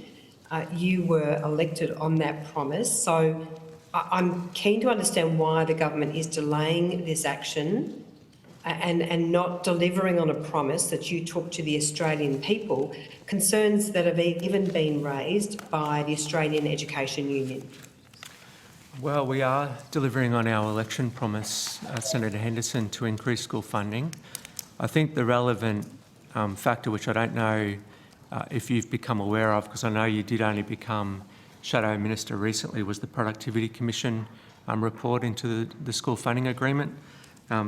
Minister Clare has been pretty honest in his assessment of that, in that it contains some blistering criticism of the current schools funding agreement. Obviously, he wants to take his time to ensure that he can work with other jurisdictions to ensure we heed the lessons from that and implement those necessary changes to improve standards across the country. We also provided $200 million for student wellbeing, which was in the October budget, and $215 million for public schools for capital works as well. So we're doing other additional funding whilst we take our time to get the next school funding agreement correct, because it is such an important one. Senator Henderson, So has the Australian... Sorry, Senator Henderson, just to briefly, and I'll give you the time to ask that last question, but Senator Allman-Payne has a supplementary, just a clarification on that answer. Yeah, just a clarification. I'm hearing the term the National School Funding Agreement. It's the National School Reform Agreement. And I just want us to be clear, the Productivity Commission did not look at funding, did it? Yeah, no, I should have said reform. Sorry, Senator. Thank you. Yeah, thank you, Senator Allman-Payne. Back to you, Thanks, Chair. back to you, Senator Henderson. Thank you, Chair. Secretary, or to the Minister, have you met with the Australian Education Union in relation to their concerns? Because certainly they, amongst many others, have expressed concerns about the government delaying and substantially delaying the delivery of additional schools funding. Senator, I have routine link-ups with the AEU, as I do with many other stakeholders in the sector. During the National Teacher Workforce, we were meeting every second week around the action plan around teacher, and certainly you're correct, the AEU has raised their concerns about lack of 100% of funding of the SRS for public schools. So can I ask you to put on notice, or to provide the committee on notice, any correspondence or emails or messages?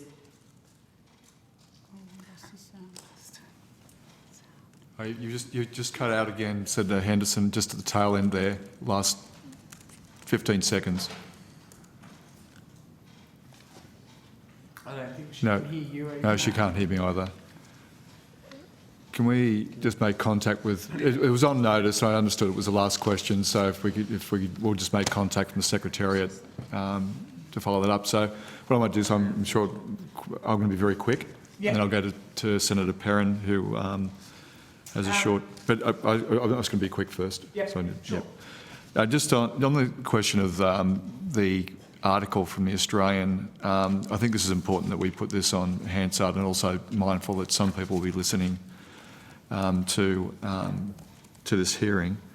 In that article, on the first column, and I'll go to a number of columns. The State Education Minister, Natalie Hutchins, which is the Victorian State Education Minister, described that it's normal and important for students to talk about current affairs in classrooms. She went on to say the Voice referendum will be a defining moment in our nation's history, and classrooms conversations around major current affairs are a normal and important part of students in understanding and education. The South Australian Education Department said that while we are supportive of the Voice being taught in schools, teachers must ensure students are provided with unbiased and objective information to inform their own critical analysis. The New South Wales Education Department under the Liberal government went to say that teachers are permitted the flexibility to teach about current events within their teaching and learning programs. Critical thinking is embedded across the curriculum, and students develop the skills to analyse arguments relating to current events. New South Wales Education Standards Authority spokesperson said. The St Andrews Cathedral School students in Sydney, the Michael Neate, the SACS Head of Humanities, said in all our subjects the issues were addressed through multiple perspectives, though the students in general came to our discussions in favour of the Voice. A leader of the Catholic Schools New South Wales said teachers should aim to support students to develop their worldviews, not prescribe personal opinions. One of our goals in Catholic education is to support students to grow in wisdom and the development of a worldview informed by their faith, CEO Dallas McKinney, which I'm sure many of us know very well. All those state organisations, all those state authorities which fit within the guidelines are saying that talking about current affairs but having an unbiased perspective, is that within the format of what the national curriculum that states have signed up to? That's correct, Chair. And my point to balance discussion and debate was the important one at the heart of that. And I could not see anywhere in the article where there was a directive to teachers to teach just one side of the coin. And I note in the article there's one person I respect that he has probably holds a different view on some subjects. This is one of them. A number of subjects from me, but this is one of them on The Voice. But he holds a different view, who is a no campaigner, which I would argue that you could be considered as potentially inherently biased one way or the other if you're actually head of a no campaign. Doesn't mean you're wrong, doesn't mean you're right. I have a different view. I think he's not right, but he has a right to have his view. But that's the only particular opinion that's said in this case, whilst all the authorities said quite the opposite. So I'll let the facts stand in the article as they stand, and let everyone else make their own judgment rightly on where they stand on this issue. Senator Perrin. Thank you very much. Senator Davey, sorry. It's okay. Sorry. Everyone does it. I want to come back to something that we asked at last estimates, and you provided an answer for, about the Commonwealth Regional Scholarship Program that the Coalition Government introduced, and thankfully I commend the Labor Government have agreed to retain. You provided an answer, question on notice, SQ 22000305.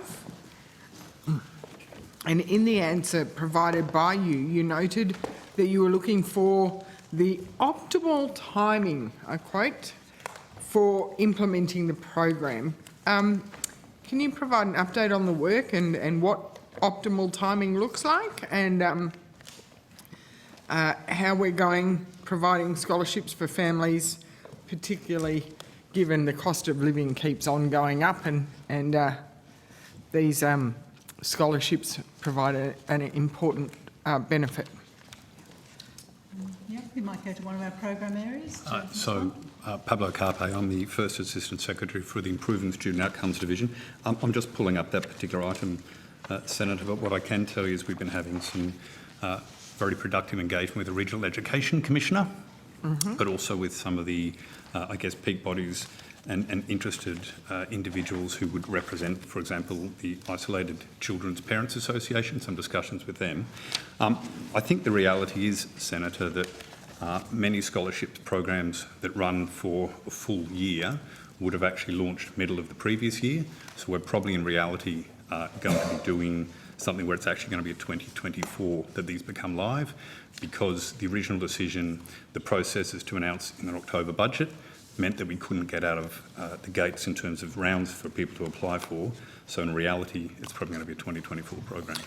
But so the program may open for applications during this year, but for students to commence school year 2024, which does make sense because it does. I don't think schools do half-year scholarships. But, the work in designing and preparing the program is well underway, is what I believe you're saying, and it's just the anomaly of having a budget in October rather than May that it has we delayed missed the boat for January 23. Yes, Senator, essentially it gives us a window where we will use this year to implement and plan, to set the guidelines for the program, set the guidelines for how that will be delivered, and a round will open, people can apply, decisions will be made in advance of them being able to plan and commence for the 2024 year. So that's the process we're working through. So given it was originally budgeted in our budget of May 2022, but nothing would have been expended in calendar year 22-23, what will happen to the funds? Will they roll forward? There's a process of movement of funds, which is actually exercised through Department of Finance, through our Minister, and that can be executed to ensure the funds are still available, so it doesn't affect the overall envelope. Great, that's good. How many students do we think this will benefit? Senator, some of those details are still being settled because it relates to the program design and the parameters for it. Okay, I look forward to seeing the programs. I just also want to ask about the City to Country Partnerships program. Again, it was one of our commitments, but thankfully retained by the Labor government. I understand an announcement has been made on the delivery of the agency for this program. I think that was made by you, Minister. The announcement. You made an announcement on the City to Country Partnerships program about a delivery partner or a delivery agency. Yep. So this program is intended to improve student outcomes and attendance rates for students, particularly Indigenous students, linked to closing the gap agreement. Is that specifically target 5 of the closing the gap? Senator, we might introduce a colleague who can assist in detail. Senator, Rachel O'Connor, Assistant Secretary, Student Engagement, Wellbeing and Closing the Gap branch. Yes, it is to respond to target 5. There's been a bit of a delay, though, in delivering the program. Is that again because of the anomaly of the October budget rather than a May budget? No, that did not impact on this delay, but there were delays experienced due to caretaker. But as you mentioned, Yarumaru Foundation has been engaged and has recently opened up a round to invite partnerships from remote schools and metropolitan schools.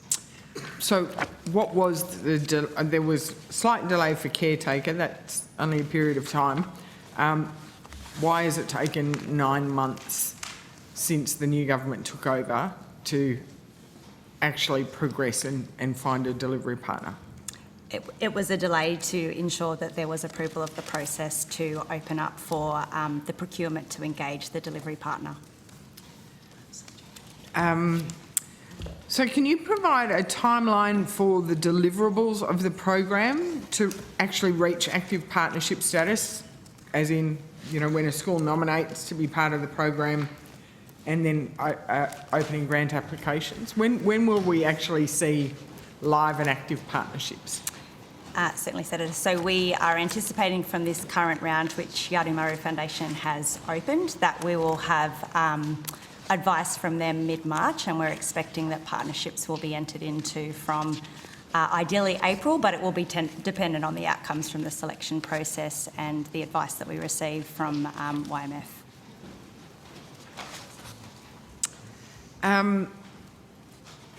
So mid-March, decisions by April, so maybe after, in term 3, we might actually have active partnerships going?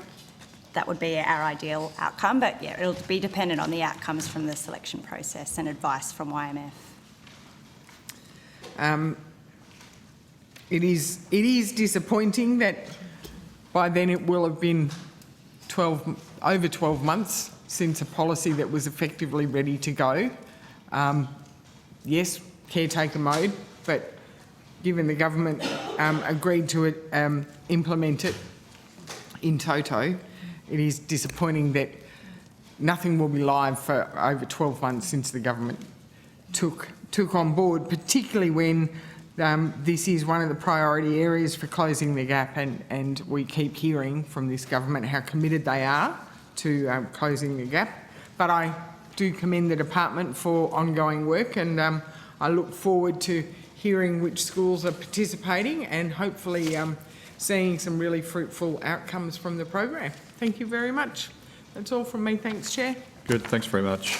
We'll now go to higher education. And the, yep.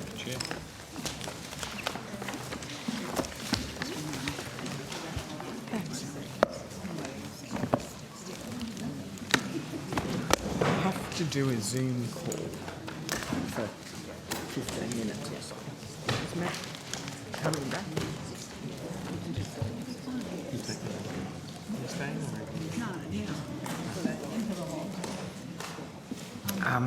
Yeah, I'm just going to do a Zoom call.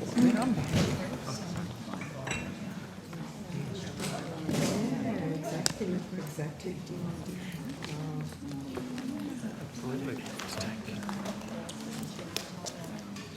We're going on higher ed now, and then you finish. It's 5:30. Are you leaving? Oh, you're just hungry.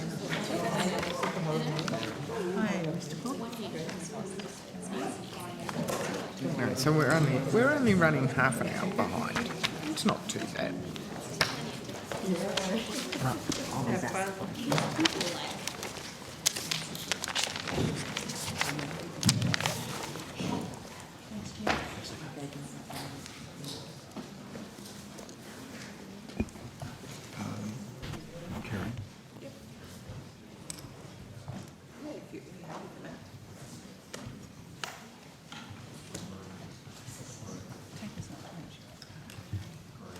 Yes.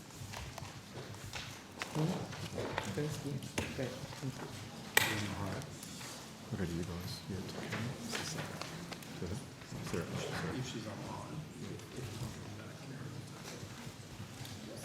Sarah Henderson, just while we're getting ourselves sorted, we want to go on off air for a moment.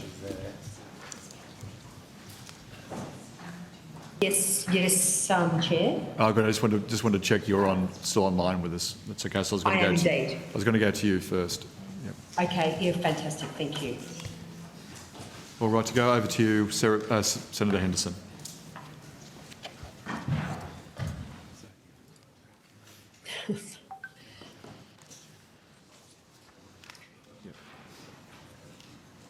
Thank you very much, Chair.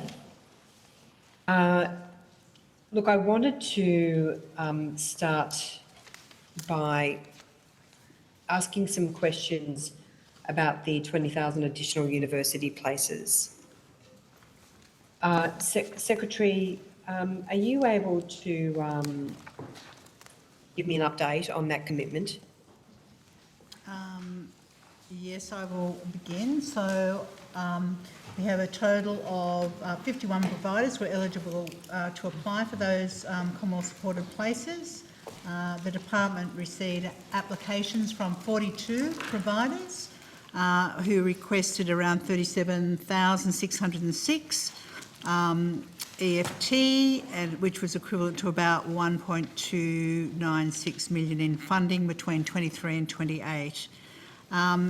We have in total 42 providers will receive 587 million between 2023 and 28 to deliver 20,038 places, which commenced this year, Senator. And I have a breakdown by institution and states, if you'd like me to go through that, of where they've Yes, please, thank you. Okay, I shall just flick to that.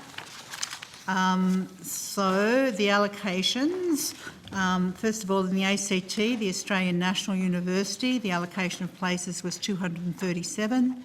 The University of Canberra, allocation was 108. Torrens University were 148. The Australian Catholic University, 715. In New South Wales, Charles Sturt University, 1,084 allocation. Southern Cross University, 932. The University of Newcastle, 967. University of Wollongong, 936. The University of New South Wales, 733. Western Sydney University, 755. Macquarie University, 488. University of Technology Sydney, 480. University of Sydney, 195. Alpha Crucis College, 170. Avondale, yeah?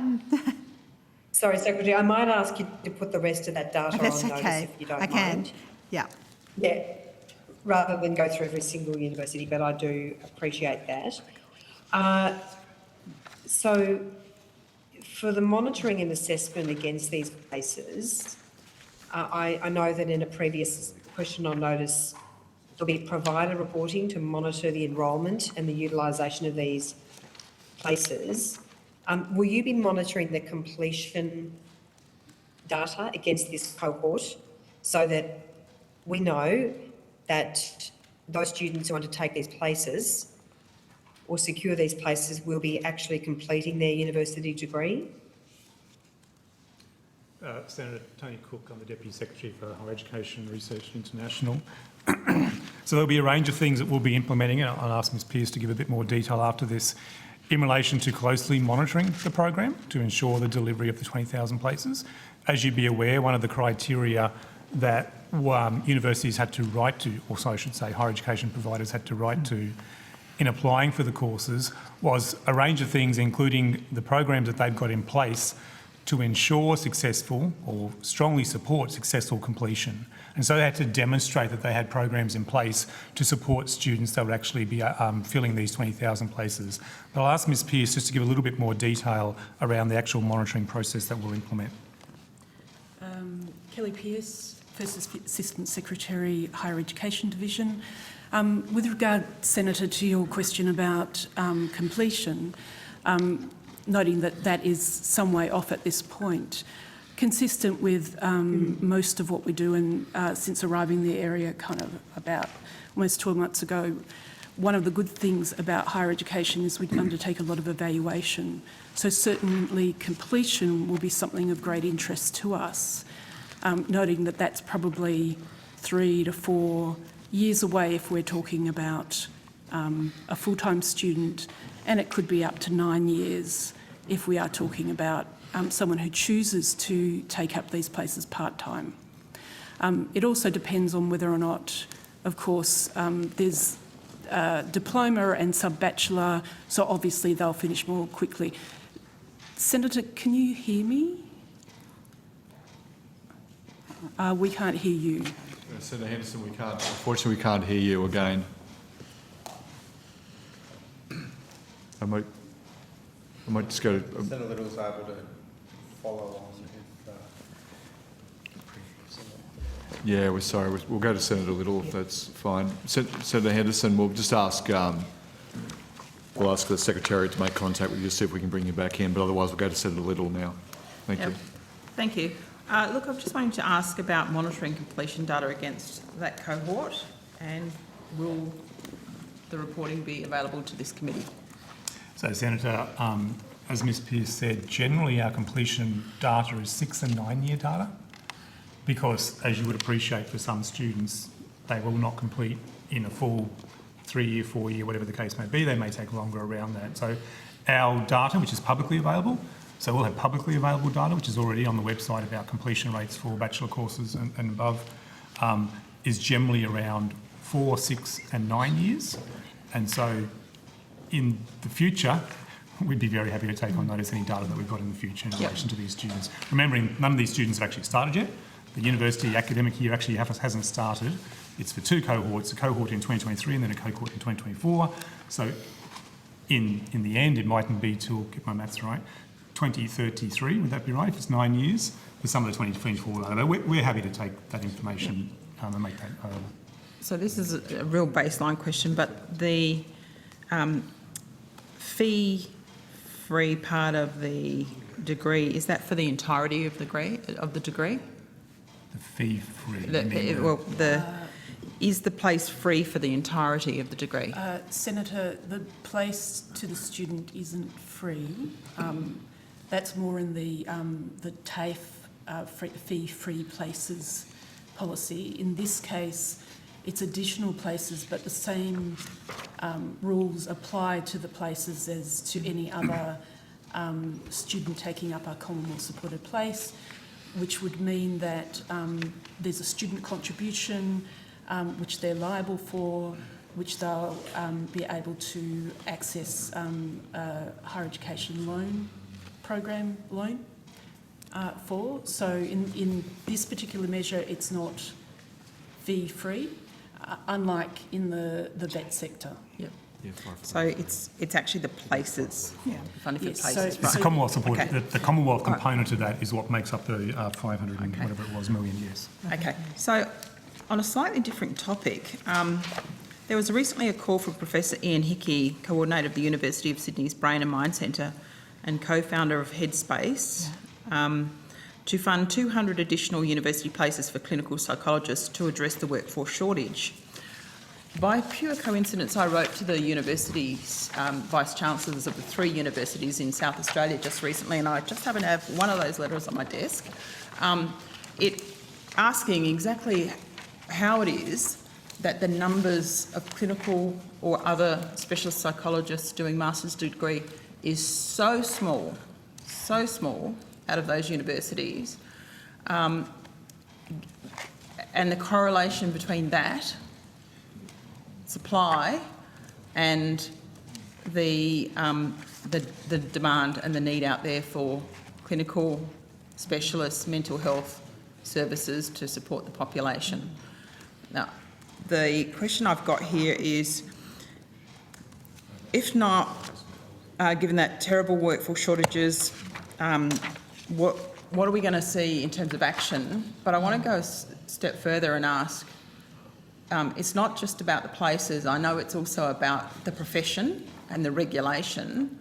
My question is, what is it that the government and the department can do to put pressure on the universities and how do we get pressure on the regulators to actually increase the number of student placement in this area?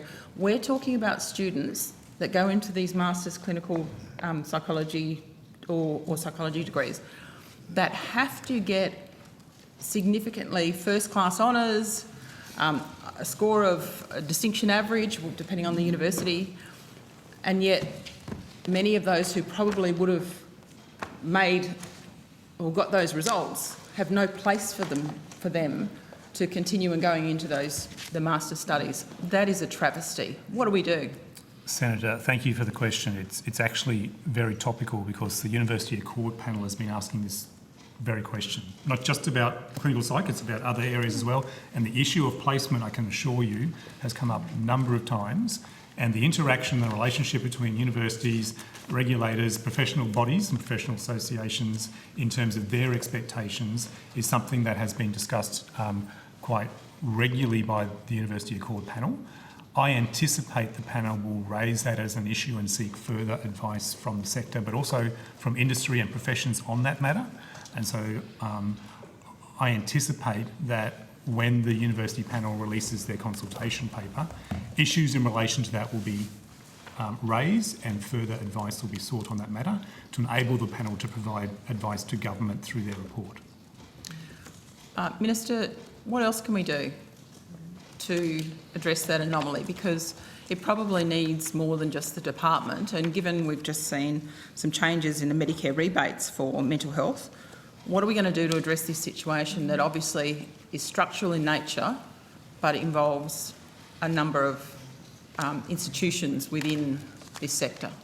Yeah, the other thing I suppose, Senator Liddell, is that the enormous need that's out there, particularly in rural and remote communities, where there is a substantial shortfall in care being provided.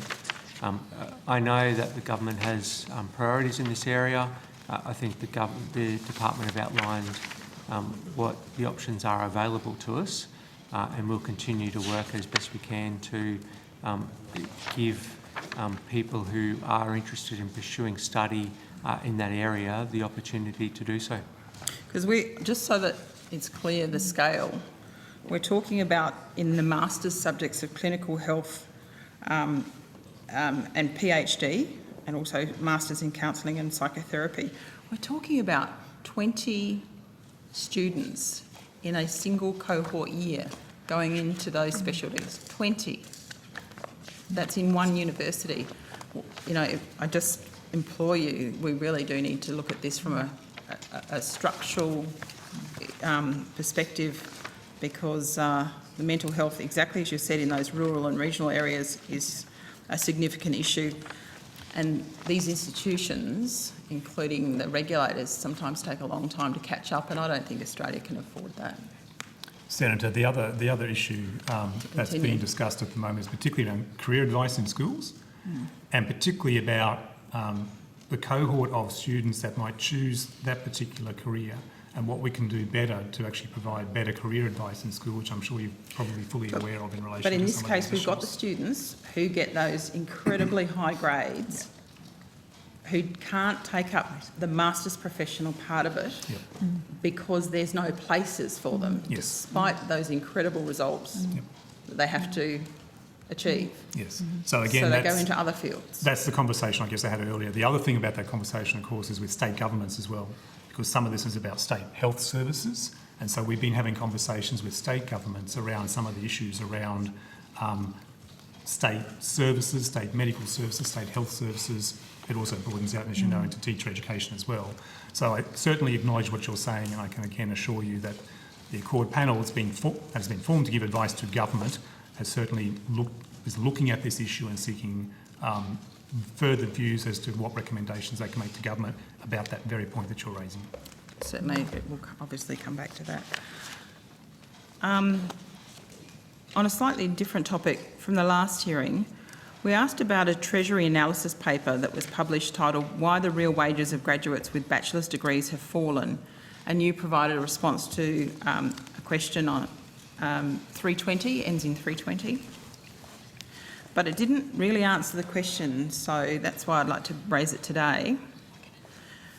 The Treasury analysis report noted that the previous demand-driven model under the Labor government added university places to the system, which, much to the delight of the sector, led to increased enrolments, including for disadvantaged groups. However, the report also noted that there were lower completion rates and students were lumbered with HECS debts with no qualification at the end of it. So they've gone in there with all these aspirations, they've got some challenges before they even enter it, and then what they come out with is disappointment, disillusionment, and not the qualification that they'd hoped. So the concern is that at the moment the metric seems very centred on enrolments of students, again, rather than on completion.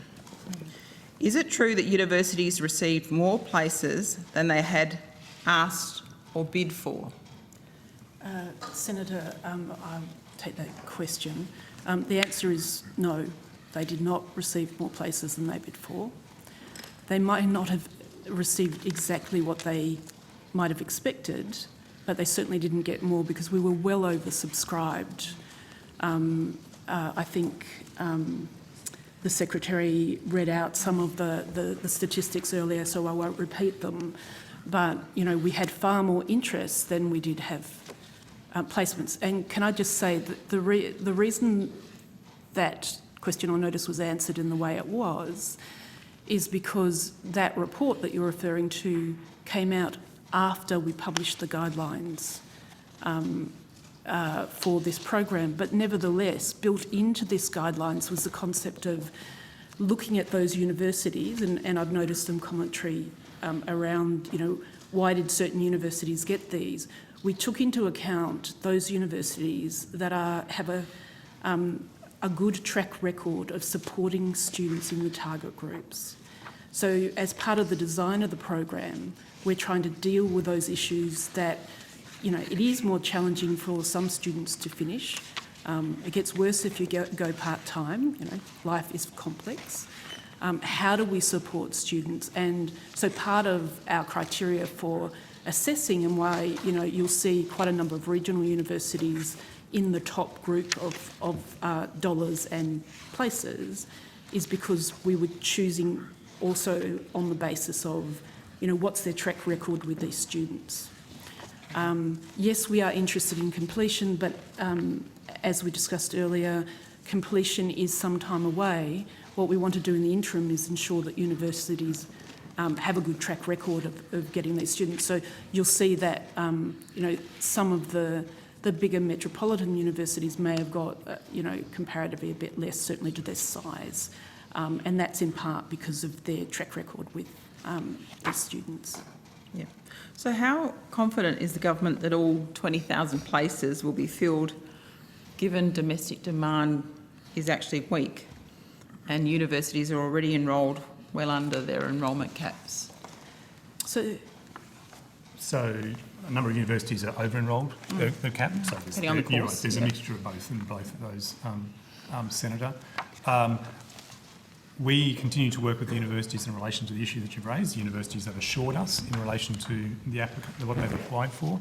As you heard, almost double the number of places were applied for that were granted. In that sense, universities had a view that they were able to fill those places.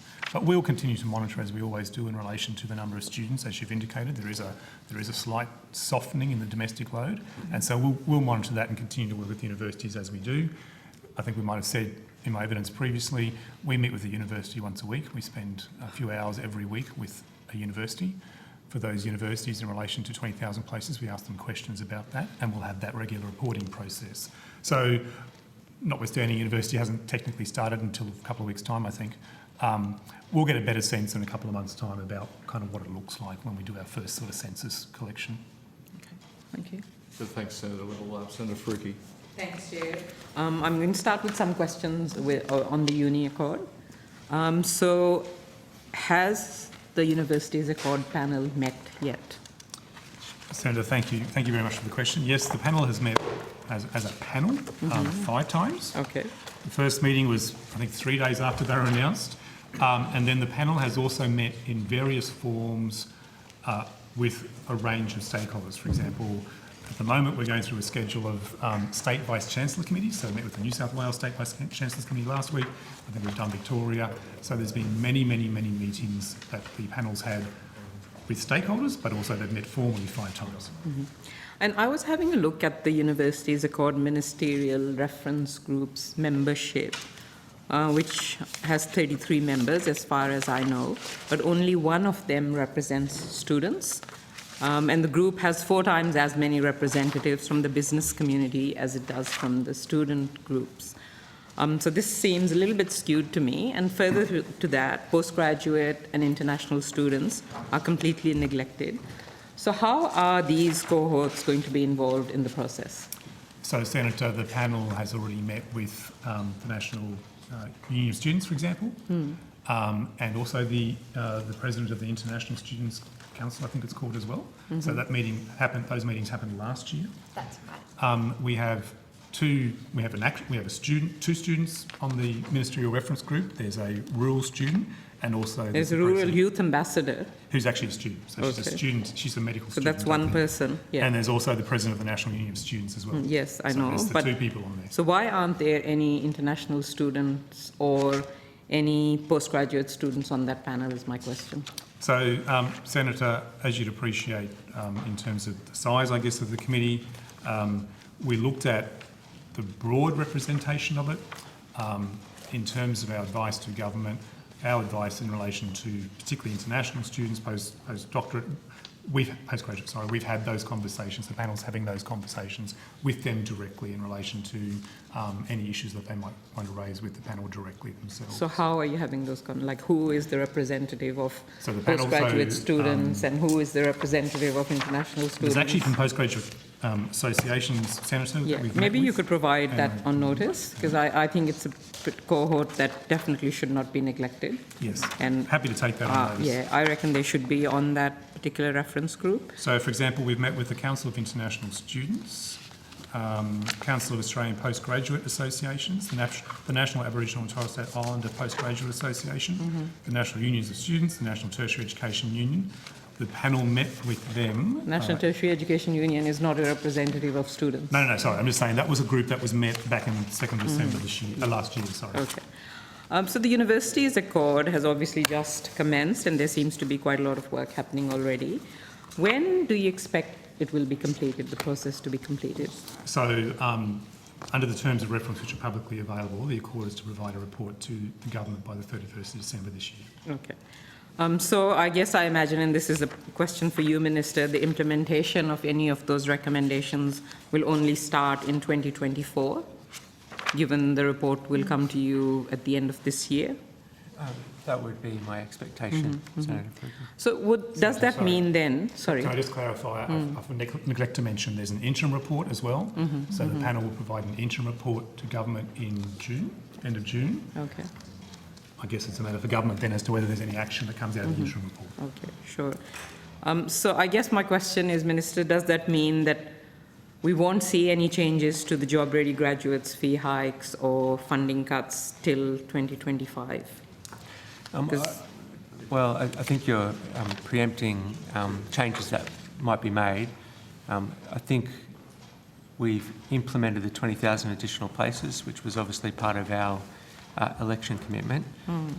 The Minister has announced the accord and is going through that process now.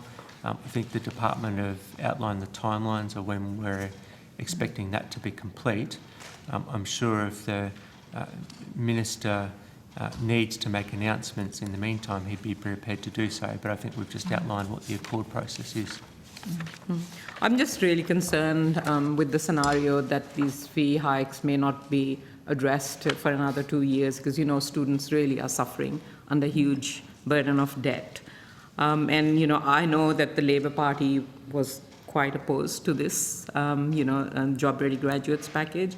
The Labour's shadow education minister at that time, Minister Tanya Plibersek, called the package a total fraud that doesn't deserve backing from anyone with common sense or a conscience. And I know that your government has moved just recently to fix the grandfathering issues with that package. So I wonder why there isn't an urgency to dump the fee hikes and funding cuts, if you could make that other change. Thanks, Senator Freaky. And we see reform in the university sector as important, but we see it, we believe it needs to be done in conjunction with the whole sector. That's why the Minister announced the University Accord.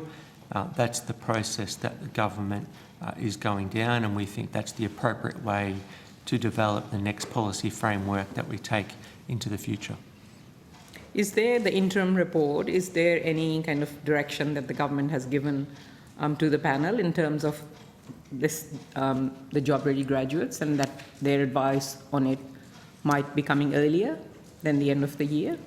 So, Senator, as you'd be aware, explicit in the terms of reference is the government's request for the panel to look at the review of the job-ready graduates, so it's built into that. Yeah, I know that. And the consultation paper, which I believe will be out relatively soon, will focus on some questions around job-ready graduates. it'll then be up to the panel, I guess, to make decisions as to whether in the interim report they might reflect some of that and provide some interim recommendations to government. Okay. Just moving on to international students again. Our office has heard many stories of international students who are in India, Pakistan, and Iran in particular, who have been awarded PhD scholarships at Australian universities, but they have been waiting for a very long time for their visas. Some have been waiting up to 3 years for their visas. And when these students inquire about the delay with the Department of Home Affairs, many of them are told that the department is assessing their character and security assessments. And as you would understand, these are arduous delays. They're having serious impact on these people, and some of these students are on the verge of losing their PhD offers after such a long time. So I'm just wondering if the department is talking to Home Affairs about this to make sure that these students can come here in time and don't lose their places and scholarships. Thank you, Senator, and I understand there's also been some feedback in relation to both our department and Home Affairs in relation to this, as well as visa processing more generally, which you're fully aware of. I can assure you, and Ms. Endicott probably does it every day, or very, very regularly, we're in regular contact with Home Affairs around visa processing, both from the perspective that you raised about the longer period that it takes. As you would appreciate, and as Home Affairs has said, there are some issues around security that particularly around the course of study some of these students might be looking at, that Home Affairs takes under consideration. But Ms. Endicott, you might have something to add, but I can assure you we are talking to the department about it. Karen Zarnikot, First Assistant Secretary, International Division. Thank you, Senator. It is an issue that has been brought to our attention through a number of sources, and I think it's of shared interest between us and the Department of Home Affairs as to how we can improve visa processing in that area for those students, noting that, as Mr Cook said, there are a range of considerations that are taken into account by government agencies when it comes to visa granting process, but it's something that's under very active discussion. Sure, but 3 years, should it take 3 years to process that information? We're not aware of all of the specific timeframes, but we are aware of broad concerns around lengthy delays. Are you aware of how many students are in this situation, especially PhD students who have admissions and scholarships here? We don't have data on that specifically, Senator, but we're certainly aware of examples. And have universities contacted you about this at all? Universities do raise this with us and raise it with Home Affairs directly, and we are joined in those discussions. Do you think Home Affairs have dropped the ball on this, and what are they doing to speed up the process? That would be a matter of opinion, Senator, but we are certainly in Are you asking them to with speed them. up the process? Visa processing has been an area of concern and focus for the government, as you would no doubt be aware, and looking at this is something that has been identified both by that department and ours as requiring further work. And Senator, I can assure... Sorry. We did inherit a significant backlog, as I'm sure you're aware, Senator Faruqi. We have thrown significant extra resources at the processing. I know the backlog has been cut, but there is obviously still more work to do, and I'm sure we all get feedback from the university sector about that in meetings and so forth. And is there a reason why particularly these countries, India, Pakistan and Iran, why is the backlog particularly, terrible for these students living in these countries? Is there any reason for that? I'm not aware of any, Senator, but I can assure you, Ms Endicott and I actually went to the Adelaide Processing Centre because I want to fully understand the process from where it got. It was very important as we did work with Home Affairs on general visa processing that we understood to see if we could support them in any way. So there's nothing that came up during that visit and watching how they verify documents and so forth that was particularly to country specific. So I think it might be more a question for Home Affairs. I saw nothing there that would relate to the question you asked. Okay. Also, just keeping to the topic of international students, I have also heard concerns about the under-resourcing of mental health access at universities, with lengthy wait times and no international student-specific care. And I understand that wait times are at least 4 weeks just to see a counsellor at Melbourne University, for instance. And obviously, this is a dangerous delay for people who might be in crisis. So what is the department doing to ensure international students who aren't eligible for Medicare have sufficient access to mental health support, noting that they can be quite isolated and are far away from their families? Ensuring the support of international students is very much a focus, and it's a requirement that education providers provide support to students. But obviously it's not their being health and provided. well-being. I'm certainly not aware of the specific example that you raised, Senator, in relation to one particular university, but more broadly, we've done extensive work with the university and broader international education sector about the mental health of international students. And of course, through the COVID pandemic, international students, like others, have had particular challenges. There's been bodies of work that the department has funded and resources that the department has developed and that the Department of Health has developed. Part of that, of course, is to make sure international students know how to access the resources that are available and that they do draw on resources that providers offer and that are more broadly available in the community.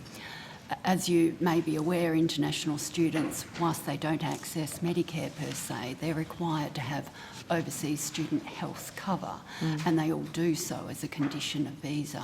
Mental health services are provided under that, and it does provide access to community resources over and above what universities and other providers offer. So as part of our regular discussions with the international education sector, we do draw their attention to these resources, ask them about other factors that may be at play. We engage in discussions with the Department of Health, which has responsibility for the overseas student health cover deed and works with health providers in that regard, and make sure we're working to generate better information flows to students and to mental health and other healthcare providers. Sure, but from what I'm hearing, that's not happening, and there are big concerns about under-resourcing access for mental health. So if you could look into that, that would be really appreciated. I was just about to say that we meet, I think it was only last week, so we met with state and territories and also the Department of Health just about international students' access to public hospitals more generally. We'll be very happy in one of our regular meetings to raise issues around mental health. Just PhD students are increasingly struggling to make ends meet, with stipends falling well below the minimum wage during the cost of living crisis, and I hear about that quite a lot as well. One of these PhD students in Perth, Maddie Hoffman, was recently quoted in The Guardian saying that the stipend is so low, if it weren't for her partner, her PhD in nuclear radiation simply wouldn't have happened. And I know that many researchers can relate to this. Even when I completed my PhD 20 years ago, I could only do it because my husband was funding me. What is the department doing, if anything, about this? Are you looking to advise the government to increase the stipend? So, Senator, thank you again for the question. I'll ask Mr English to give the detail about the current policy, but again, because I've read them, I can assure you that as part of the Accord process, we've already had a number of individual students right through the process we did in December, where we called for submissions in relation to terms of reference, and they've outlined their current situation in relation to stipends. And so again, I can assure you that the University Accord panel is aware of the issue. Now, the panel will obviously consider that also in the next stage of consultation and whether they provide final advice to government. So again, I can assure you that conversation's been discussed, but I'll ask Mr English just to talk about the current arrangements, because I have sometimes found myself that sometimes universities themselves perhaps aren't quite aware of what they can actually do under the current arrangements. And so we have been providing clarification to universities. So, Mr English. Yeah, so Don English, First Assistant Secretary Research Division. Under the research training program arrangements, the stipend is designed as a scholarship and not a wage, and so there are a range of things that come from that, like it is not benchmarked to wages, but it's also tax-free for people who are studying full-time. It gets taxed if they're earning other income, and it has to be taken into account. The thing that we changed in about 2017 and the sector seems to have been slowly moving on is we substantially expanded the range of possible stipend rates that can be paid. And so at the moment the range is $29,863 up to $46,653 is the possible stipend range. And we know some universities have moved, such as the University of Sydney, to pay a stipend rate of $37,207. And while nobody's going to sit here and claim that any of those amounts I've mentioned are a princely sum, they are, I think there is opportunity for universities to maybe prioritise the support they offer to students, to prioritise the support they offer across either the research areas that align with their strategy or with the needs of the student they're facing, and vary the rate of support to the individual concerned. And so I think we are concerned to ensure that the PhD pathway remains viable, and we're always trying to look at different pieces of work to examine and test that. But we also think there's scope for the sector to take greater opportunity out of the flexibilities they've had for now 6 years. So are you talking to the sector about that? And it's now time is to go to Senator. Okay. We've actually got Come back two to other me. senators that are online, and we're breaking at 6:30 to Senator O'Sullivan. Thank you, Chair. I'd like to ask about the Startup Year program. Sure. The The right people. right person at the table, Senator, so thank you. Oh, terrific. We're very efficient. First, can you just give me a brief description of what it is for those listening at home, and I want to understand just where it's up to, please.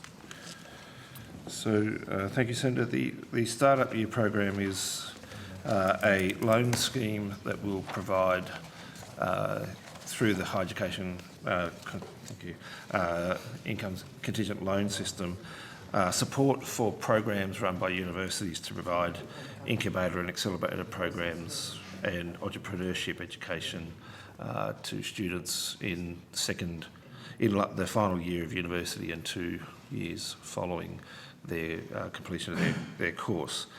It's designed to provide 2,000 loans per annum at full implementation, up to the value of the cluster 4 rate in our system. Can you just repeat those figures? 2,000 loans per annum. Per annum.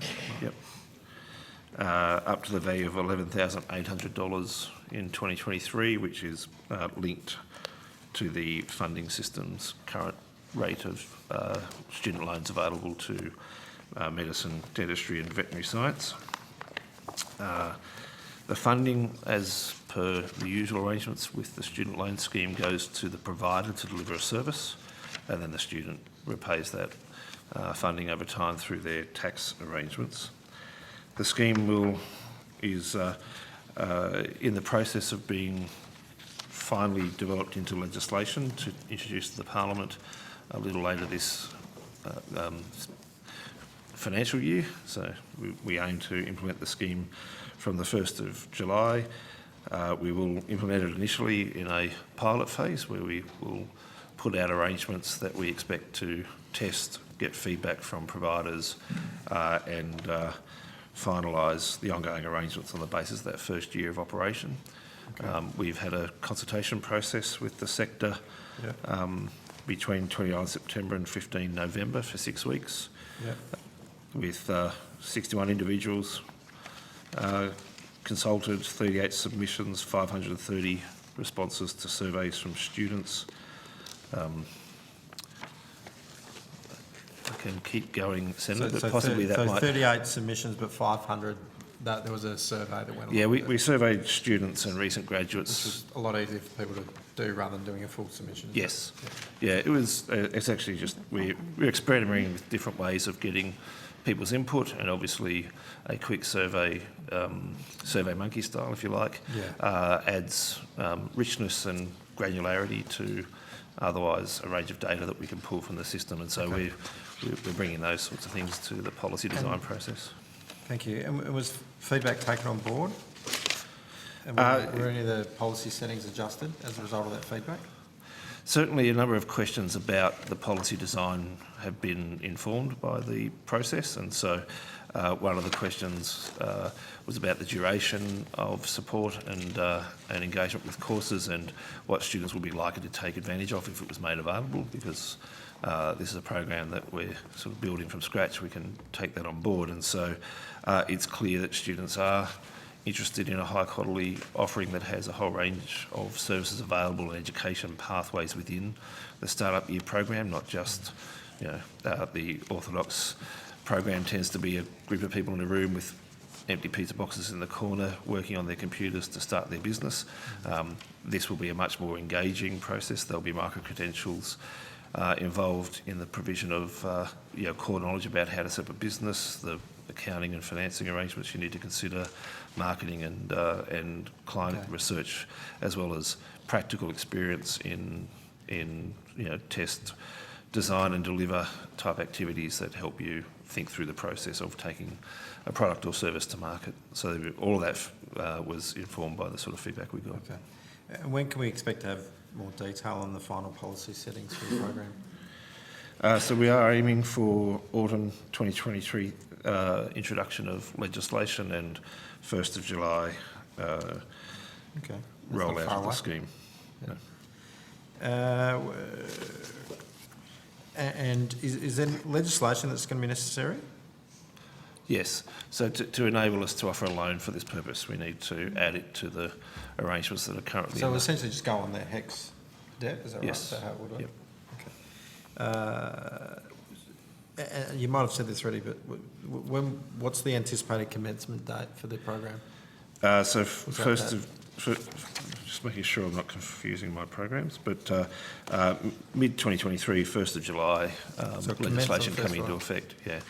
Okay. Yes, so we'll have a process quite soon once the legislation goes through the Parliament to invite expressions of interest from providers. Okay. That's pretty rapid. Is the so have the policy settings gone through a cabinet process for approval? It's been through the usual budget processes. So it's gone through cabinet. Yes. Yep. So which department will then be responsible for the delivery and operation of the program? Will it be the Education Department? Education Yes. Great. Okay. Thank you. I'd like to. Good, thank you. College time to Senator Henderson, if we can, please. I think I was going to do a few minutes. Oh, you're going to, before you go to Sarah. Yeah, we'll get Sarah. We'll give Sarah 15. I think we're going to have to bring them back anyway. Okay. Yeah. Good, thanks. Thanks very much. I just want to we had the Fair Work Ombudsman with us yesterday. The Secretary of the Department, Ms. Parker, and in that conversation yesterday about Melbourne's University's underpayment conduct, specifically their practice of benchmarking where university workers were asked to mark materials at a piecework rate. They did this even after it was raised to them that this would mean tutors and lecturers would go undercompensated for their work. And to quote the Fair Work Ombudsman, the Fair Work Ombudsman alleges that the university expressly, tacitly or impliedly authorised the contraventions because of a corporate culture involving the use of marking benchmarks, and that a number of specific senior leaders in the faculty knew of the benchmarking practices and that they resulted in employees not being paid for all time spent marking. So just got a series of questions in light of that particular comments, and I'm sure if you had an opportunity to hear or read the evidence from the Fair Work Ombudsman yesterday, it was quite harrowing indictment on the university sector generally, and I think I'm accurately describing from the Fair Work Ombudsman that there are some exceptions to that, but as a rule, the university sector. What action is TESC taking in relation to the conduct alleged by the Fair Work Ombudsman? So Senator Tex is actually on a little later, so they'll be here to There you go. There you go. I'm too keen. So they'll probably, it's more appropriate probably for them to answer that. Well, but then to Texas, because I'm so keen, I'll leave them to a heads up. Thank you. It's coming their way. Can I also assure you that I've personally met with the Fair Work Ombudsman, but also the chair of the Universities Accord panel has met with the Fair Work Ombudsman as well, and as with a number of members of the panel, I think, and Ms Parker has provided quite explicit information to the panel about the issues that you've raised. And so again, the panel is aware of that in terms of any future advice to government on this matter. But yeah, Texas is on after the break, I think. I'd like to blame it on 3 days, but hey, some people want to see it's me. Over to Senator Henderson. Thank you very much, Chair. You can hear me loud and clear. We can. Oh, excellent. Thank you so much. I just wanted to return to the issue of the allocation of the 20,000 university places. I wanted to raise concerns about an issue that's been pointed out by some policy experts in the sector, and particularly Andrew Norton, in relation to concerns with the legality of this policy. Secretary, are you aware of these concerns? Yes, I think I've seen a media article, Senator, in relation to Mr Norton. And what's your response to concerns that this scheme may not be lawful? Look, I know that he commented, I'm just trying to recall the article, Senators. I know he commented on the legal and implementation requirements to administer the places, and that he noted a number of perceived, I think it was inconsistencies with the program guidelines and the actual Higher Education Support Act, which have been considered. We've considered that and addressed by the department. So I think he raised some salient issues, and what we've done is address those, from my understanding. But I might ask someone who deals with the Act to give me a bit more information. Happy to go. I'd be keen to understand what you mean by when you say you address those issues. So Senator, he's not correct in suggesting that what we are doing is not lawful. So what we are doing is lawful. However, some of the things that at the time had not been put in place when he wrote that article were, for example, amending the guidelines that we use in this context that gives us the framework for making the payments. We had not at that stage put in place the amended funding agreements, which have been put in place. I mean, we will still need to do a little bit of maintenance on the on some of our subordinate legislation as we go through the year, but everything that we are doing is lawful, certainly in the view of our legal experts. From time to time, people might actually tend to interpret things that they see in law in a different way. However, in our view and that of our legal experts, it is lawful.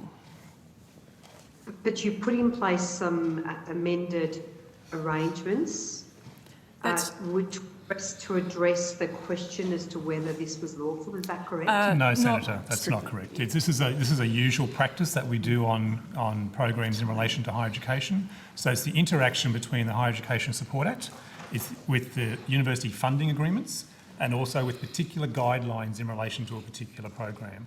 It's common practice for this to happen.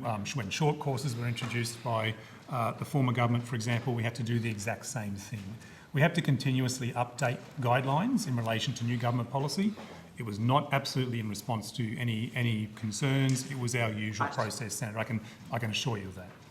And Secretary, did you get legal advice in relation to this matter? Senator, I did not, but we'll check if anyone So, else did. Senator, we did not get legal advice with regard, as far as I'm aware, with regard to that article. We did, as a matter of the normal course of our business, got legal advice about how we were implementing the program.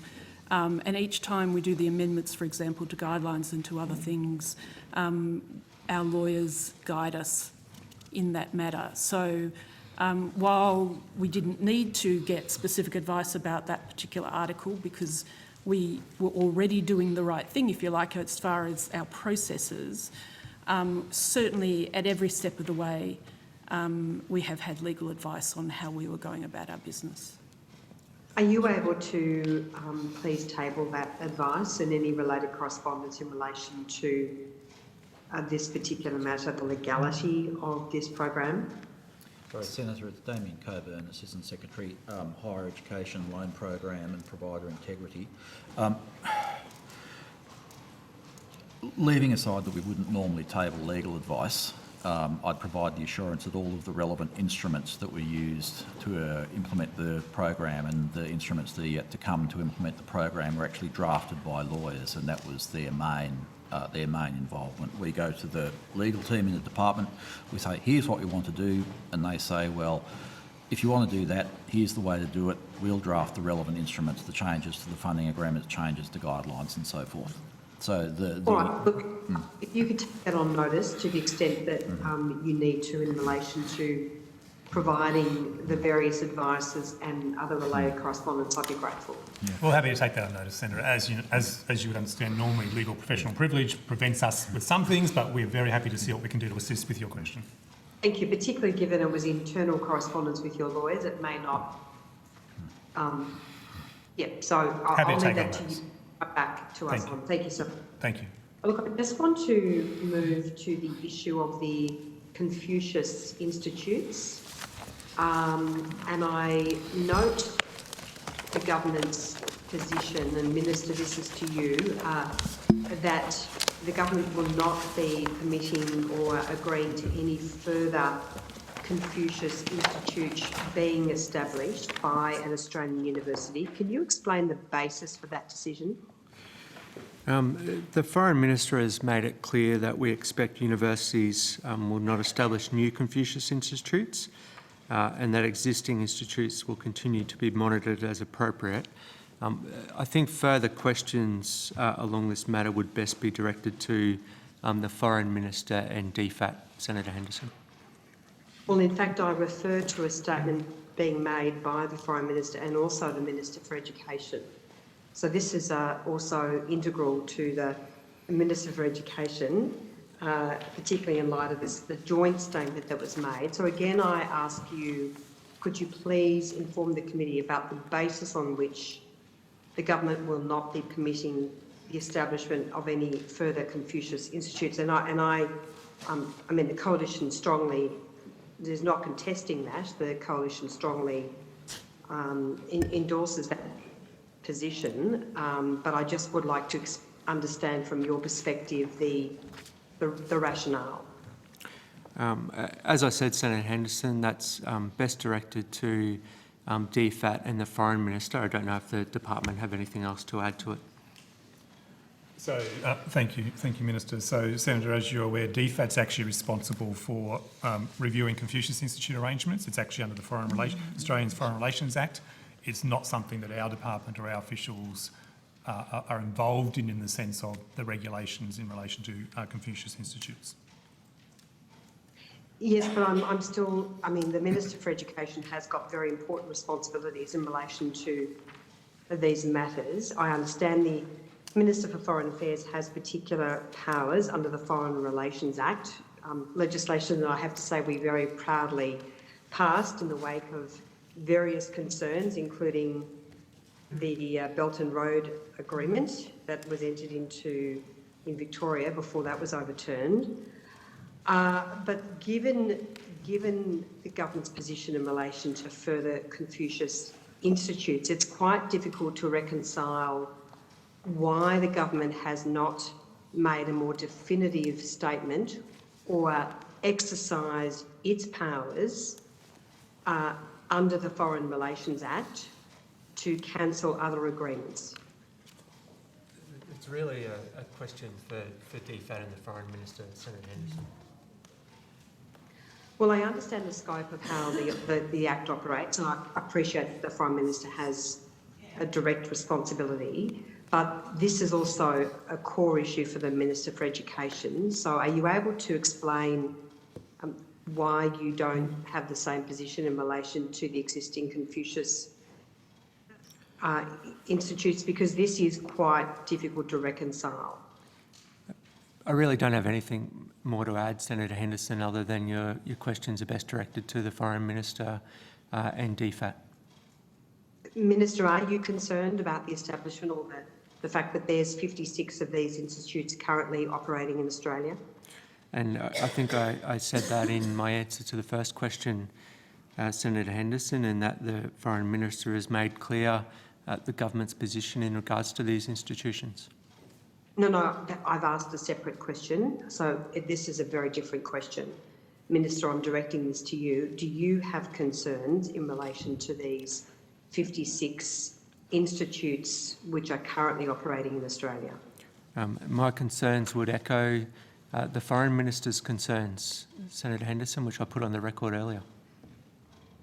And so, well, the Foreign Minister hasn't made her position in relation to the 56 institutes clear. Could you please, I guess, could you directly answer my question? Well, I did, Senator Henderson. What I said is that the Foreign Minister has made it clear that we expect universities will not establish new Confucius institutes and that existing institutes will continue to be monitored as appropriate. I can't be any more clear than that. And, well, I've asked you whether you think that they should continue and the views of the Minister for Education. Do you have an answer to that? Well, I said that the government have said, and Senator Wong, Foreign Minister Wong has said that the existing institutes will continue to be monitored. Any further inquiries are best directed to the Foreign Minister and DFAT. Well, clearly the Minister has very important powers under the Foreign Relations Act, but ultimately this is a matter for the Albanese government. So is the Albanese government going to take action in relation to the 56 Confucius institutes which continue to operate in this country? You keep asking a pretty similar question and keep getting the same answer, Senator Henderson. As I said, the Foreign Minister has made it clear that we expect universities will not establish new Confucius institutes and that existing institutes will continue to be monitored as appropriate. Your questions are best directed to the Foreign Minister and DFAT. So I'm not interrupting your time, but there's another 5 minutes for the lunch bell, and I've got a grumbling tummy. It's dinner, Chair. That's right. Lunch, dinner, there you go. No wonder your tummy is rumbling. That's right. Chair, I will leave my questions at that and then come back after the break. Thank you, Senator Henderson. Thank you. Senator Fricke, does that give you enough time or not? What we might do is go on a break now and come back at 25 past. Yep. Yep. Thank you very much. So if we go, we adjourn now 25 past 6 and come back at 25 past 7.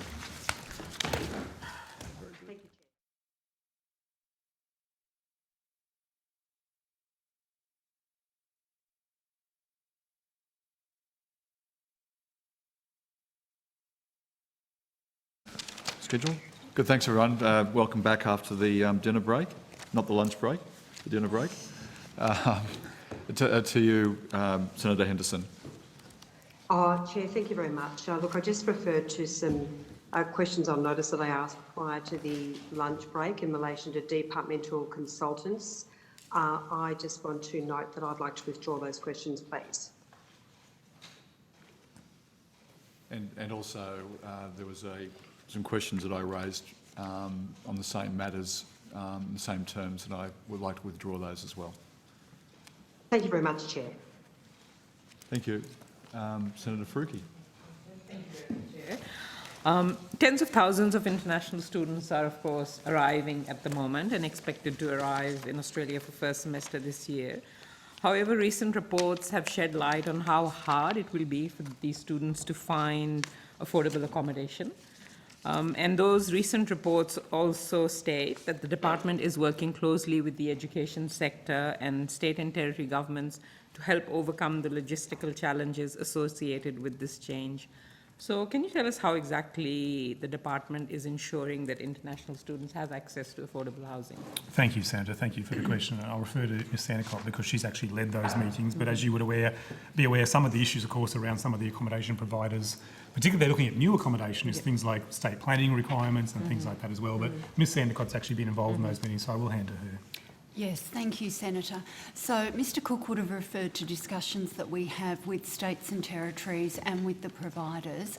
Of course, with the announcement about the increase in student returns, we've had close discussions with the education sector and with state and territory governments to see how we can smooth the arrival process for international students, particularly those coming from China who may not have anticipated being able to travel quite so quickly. We are aware of efforts that universities and other providers are making to support Chinese students, and we've engaged with them closely to convey advice that's come from the Chinese government and also to understand specifically where there may be pressures and to see how we can ensure providers are meeting their obligations to assist students with their arrival and assist students to find pathways into accommodation. Many of the large providers, universities in particular, offer their own accommodation, as you know. We've spoken with the purpose-built student accommodation providers around their capacity, and we're working pretty closely with the state and territory governments who also engage directly. So there's a range of different approaches being adopted reflecting the needs of different student cohorts and in different states and territories, Senator. To give you a bit of an example, we've been advised by Western Australia that they're looking at increasing their homestay supply to provide some immediate assistance to returning students. The South Australian government has an accommodation portal where it's directly engaged in matching students to accommodation services, and other state and territory governments have similar individual kind of arrangements. We're working to ensure education providers are connected into that and vice versa. And at this point in time, we haven't had universities or other providers or students raise concerns about difficulties with us, but we are of course aware that accommodation challenges remain. So it's an ongoing dialogue. So you're not aware of difficulties with affordability or with just finding accommodation? We haven't had specific concerns raised with us, Senator, but obviously we're aware of those kind of tight rental market conditions, and that is acknowledged. I guess you also know that student accommodation is increasingly provided by private companies like Scape and Unilodge. And my office has heard about students being hit with unreasonable price increases and being evicted on short notice. Is the department looking into giving students full protections of the Residential Tenancy Act? Because I understand when they enter into arrangement with these private providers, they are just arrangements between themselves and they're not covered by the Residential Tenancy Act for that state, for example. As I understand it, Senator, the arrangements that apply are at state and territory level in terms of the legislative coverage. I'm not aware of anything at the Commonwealth level. Yeah, but even then, the State Residential Tenancy Act, as far as I understand, do not cover these arrangements. And hence, these providers can make their own private arrangements with students. That is what I have heard. And can, increase prices unreasonably at short notice or provide eviction notices at short notice. So if you don't know about that, this is something I'm alerting you to. And I think a lot of students are facing hardship because of that. Sure. Thank you, So Senator. maybe, if you could look into that. We will absolutely follow that up and see if that is the case. And if there's any particulars that you have of particular students or cases, we're more than happy to have them out of session or from office to the Minister's office, and we'll follow up. If I have that information, I will send that to you. That would be great. Thank you. Minister, in November estimates, you stated that you were uncomfortable with some of the big salaries that Vice-Chancellors are earning. You also stated that you would urge that those remunerations be set at a level that doesn't exceed community expectation. Is it something that the Uni Accord will look into? So, Senator, The issue, I can't recall the issue being raised specifically. I do recall, however, and I'm happy to take this on notice, I thought the Chancellor's Committee had set a policy around remuneration of Vice-Chancellors. I'm happy to take that on notice and just get a bit more information to make sure I'm not incorrect on that matter. But it hasn't been raised specifically in the accord process. The issue of affordability, of course, more broadly, but at this stage it hasn't been raised in the context of what discussions have been to date. Okay, and how will that be raised if? So obviously there's a whole range of consultations. There's a consultation paper coming out. We're seeking everyone's view on everything ranging from financial arrangements for universities and governance as well. So that may fit into the governance area. And so there will be questions around governance of universities as well in part of the accord process. Minister, you did say that you are uncomfortable, and you are, I think you are in the reference group as far as I understand. Will you raise that? I'm sure I'll be happy to raise it amongst other concerns that I get when I'm around the country receiving feedback on these issues. Senator Faruqi. Thank you, Minister. Just coming to student debt now, many people, and obviously everyone with a student debt, was slugged with a 3.9% increase to their student debt last year, which was the highest indexation rate in more than a decade. At the November estimates, you didn't have an indication of what the indexation rate will be this year. Do you have any expectation about the indexation rate this year, now? So, Senator, we won't actually have the indexation rate until after the March quarter. So have you have made some predictions or done some modelling on that? I know that we've tried to predict it because, March quarter will have an influence on that. I mean, one might expect it to be higher than the one last year, but where it lands will depend on what happens in the next quarter. Yeah, of course, I understand that. But, I've done some estimates, and even with very conservative estimates of what inflation will be in the March quarter, the indexation rate, as far as I understand, is likely to be around 7%. And this means that someone with an average help debt of about $24,700 will face an increase of $1,700. And for close to 600,000 people who have a help debt of $40,000, debts could rise by almost $3,000.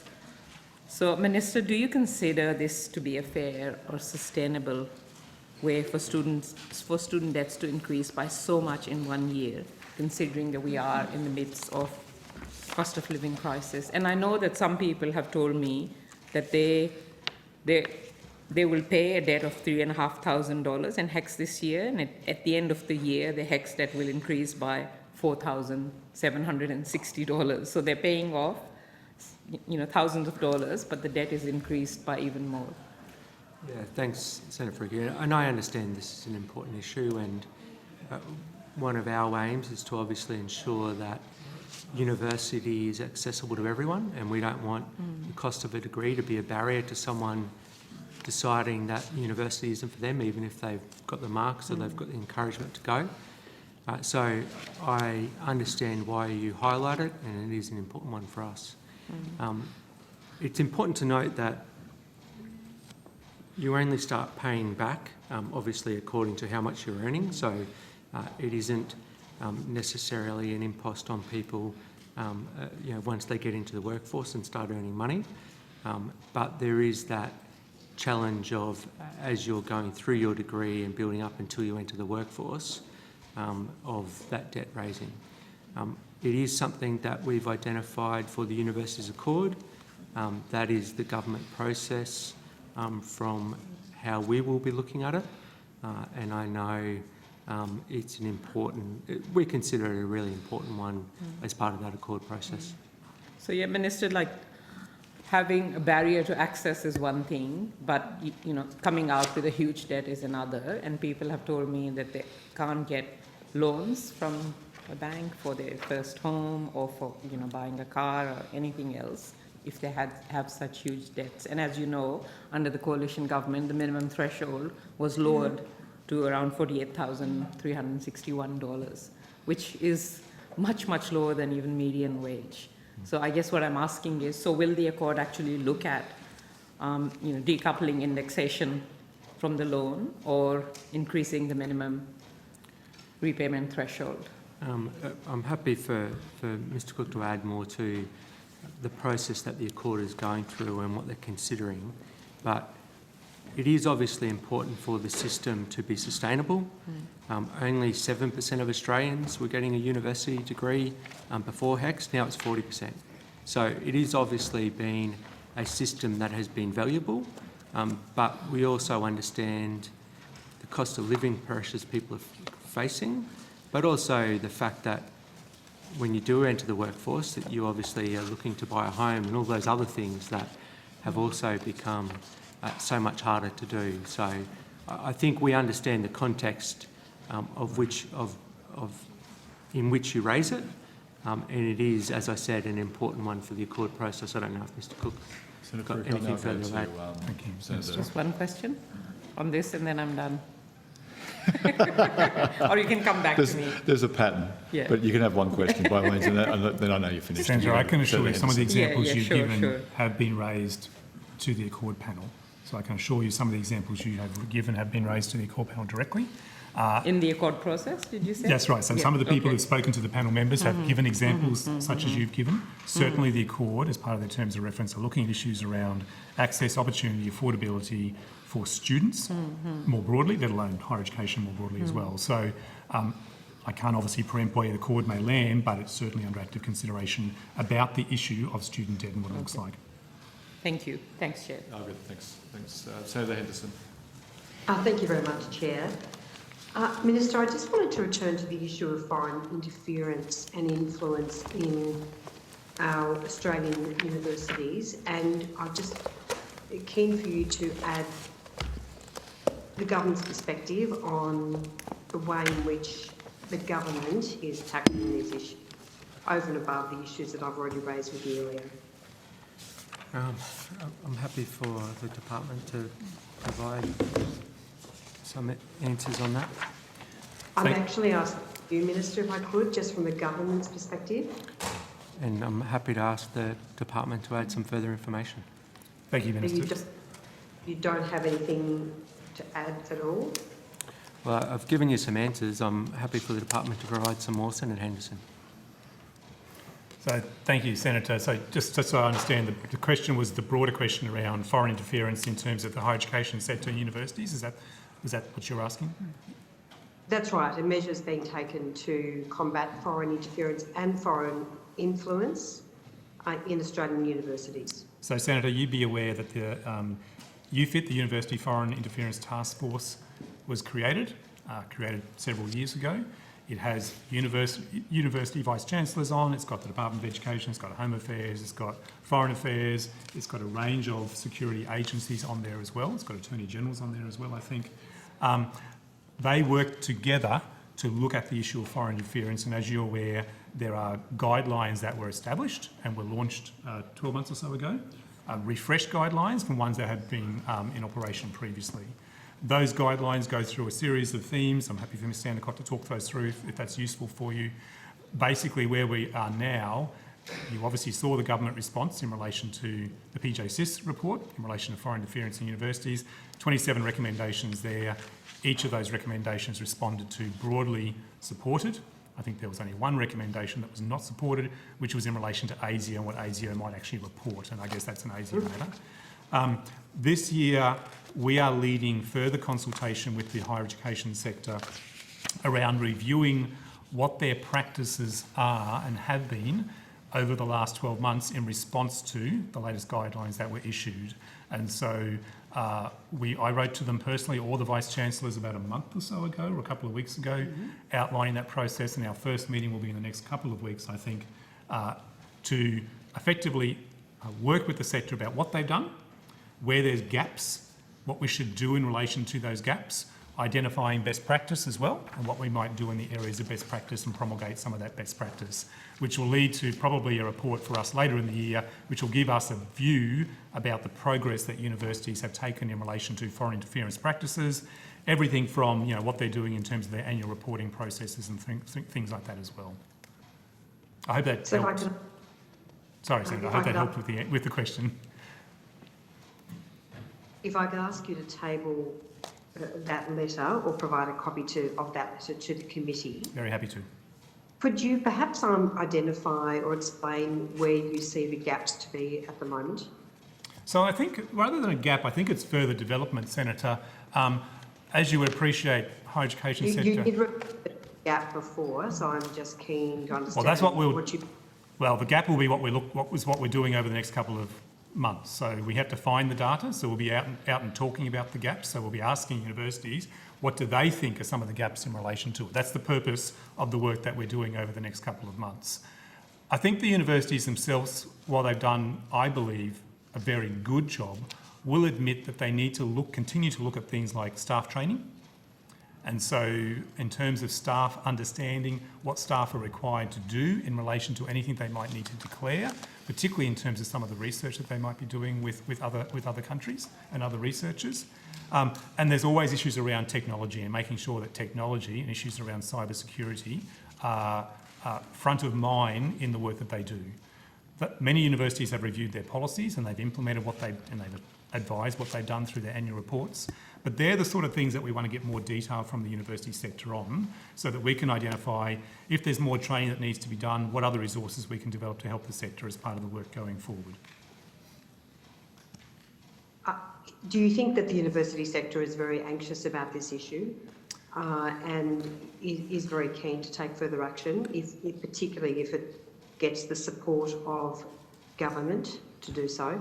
I know for a fact that the higher education sector is very keen to continue work on this in what they would see as being a very good partnership with the broad range of government agencies. I think both Group of 8, Universities of Australia more broadly, have all said, and they possibly said that in their responses to the PJSIS report, the value of the work we've done over the last 2 to 3 years has been the very strong partnership. So UFIT is chaired by a Vice-Chancellor, co-chaired by a Vice-Chancellor, and also Department of Home Affairs.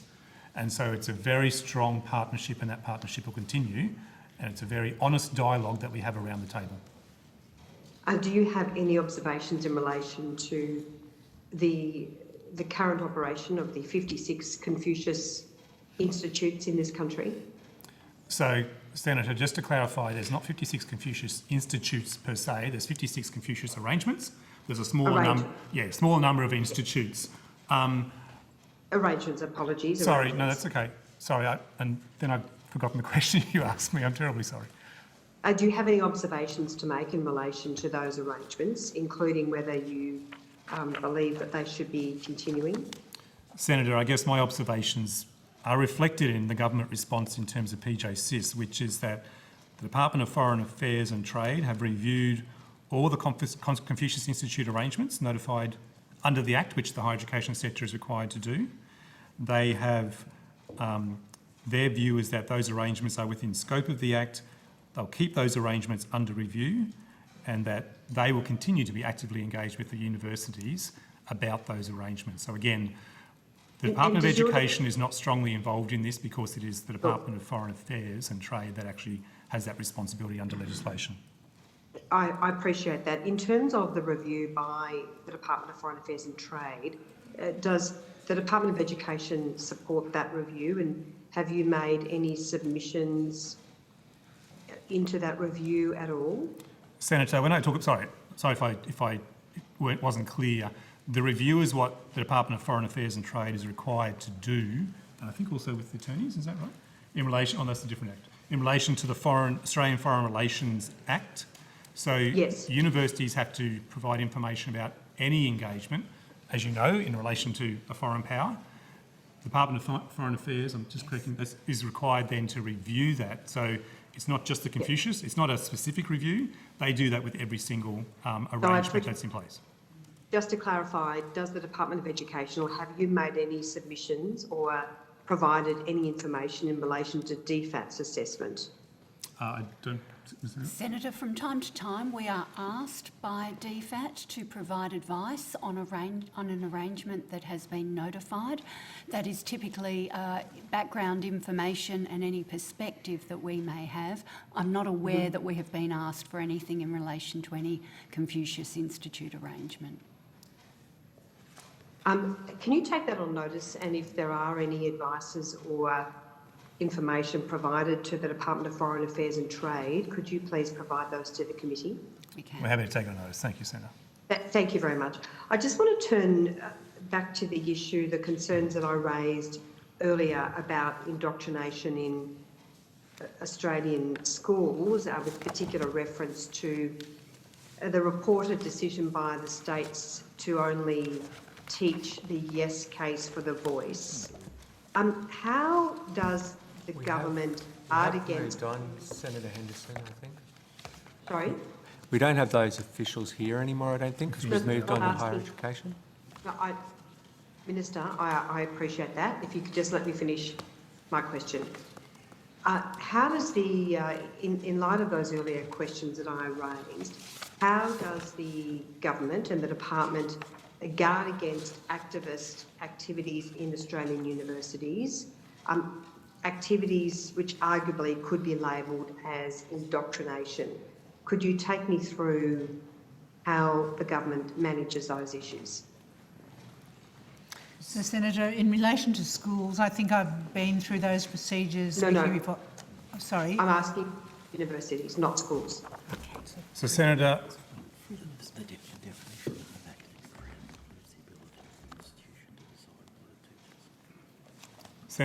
I'm just checking, you're talking about lecturers, not, is that correct, in terms of university staff? Is that what your question's about? I'm talking about what is taught in Australian universities. Right. How the government guard against indoctrination activities in Australian universities, such as campaigning or activism by certain people in universities to make sure that Australian students in universities don't get a biased or partial view about any particular subject. Okay. Senator, I'll walk through a few things on that, I guess. As you would know, universities are autonomous institutions, and so they're self-accredited. And Tex is on in a little while. They might be able to talk about the higher education threshold standards, which talks about some of the curriculum requirements in relation to courses that universities actually deliver. The Australian government doesn't play a role in the courses of Australian universities, and that's basically always been the case. In relation to freedom of speech and protection of freedom of speech and academic freedom, you'd be aware of the Model Code that Honourable Justice French implemented under the former government several years ago. All institutions were asked by the former minister, I think, to adopt or mostly adopt that code. And I think the former minister announced in 2021 that he was satisfied that every university had done so. All universities also, I understand, agreed to then publicise in their annual reports or include in their annual reports what they're doing around some of those issues around freedom of speech. And Mr Coburn can probably talk about the components of indoctrination in freedom of speech practices. As it so happens, about a week or so ago, I was actually going through some annual reports, and all of them, I saw they had done that. And so they've made that commitment to the former minister, and they've done that in their public annual reports. But Mr Coburn might want to talk a little bit just about the detail of the question that you asked as well. So this goes to both, Senator, the definition of academic freedom in the dictionary to the Higher Education Support Act 2003, and also touches on the governance provisions in, I think it's Domain 6 of the threshold standards. If techs are officials, they can potentially talk more to that.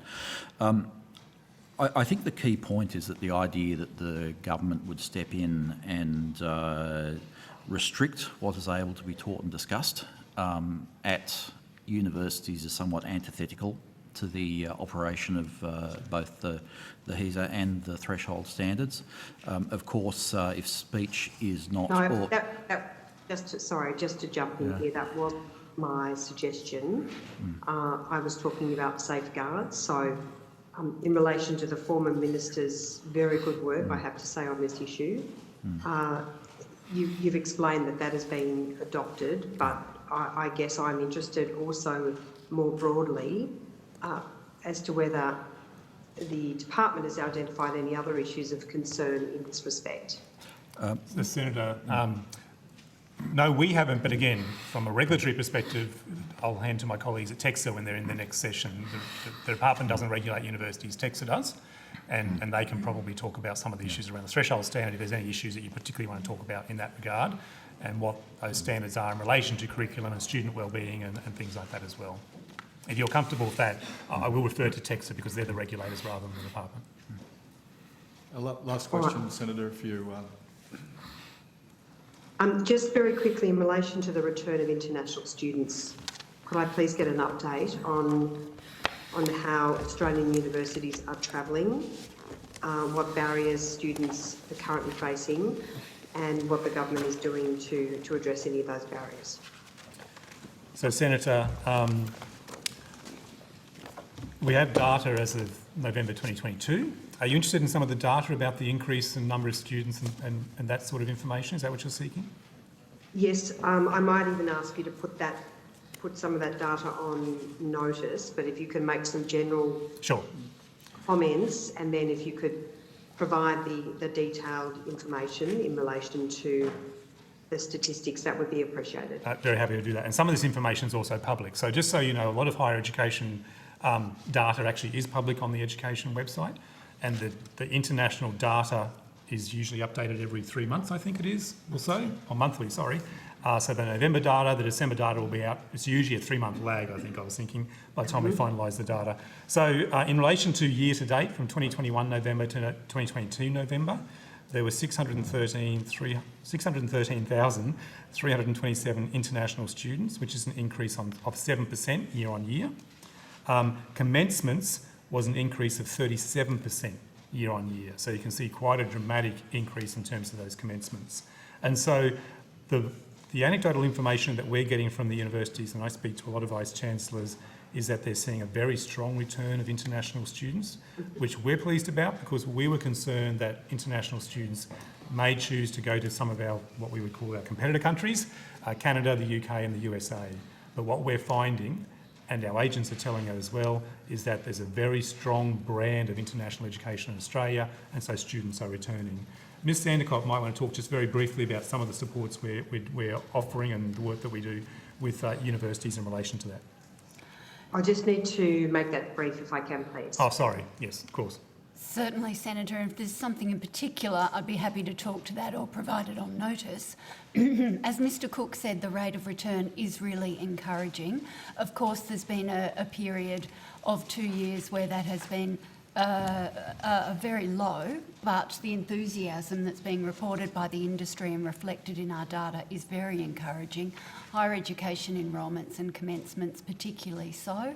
There are some countries that have seen very strong interest in returns, and those students have come back in very, very large increases in actual fact. In terms of the supports, I think Senator Faruqi alluded earlier to some of the accommodation pressures, and hence we're in close dialogue with the university and broader international education sector and the states and territory governments to ensure that there are appropriate supports in place to help international students find accommodation and to settle into their studies here in Australia. Ongoing issues, accommodation is probably the one that is most front of mind. The universities are sharing with us their accommodation strategies. We've also asked them to alert us to any particular cases or instances, if you like, where students are facing challenges so that we can assist in connecting state and territory government support into the sector's support. All right, thank you so much. I will leave it at there if you could put the rest of those details on notice, and thank you so much, and thank you, Chair. Thanks, Senator Henderson. Senator Davey. Thank you very much. A couple of items I want to pursue. The federal government provides funding to the Regional Education Support Network. Can you outline how much funding is provided to them and when it's set to expire? Senator, I think that's schools rather than us. Senator, could you repeat? Regional university centres we fund, but So the Regional Education Support Network, I'm in the wrong... I don't think that's Ours, I That think comes under that's students who support other students. Is that the Well, the program? university students who Yeah. support School-age students? school-age Yeah, students. no. So I missed the block. Sorry, we don't. That's okay. Not to my higher ed, sorry. That's a real shame, actually, because I had some really good questions, which actually pumped up the government. So Well, I'll talk to you about that afterwards. we'll get together. But I have questions about both regional university centres, but also the help debt scheme to waive help debts for teachers at very remote schools. Something the Nationals have pushed very, very hard for, really good. It's now live, as I understand, and teachers can apply. That's correct. I've had a quick look at the application form. It's nice, it's simple, which is really good. Can you tell me how many inquiries you've had to date? Senator, off the top of my head, I think we've had 57 individuals as of about a week ago who have put in applications for a complete remission of their help debts, but I'd take that on notice just to check that. That's fine, you can take it on notice, because how long has it actually been live for? Well, the program has been live now for 4 years, in the sense that individuals who are working in very remote areas have been able to have their indexation waived. Yeah. And there's a rather larger number of individuals who are benefiting from that. I'll provide that on notice as well. It's only this year now that there's been the ability for application to have the entire debt waived, because the criteria was to be in the very remote area for a certain So period. that's 57 individuals who've applied since the entire debt has been able to be waived? No, since we advertised and the Minister announced that was available. We expect more. A few weeks ago. Yeah, so 57 in a few weeks, that's not bad. As I said, I will need to check that. And so there's also on notice, if you could tell me how many have been assessed or how the assessment process is going, and how many have been granted or denied. How many staff? I can tell you now that they're being assessed. We haven't approved any, but as you say, the form is simple and the criteria is simple. They're by the BDD area or not. So how many staff have you got assessing the applications? Well, no one has dedicated to it, but I would say it would take up probably around.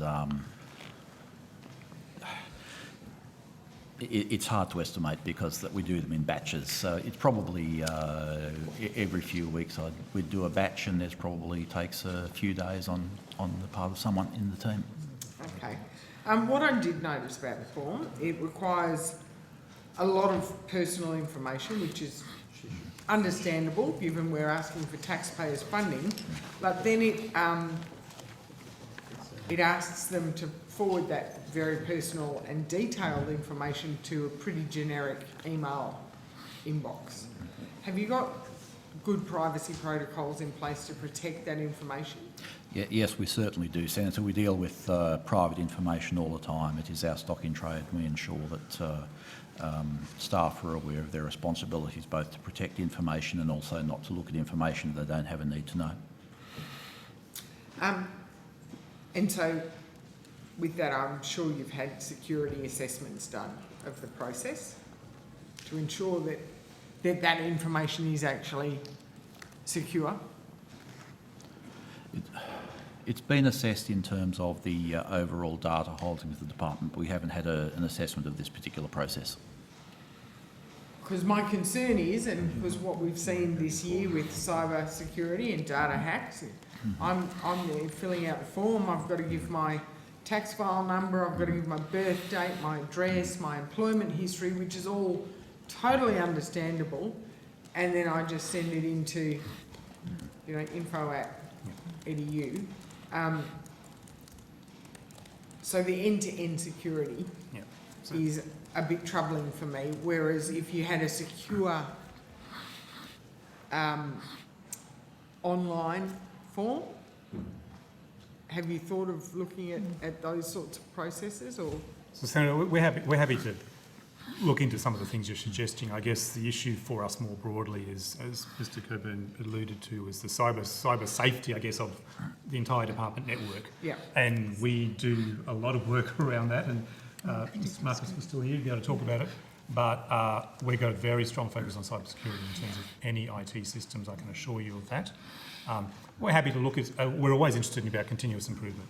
So we're happy to take into consideration what you've suggested there. Senator, just further that the protective security framework and the Essential 8 that all departments have to follow. We, since the machinery of government, DUA provide our IT infrastructure, so we're still under that big umbrella of how we work, and we're very conscious of how important that is, given some of the data that we do handle. Great. And I just want to come back to the regional university centres, because they are hugely successful, and I am taking calls all the time from towns that want a regional university centre in their location. How many centres are there now underway that have federal government support? Just find my notes on that one, Senator. So, there were in 2022, there were 26 regional university centres supporting over 2,700 students. We've got another 8 regional universities established and being established throughout 2023. So and almost all of those have now signed their conditions and grants and are ready to be in operation. That's so the 26 fantastic. plus 8, which is 34. It is. And can I just say they're hugely successful. Broken Hill, in their first cohort, had tripled the amount that they were expecting to service. So, love regional university centres. How many regional university centres are now also capable to enable students to learn through the VET sector rather than the university sector? So, Senator, I think they're set up to actually cater for students in both the VET and the higher education areas. All of them. That's the goal. Part of the goal of the regional university centres is to actually offer tertiary education support more broadly. So I don't think I've got the details on every single one of what they're offering, but I know there's a number of them that are supporting VET students. My recollection is that there was just some negotiation that still had to take place with some of the states around access to the VET, I think was the challenge that we identified. Yep. So the goal is for all of them, but it does take that interjurisdictional conversation. But also, Senator, in terms of what the regional university centres are providing, that doesn't. Some of the interfaces might require a bit of negotiation, but the base support can be provided to a VET student. We're also co-located with a number of TAFEs as well, so it's not uncommon for the TAFE and the regional university centre to be together, which is also helpful in one sense. Reusing community facilities and things like that's a cornerstone of the program. So we are, it is a system that's very mindful of its tertiary education. It's not just about higher education. Yeah, fantastic.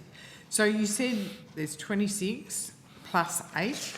Established in 2023, Yeah. yep, this year. And then have you got new applications in the pipeline that you're now assessing or working through? No, Senator, not at this stage. So we're finalising the last round, which was the 8 new regional university centres which are being established this year. And 1, 2, 3, 4, looks like at least 6 of the 8 have now conditions of grant in place and agreed. And 2 we have, I think, we've sent final conditions back and we're just waiting for them to agree to that as well. Well, maybe I should forewarn you, you'll get at least another 3 this year. But thank you very much, Chair. Senator O'Sullivan. Thank you, Chair. I've just got some questions on international education, very quick. To start with Minister Chisholm, actually. I refer to a media release on the 16th of December 2022 in relation to the Council for International Education. Minister Clare is announcing a new membership for the Council of International Education and establishing an expert panel. And I note with some interest the membership of that panel.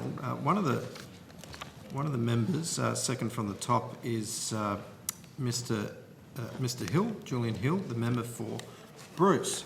Can you please tell me what qualifications Mr Hill has that would make him an expert in this area? He's obviously a very, very able Member of Parliament who represents his community very well. But my understanding is prior to Mr Hill being elected to Parliament, he was a senior bureaucrat in the Victorian State Public Service, where he had some specific responsibility around international students.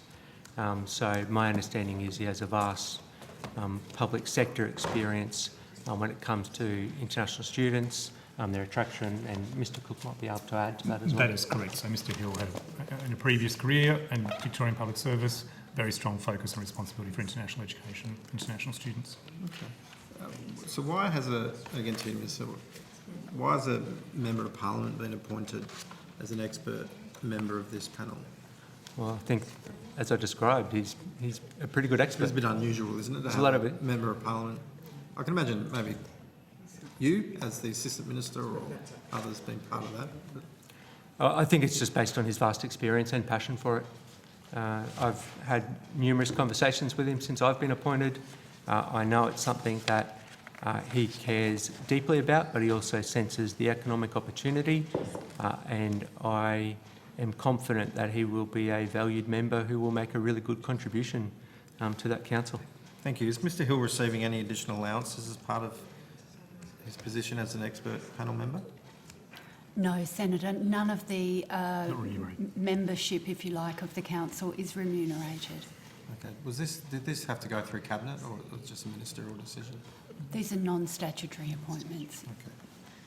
Okay. So did the council put forward names for the department put forward names for the council?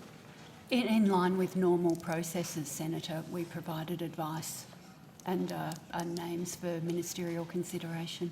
Okay, and was Mr Hill part of that, or was this a suggestion back from the other way? I'll have to take that on notice. Okay. That's it, and I think we're just going to finish with Senator Henderson. Chair, thank you. Can you hear me loud and clear? Very clear, thank you. Yes, we can. Oh, good. Thank you very much, Chair. Secretary, the Albanese government has very pleasingly reintroduced the former coalition government signature initiative in university commercialisation, which is Australia's economic accelerator. When introducing the legislation, the government's explanatory memorandum appears to be short of what the coalition committed. And also, in your response to questioning about this from the last hearing, estimates hearing, and specifically Quan SQ 22000329, the department has said that there were some adjustments and reprofiling with some funding moving outside of the forward estimates. So I guess what I am trying to establish in as simple way as possible is whether the government has made the full allocation of the $2.2 billion assigned to the university research commercialisation package. Senator, Mr English has joined us at the table, who's responsible for that area, so we'll ask Mr English just to respond. Thanks, Mr. Yeah, thanks, Senator.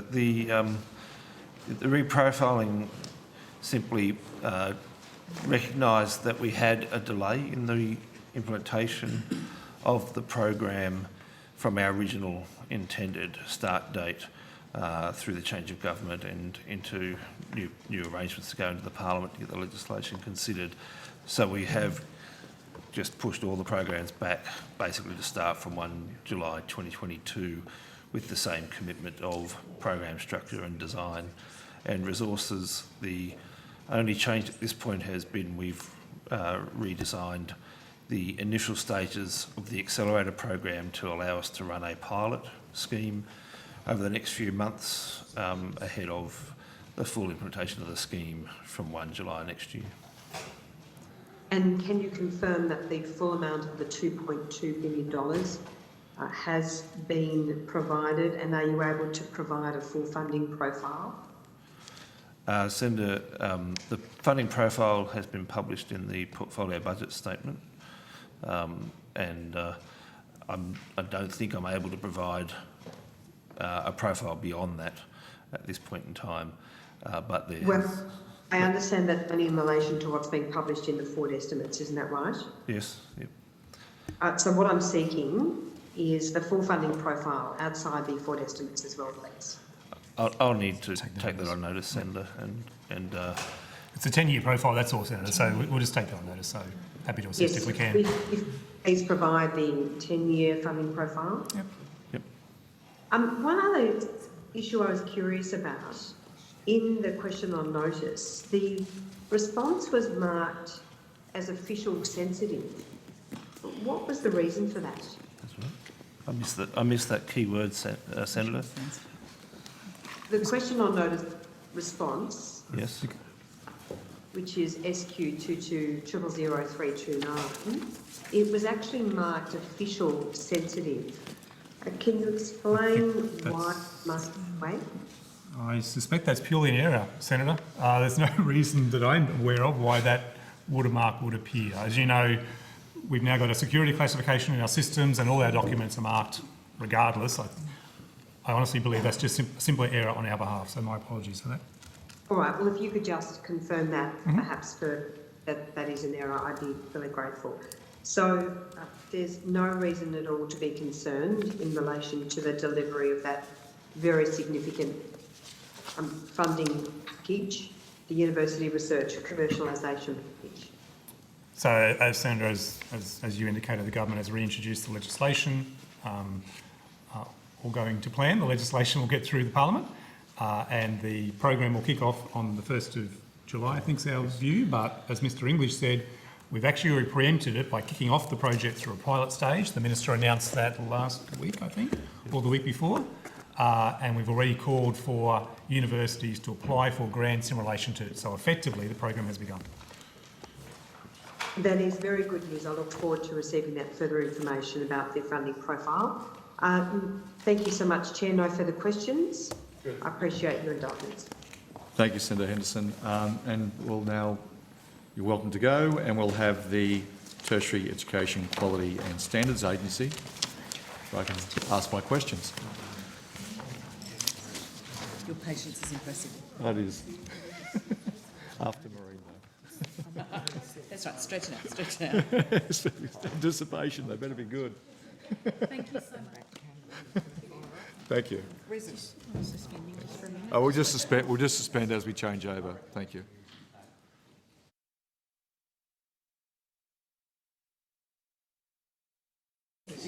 Good, thanks everybody, and welcome to the Tertiary Education Quality and Standards Agency. Professor Coldrake and Mr McLean, do either of you wish to make an opening statement? No, thank you, Senator. Good, thanks very much. Well, I'll kick off the proceedings. We had a conversation with the Fair Work Ombudsman yesterday about Melbourne University's underpayment conduct. Specifically, their practices of benchmarking, where university workers were asked to mark materials at a piecework rate. They did this even after it was raised to them that this would mean tutors and lecturers would go uncompensated for their work. And to quote the Fair Work Ombudsman, Fair Work Ombudsman alleges that the university expressly, tacitly or impliedly authorised the contraventions because of a corporate culture involving the use of marking benchmarks, and that a number of specific senior leaders in the faculty knew of the benchmarking practices and that they resulted in employees not being paid for all time spent marking.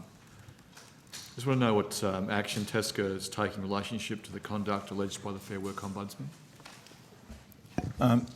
Thanks, Senator. Obviously, the matters that were traversed yesterday are of interest and significant concern. I don't think it's appropriate for us or me to make any comment about the Melbourne case because that proceeding is going on. But just to say that since the middle of 2020, we've done a lot. Fair Work Ombudsman has obviously been the first agency. We've been the complementary agency, as it were, in bringing these issues to public light and to public prominence, because they go to the very heart of notions of equity and integrity, not to mention the potential reputational damage. So we've actually been active in ensuring that institutions, providers, know what their obligations are, and seeking to ensure that they are actually dealing with the issues not just at a level of not at a level of management, but a level of governance in the institutions as well. I'd prefer not to make any comment about the Melbourne case because that will run its course. Can I then just go to this sort of broader question as well? I will come back to Melbourne. I'll try you again in a different way, but I appreciate what you've said. But I'll just talk this a bit more generally. The Fair Work Ombudsman also said yesterday, and I'll read this from the transcript, there's issues across most universities, and we are really encouraging them to address the issue, to do payroll audits, make sure they are not breaching their enterprise agreements. We consider that to be a really serious issue, a breach of an enterprise agreement that you've negotiated and entered into and have approval for and then breached. We're working with universities, but I'd say it hasn't been easy. There's been passive resistance, might be a way of describing it. Not all of them, but certainly there has been the culture of wanting us to leave them alone and for them to work out their own issues. So we feel, certainly, and I feel, that the only way to get deterrence and attention to this matter across the universities is to take some of them to court. Now, again, from those comments, and I appreciate the measured ways that the Fair Work Ombudsman said it, but I've been in a number of hearings in the nearly 4 years I've been here, and I've rarely heard the Fair Work Ombudsman be that descriptive of any employer, and I've dealt with some pretty horrendous employers that have subsequently been grossly fined and found guilty. The issue goes to this broader question of the university's attitudes and what are some of the remedies to deal with it. I appreciate there is, first of all, just put on record, I appreciate there has been work done by TESCA along with the Fair Work Ombudsman, but I'm sure, I'm wondering whether you share some of that frustration the Fair Work Ombudsman does. I don't think our responsibilities are slightly different, but I don't think our observations would be different. Most of the instances, and I was a Vice-Chancellor once, and I had some exposure to this at the time, I think many of the issues arise from fairly simple things, like when EBs change over, or poor record keeping, or decentralised systems, or poor payroll practices. I think some of the most worrying examples have probably been in institutions which have been highly federated, and frankly they've got to get those systems together, and legacy systems might take a while to join up. That's not an excuse, because underpayment is a serious issue. As I said, goes to the core of the being of the institution, goes to likely reputational damage as well, and inevitably it is people on the lower salaries who are the focus of concern, whether that be academic staff or professional staff. Professor, thank you for your comments. I just might equate a similarity, and you might make some observations as you see fit. But I'm very mindful that systems and cultures, if they're not working, they need to be changed. There needs to be an attitude about how to change them. And of course, part of the role of the Fair Work Ombudsman and yourselves is to get that an improved culture and a positive culture and an accurate culture, if you want a better word. But what my impression has been from the Fair Work Ombudsman's comments and looking at these long lists of, not all, but a number of the long lists of breaches in universities, that it's a cultural lack of desire to come to grips with that challenge. And I'm very mindful that if any of those workers were to walk in over a period of years and steal money, steal equipment, steal valuables out of the university, they would be rightly held to account. That's, and there's various levels of holding people to account. But when it's systematic, it's ongoing, it's intentional, and it's not being rectified in some circumstances, then it's extremely frustrating. It says that the law isn't just quite working the way it needs to, and we need to be doing something desperately different. Senator, I agree with those remarks. The problems need to be owned at the top of the institution, and that means the leadership level, it means the governance level as well. But I would also just say that some institutions have come forward, the matters having been brought to their attention, have come forward and volunteered their issues. We applaud that. They're hardly going to be penalised because they've said, this is the extent of our problem, this is the amount of time we think it'll take to resolve. And where it's appropriate, they repay the money and try to remediate the situation. That's good. That's obviously a much different situation from an institution that has been reluctant to acknowledge the issue or the extent thereof, which clearly there is evidence of. Can I just go to this question then? Thank you for that, and I appreciate the logic that you've put to the committee. How widespread is the use of marking benchmarks that result in underpayments in the university sector? How widespread is the use of marking benchmarks that result in underpayments in the university sector? Have you been able to quantify or quantify that as the... Senator, I don't know the answer to the question, but there are obligations that exist in institutions in terms of the marking arrangements for their staff. They're contained in enterprise agreements, and those should be observed and seriously so. The issue of marking has always been a vexed one inside universities. I would just say that over the years there has been a significant improvement in marking regimes, but I don't think, well, we haven't done any benchmarking of that issue, but it would be our responsibility to probe institutions at times of re-registration and so on as to whether they're complying with their obligations, legal or industrial. Professor, there was a job security inquiry that both myself and Senator Faruqi were on.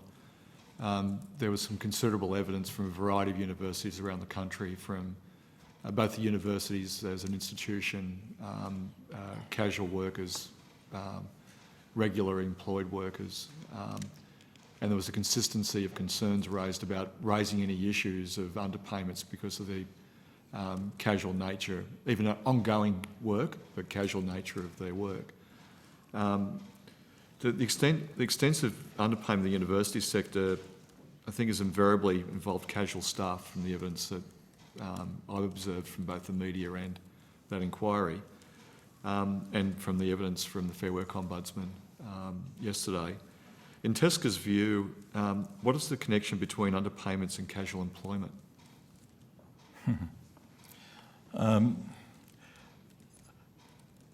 Every institution has its own profile, has its own need.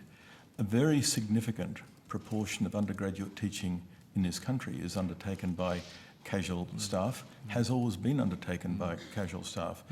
Universities individually have got to make their own calls on that appropriate balance. And of course, financial considerations are relevant, but they're not the only consideration. Some institutions have actually enhanced their position in the marketplace over the years as a result of how well they look after the interests of students. So in different contexts, regional, metropolitan and other, there may be different norms, I acknowledge, but an institution has got to balance those factors in its own particular context. It just leads to me to appreciate and you know, I've dealt with many industries, but again through the inquiry we dealt with many industries, including the university sector, and appreciate that there is appropriate places for casual workforce and there's an appropriate circumstances, and I also understand aspects of uniqueness of different industries, including the university sector.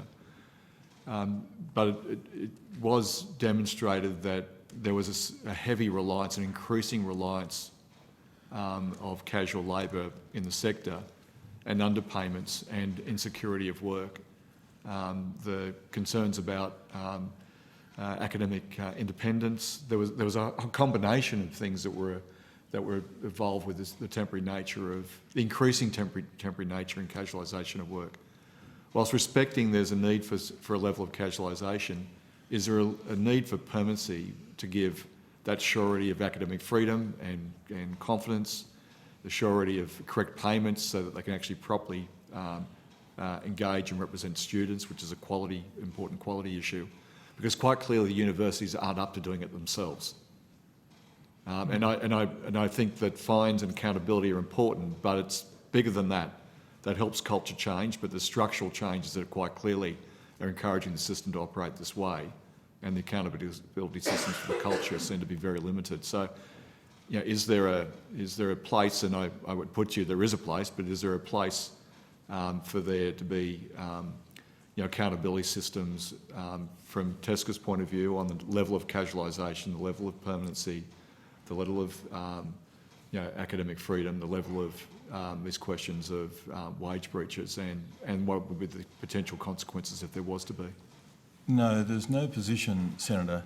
But there's very significant awareness of the balances that institutions have got to strike, and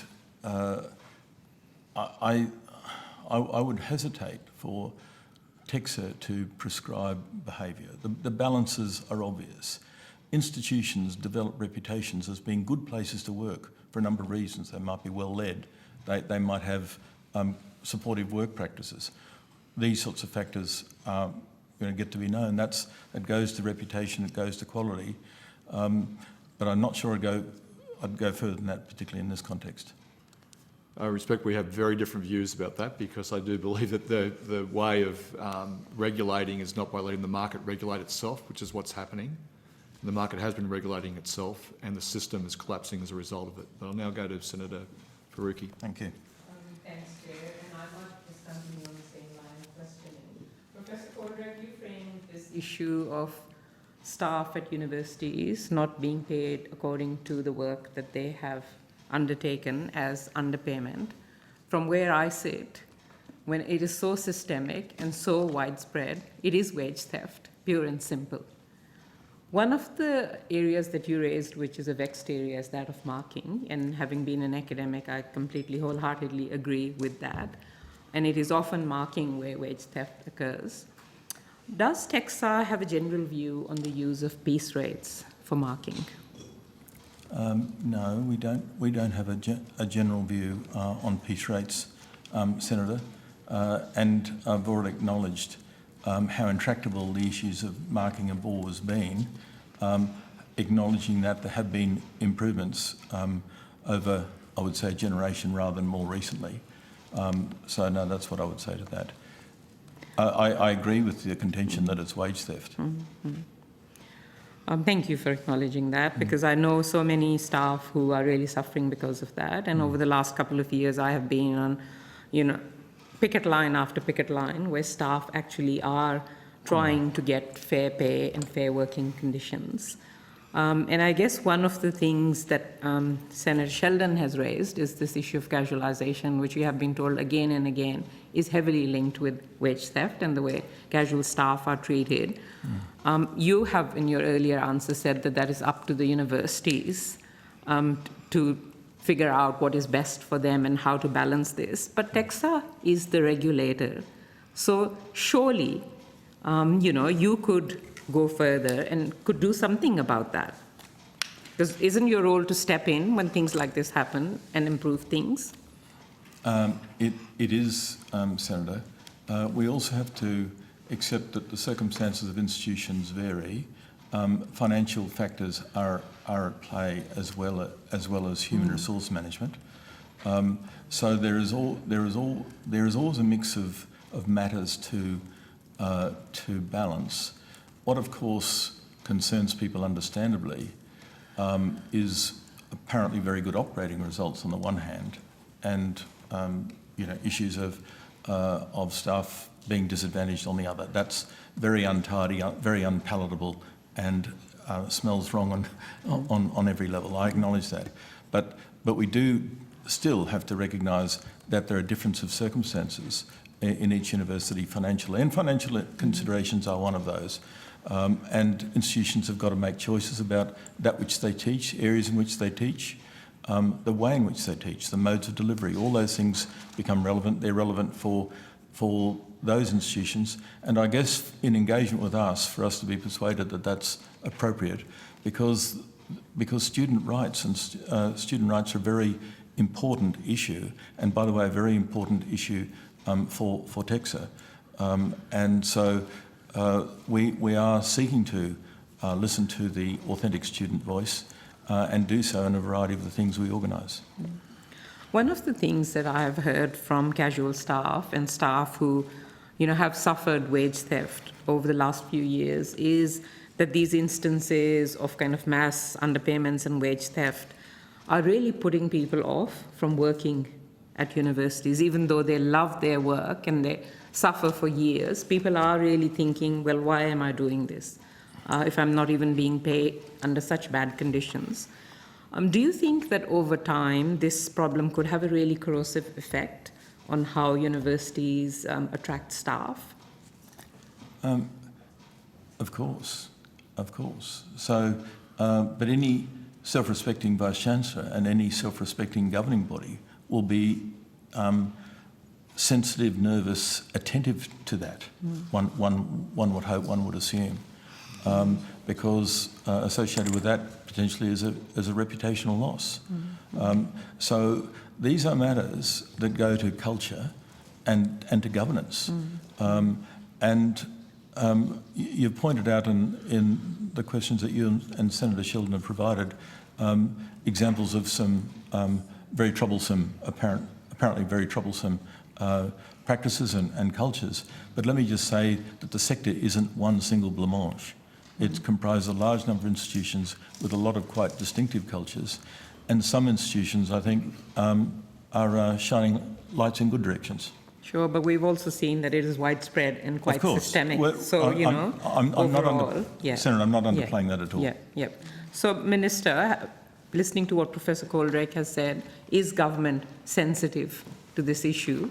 And are you seriously looking into what to do about it, or is that part of the university's accord as well? I'd say two things in response to that, Senator Fricke. Obviously, you've identified the university's accord as being part of that, but casualisation and wage theft, the link to wage theft, isn't just, as you are aware, in the university sector. It's more widespread than that. The government has signalled its intention for a second round of industrial relations forum that we aim to bring to the Parliament in the second half of the year. I expect it will have a significant focus on those issues because it's abhorrent and it is something that government should take seriously and put forward legislation that can actually make a difference to people's lives and the way they're treated in the workplace. I look forward to that, Minister. Just on another line of questions. Yes, sorry. Just to be clear around the accord, specifically the accord in the terms of reference, the panel's been asked to look at enhancing regulatory and workplace relations settings to support universities to meet their obligations to both staff and students. So it's an explicit reference in the terms of reference. As I mentioned earlier, the panel's met with the Fair Work Ombudsman, and Ms Parker gave a lot of details, Chair, that you shared with us as well. There will also be, I believe, information in the consultation paper around casualisation. Looking at what's happened over time, for example, some of those things might be discussed into the future. So again, I can assure you the panel is very attuned to the issues that you've raised and the Chair's raised tonight as well.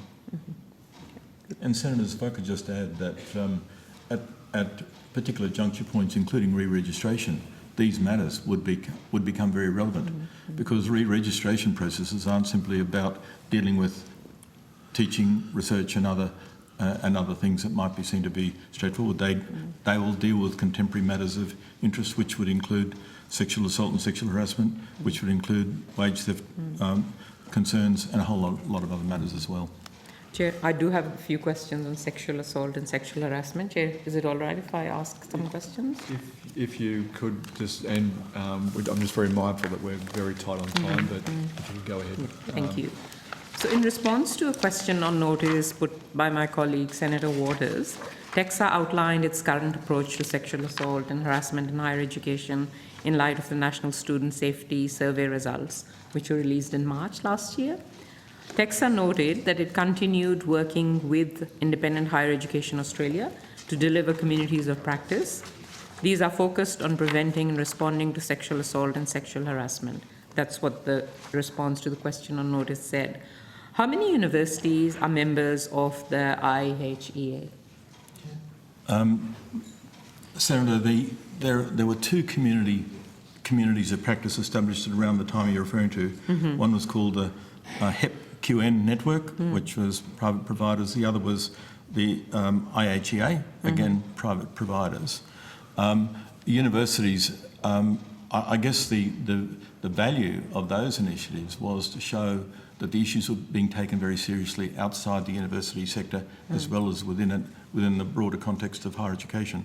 So we welcomed those communities of practice, which in a sense become organic. We'll see others emerging as well. So there were two, you said, communities of practice set up? They were outside the university. They were outside the universities. But which universities were participating in those communities of practice? So perhaps I could ask either Helen or Alistair. So IHEA, as we call it, IHEA, its membership is private providers, Yes, and not public not just universities. universities. Yeah. Could you provide a list of the membership on notice? We can liaise with IHEA and seek to provide an answer, a response to taking that on notice, Senator. Universities Australia, as you'll be aware, have their own community of practice amongst their members, as does the G8. Yeah, So- I'm asking particularly about IHEA. Which of the universities had these communities of practice, or private higher education providers had those communities of practice? Were there only two, and that's it? But they were outside of those. The two communities that we've been referring to are communities essentially of different sorts of private providers or independent providers. Okay. They're not the public universities. Yes, I do know that. The actions of the public universities are really embraced by the work of UA. So I just want to know which of those private providers were involved in those communities of practice. Okay. If we can you take that on don't have notice and that, then provide if a you could take that response. on notice. But to clarify, Senator, the IHEA community of practice would not involve universities. It would involve members of IHEA who are private Yes, providers. that's right. So there are, but private universities as well would be members of IHEA. We can There would clarify be a for few, you okay, exactly the okay. membership involved in these communities of practice. One more? Yeah. TEXA also noted in those questions on responses to questions on notice that updating its existing good practice note on sexual assault and sexual harassment. So TEXA was updating that. How are students and stakeholders such as NRAPE on Campus Australia being consulted in this update? And when is this going to be completed? I'll have a go first, Senator. Alistair may also make a comment. The good practice note, or whatever the guidance note in this area, its current iteration, I'd acknowledge, is indigestibly long. It actually needs to be condensed in a significant way. And that process is going on. But in the meantime, and apart from changes to websites, there has been page notifications around a Respect at Work, revising other related guidance notes. So that guidance note, the revision hasn't been finished yet. When will it be finished? Well, in the first half of this year. Okay, and are stakeholders and students such as NRAPE on campus being consulted? I'm sure the answer is if they haven't been, they will be, because that's our intention, to seek to hear from all the relevant student groups, all different voices, and we know that they differ. Okay. Thank you. Thanks, Chair. Good, thank you very much. Senator Henderson. Thank you very much, Chair. Look, I'm just keen to ask firstly about course quality. How many complaints does TESCA receive this financial year about course quality at higher education institutions? Okay. Since 2017, Senator, we've had 35 concerns, I think that we describe them, concerns registered with us. That might seem to be improbably low, but of course we are not a complaints agency. The expectation is that all providers will have sophisticated complaints mechanisms. In a sense, the effectiveness of that is gauged by how much student activity. I mean, the students tell the community clearly through the QUILT survey results whether they're satisfied with course quality and the issues that relate thereto. And we know in the last two QUILT results, in the early part of COVID, students at large were very unhappy. They were slightly more happy last year. So I'm trying to say that we've had 35 expressions of concern since 2017, about 10 of which came from media, most of the others of which I think came from students. But we don't deal with individual student complaints. If we get matters like that, we send them to the providers themselves. Our job was to make sure they're dealt with. But we're really focused on systems issues rather than individual cases. And so what was the outcome of the issues or the concerns raised with you? Any penalties issued or any other consequences? Most of the matters tend to be individual matters which should be dealt with by the relevant institutions. They might be unhappiness by individual students. There might be some systemic issues by categories of students. But I don't think if the community wants to know what students feel about the quality of teaching and learning in Australian institutions, including universities, they might, in a shorthand way, go first to the QUILT results, not to the number of complaints that Texture has received, because we're not set up in that way. But we are very alive to student issues, and as I said in an earlier answer, we've taken very seriously improving our capacity to listen and to hear the student voice. Perhaps not the organised political student voice, but the student voice in its various forms, and that involves involving students in workshops and conferences on various topics we do. I think at our last national conference, 150 of the delegates were students, and those. Sorry to interrupt. That's right. But it does concern me that there doesn't seem to be tangible outcomes in relation to the complaints that are raised about course quality. So if those complaints are going directly to the universities, how are you properly regulating the universities to make sure that they're not rolling out really hopeless courses?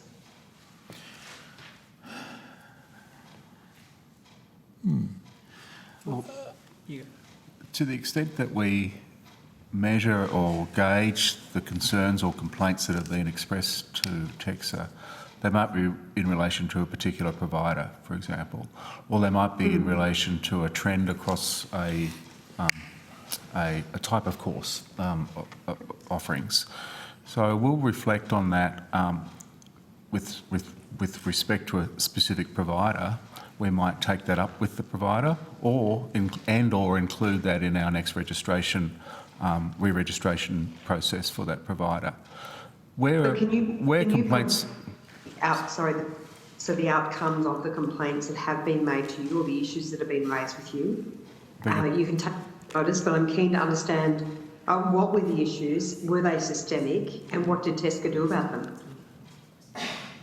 Sorry, I didn't quite catch that. The issues that have come, the 35, we could provide a list of the character of the 35 complaints since 2017. There'd be no issue with that.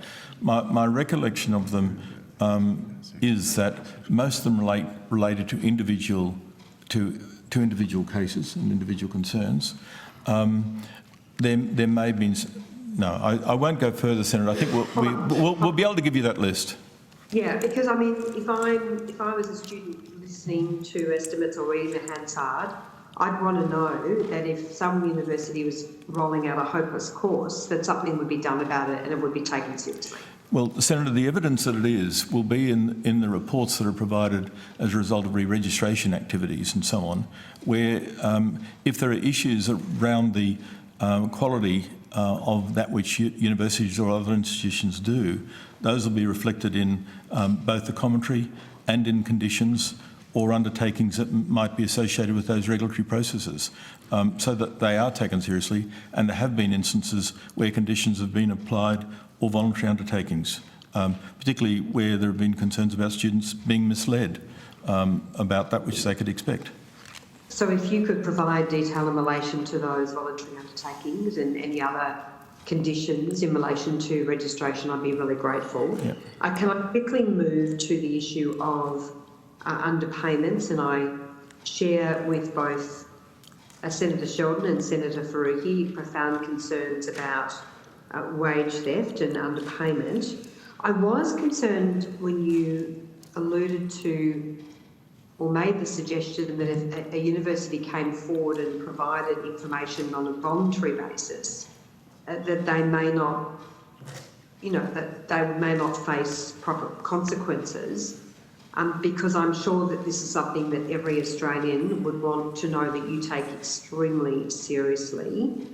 Can you just explain both your role, and I'll ask you to keep your response pretty brief, both your role in these matters and how you actively investigate these matters? You want to go first? In relation to underpayments? In relation to underpayments. The principal investigatory agency remains the Fair Work Ombudsman, Senator. Yeah. They have the tools, the resources, the powers to undertake that kind of an investigation.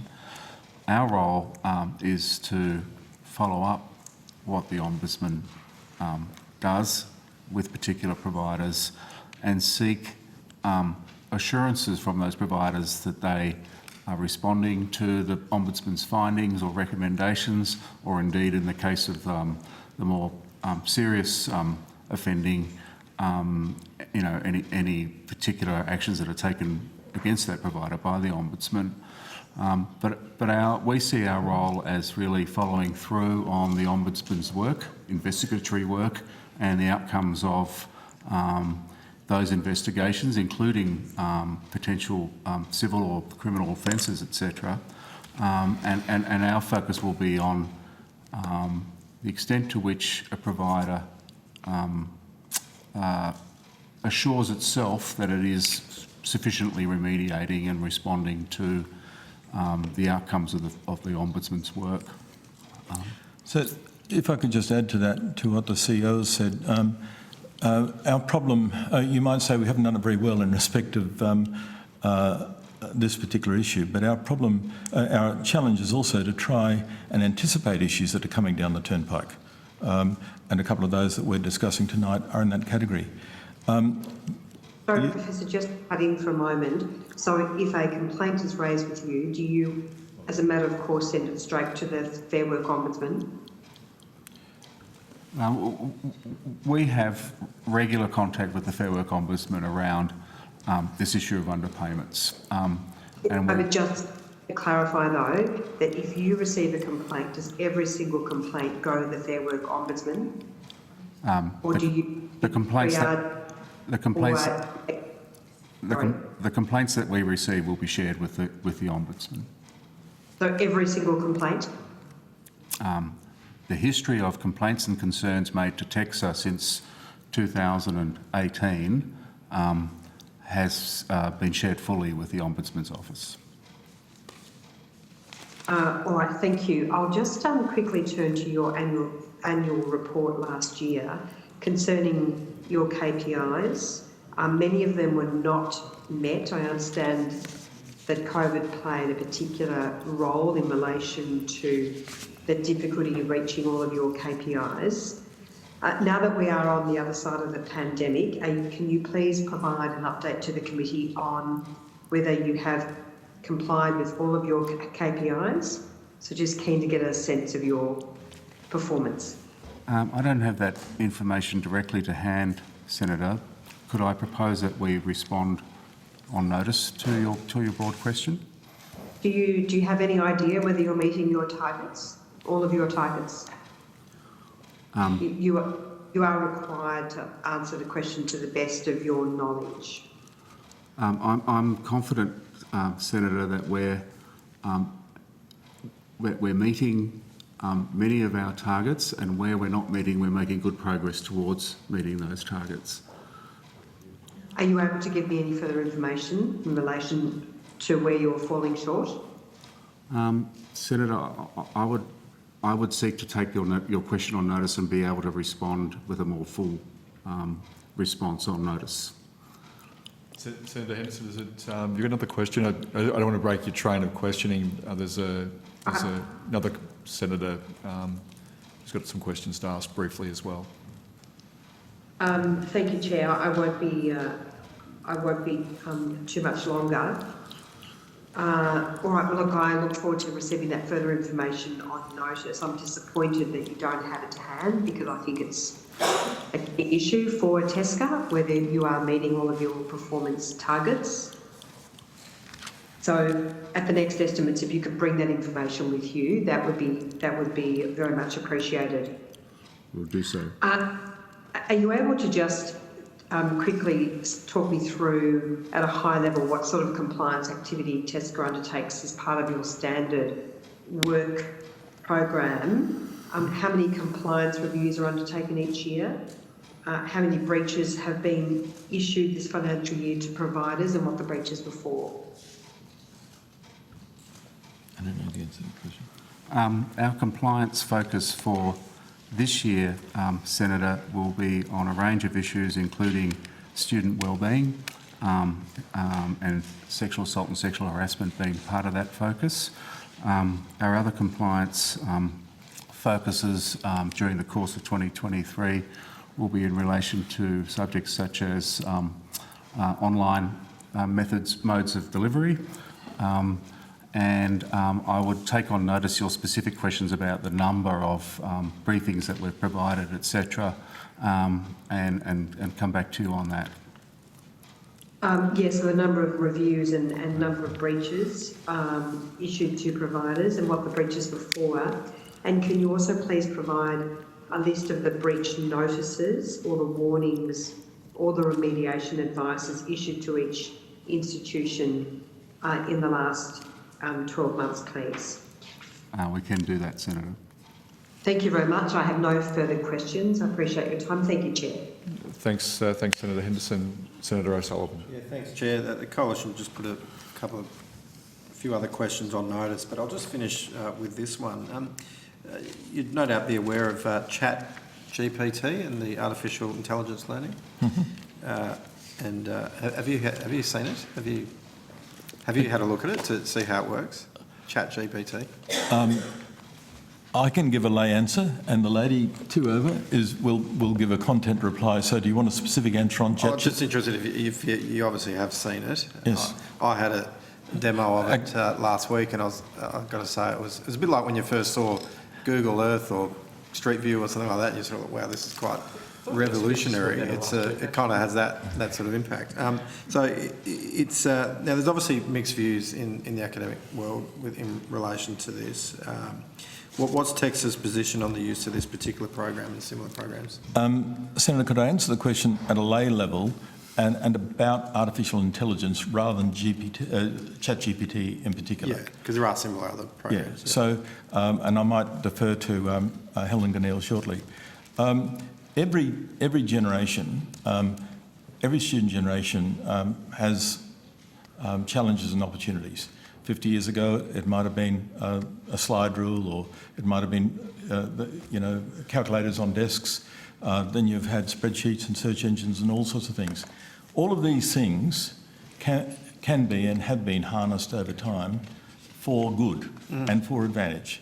And there are undoubtedly great opportunities associated with artificial intelligence in a learning environment, and likely to be particular assistance to students, for example, with disabilities.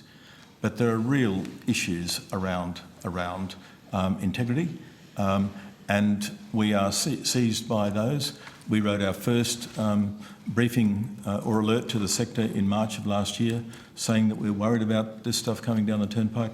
We've written to them again. We've done more than that. We're in the process of running a series of webinars, the first of which Helen conducted yesterday, attended by 1,700 people. So there's a rapid awakening to the issues. But I don't think we're of the view, but we're not making government policy, but we're giving a view. I don't think it will be useful to deny the reality of this development. The investment that is being made by the big corporations. Microsoft, its latest investment is $10 billion in AI. So this is part of the landscape. Our job is to ensure that the higher education sector generally is educated and prepared and informed, and students particularly are informed. So I might leave my lay answer there and ask if Helen would like to make some comments. I thought that was pretty comprehensive. Yeah, I did too. Thank you. I did actually. Well, I'm not a techo, Senator. That was... Yeah, that's okay. Neither am I. So, but thank you. I think that was actually a good summary. But so you've provided some advice to tertiary institutions. I think I heard you say. Well, we had 1,700 people turn up to the first of the webinars. Very high rate of attendance by the universities. And of course, the universities do house within them 90% of all higher education enrolments, but we do want take-up amongst institutions that are not universities as well. Because this issue is all education, not universities or higher education, it's all. And so is TEXA or are you working with institutions to implement systems or programs or ways of actually making sure that competency is still being demonstrated? Well, I don't think I'll be making brave claims, but just to say that in the panel yesterday were not only experts, but people actually teaching relevant disciplines and are preparing their courses for a semester. No one's got great historical experience here. Everyone's reading everything we can. TEXA's been significant in the establishment of a global integrity network. We're linking up with other bodies internationally. They may not be ahead of us, I'd put it that way. But we're interested in what institutions are doing elsewhere. University of San Diego is one, a number of others. We're seeking to, as quickly as possible, take up what knowledge is around, sharing it. Our job, in a sense, is to alert and to share and assist in the education. But we need providers and experts to do that in partnership with. Do you have a view as to whether or not regulation might be needed in this area? For example, could the providers of the technology be required to also provide ways of universities to actually to seek and see if there actually has been undisclosed, I guess, use of it? Your turn, Helen. Yeah, I mean, that technology is already in market. There'll always be a gap, right, between creating the algorithm and then retrofitting the algorithm so that you can determine it. But I would also say that I think any regulation or legislation will really struggle to keep pace with the technological advance, and I think it has to be a teaching and learning solution ultimately. There are untold ways that you can get around detection. You can have ChatGPT write it, then have Google Translate put it through 3 different languages, then put it back through Quillbot and then submit it, and nothing will pick it up. So I think that detection is not going to be the solution. I think it has to come back to assessment design and teaching and learning. Okay. Thank you. I'll put the rest of our questions on notice. Thanks. I'd like to thank you very much for your frank and open and thoughtful considerations of our questions. Thank you very much. Thank you, Senator. I'll now go to, we'll work through the break, because, you know, we're those sorts of people. And if the Australian Institute for Teaching and School Leadership could come to the table, that would be great.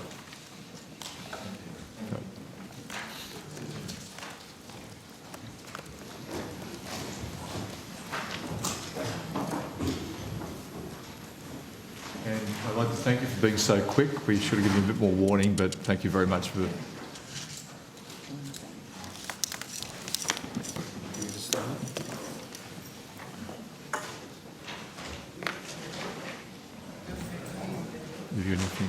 anything, mate? Yeah, just...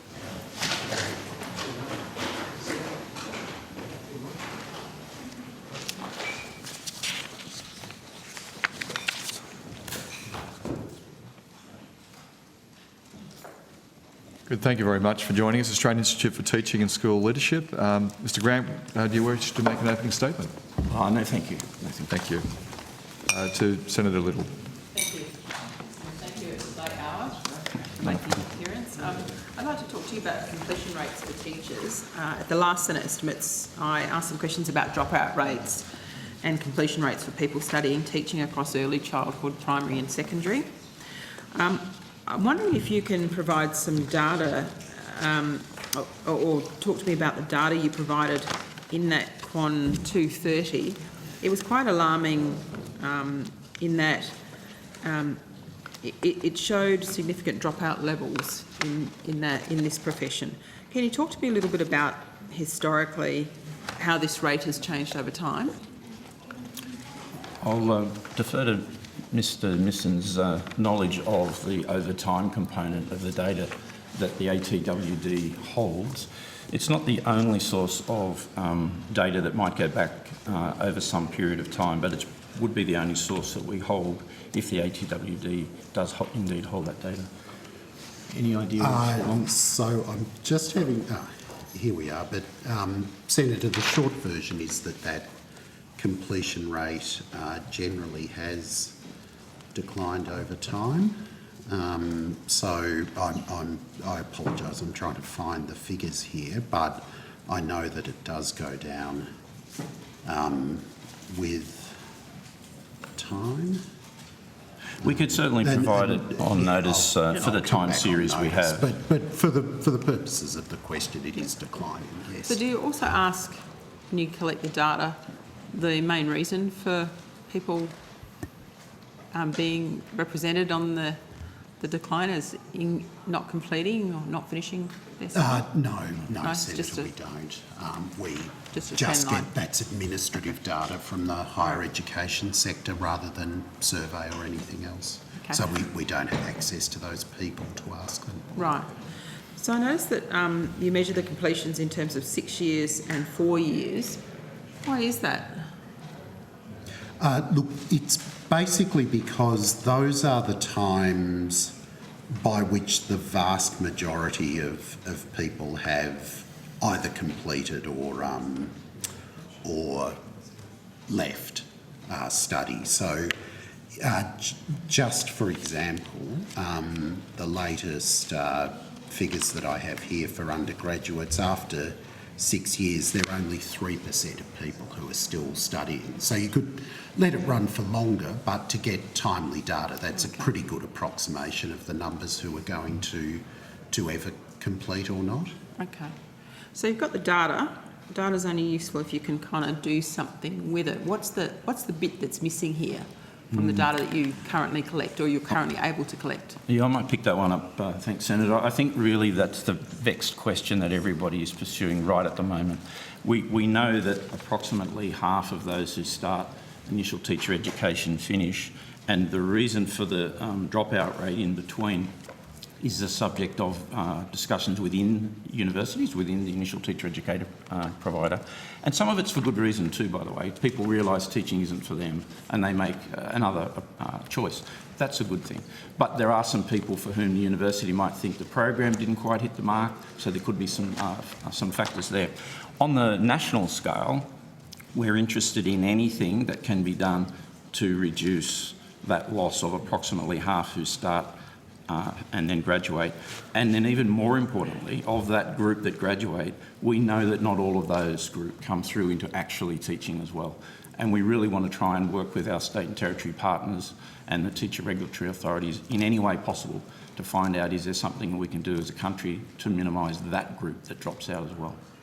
I just want to turn attention a little bit to postgraduate. So, you know, that you would have seen some of the media conversation more recently about reducing the postgraduate study from 2 years to 1 in an effort to increase the number of teachers that stay in the sector.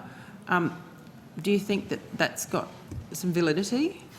What work has been, what I should ask is not do you think, but what work have you done that might inform that proposition? I was about to say, I absolutely can say that we're on the public record with submissions that we've made about pathways that are both more flexible and faster. So not specifically have we said 1 year, although it is possible for secondary with a bachelor in the same field as the masters with honours to do so in 1 year, which tends to lend itself to a secondary school interpretation. But we are all on about the work that some jurisdictions are pursuing to look at in-school experience, the apprenticeship model, or whatever you want to call that type of thing, that combines the academic component, which is often the technical skills, with that very relevant and important practical experience. Right. And done well, it can shorten the time frame, but we're also of the view it will reduce that dropout rate that I mentioned earlier. Can I ask about some of the limitations in the data that you provided in that? So you've got people who do a Bachelor of Teaching regardless of whether that's primary, secondary, or early years, whichever state or territory you're in. What about, so there's those people, that's represented in your data, and there's people who do a different degree and then they come in and do the teaching degree on top of it. Are they included in that data set that you've already provided? Or is it just the undergraduate teachers who are doing purely teaching? We certainly have data on both, Senator. Yeah, undergraduate and postgraduate. And I've just checked the Quan, and we have provided both. If you can just provide Also, that, if it saves a question on notice, Senator, I do now have those completion rates over time. Oh, great. And just wait for the next question, which is also, what about those, do you actually record people that actually go and study education as their undergraduate, but then go and do something completely different in postgraduate? So they might go and do IT as the postgraduate. Do you include them still in postgraduate teaching because teaching was their foundation degree? Or I'm just wondering who you're missing in these stats. So, no, they would be counted as undergraduate teaching because Right. it's the completion of that degree, whatever they then go on and do. Yep. No, that's okay, if I can come back to that.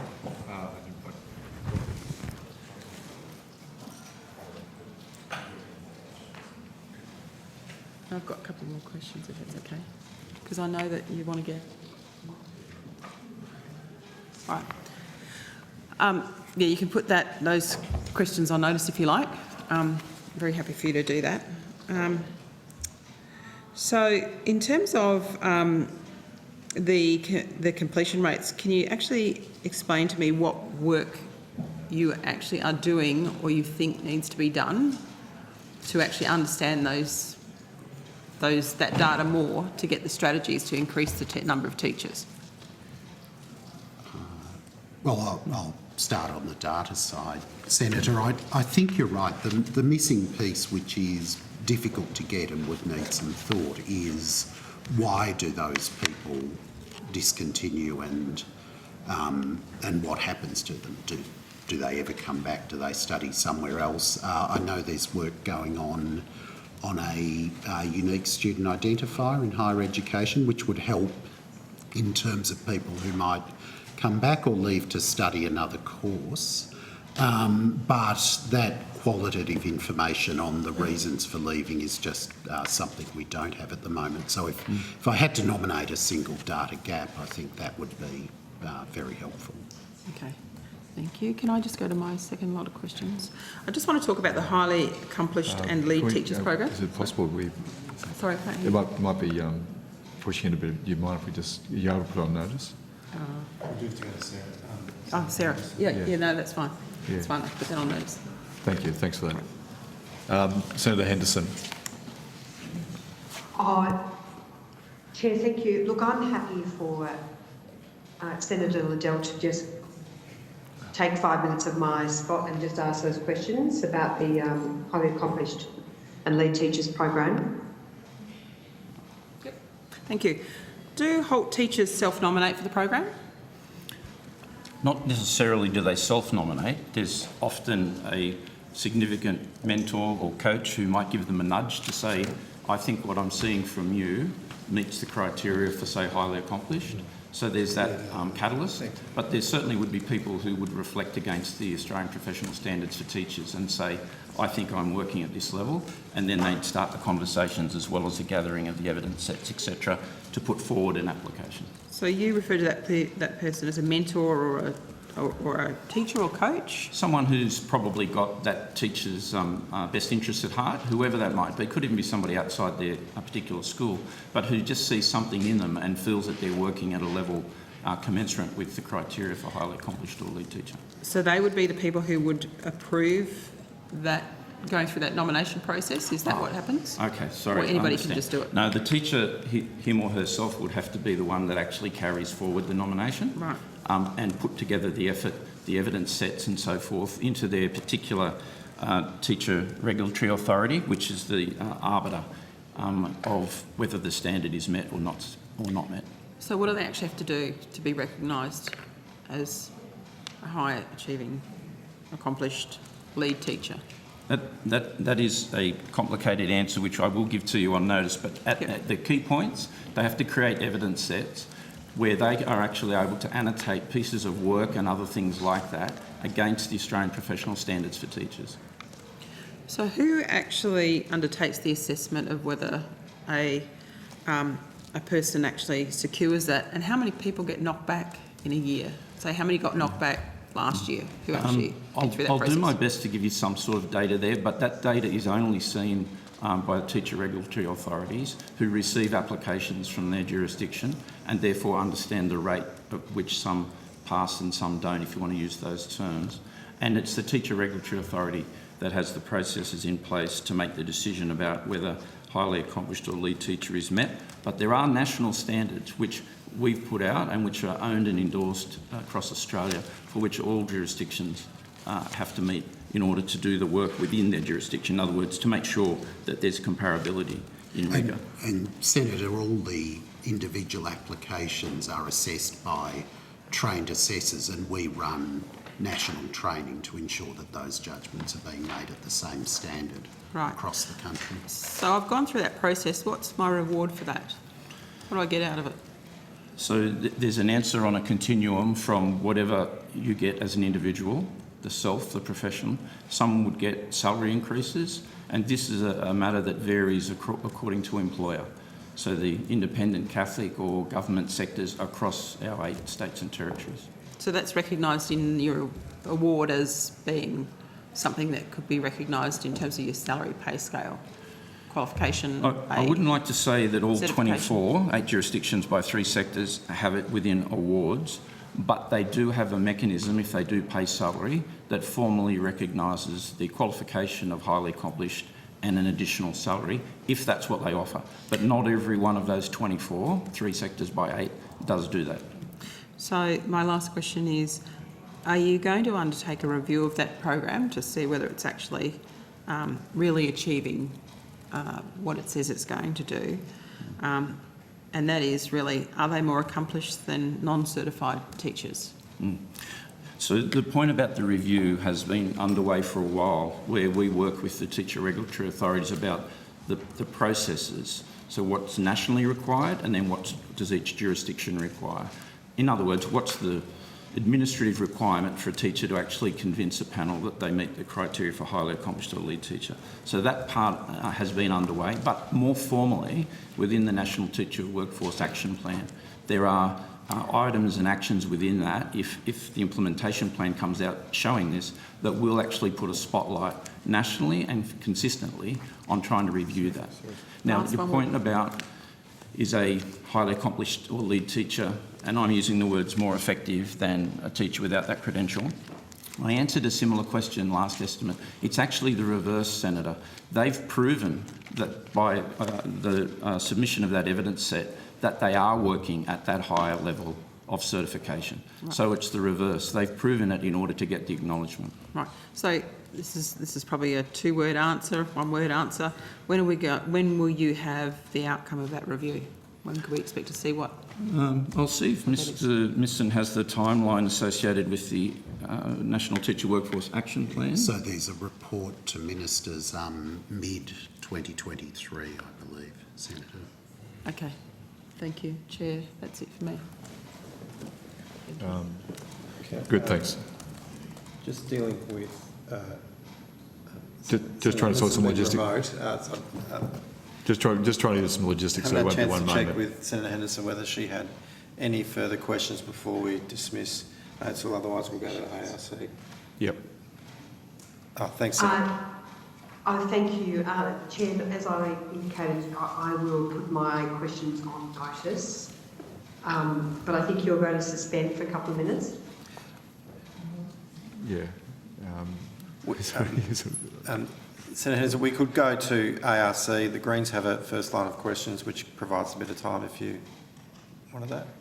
I'd like to listen to every single word of questioning. We didn't have a break, so we've got a changeover of people. So. Well, let's have a quick 5 minute break. A quick 5 minute break. So we're going to change over people anyway.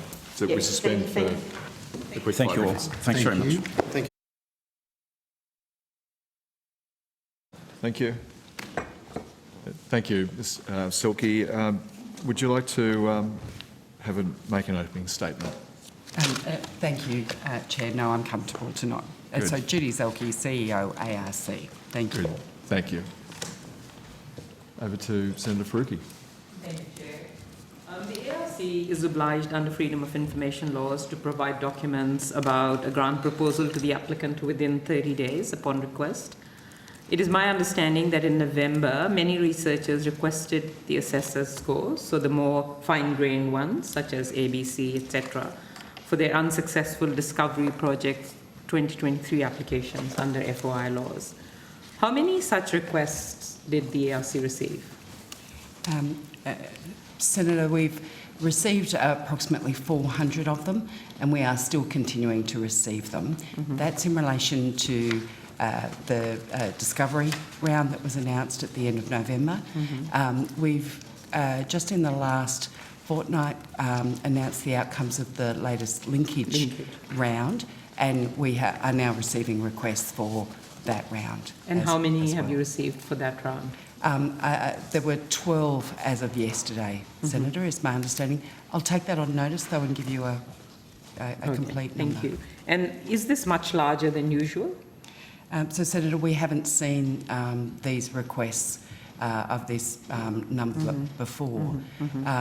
We would potentially receive 3 or 4 a year previously for this type of information. But I understand one of the, following a tweet, that encouraged researchers to seek this information. I understand that the ARC has told these researchers who have put in the FOIs and their universities that they would not be treating these as FOI requests and would instead treat them administratively due to the large number of requests, and would only provide the information requested in the first quarter of this year. Is that accurate? Senator, yeah, so the way in which we have traditionally dealt with these, because in effect researchers are, as you said, requesting information that is their information. So we have for several years now dealt with that by saying we're happy to give you that information. We won't put you through the full process. In turn, that means we as well don't have to go through those additional steps and provide it to the applicant. Normally that can be done very quickly.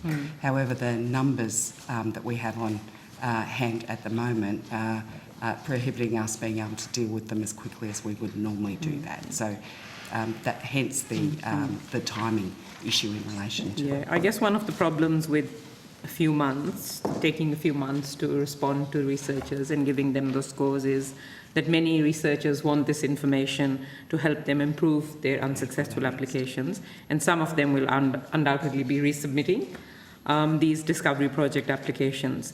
And they need this information now because, as I understand, the next Discovery Project application deadline is in 2 weeks, on the 8th of March. So I guess my question is, will you provide this requested information in a more timely manner, which is pretty much now, to enable that to happen? So, Senator, we're aiming to have provided all of those responses by the 28th of February. So we are just about to push the button, so to speak, on all of those responses back to everything that was received by mid-January, so that they can And go how out. many would there be? The vast majority of them. I don't have it broken down by week, I'm sorry, Senator, in relation to the numbers, but approximately I think 390 of them were received before Christmas, and the rest have come in subsequently. Okay. What is the reason for not simply providing the scores to applicants by default? I mean, you already have it, and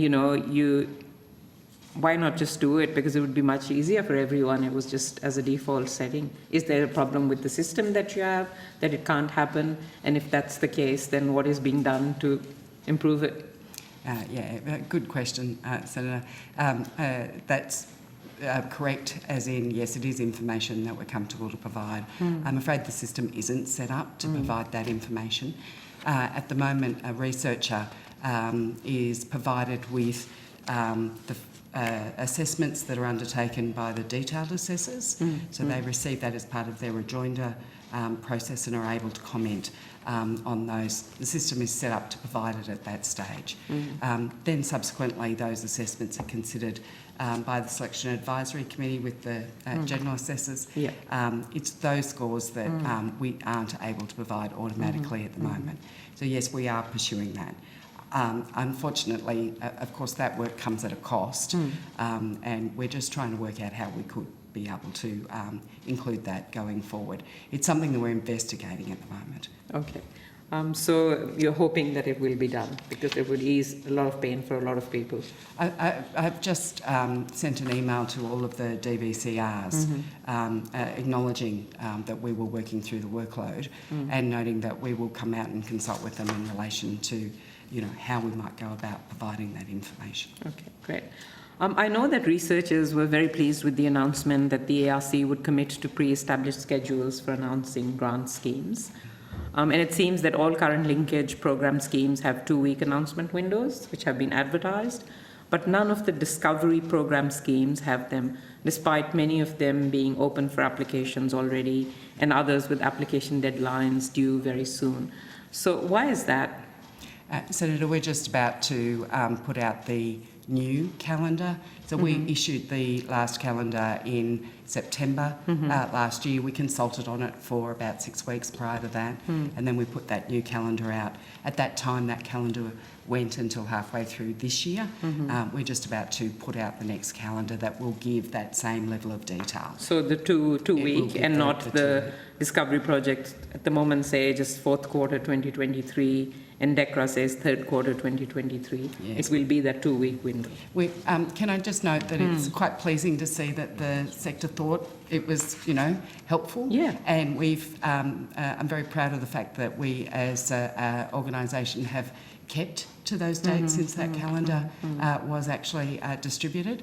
So having shown now that we can achieve those, I think it's therefore we're able to put it out with greater confidence. Yeah, but I guess one improvement hopefully from next time would be to put the dates out as with the applications, because that makes a difference to how people plan for these. On the 30th of November, you announced that national interest test statements would be assessed as part of the normal peer review process. Obviously, this was a welcome change, and after a lot of pressure and input from researchers. But I understand it only applies to schemes that opened on or after the 1st of December. Is that correct? It is, okay. So you have previously responded to my request for information about NIT, confirming that ARC has been requesting edits to NIT statements in a very large proportion of proposals. We had a bit of chat about that last time. So approximately 75% of successful proposals in most schemes and 100% in some. So for the schemes currently underway that opened before the 1st of December last year, are we looking at similar rates of edit requests, similar high rates, or? Senator, what we've announced is that we will only do one review of the NIT statements that are provided for any applications that are coming in for those rounds that were announced prior to the 1st of December. We did have 2 schemes that were announced just in the month before that new arrangement was put in place, and in speaking with some stakeholders, they thought that it wasn't enough it wasn't enough time for those applicants who were at that stage working on their applications to be able to move to the new process. So we can ensure consistency of approach for each round by delivering it from 1 December onwards in that Okay, regard. and you said before that there'll be one round, one Yes. edit. And have the researchers been informed that is the case? The Senator, the research officers and the universities have been informed. The normal process is that the research officers then on-forward that to researchers. There is information on our website in that regard that we haven't actually written to, open out to all of the researchers in that regard, but that is the documented process. Okay, so the information you said on your website is that you will do one edit for the applications before December. I'm happy to If you check could, that yeah. and come back Yeah. with you, Senator. Yeah. I'll just make sure that it is clear in Yeah. that information. Yeah, it's just that researchers need to know what's going to happen. Just the last few questions from me. There has been reporting recently on the inadequacy of PhD stipends. And I asked those questions earlier of the department, but PhD students are saying that they're really struggling to make ends meet, pay rent, to put food on the table. As you know, some universities do top up PhD stipends to give their students a little more support, but this is certainly an exception rather than a rule. Does the ARC have a view on the adequacy of PhD stipends, and have you made any representations to the department or to universities in recent times about the level of support? Because it goes to the heart of research and which students are able to do research or not.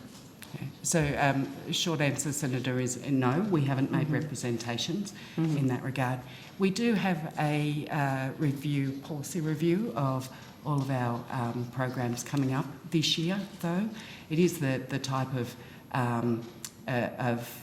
issue that would generally be raised in that context when we're looking to review the programs and consider any design issues into the future. Yes, if I could urge you, Ms. Delki, to take this up, because ARC sees its role as advising government on research matters, and I think this goes to the heart of research matters. So, yeah, that would be really great if you could do that. Thank you. Thanks, Chair. Good, thank you. You happy with less than 15 minutes? Thank you, Senator You've always Faruqi. got one more question. Very strong questions. Now, thank you very much for joining us tonight, and thank you for your very patient wait. Thank you. I now call the Australian Curriculum Assessment and Reporting Authority.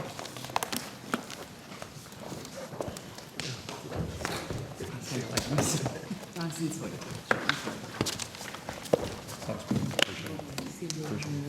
I understand why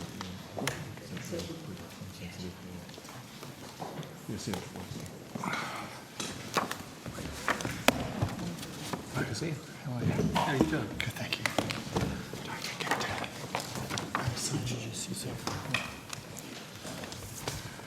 Mr. Carvello, would you like to make an opening statement? No, thank you, Mr. Chair.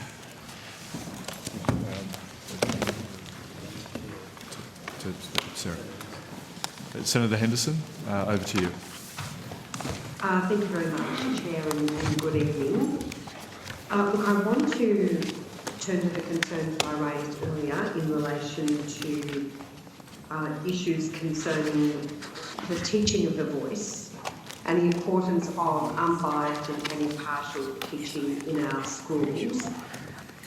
So just first of all to the National Curriculum version 9.0, which was approved by Education Ministers in April 2022.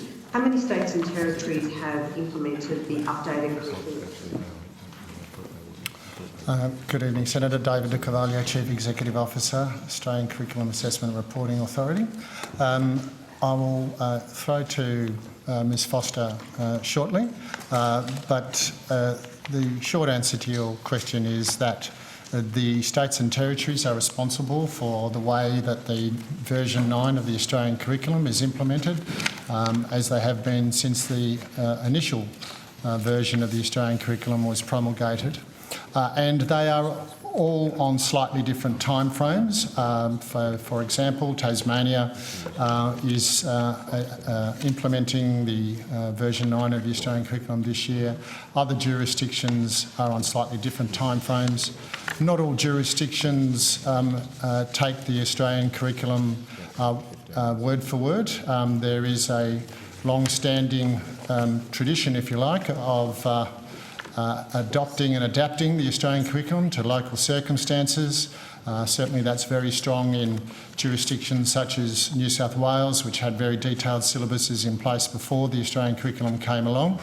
Other jurisdictions who adopt and adapt the Australian curriculum to varying degrees, Victoria and Western Australia. But in relation to the specific matters in the civics and citizenship curriculum, I shall ask Ms Foster to go through that if that's what you like. Can I just ascertain how many states and territories have implemented the updated curriculum, and if there are delays, can you please explain what they are? And if you need to take that on notice, that's fine. But I am surprised to hear there's such variation in adoption. Do you have a time frame by which time all states and territories would have adopted the new curriculum? I'll refer to Ms Foster. She has closer to that particular issue than I am, Senator. Ms Foster? Sharon Foster, Executive Director of Curriculum at ACARA. As has been indicated, it is certainly up to the jurisdictions and the sectors to make that decision. ACARA doesn't have that in our remit. What we do know at this stage is that Tasmania is implementing this year. It is the only state that is actually implementing version 9 at the moment. The rest of the jurisdictions are in the process of building familiarisation and offering professional learning to their teachers. And as Mr Di Carvalho said, that the states that adopt and adapt, so Western Australia, New South Wales and Victoria, have indicated that they may take a little longer as they need to make the adaptations before they actually release the version and then start the process for familiarisation and implementation in their states and territories. So what's the time frame for those states? It absolutely varies, and we don't have a definitive date on that at the moment across all of them. But aren't you responsible for overseeing the rollout of the national curriculum? The states and territories are actually responsible for the implementation of the curriculum. ACARA is not responsible for that component. And I didn't say, sorry, Ms Foster, I didn't say that. But ACARA has a key role in the rollout of the updated curriculum. So I'm just very surprised to hear such variation in adoption of the national curriculum. Are you concerned about this? And if so, how do you make those concerns known and how do you manage this? So, Senator, as indicated, it's been a long-standing fact of the way that the Australian curriculum works and the way the Federation works. The jurisdictions, the states and territories have constitutional responsibility for education, and the Australian Curriculum Assessment and Reporting Authority, while it is established under Commonwealth legislation, is actually responsible to all 9 education ministers. And we have to consult extensively with all jurisdictions in the development of the Australian curriculum and, in fact, in relation to the development of all our various initiatives. And at the end of the day, jurisdictions will take the work that we have produced in collaboration with them and on their behalf and implement it according to their own timeframes. This is an agreement between the states and the Education Minister, the Federal Education Minister.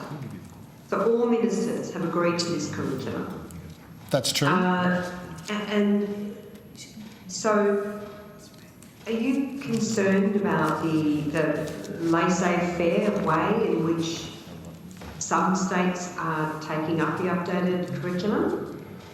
So certainly the better, the more states can align with the Australian curriculum, that would be desirable, but the issue has always been that states have felt the need to adopt to their circumstances. And we wouldn't actually be able to get agreement from the states and territories to a national document if it was too locked down and everybody had to do everything in detail and implement it to the letter of the law. You actually require some degree of flexibility in order to get agreement. I mean, this is the opposite of being locked down. This looks incredibly loose. Given this was agreed in April 2022, so it's almost a year ago, what assurances can you give Australian parents that the updated agreed national curriculum will be implemented within a reasonable timeframe? So, again, Senator, the timeframe for implementation is up to jurisdictions. Senator Ms Foster has indicated that Tasmania, first cab off the rank. New South Wales, for example, is also currently in the middle of reviewing their own more detailed syllabuses, and they are cognisant of the Australian curriculum, but they have a long tradition, as I indicated before, of their own syllabuses, and that is a long-standing arrangement in that state.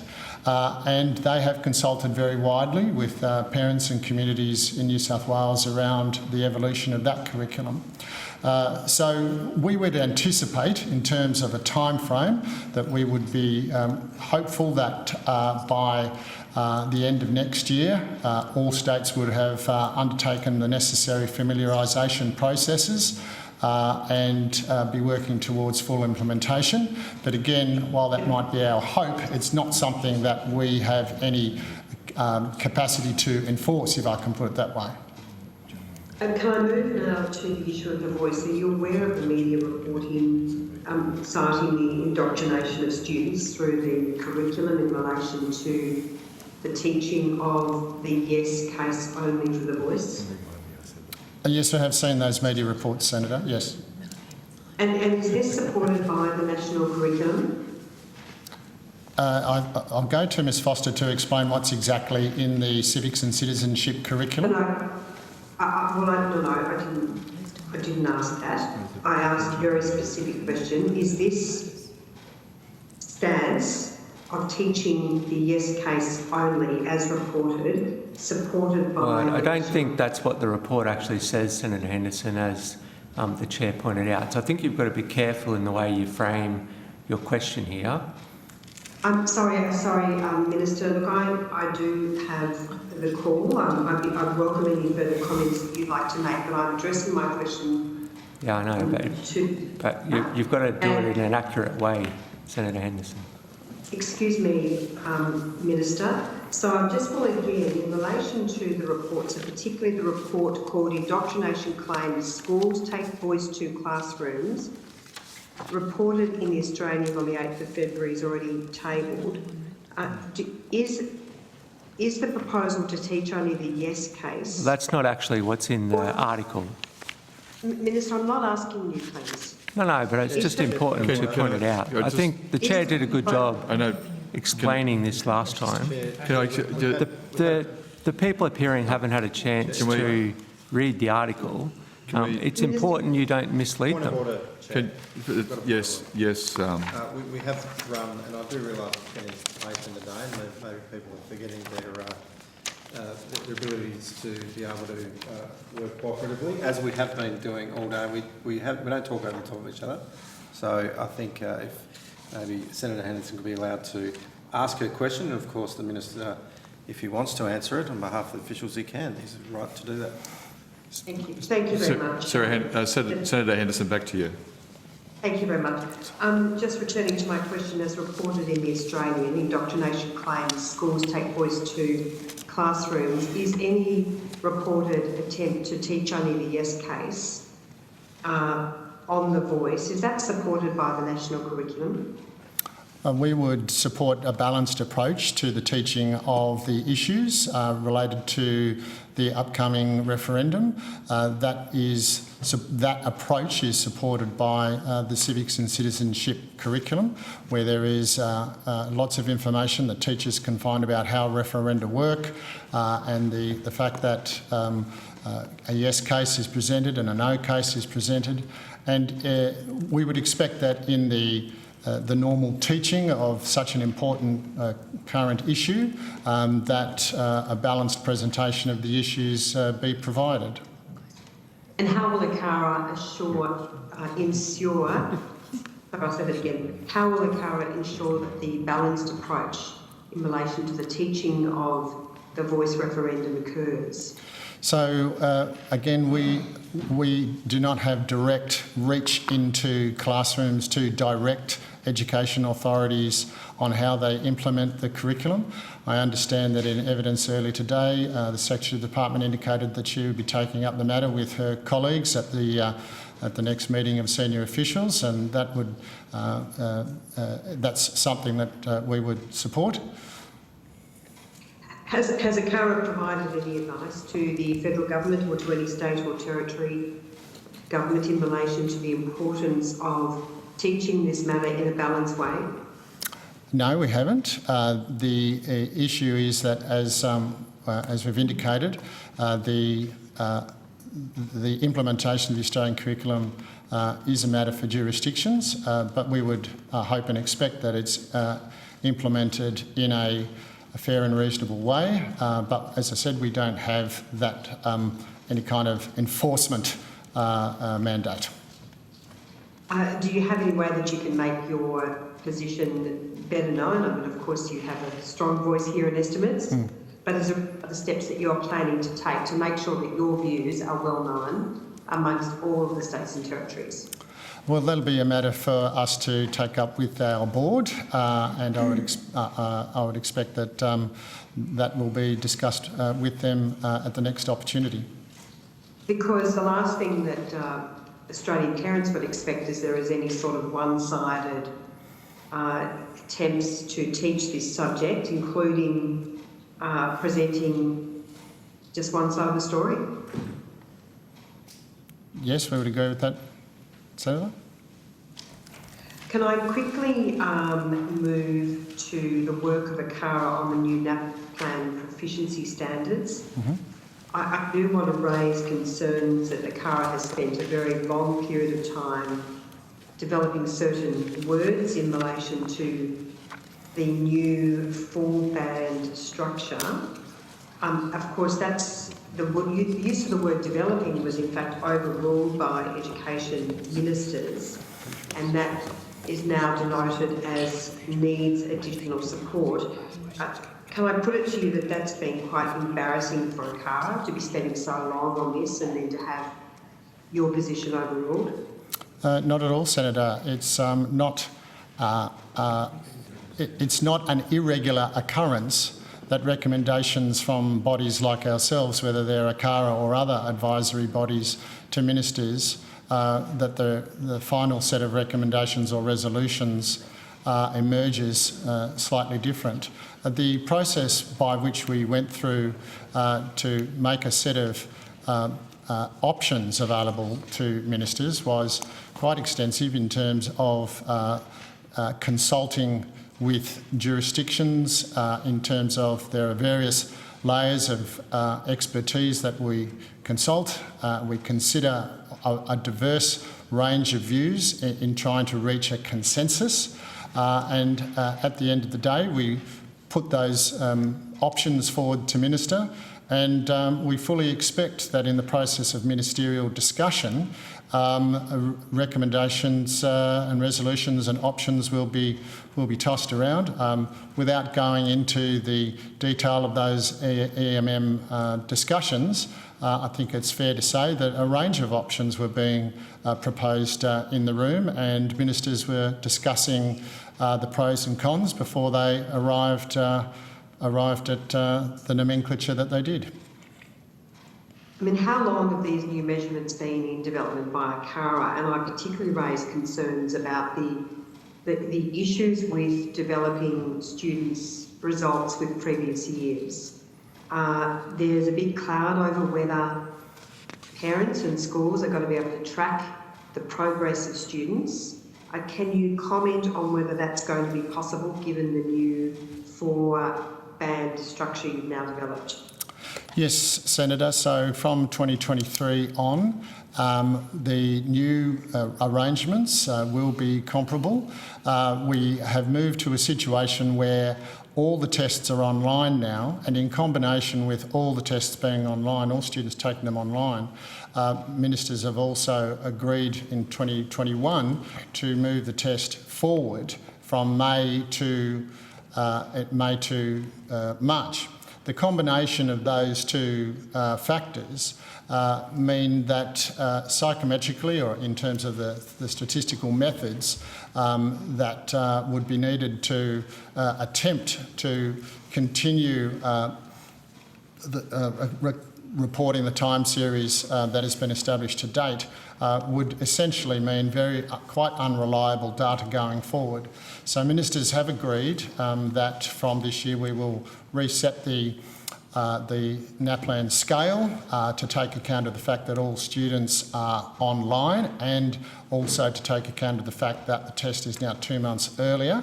This will give much more precise data around where students are and how they are performing, and will allow clean comparisons going forward, so parents can have confidence. I'm sorry to cut in, if you could. I know that I'm attending remotely, but you haven't addressed my question, and that is, how are you going to be able to track students if you can't compare previous years? So if you set the clock and start again, I mean, that puts students and parents and schools at a massive disadvantage. All of that data you're literally disposing of. No, Senator, that data is still of use, and it will be taken into account as we finalise the reset scale. The point is, Minister, there's not a lot of value in continuing to compare data that is on a much better scale for a much better test with data that has been in the public domain on an old test and an old scale. It would be irresponsible to purport that that data is essentially comparable going forward. It would be potentially misleading. And the psychometric, the expertise. Is it irresponsible to put students and parents in a position where they can no longer compare their child's performance with previous years? Isn't that irresponsible? They will. It is responsible to ensure that the data that is in the parents' hands is accurate and precise, and that is what these reforms will be doing. Well, I put it to you that it's irresponsible to put parents in a position when they don't know how their children are going compared to previous years. They will, from this year on, Senator, they will have accurate and precise and meaningful information going forward. Can I just ask a follow-up So, question? are you saying that the 10-band structure, which actually gave parents more information, are you saying that the previous system was inaccurate and inadequate? No, that's not what I'm saying, Senator. I'm saying that to compare the information that is now going to be presented on a new scale, because now all students will be doing tests online and the tests will be 2 months earlier, that has resulted in a changed set of parameters. And this is not uncommon across the world in terms of statistical collections and time series. When parameters change, time series have to be reset. So, for example, in the United States, under the National Assessment for Educational Progress, the parameters around the senior secondary mathematics assessments that are used were reset fundamentally in 2005, and the data in that time series from 2005 on was not comparable to the data going forward. But the data that was collected from 2005 onwards under the NAEP, the National Assessment and Educational Progress, was much better quality data, and that's the same situation that we will be in going forward. Senator Henderson, Senator Sullivan has a supplementary question to Yeah. one of your earlier questions. Yes, thank you. Just a quick one, Senator Henderson. So you're saying that there's no means to actually do any mapping of the two data sets? So we've consulted our measurement advisory group here. There are a couple of issues at play, and I'll ask Mr. Dyer to elaborate. But essentially, one of the main issues is moving the time series forward. So we're changing from April to May. So, from May to March. So the students are undertaking the test 2 months earlier. And not only that, they are undertaking a test that is now 100% online, whereas in previous years, in May, there was a combination. Students were either online or on paper. So there was a complex set of statistical equating methods that were in place to be able to ensure comparability between paper tests and online tests when the tests were done in May. The combination of now everybody being on the online test and moving the tests forward means that it's much more complicated to be able to come up with a reliable method of comparing. One of the ways that one of the things it would need to involve is what is referred to as a bridging study, which would involve a sizable sample of students who undertook the test in March to undertake it again in May. So what they refer to as common person equating. It would be a fairly heroic assumption to make that the students who undertook the test in March are going to front up 2 months later and try just as hard as they did 2 months before. This is just one of the aspects of the problem that complicates the psychometric and statistical analyses, making this task, as I said before, it would be heroic to say that is a credible and valid comparison going forward. Senator Henderson, so back to you, Senator Henderson, and just appreciate you've got some more time, but Senator Roberts also has some questions to ask. Look, I'm just going to cut to the chase here. As a parent, I am really concerned, and as the Shadow Education Minister, but I'm really concerned on behalf of all Australian parents that you are dumbing down NAPLAN. And it's even worse when parents can't compare their child's performance as against previous years. I mean, that puts kids and parents at a terrible disadvantage as well as schools. And I just can't quite believe that you're rolling out this change to NAPLAN, which places so many children and so many parents and schools at such a disadvantage. So, Senator, just to be clear, any student undertaking their NAPLAN tests in Year 3 this year, there is no previous comparison. If they're doing it in Year 5 this year, there's only 1 year of data, and those parents will get clean, accurate data going forward. And this, as I said, Senator, it is not uncommon for time series to be restarted when the parameters fundamentally change. It's frankly, it's not good enough, and I'm so surprised that ACARA couldn't have worked out how to improve NAPLAN without throwing it out altogether, because that's effectively what you're doing. And I'm speaking on behalf of Australian parents here, parents have a right to know how their kids are tracking at school, and it puts schools at an enormous disadvantage as well. I just cannot believe that you have spent so long coming up with a NAPLAN so-called improvement, which looks to me like you're dumbing down NAPLAN and you're denying parents and children valuable information. Mr. Carvello, I don't want to and also Senator Henderson may be asking for an answer to that question. I'm not sure if it was a statement or not, but it may have been a question. I'd like a response to that question. A response to that comment. Thank you. Thank you. I'm mindful. Sorry. So it's that time delay. It's a little bit hard. So my apologies to you, Mr. Carvello. I'm happy to put it I'm just happy to quickly, succinctly put it again. I cannot believe that ACARA has spent so long rolling out a so-called improvement to NAPLAN, which looks like you are dumbing down NAPLAN and denying parents critical information. So, Senator, if there is a review undertaken in 2020, an independent review of NAPLAN undertaken in 2020, which made the recommendation that not only should the tests be brought forward from May to March, but in that circumstance, once students were all online, that the NAPLAN scale should be reset and the time series restarted to improve the quality of the information. This was a report conducted by eminent experts in the field, consulted widely, also consulted by international measurement experts, and this was their clear advice. And that is the advice that has been implemented and recommended by ACARA and accepted by ministers. The information that will be available to parents will be information that is clear about where their students are up to. In terms of the terminology of dumbing down, one of the things that report recognised was that the national minimum standard was widely recognised as setting the bar too low. The new proficiency standards are much higher than that, and this is the opposite of dumbing down. But to me, your proposal was to denote children who were not meeting minimum standards or struggling to meet minimum standards as developing.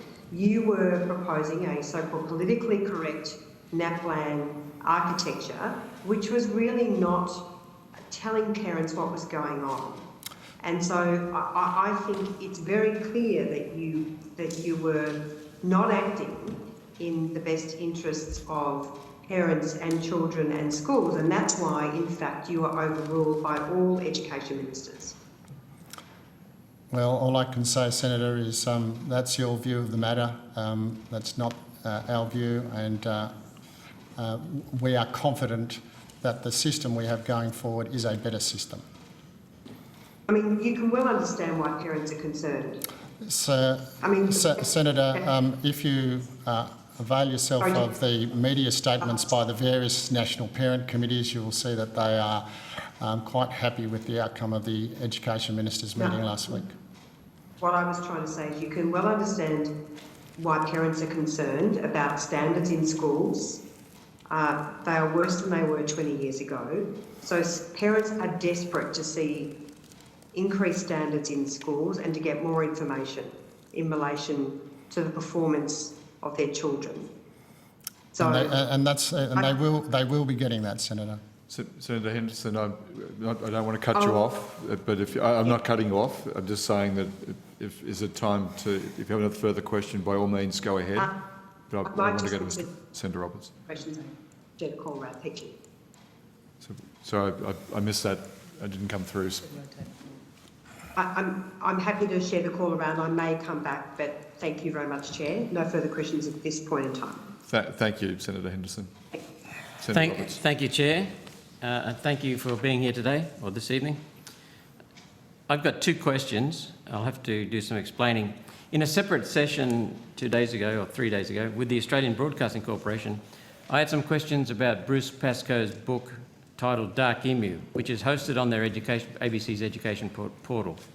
To summarise, Pascoe claims, among other things, that the Indigenous practiced advanced agriculture pre-British arrival.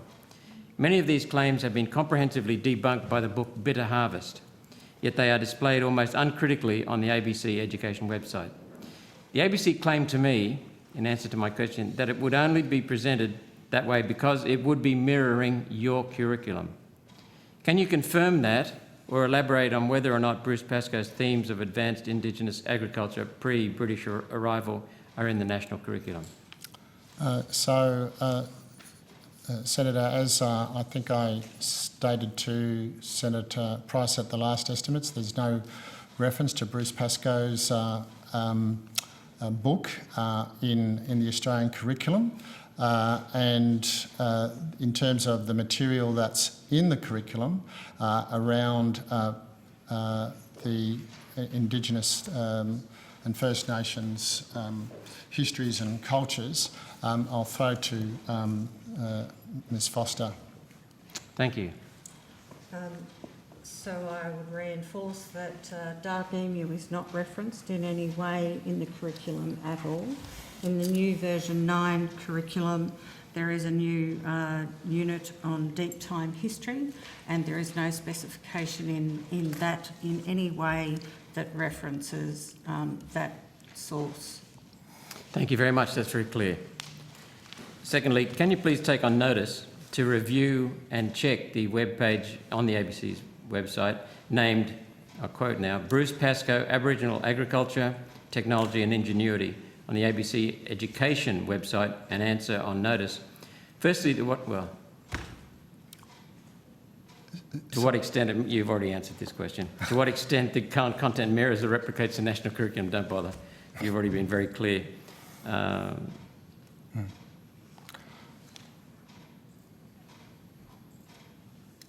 No, you've already been very clear. Forget the second question. Thank you, Chair. That's all I had. Thank you. Thank you, Senator Roberts. Just check. Yep. So, Henderson, is there any final question? No, look, I'll put the rest on notice. Thank you very much, Chair. Good, thanks very much. I then want to just thank everybody for their attendance tonight, and that concludes today's proceedings and the supplementary budget estimates 2022-23 for education and employment. I remind senators that written questions on notice should be received from senators by close of business on Friday the 3rd of March 2023. Oh, sorry, you wanted to put a question on notice? No, it's fine.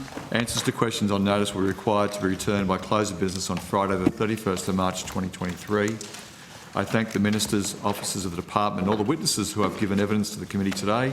Thank you also to Hansard Broadcasting and to the Secretariat. Secretariat writes these. They never put the thank you to themselves, which is sort of very gracious of them, but we never forget because of the hard work they do. But have a good night. Thanks, Chair. Thank you, Chair. Thank you. Well done. Thanks, committee.